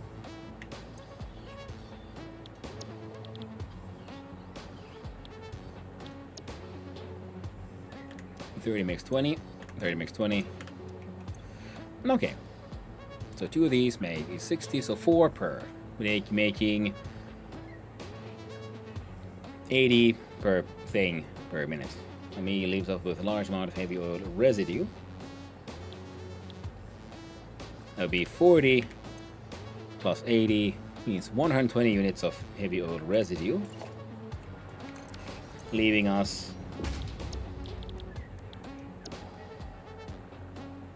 with making 80 units of fuel per minute.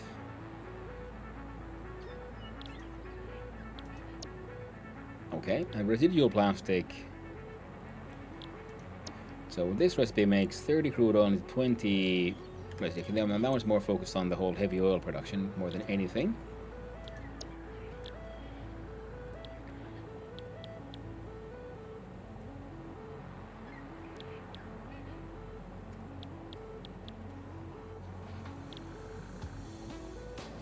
Fair enough.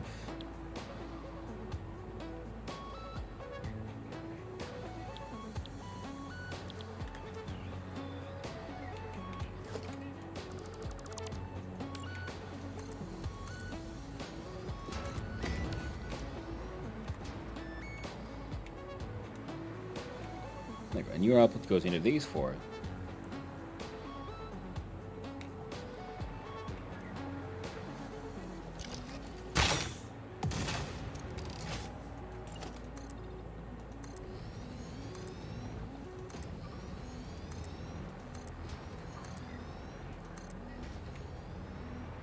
For these fit on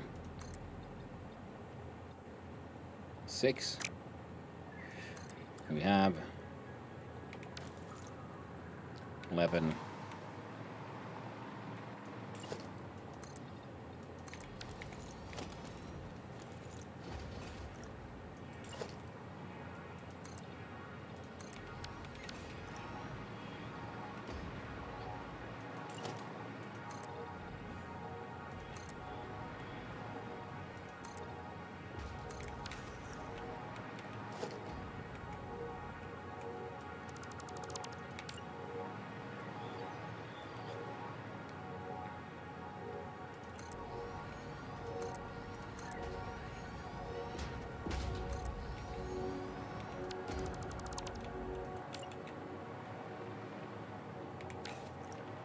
1, 2, 3, 4, 5.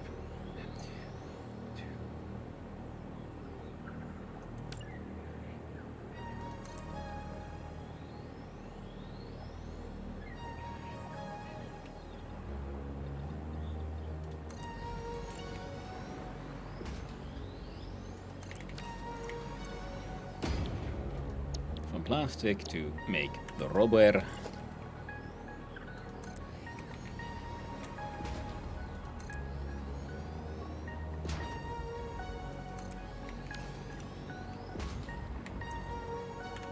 There we go.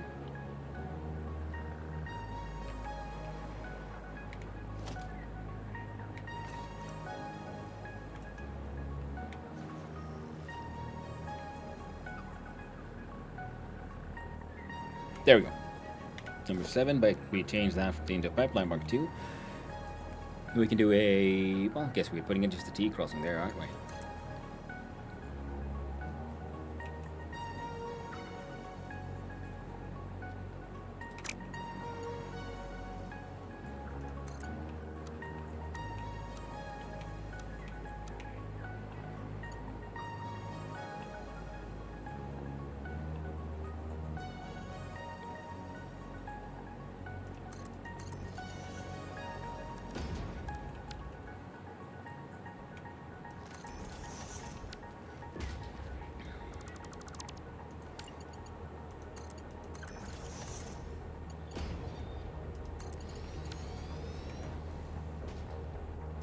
There we go. Cleaning it up. Making just a straight up dumb, simple factory.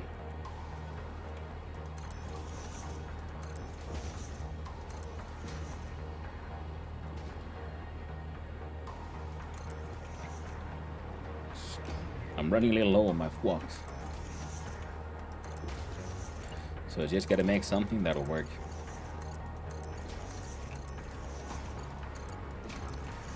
Did the math, it outputs 120 units of the heavy oil.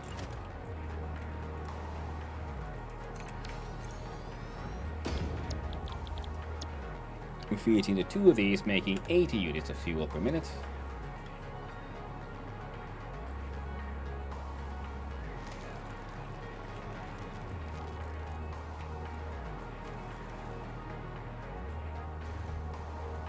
Yeah, we're bringing more stuff in from there, so I guess you two could be facing that way.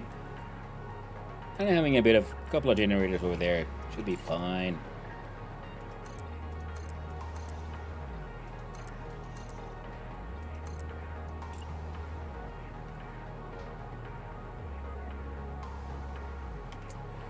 We do nudge it.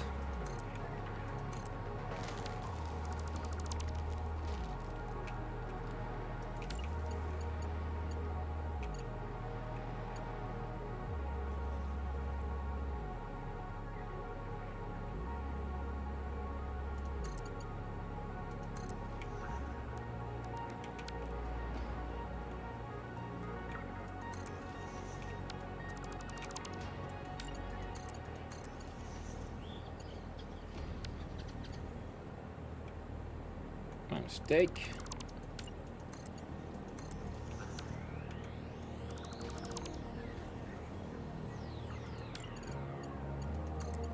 Try it again, because we in fact need the pipeline junction.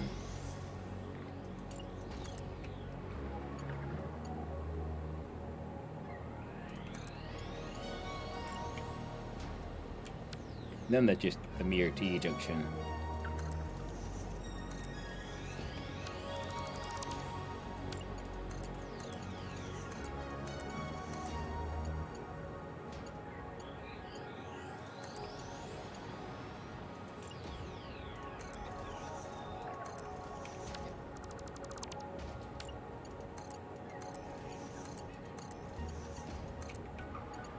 And because everything's built nice and flat, also means we don't need any pumps, don't need nothing.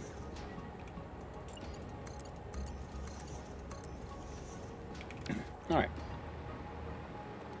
Now you two are producing 80 units of fuel. Got no idea how efficient our machines were.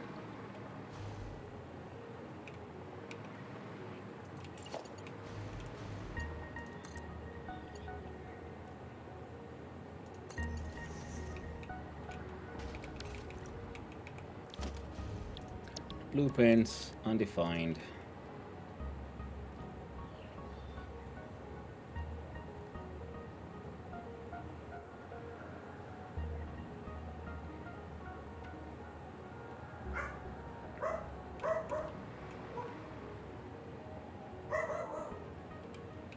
Doggo Säsberg.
All right.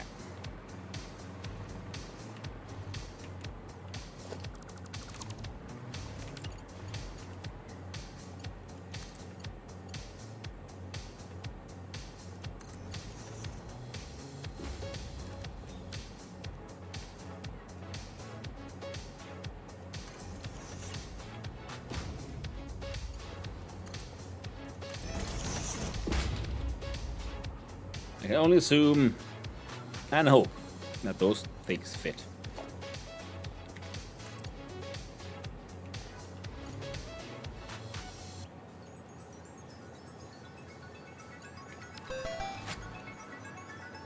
Thank you for the follow. I appreciate it, and I hope you have a wonderful day, friend. Connect those. Daisy chaining this here nonsense of a place.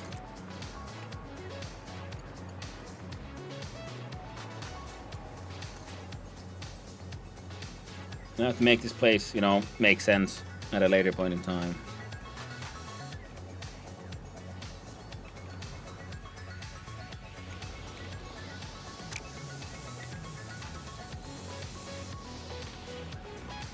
There we go. There's a conveyor belt input not necessary for those refineries. The input, no. The output is for these because we're going to export those. But right now I'm just looking at the exports of them. See, because these are not inputting anything except crude oil. And the heavy residue is sent here to be turned from heavy oil residue into fuel. And the fuel is sent there to, just be burned away to make power. Then the plastic and rubber that they're producing will then be sent to a train station that doesn't exist yet.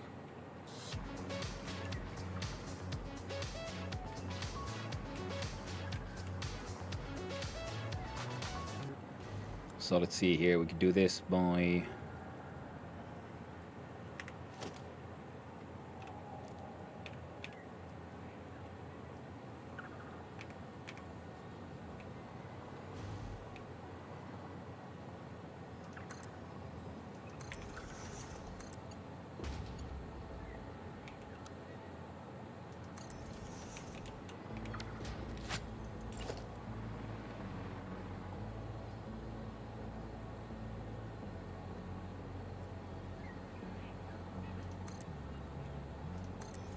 I wonder if we can make this work.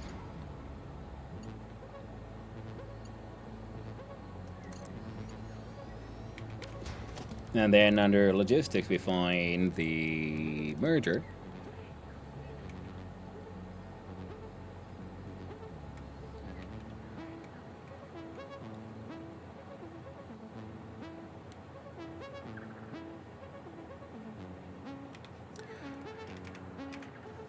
I think it'll be easier to do it this way around.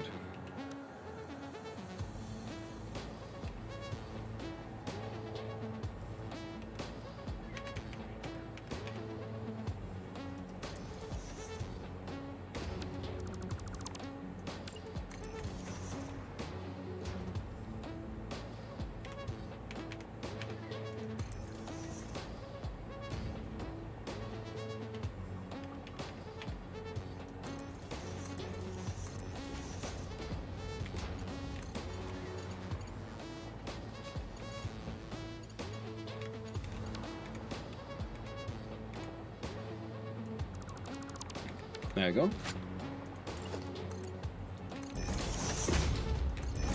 Now these are all the same height.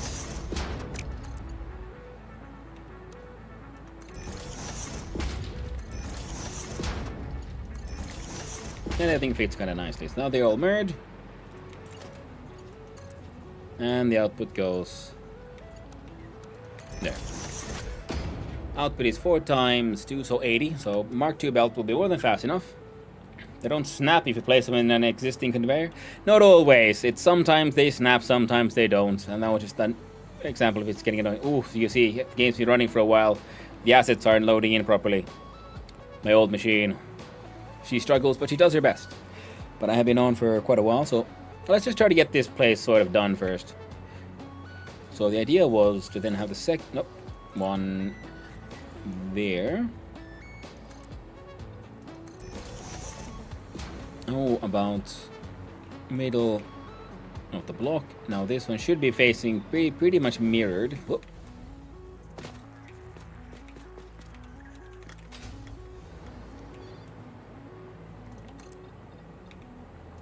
There we go.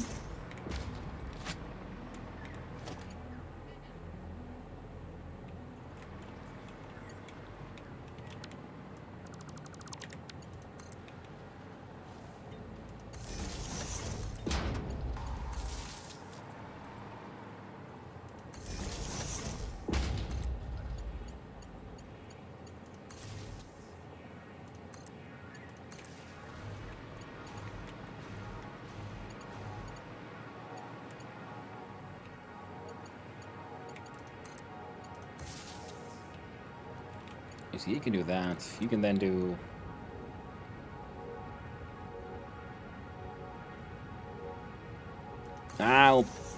we'll do it the same as we did the other factory. No, we'll fix it. We'll fix it in post. See, the oil is being sent in. These are slowly turning on. Plastics being sent. Heavy oil residue is being pumped out. It goes into both of these. There's 80 fuel. There, so everything is in ratio except for these guys, because I can't remember how efficient or inefficient they are. We'll wait for everything to start catching up. Shouldn't take them too long.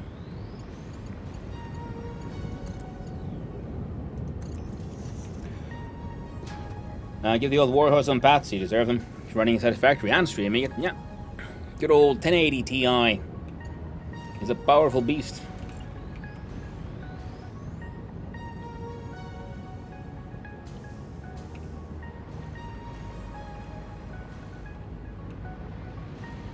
Oh right, yeah, okay, that's why. I was wondering why are things not feeding here not as well as here? Yeah, because of the direction of outputs. Yeah. Oh, quick checky here. So you're making 40. Oh, and you're consuming 40 per. Perfect. So this is perfect. It's a nice small little plastic and rubber factory. That'll just get the job done. Excellent.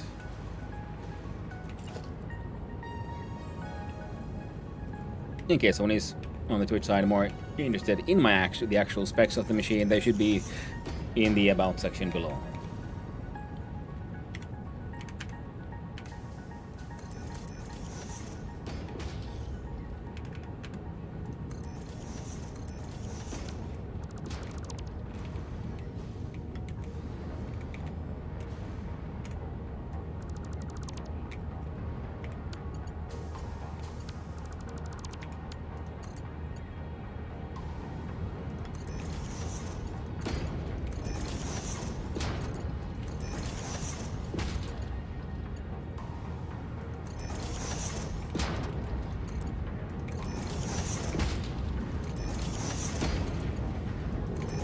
There we go.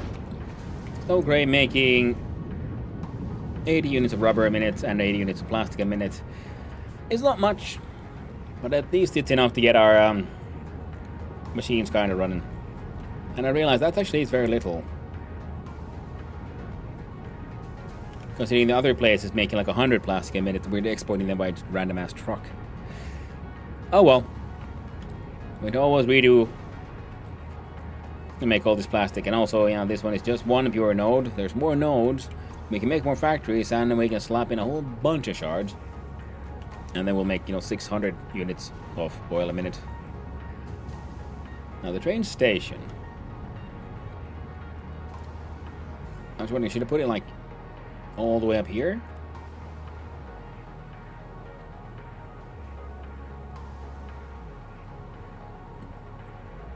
I don't think I should.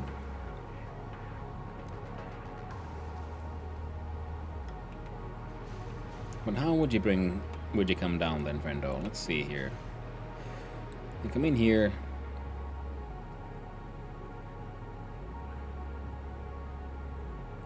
And we could connect, yeah.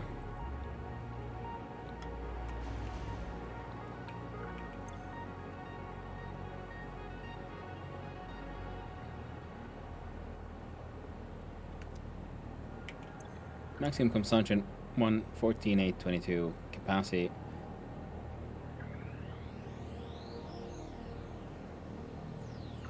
Capacity is fluctuating, but the maximum consumption has gone down somehow for whatever reason. I don't think I've just removed power consumers. Very strange. Okay. Especially because I just built all this.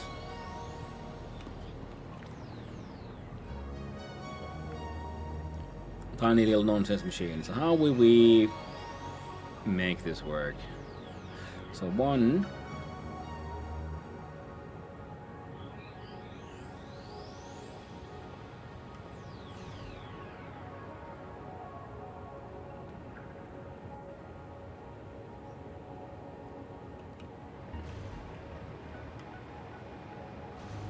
Now this needs to be a roundabout because we're going to make a station over there as well. And I was wondering, maybe I don't need to have a like full road here, so we can change this.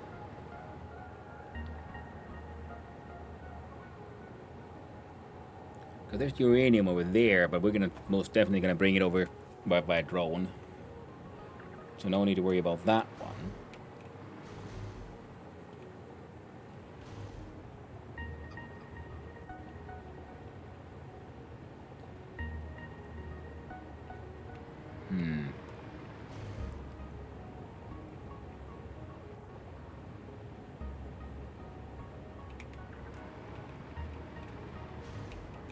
Part of me is tempted to have then another like roundabout. We have another roundabout already here. So you have, you know, you come here, you turn a right, and then from there you do take a right, and here is the actual train station above this place. Then, you know, from down here we ship up the goods. That way the road can sort of be, in theory, keep on going there. I think we're gonna do that. You gotta go.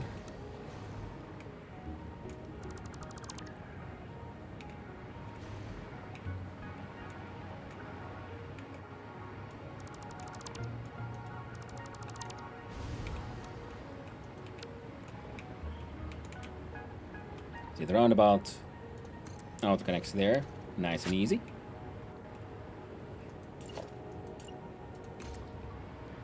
Now these two should still fit.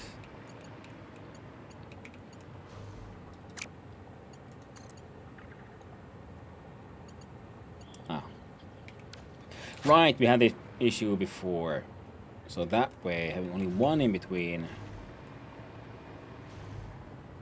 Yeah, it's fine.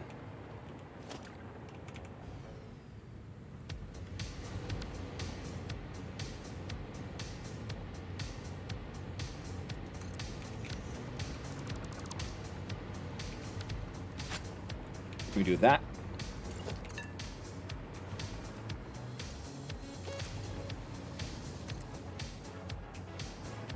We do that. Now there's an extra funny little roundabout.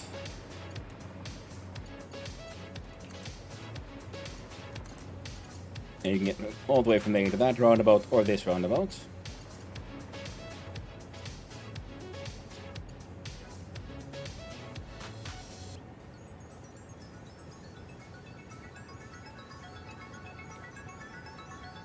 Ah.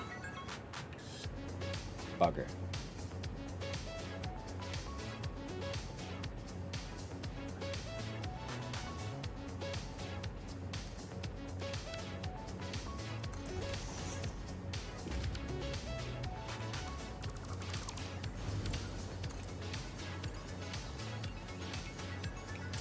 some less than perfect clipping, but it's okay. Because we need to be able to then also have a tight turn from here in a sort of bypassing the roundabout kind of thing to the right, because that's where the station will be. So then we need a piece of foundation.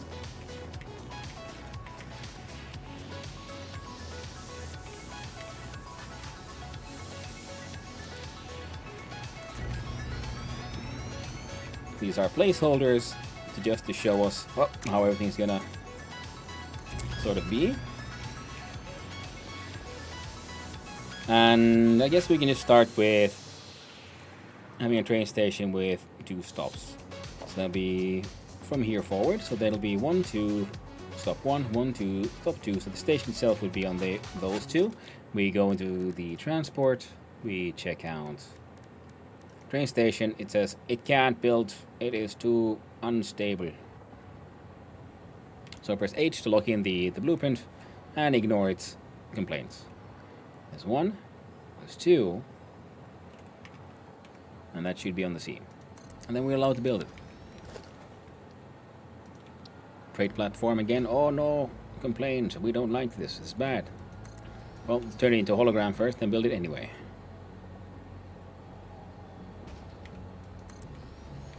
The magic of the nudge allows you to break all the rules.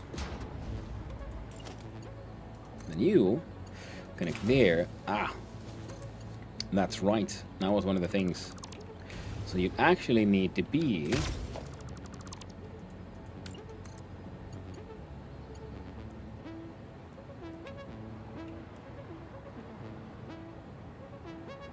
there.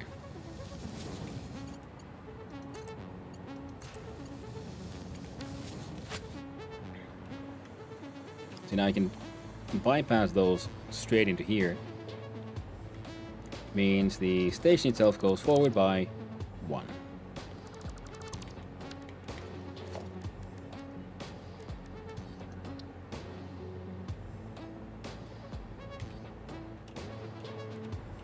Freight, and for 8, and station.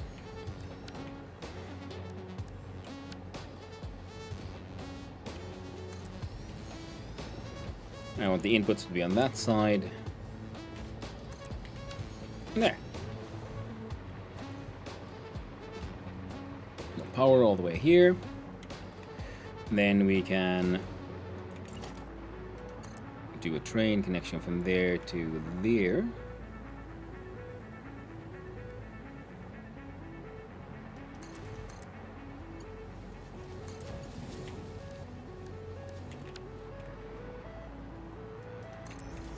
Block signal there. Block signal there. And path signal there. That one was broken because it was sharing a sort of block with a block signal and a path signal. So now both entry points are path signals. Exits can be block signals.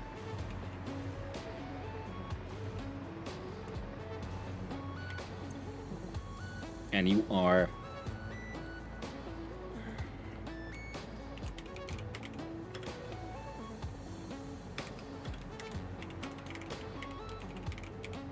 plastic and rubber exports.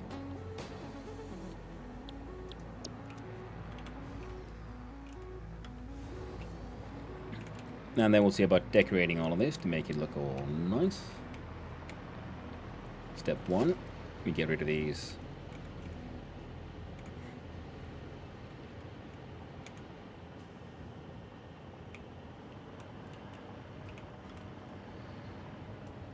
There we go. The excess extra ones. Zoom in what we need on this side. Now you imports go in the import hole. The import hole will need help. So we need the logistics. We find the conveyor lift floor hole. 1, 2.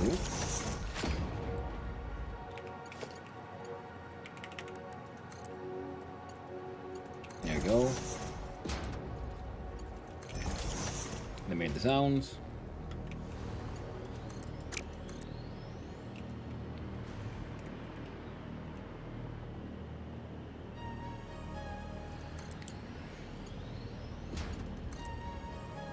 There you go. That's acceptable. Now we just need to check out quickly with the magic of the walls. We find a basic wall. The basic wall goes here.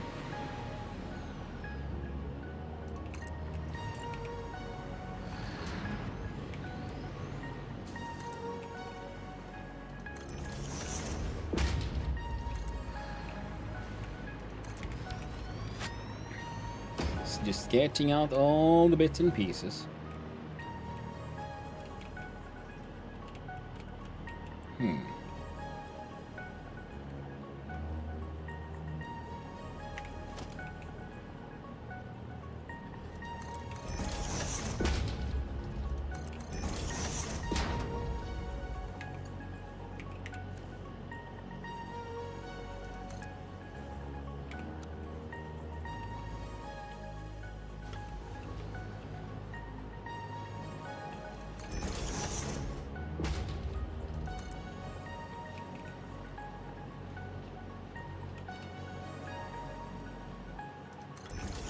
Looks about right.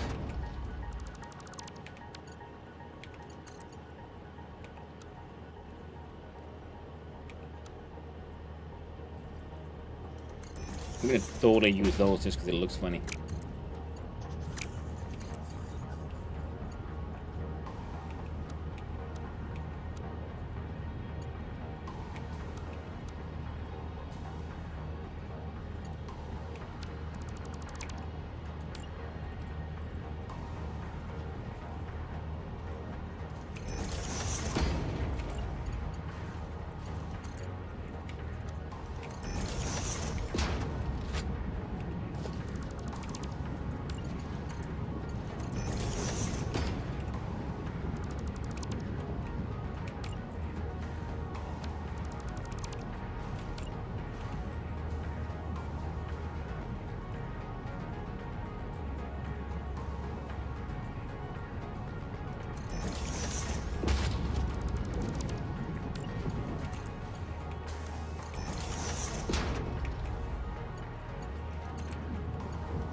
There you go. So now we've got rubber and plastic, sort of being able to get me to come up here.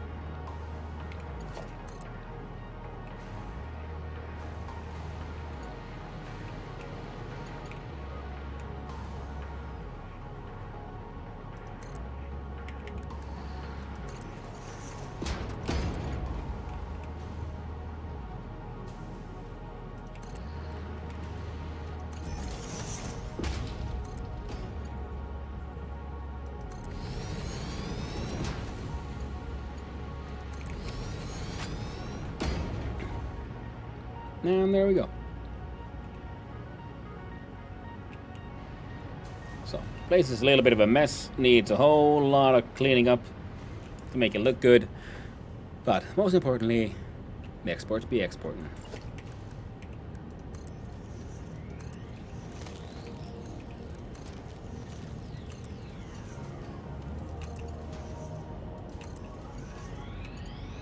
Yeah, almost about the like belts between mergers be like a lot faster than everything else. Now where they should all be able to just keep on pushing.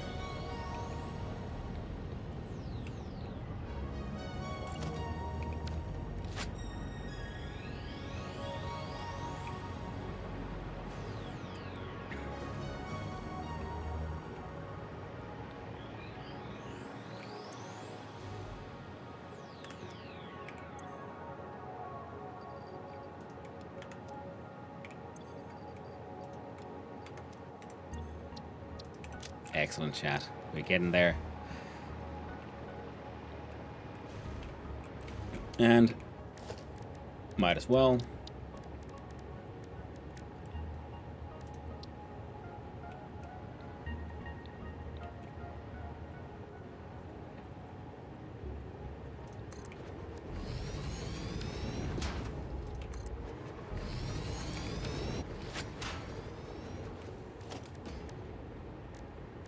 What's good? Plastic and rubber color.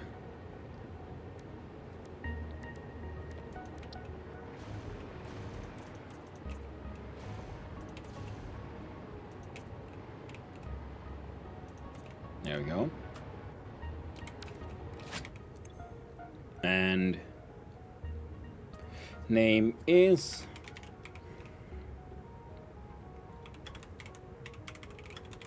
Plastic Rubbermaid. Edit the timetable. Well, you go to Plasti, yeah, Plasti and Rubber Exports, and then Factory North, Plastic and Rubber Imports. Save the changes. Turn on self-driving.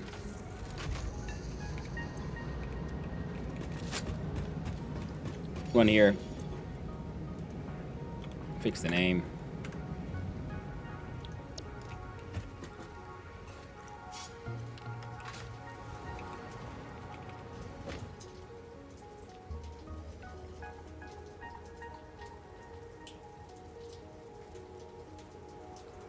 It ain't much, but it's something. So now we need to have a rubber export. Might even have to... Yeah. Yeah, we're gonna have to do some things, because there's more oil nodes here. We can abuse them all. Pizza time, pizza time, You are pizza very... time. Exactly, Game Potato. Ah. But we achieved our things today, chat. We did it.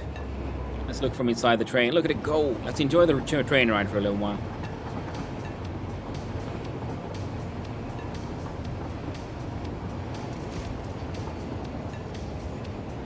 Because our new train track's done. Heck, amazing.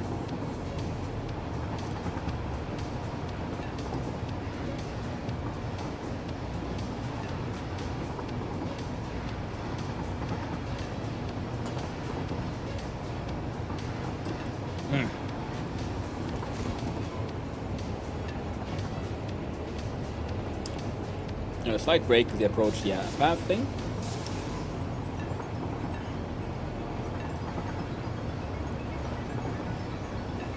The first train that actually comes to this area.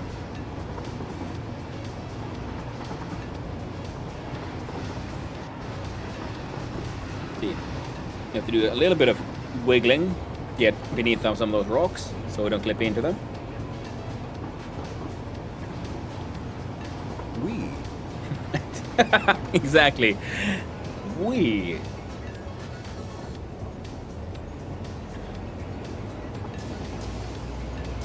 Oh, this is the path you chose. Fair enough. You have our sulfur export station there on the right. Woo. Wee wee woo. But yeah, woo.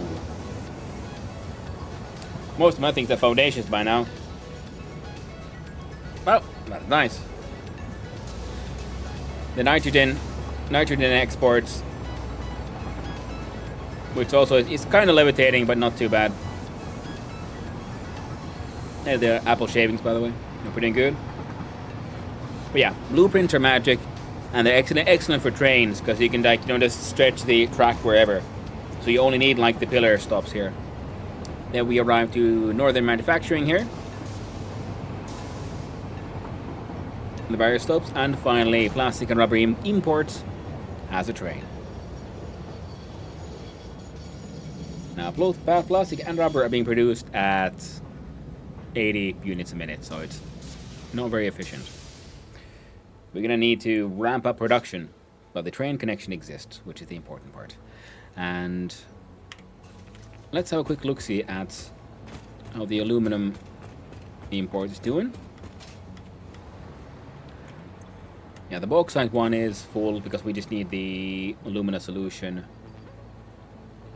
Now 365 items a minute, but we are producing 480, and I think we can upgrade the production speed. So in fact, we need a second aluminum train. I think that would fix that one.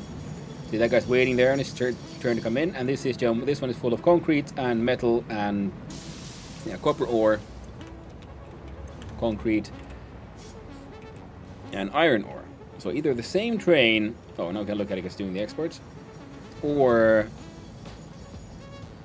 a version of it will also then be sent down there to the oil areas because we are making synthetic fabrics there. And we have coal, so we're going to make the gas masks filters there, put them into wait.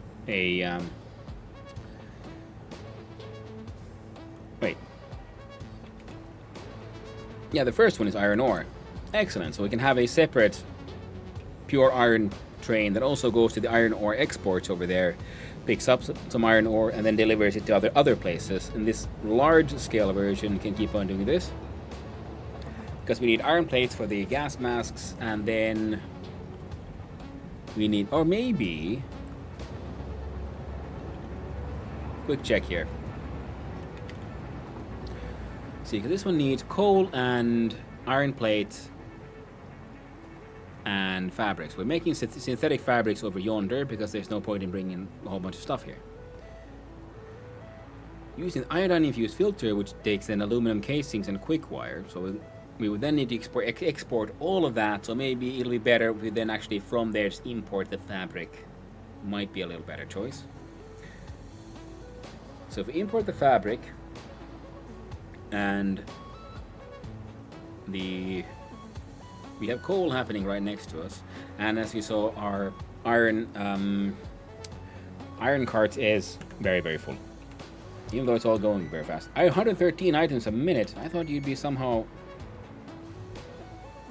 going through them a lot faster. You guys are consuming. Oh, no one is grabbing your iron.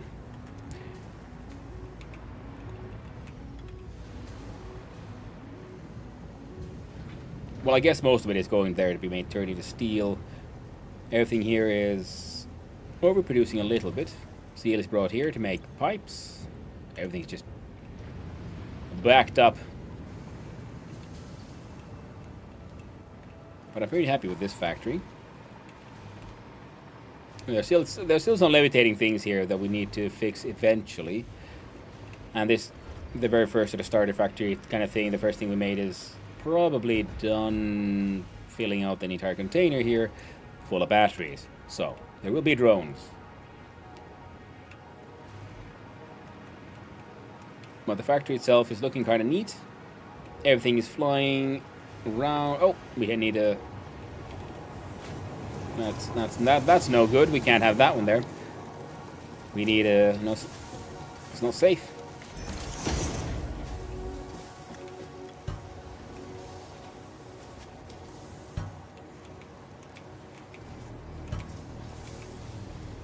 Bonk bonk. A potato.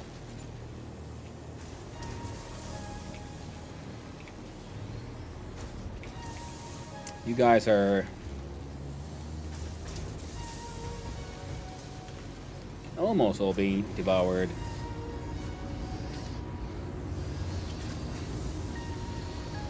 Well, I think this is all happening thanks to the fact that everything was sort of producing for a while before these came online. And we have how many here? So many fused modular frames. So we should probably add a smart splitter somewhere. There's a bunch of empty space here. So we add a smart splitter, say here, and then overflow.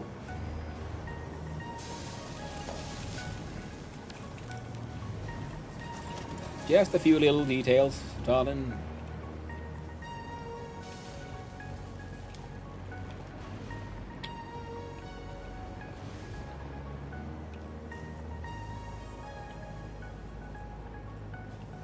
Oh, we have a problem happening.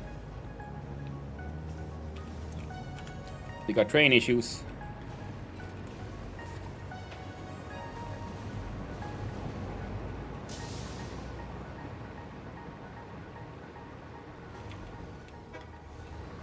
I mean, first of all, you need to be unloading.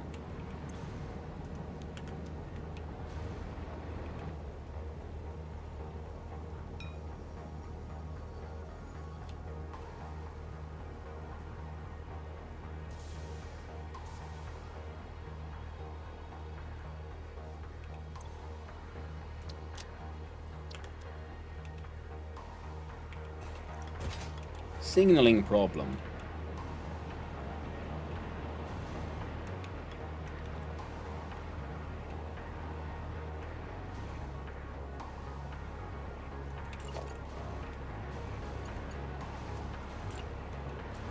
What if you told me where exactly the problem is, you know?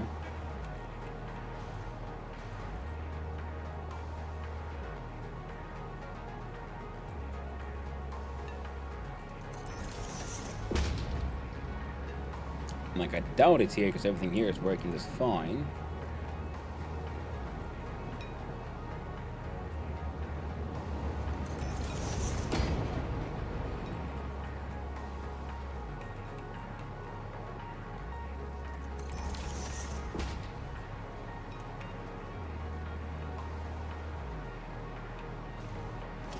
So it must be happening wherever you're sort of trying to go.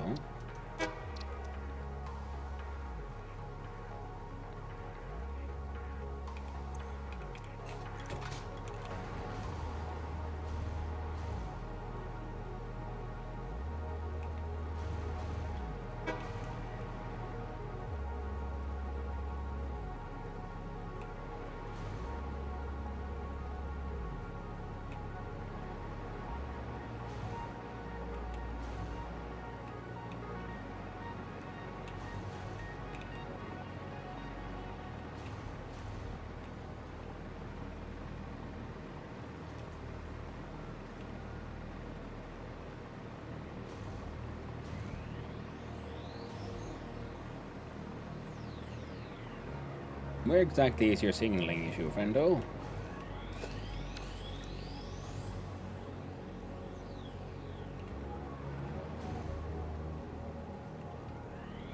See, everyone else is doing this fine.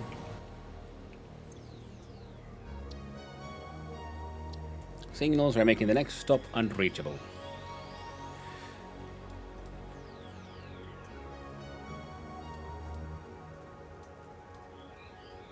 Yeah, must have fucked up something around here then. Oh well, that's okay. We'll fix it next time. Factory is looking good. Everything's kind of working. And yeah, there's some of the things that are being made that we could add into a sort of, you know, putting overflow into a dimensional storage. And speaking of, yeah, we don't actually need actual like storage. We only need the dimensional one.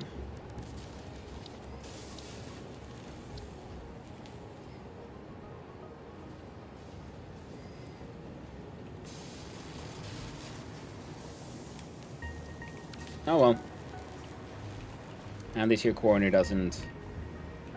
Also needs some work still. Oh well. But I think the next steps will have to happen another day, because I gotta go. It's been 9 hours. I've been streaming. I promised more plastic and rubber. And in these final minutes, I finally got around to them. And messed up my train connections. Well, that's okay. Most of the factory works. We're making excessive amounts of heat sinks, which is neat. Know if I would need them, we'll grab a couple and put them in the dimensional storage. Same with the slugs, Mercer spheres. Well, I guess they can wait until these guys go in. We can check on the MAM quickly.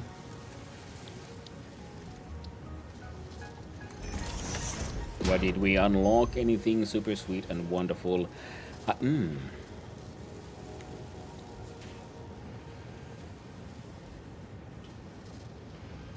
We don't need this one because we're already making it work with the whole, you know, copper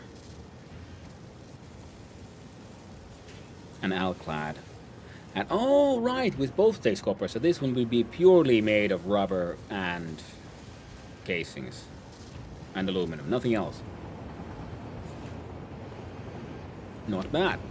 Whereas this one needs pondering, which we shall do when it's time to build the factory for those,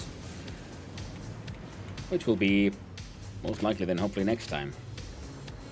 Well, this entire wall needs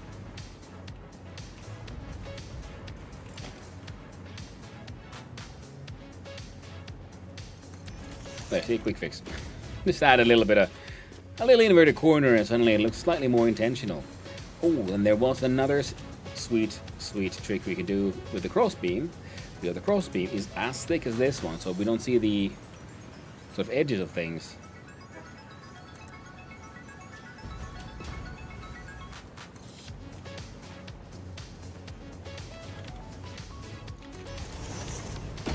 There, proper support pillar. Clips into that a little bit, but it's okay for now. See? You gotta love the illusion of competence. The intentionality. We get a quick little scoot and scootly scoot. Boop.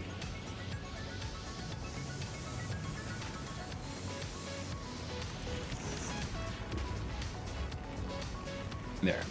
Looks a bit more supported.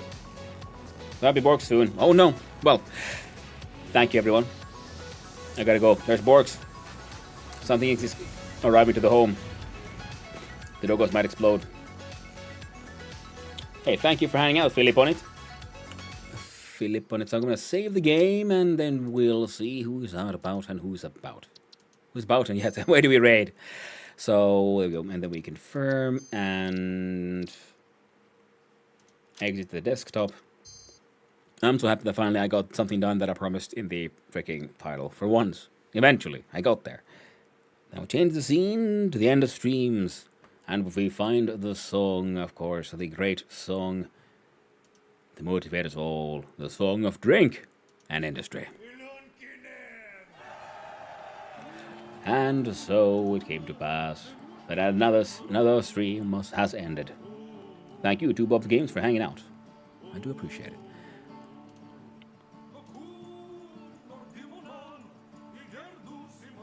And let's see.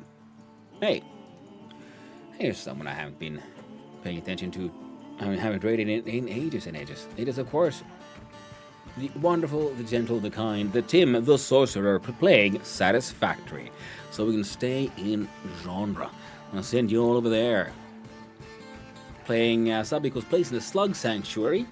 Big fuel build day. Nice, busy. 1.2 with randomized nodes and rarity. Someone who actually plays a lot more. Oh, I'm just seeing his base. Now I feel all embarrassed about me being proud of my builds. Right, I'm going to send you all over there. So thank you all for hanging out. Thank you to all the chatters, all the lurkers, and all those who just wandered on in. Hope you had a good time. I had, as always, a wonderful time with all of you, and of all of you, have a most wonderful day. So, we're back tomorrow. We do more streaming. I'm not entirely certain yet what's going to happen. It depends on how plans go with other people. There might be multiplayer stuff. If not, well, then there might be more Satisfactory. We'll find out together. So, I want to send you all out. Everything is set up. Wonderful. Thank you to Mike Kazan, No Hypocrisy, and Jamie, and everyone else on the YouTube side. I appreciate every single one of you. The lurkers and the chatters and all those. Just, hang out. And if you feel like it, hit that like and subscribe. They would actually really help me out. And thank you to Bob Games, Philip on it, Gimp Potato for everything, Cobble Snacks, Apple Shavings, and everyone else on the Twitch side. Even those who I can't name because I can't see their names on the list right now. Bye. I really gotta go. Oh, very good one. And there's a heat wave happening. Remember, stay hydrated. And don't forget about the importance of electrolytes because, all the liquid won't help much if you can't actually ingest it. Bye. I gotta go. See you around. Be awesome. Ta-ta.